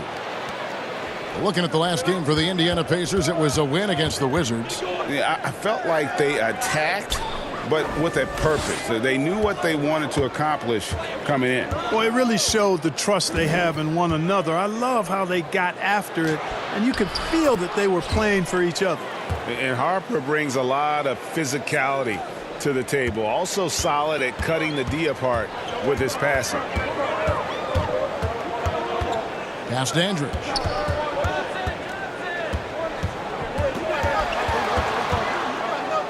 Knocked away. Hardaway with the steal. Here's Lucas. And he gets the basket. Officials blowing the whistle, so a chance at the line for one more.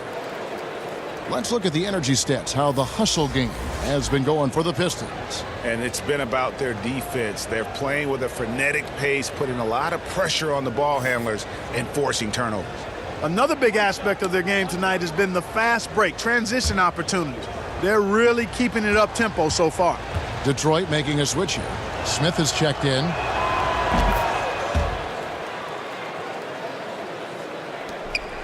Pacers trail by 6. Stoudemire kicks to Johnson. Smith against Hamilton. Back to Johnson. Here's Hamilton. Shot clock at 6. And that one's on target from the wing. Whatever the defense gives, that's what he takes. A sign of a skilled offensive player.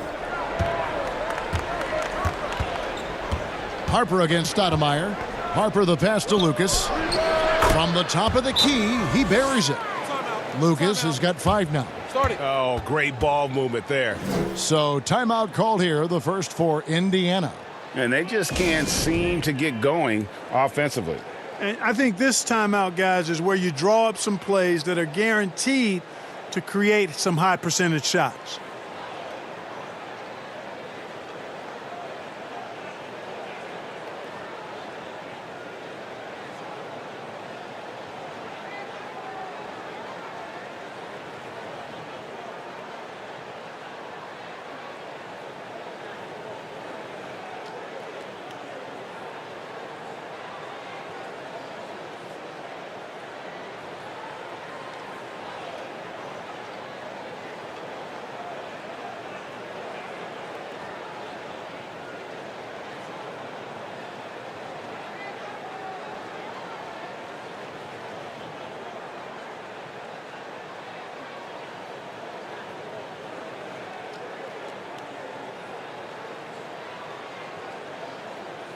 Antoine Jameson's checked in for Lucas.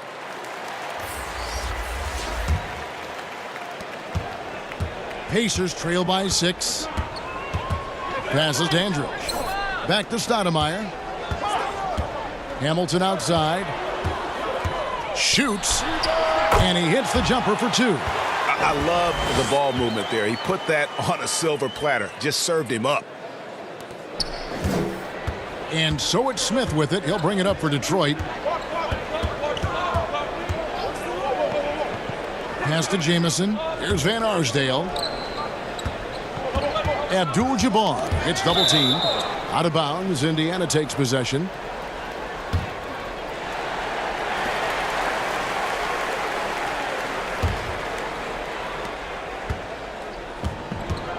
Now here's Stoudemire. He's been quiet so far. Still no points in the game. Jordan. And contact on the shot, so he'll be shooting free throws here. Clark, a big part of your game was rebounding. You controlled the glass so well. What's one thing you would tell young viewers if they wanted to improve their rebounding? You know, I'm a little bit out of the norm here, but the biggest thing to me for rebounding is pursuing the ball. Take a break. Boxing out is 2 important, shots. but pursuing the ball and good timing are the most important elements of rebounding. And that's what I would have players focus on. Pursue the ball. That free throw, no good. Lucas is checked in for Detroit.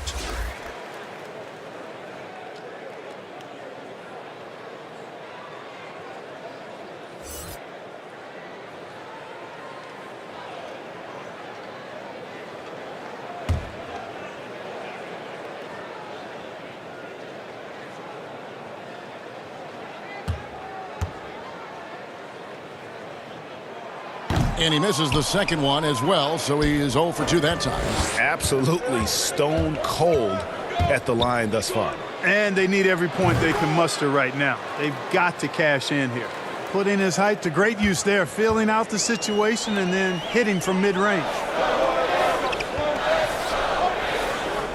Here's Dandridge. He's gotten some minutes, but nothing on the board yet. And the shot is good. And those are the kind of nice inside looks they've gotten here in the first half. Smith surveying the D. Jamison up on top. He's guarded by Johnson. The high post shot, and that one hits back iron. They've been beating them to a lot of those loose balls and rebounds here to start. Yeah, the half and half balls are going their way, and that's really a function of effort and intensity. You know, the ball doesn't discriminate. Whoever goes and gets it, that's who owns it. You know, sometimes making it difficult for him to finish at the rim is all you can ask for from the defense. Here's Stoudemire, and it's blocked. Here we go, one-on-one. Here's Harper. Yes, and it's Smith with the assist that time. And the Pistons lead by 6. Great teamwork, punctuated by a strong finish. That is the perfect fast break, guys. Getting a hoop before the defense can get set. Now here's Johnson. 8 points his last outing. Chalk up 2 there. The ball distribution was there. I mean, outstanding work all the way around. Detroit leading by 4. Smith outside. Jamison against Stoudemire. Poked away. Out of bounds. Indiana takes possession.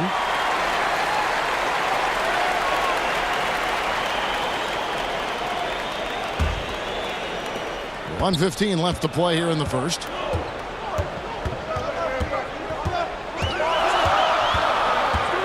And there's the pass to Johnson.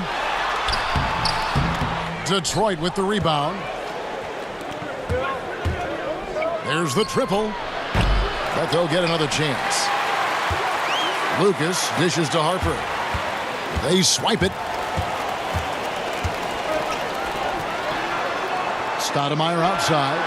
Bangs home the trifecta. Man, I like watching Stoudemire stroke it from behind the arc. Has a nice touch on these deep shots. Outside Harper. And again, it's the Pistons missing. There's the lob to the hoop. And then Johnson with the dunk. Oh, such a beautiful pass to set that one up. Yeah, the pass might have been pretty, but the finish was angry. Well, you need both to make it special. And they pulled it off just right. Here's Smith following the score by Indiana. He gets that one. And the Pistons lead by 1. And that's why you don't let him get positioned deep in the post. Exactly. I mean, once he's got the ball in that area, the battle's already lost. Oh, and the jam by Johnson. Boy, Johnson showing you that impressive leaping ability. Terrific at rising up for the throwdown. Outside Harper. And no good on the last second attempt this time. So at the end of 1 quarter of play, still a close game. It's the Pacers up by 1. It's the NBA on 2K Sports from Indianapolis.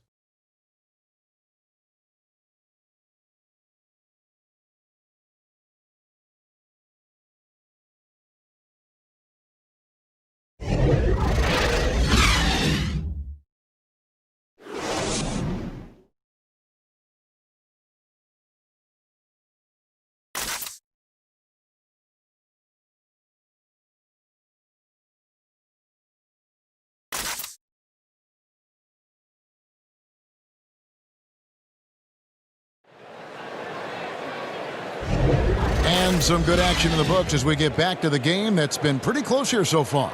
And before we move on, what do you guys think about what we've seen so far from the Pacers? I mean, offensively, I thought they did a good job of protecting the ball. And defensively, boy, were they disruptive. Yeah, I like the way they forced a ton of turnovers and then took advantage of those turnovers with opportunistic baskets.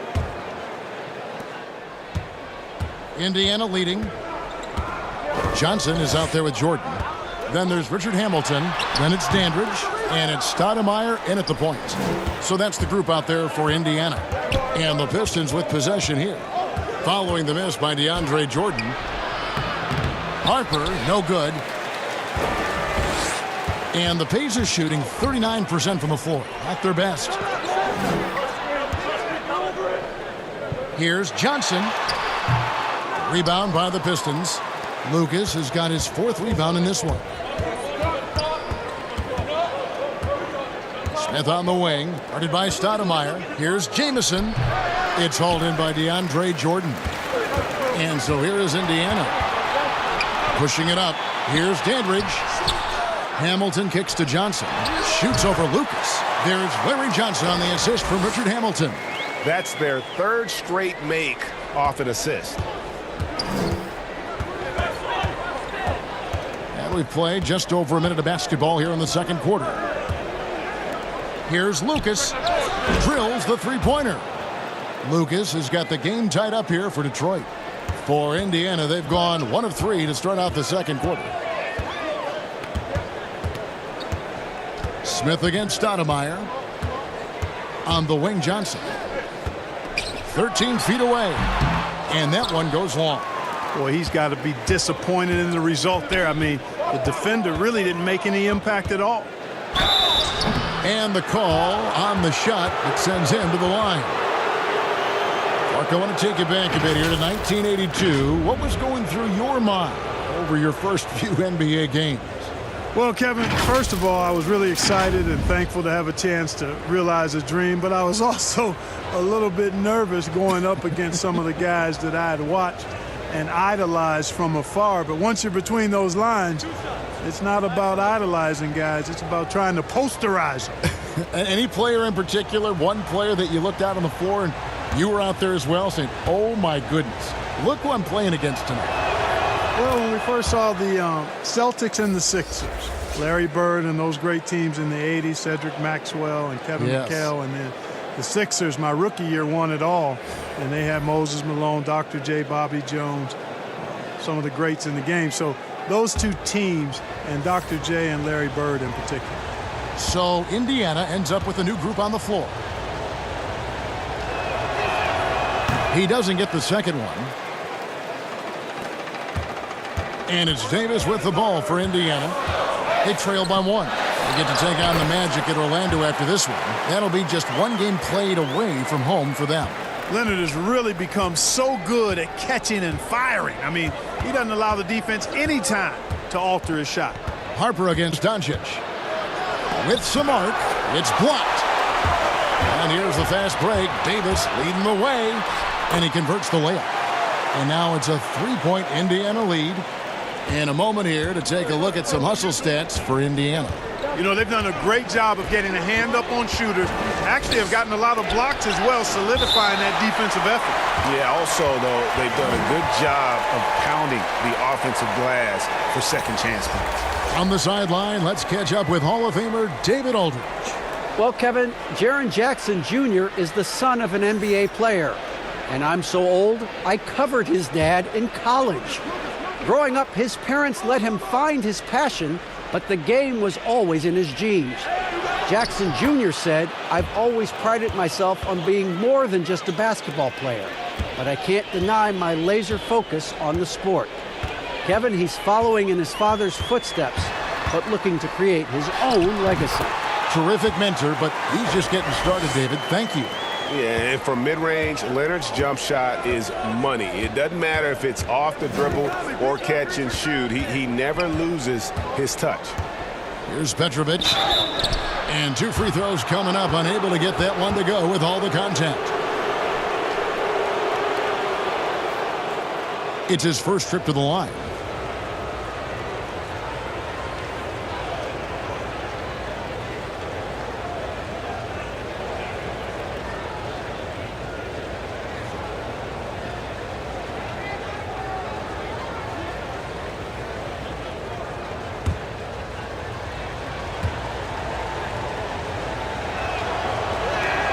The first one falls.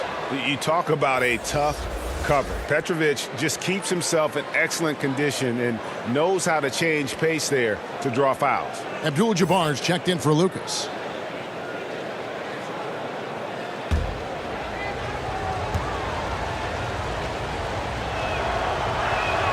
That's also good, so he hits both free throws. Already a very confident player. Knocking down those free throws only fuels that. Quarter number 2, around 3 minutes gone by. He lobs up the alley-oop pass, and the jam by Stoudemire. You know, the connection Stoudemire has with his teammates on these alley-oops, really special and simpatico. Pass to Jamison. That one wide left. Pacers leading by 3. Passes it to Leonard. He kicks it to Davis.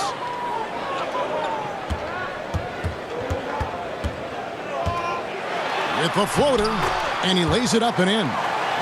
Davis has got 4 this quarter. And it's all about the release when you shoot the floater. Pass to Jamison. Detroit, no good that time either. And another miss. Ooh, he's having a really ugly game. Yeah, about as ugly as you can have, you're right. Davis. That 3 off the mark. Well, you know, they're in the lead, but he's still been frustrated from an offensive standpoint. Here's Mullen. Softly drops in the floater. No defensive pressure at all. I mean, that's not going to get it done against him. Mullen against Leonard. It's stolen by Mullen. And here they go. Out that one, the Indiana lead has been cut to just 1 point on the basket from Penny Hardaway. And that's the kind of lead pass we've come to expect from him. Now the pass to Leonard.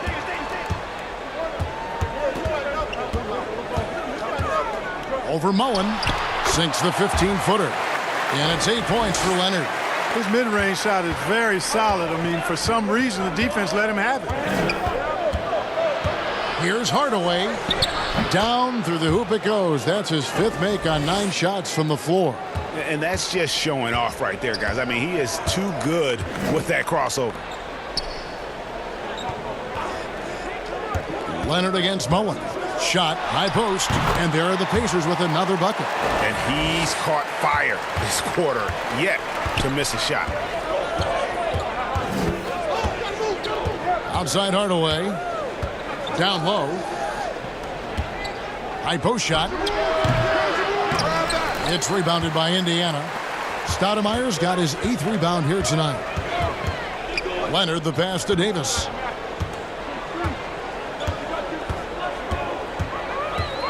Doncic outside. Back to Davis. 6 to shoot. And the 3 off target. We know how good a shooter he is. It's frustrating for him when he's not able to knock down that kind of wide open look. Pass to Jamison. And the rejection by Stoudemire. And it goes out of bounds. Last touch by Stoudemire. Now a timeout called by Detroit. Every timeout, a chance to review the lineups, matchups, or call a play. Yeah, and I agree. I think there's going to be a new wrinkle in their game plan when they come out of this timeout.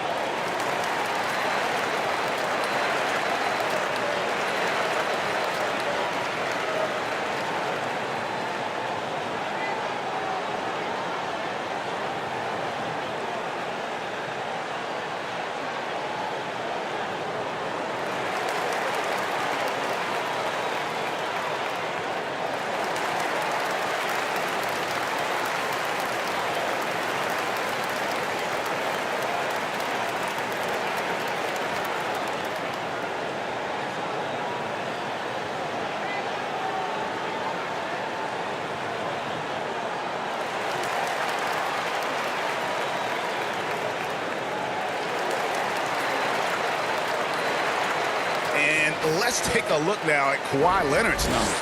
Last season, he played outstanding. 5th in scoring.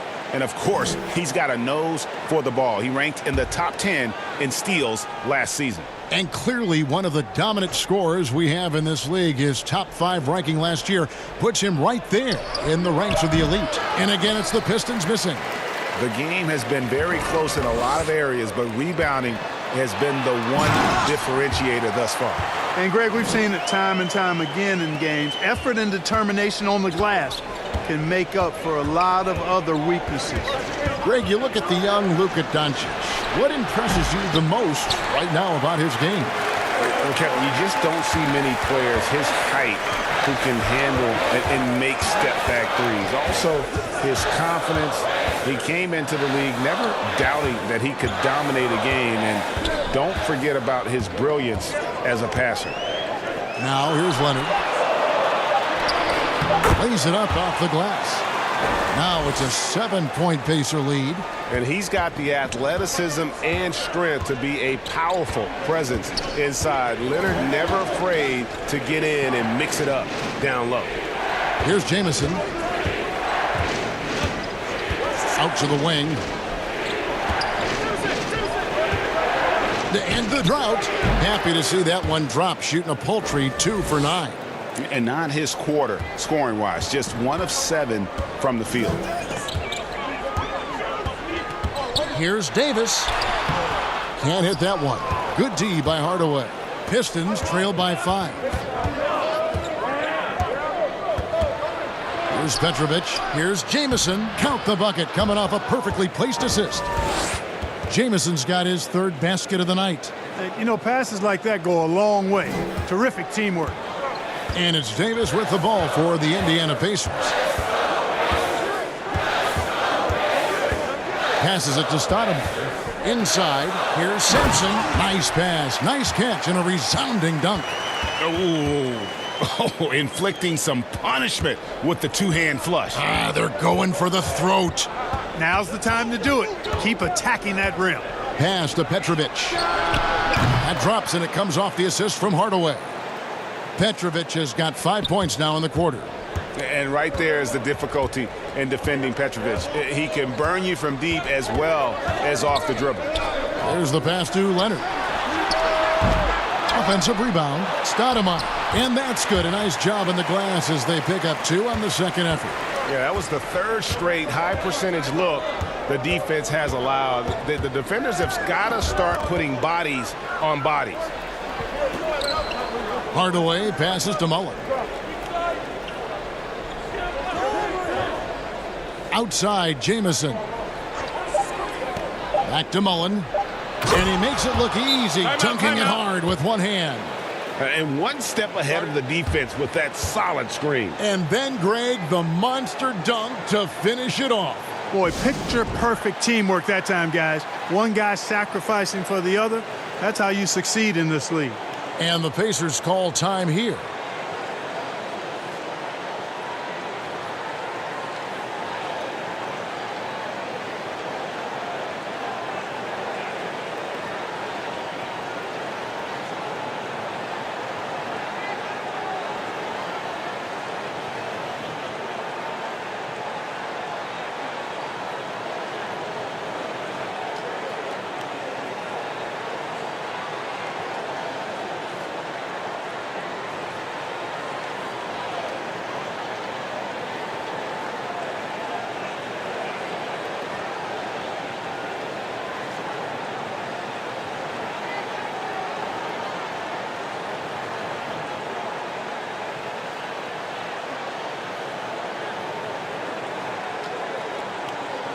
So Indiana ends up with a new group on the floor. Indiana's gone 0-3 from beyond the arc to start the second quarter. High post, Stoudemire. He's against Smith. And the rejection by Abdul-Jabbar. Pass to Stoudemire. From deep. Good on the three-point shot. Stoudemire's got 6 points. They've settled into a nice groove offensively here in the second. Yeah, and that field goal percentage zooming upwards is now above 50%, which is pretty strong. Now here is Smith. It's good. Hardaway's got 8 here in the quarter. Yeah, you know, the second period's been much more kind to him than the first. I mean, let's see if he can keep it going and maintain this. Passes to Hamilton. Outside Jordan.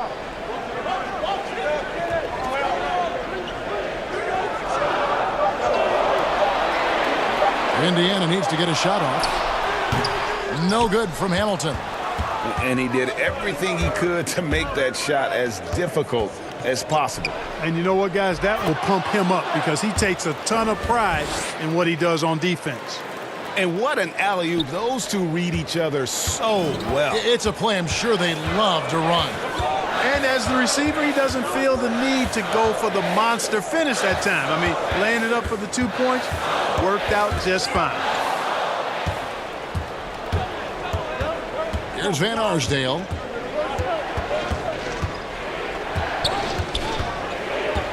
Smith outside. And Detroit again with the bucket. No shortage of drama here early on. Yeah, 8 lead changes already.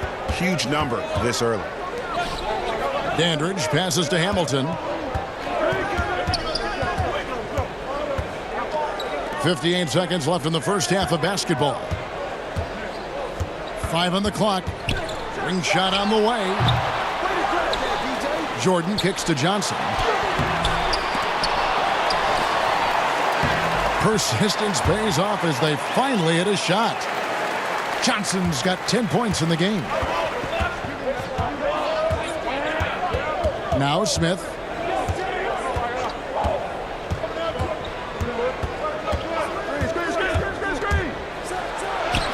Uses the glass to finish the layup. Smith's got 4 points in the quarter. And I like that they're not settling. Getting the ball on the interior, 8 of their last 10 coming that way. Sometimes you just got to man up and take a tough foul in order to stop these free runs to the rim. Dandridge can't make it work. Smith against Hamilton. To the inside, Abdul-Jabbar. It's good, the assist that time from Smith. Smith's got 5 assists tonight. It's time now to go courtside as we send you over to David Aldridge from the sideline. David, take it away. Thanks very much. Coach, it's early in the season, so what can you say about how things are going chemistry-wise so far? I love our guys. We have a great group of young men that are competing hard, and it feels good because I know our guys are totally engaged and focused and giving us what they have. Dwayne, thanks a lot. Back to you. Okay, David, much appreciated. And now time for halftime. So we'll be back in just a bit to get the third quarter underway. The 2K Sports Halftime Show. Hey, everybody. Tremendous first half. Glad to have you back. Ernie Johnson, Shaquille O'Neal, Kenny the Jet Smith. It was a closely contested first quarter for Detroit. Some good action during the period, as it was just a 1-point game at the end of one. The second quarter was a tight battle, but they were the slightly better team. Not by very much, however. Kenny, what's your take on Detroit so far? Well, they made a concerted effort to get out on the fast break. Dunks, alley-oops, run the lanes at every opportunity, and it's wearing the defense down. Shaq, your take on Indiana. I like the way they rebounded. They devoted a lot of energy down low, fighting for each other on the boards, and it helped keep this game tight. If they can continue to do that, it could easily be the factor that swings the game in their favor. And that's going to do it for us here. The second half of action is coming your way.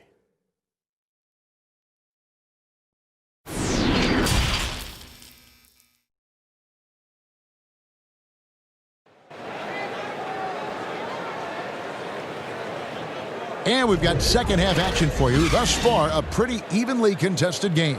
What a game we're seeing from Penny Hardaway. Man, he's been running wild on them through that first half. Absolute dynamite on offense. And you know what? I'll be interested to see just how much he's got left in the tank. That first half had to take a lot out of it.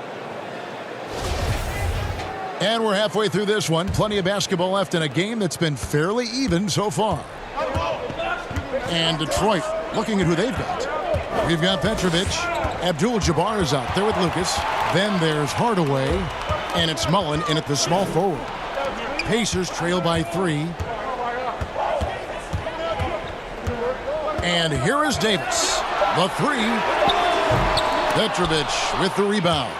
It's almost like he's trying to make things hard on himself. You know, he's just got to slow the game down, try to get some easy ones. He dishes it to Abdul-Jabbar. And the dunk by Abdul-Jabbar. Yeah, defensively, Kevin, this is a mismatch. No contest. Jabbar with his length at the rim, forget about it.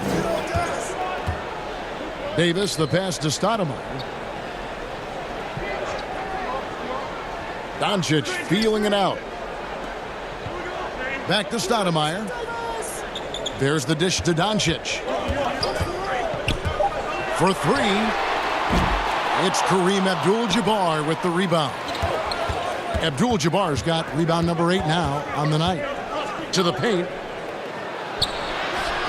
He can't hit that time. So the Pacers will take it the other way. Hardaway against Davis. Outside Leonard. Back to Davis.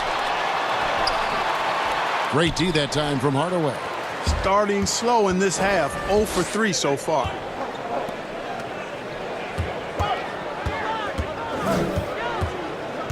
Davis with the double team. Hardaway kicks to Abdul-Jabbar. Nice ball movement by Detroit. Hardaway with it. Now Stoudemire defending. From deep. Sampson pulls it in. Pacers trail by 5. Oh, and there's the alley-oop. And it's Stoudemire with the jam. Tell you what, for a young player, Doncic has already shown tremendous skill and feel for the game. Beautiful floor awareness there. Well, you look at Luka Doncic, and the one skepticism scouts had was his athleticism or lack thereof. And I think he's proven that's not necessary to be a great basketball player. And he's only getting better as he works with NBA trainers.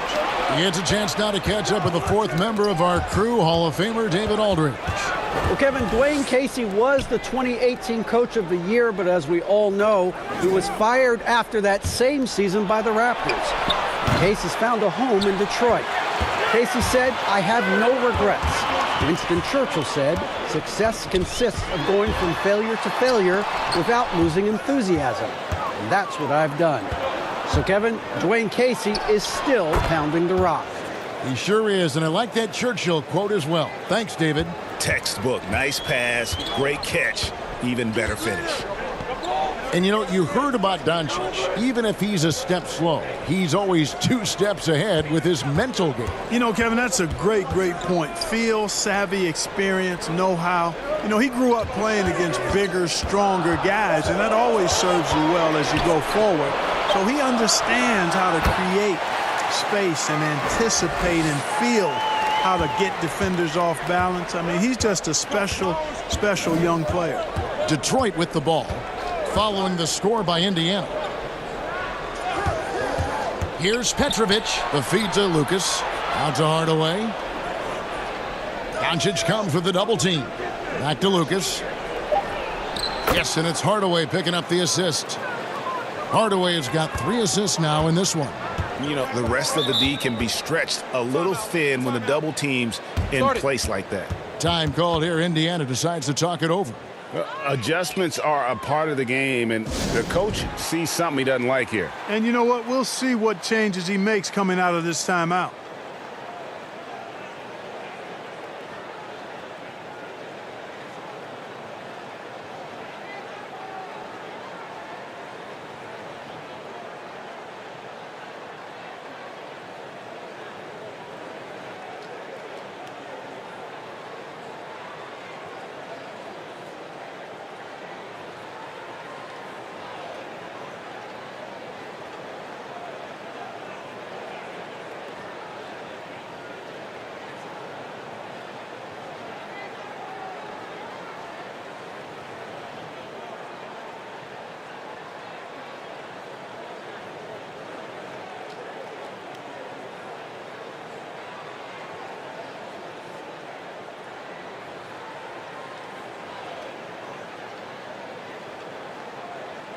The Pistons making a change here. Harper's checked in. Well, let's take a look at last year's top scorers. Fifth best, Kawhi Leonard. And looking back, his points per game really underscored the fact that he never took a game off. I mean, one special performance after another all season long. Pass to Stoudemire. And here is Davis. Shoots over Lucas. Indiana again missing.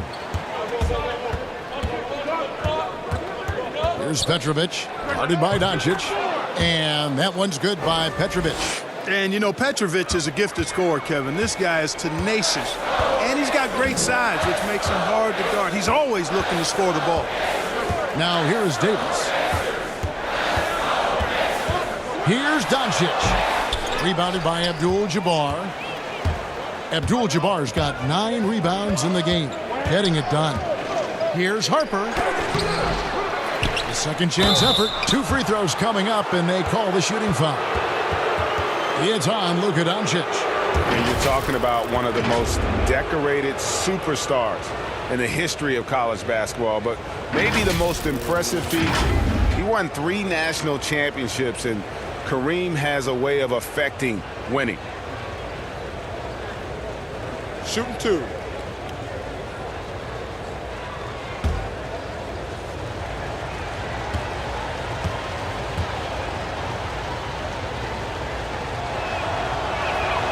Free throw drops for Abdul-Jabbar.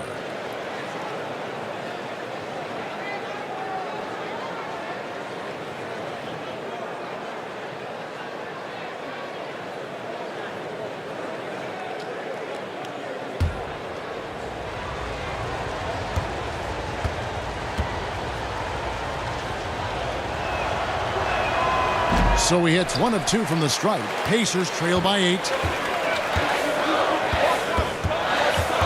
Leonard inside. He's guarded by Harper. And Leonard gets it to go. Leonard's got 14 points for the game. Oh, it's not easy trying to guard Leonard inside. I can tell you that, guys. I mean, he's so good at using his body to get shots up over the defense. Now here's Lucas. 12 points for him. Over to the left wing. Tipped away. It's stolen by Davis. For the finish, and it's Baron Davis with the finish. Davis getting down and dirty on defense, using that big body and quick hands to come away with steals. Davis against Harper.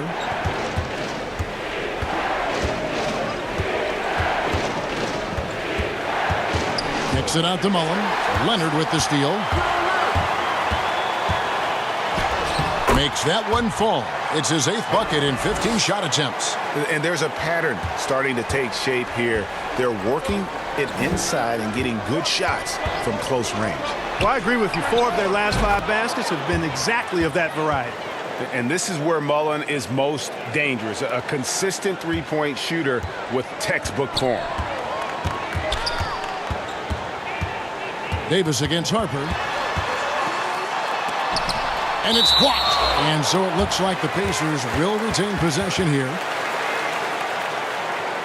Richard Hamilton's checked in for the Pacers.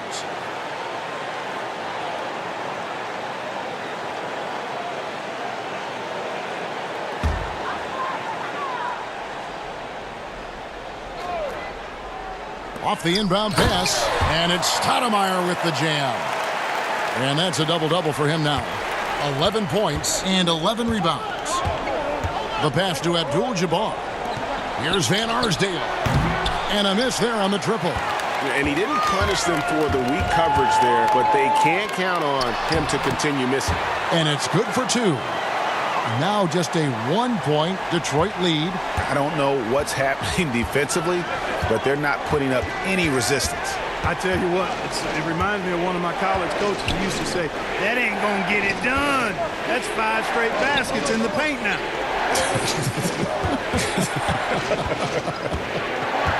Here's Harper. Makes it off the glass. Harper's got his second bucket of the night. And I enjoy watching Harper as he fends off the contact. Awesome at just finding those little cracks in the defense and exploiting them. Now, here's Doncic. Still looking for his first bucket in this one. Banked in off the glass. That's the 10th straight point they've given up in the paint. And, it doesn't matter how good your defense is on the perimeter if you're going to allow easy ones inside like that. Here's Harper. It's a one-point game. Here's Jamison. Hamilton pulls it in. Now the Pacers moving it up. Doncic leading the charge. Stoudemire dishes to Doncic for the lead. He lays it in. Doncic has got 4 points this quarter. Doncic showing you his ability to finish. I really respect his aggressiveness in taking it to the hoop and handling contact. Now a timeout called by Detroit. And as the coaches go to the clipboard to outline their strategy during the timeout, the players getting a chance to rehydrate with some Gatorade. That's key to staying fresh all the way to the final whistle. And Kevin, it really is. And every one of these players knows it. They're all making sure to stay hydrated. It's impossible to play your A game if you're not getting enough to drink, especially towards the end of games when the physical toll of a long contest really starts to add up.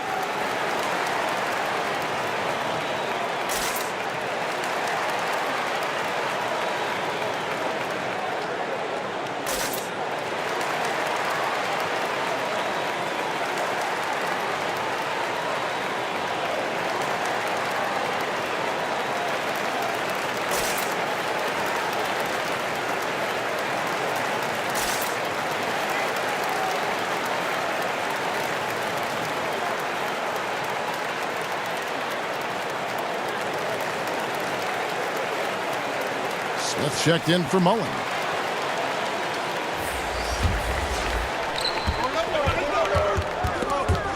It's stolen by Johnson.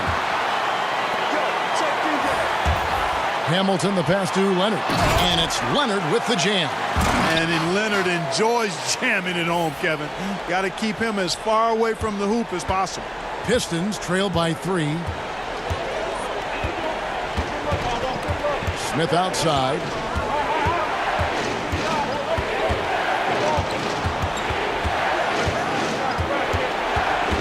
Outside Harper. Down to 5 on the shot clock. From deep three-point range, the putback, the Pistons rebound, and foul on the shot, so he'll get a chance at the line. And now a chance to see what's coming up for Indiana. On Sunday, they'll tip off a road trip starting in Orlando and going up against the Magic. Then on Tuesday, they'll be matching up with Andre Drummond and the Oklahoma City Thunder. Take a break. Take a break. 2 shots.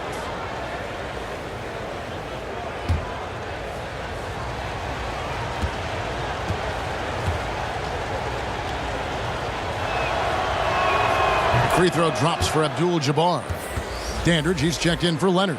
And a switcher also for Detroit. Lucas is checked in for Antoine Jamison.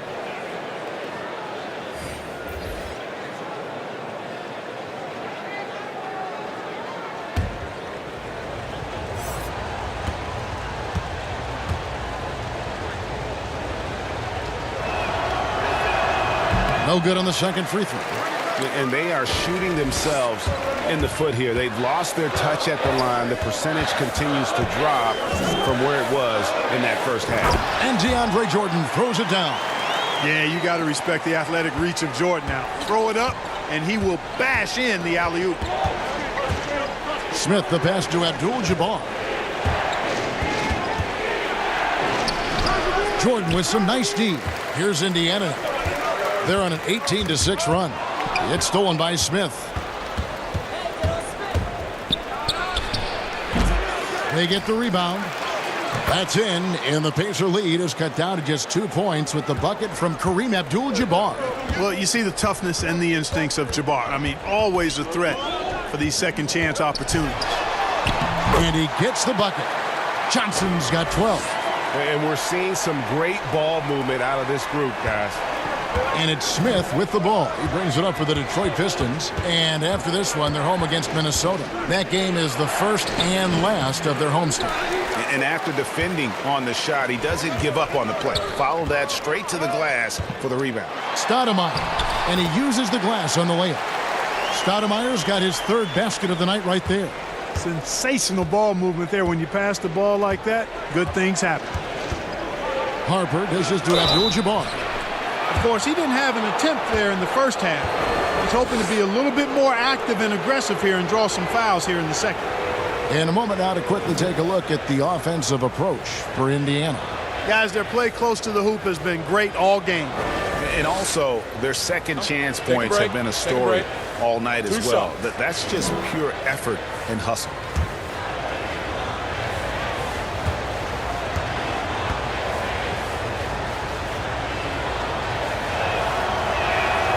Free throw drops for Abdul-Jabbar. And Indiana making a change here. Doncic is checked in.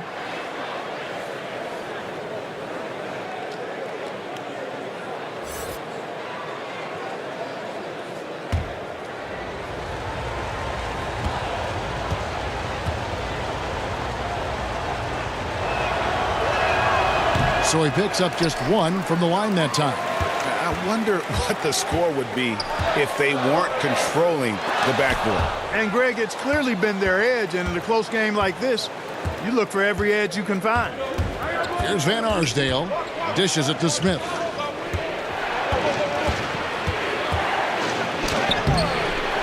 That shot off the mark. Johnson with the defensive effort.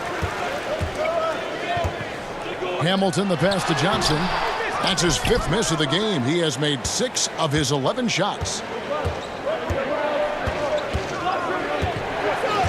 We've got 1:13 left in the third quarter of the game. Here's Harper.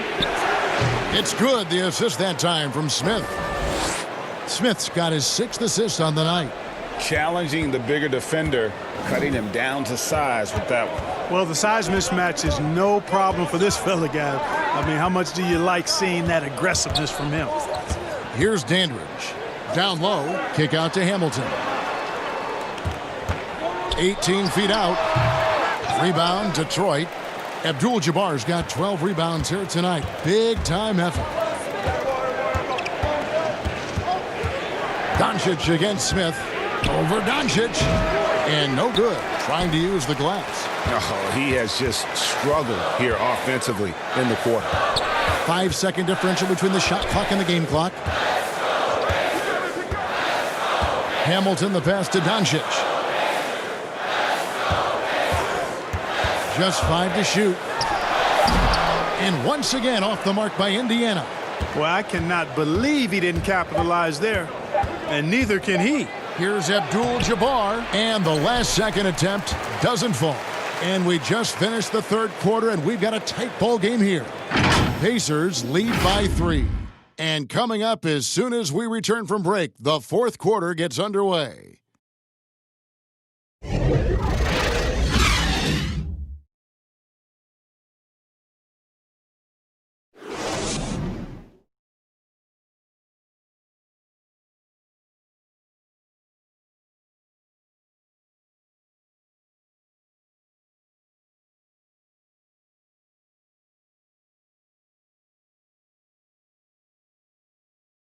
And it's time now to bring you our State Farm assist of the game. Yeah, an easy choice tonight. Look at the precision on this pass. Put it on a platter for him. Served him up a tasty room service dime right there, boy.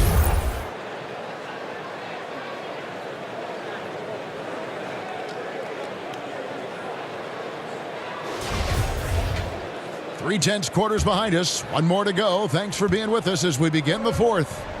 We've got Johnson. Doncic out there with Richard Hamilton. Then there's DeAndre Jordan. And it's Dandridge in at the 3 spot. So that's the group out there for Indiana. Now here's Hardaway. Lucas the pass to Van Arsdale. And that one is good. And that's right in his wheelhouse. Looking to make an impact when it counts. You know, they want the ball in his hands here because they trust him to hit all the big shots. Here's Dandridge. And the officials signal the backcourt violation. Not very careful there. Boy, in a game this snug, you can ill afford to commit those kinds of turnovers. Baron Davis, he's checked in for the Pacers.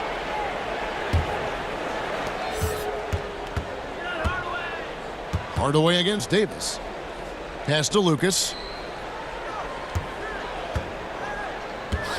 Passes it to Abdul-Jabbar.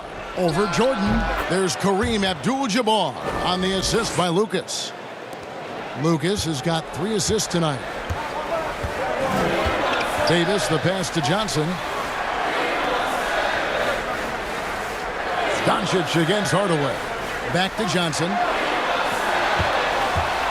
Here's Davis. Rebound, Detroit. And that is a textbook example of how to defend your rim. And you know, guys, I love his fight and grit on the interior. I mean, he never lets a shot go uncontested. Petrovic is checked in for Detroit.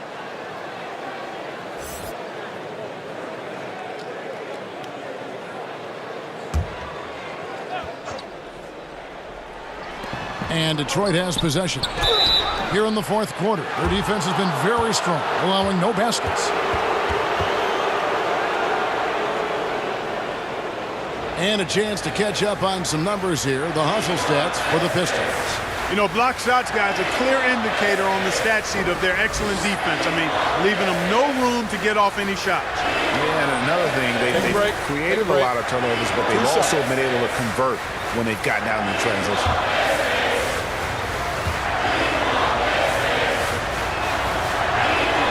And he makes the first.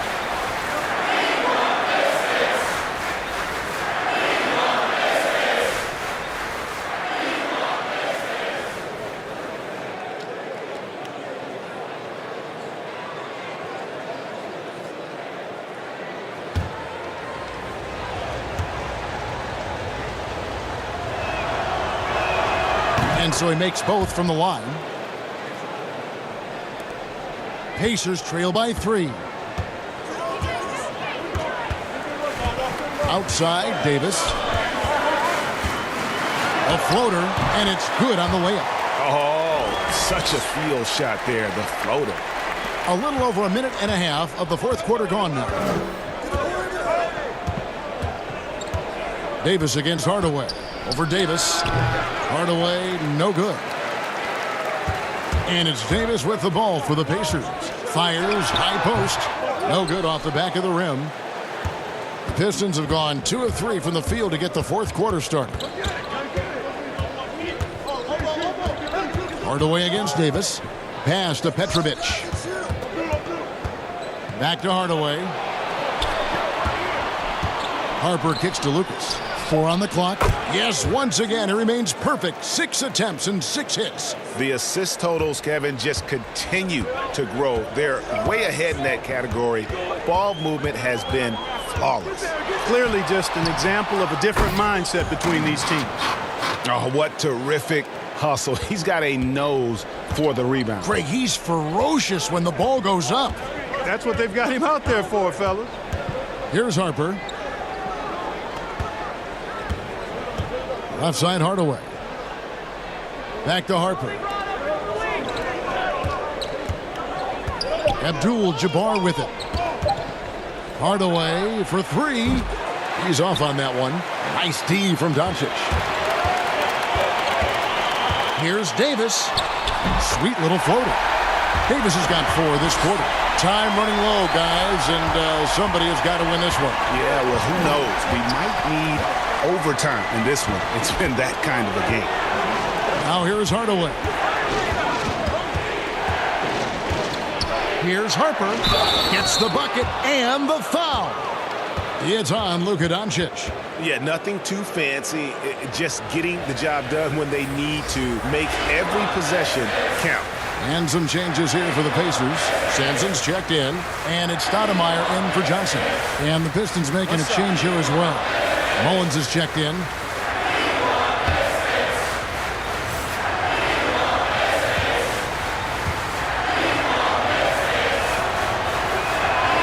And Harper no good on that one. And Harper, very versatile, athletic.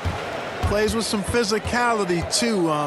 He brings a little bit of grit and hustle along with some flair and skill. Just the kind of play they need in a game this close. You know, that's the kind of aggression they want from their floor leader. And it just forces the defense to pay more attention to him, guys, which we know can open up things for others. Harper with the ball. Guarded by Doncic.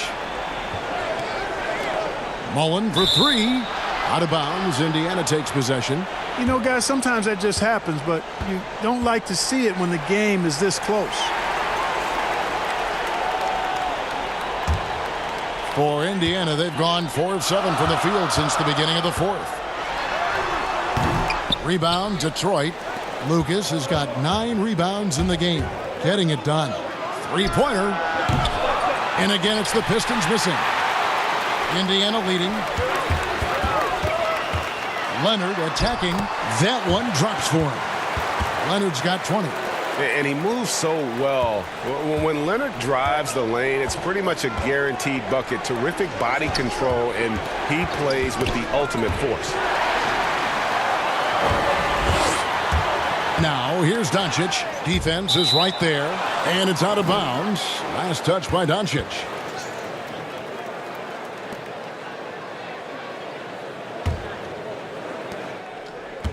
Pistons trail by 3.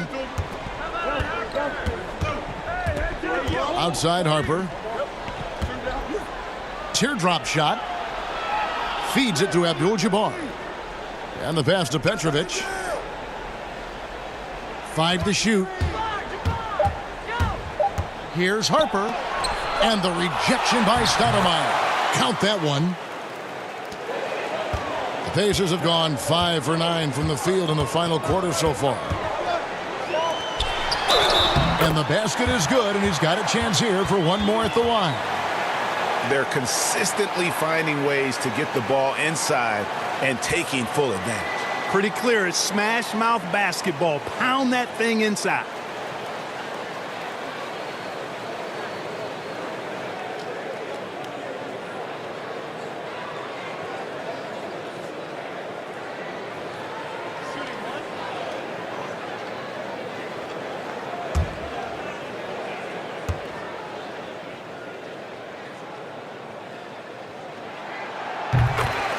Time called here. The Pistons decide to talk it over. You have to like what we're seeing so far from Kawhi Leonard. He's really taking it to him inside. They got to find a way to slow him down.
And on our sideline, our reporter, David Aldridge.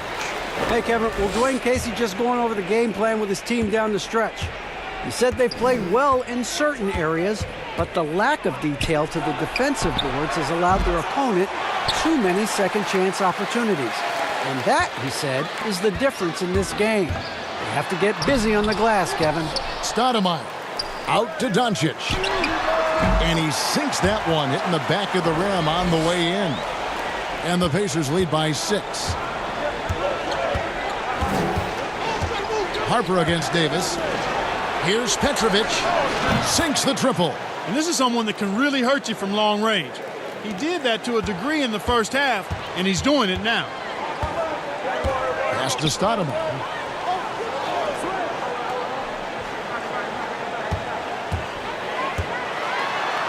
It falls for his 7th bucket of the contest. He's 7 for 9. Yeah, I like how confident Stoudemire is in the paint. I mean, really good at getting the position he wants inside. Harper the pass to Lucas. And he overshot that one, missing. Pacers leading by 5. Here's Doncic. And the dunk by Doncic. Well, the main weapon in Doncic's attack, he really excels at finding lanes and then taking advantage of them. Harper dishes to Mullen. Passes it to Lucas. Abdul-Jabbar in the post. No good from 11 feet. Well, that's a good player missing from point-blank range. That's one you got to convert. Harper against Davis. Here's Doncic. And that one falls coming off of Davis's feed. Doncic has got the lead up to 10 now for the Pacers. And so it's Detroit with the ball. Outside Harper. Pass to Petrovic. He feeds it to Abdul-Jabbar. And yes, it's good. Abdul-Jabbar's got 6 points in the quarter. And so it's Doncic with it. He brings it up for Indiana.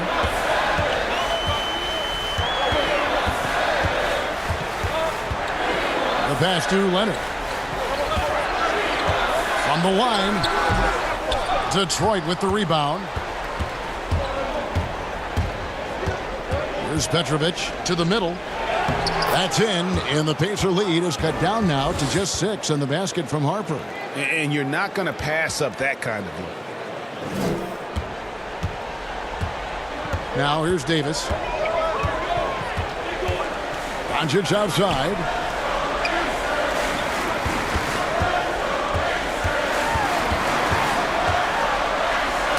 And the rejection by Abdul-Jabbar. And the massive wingspan of Abdul-Jabbar, impressive. Kareem easily swatting away shots. He didn't have a single point in the first half. Bagel, 0 points, nada. He's starting to get into the groove here in the second. Here's Petrovic. Pass to Mullen. Fires the 3. Another 3 for Detroit. Encouraging signs for him after starting the game poorly. He's picked it up here in the second half. Doncic outside. Got a piece of it. They retain possession. Here's Davis. Hits the layup after the sweet pump fake to freeze the D. Davis has got 10 points here in the second half. Pistons trail by 7. Harper up top. He's guarded by Davis. Here's Mullen. And there's another one for the Pistons. You know, he was a non-factor in that first half, but now he's making up for lost time.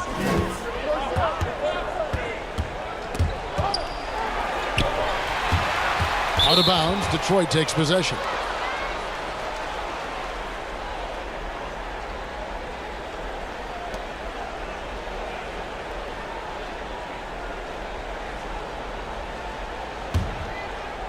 So it's the Pistons now. It's a 5-point game. Now a timeout called by Detroit. You have to like what we're seeing so far from Kawhi Leonard. Absolutely on fire. They need to regroup and figure out a way to slow his roll.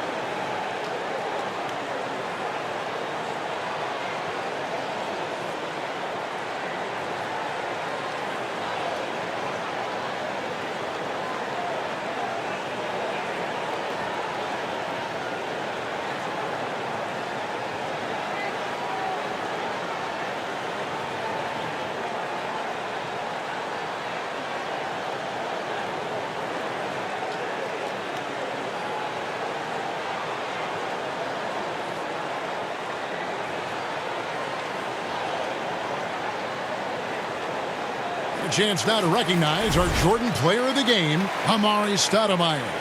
And in terms of his shooting, this has been one of the more accurate performances you'll ever see. I mean, he's been in constant motion, creating a lot of good looks for himself. But still, even when you're wide open, you expect to miss some of the time. That has not been the case here tonight. This guy has made everything. Here's Harper. That's tipped. Fast break. Here comes Indiana. Here's Davis. No one near Doncic as he lets it fly. Controls the rebound and puts it back up and in. And the Pacers lead by 7.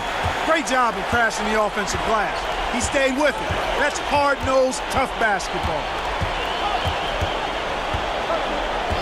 Harper against Davis. Now here is Abdul-Jabbar. D right on him. 5 on the clock. Here's Harper. And he gets the whistle. 2 free throws coming up. It's on Kawhi Leonard.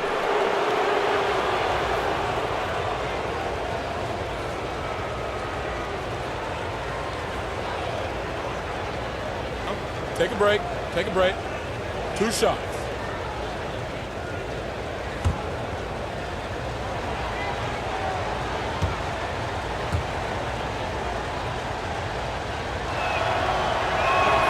First free throw is good.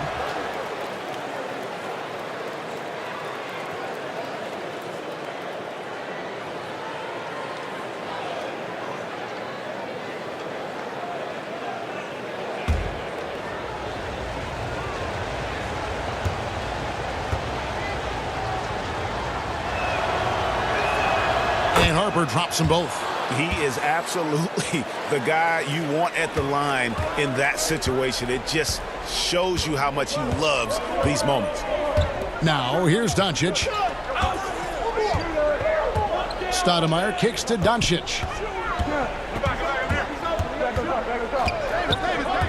From about 16, and good, as it just snugs right down through the net. Boy, that's a recipe for disaster, fellas. Allowing Doncic to get comfortable from this area, forget about it. And goaltending is going to be the call, so they get the basket there anyway. That's a very close call. I'm sure he thinks it's a clean block, but looks like it was on the way down. There's 1:38 left to play in the final quarter. Now Davis. Inside, Leonard. And that'll be 2 free throws coming up. Officials on the call with the foul. You know, there are differing opinions as to who the best defensive player in the league is, but no matter what, Kawhi is always in the discussion.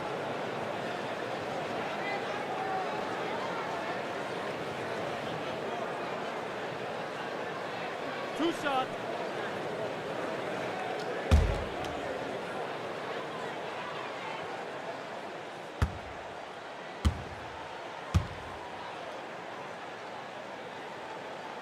He gets the first, and that increases their lead to 6.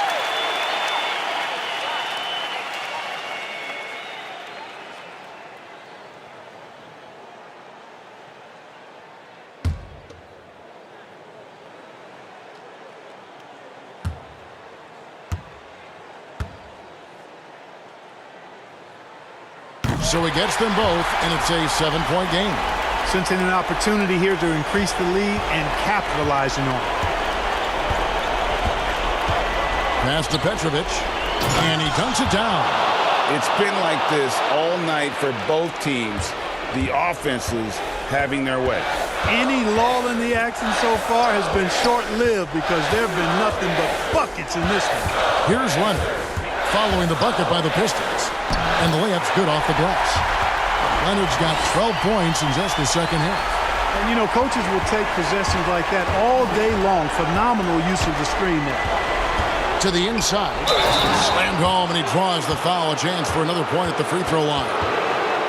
It's on Luka Doncic. And a sharp pass to set up that high percentage shot in close.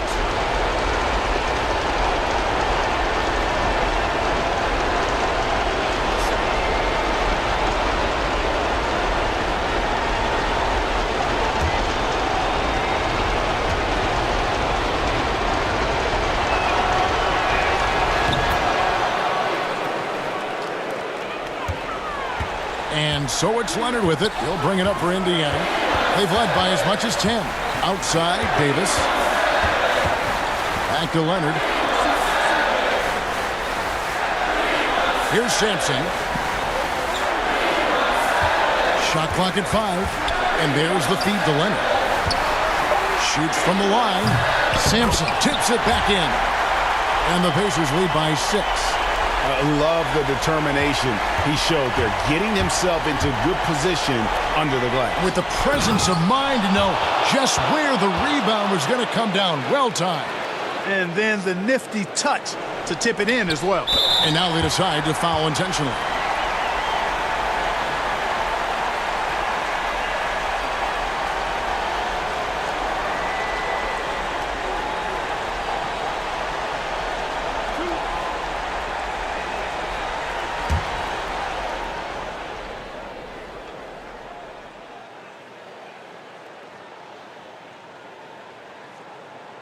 First free throw is good, and that puts them up by 5.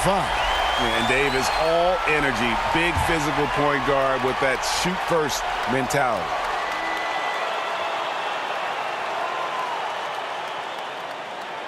And so both free throws are good, and it's a 6-point ball game. Now a timeout called by Detroit. They're trailing by 6. 27 seconds left in the fourth quarter.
.27 seconds left in the fourth.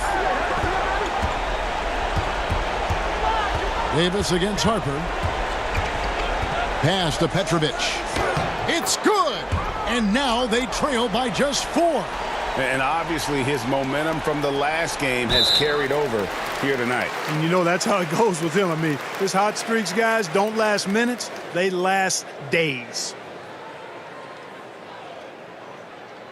2.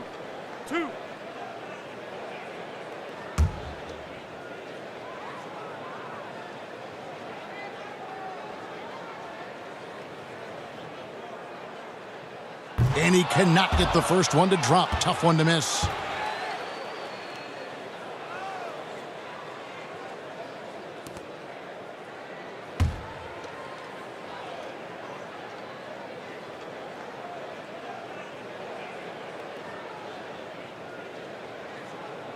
He's able to hit the second one, and that puts them up by 5. Here's Harper. They get it again. And the pass to Petrovic. Frames it from downtown.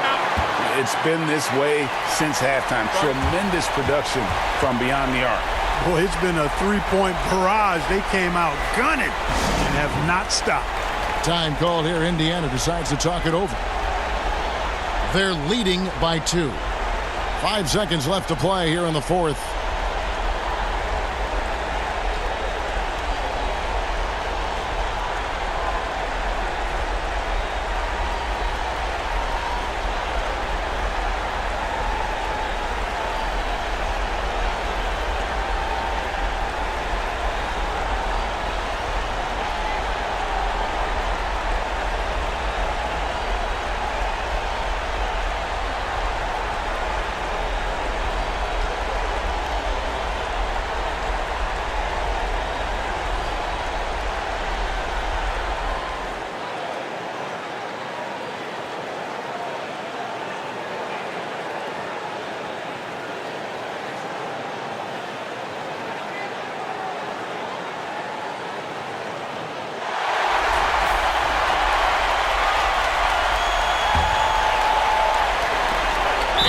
the intentional foul. No choice but to stop the clock here.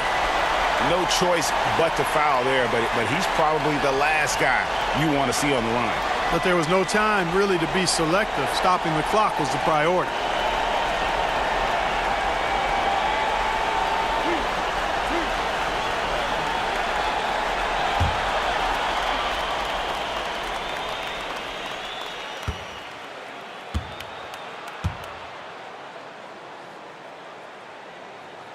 Good on the first, and that makes it a 3-point lead.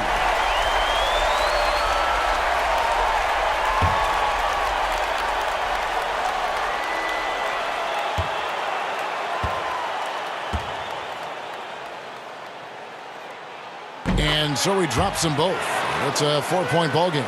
You've got to figure those are the free throws that officially put this game out of reach. And it's still a rare sight to see rebound numbers like the ones he's had tonight. Boy, he has put in some major work. He's earning his pay, for sure. So a close game sees Indiana take this one. It was a fantastic ball game, and they did a great job making sure it didn't get away from them late. Yeah, I mean, they faced some challenges, but really held firm when they needed to. On both ends, just effective in terms of coming away with this win. And that'll do it, folks. For Clark Kellogg, Greg Anthony, and David Olson, this is Kevin Harlan thanking you for watching the NBA, presented by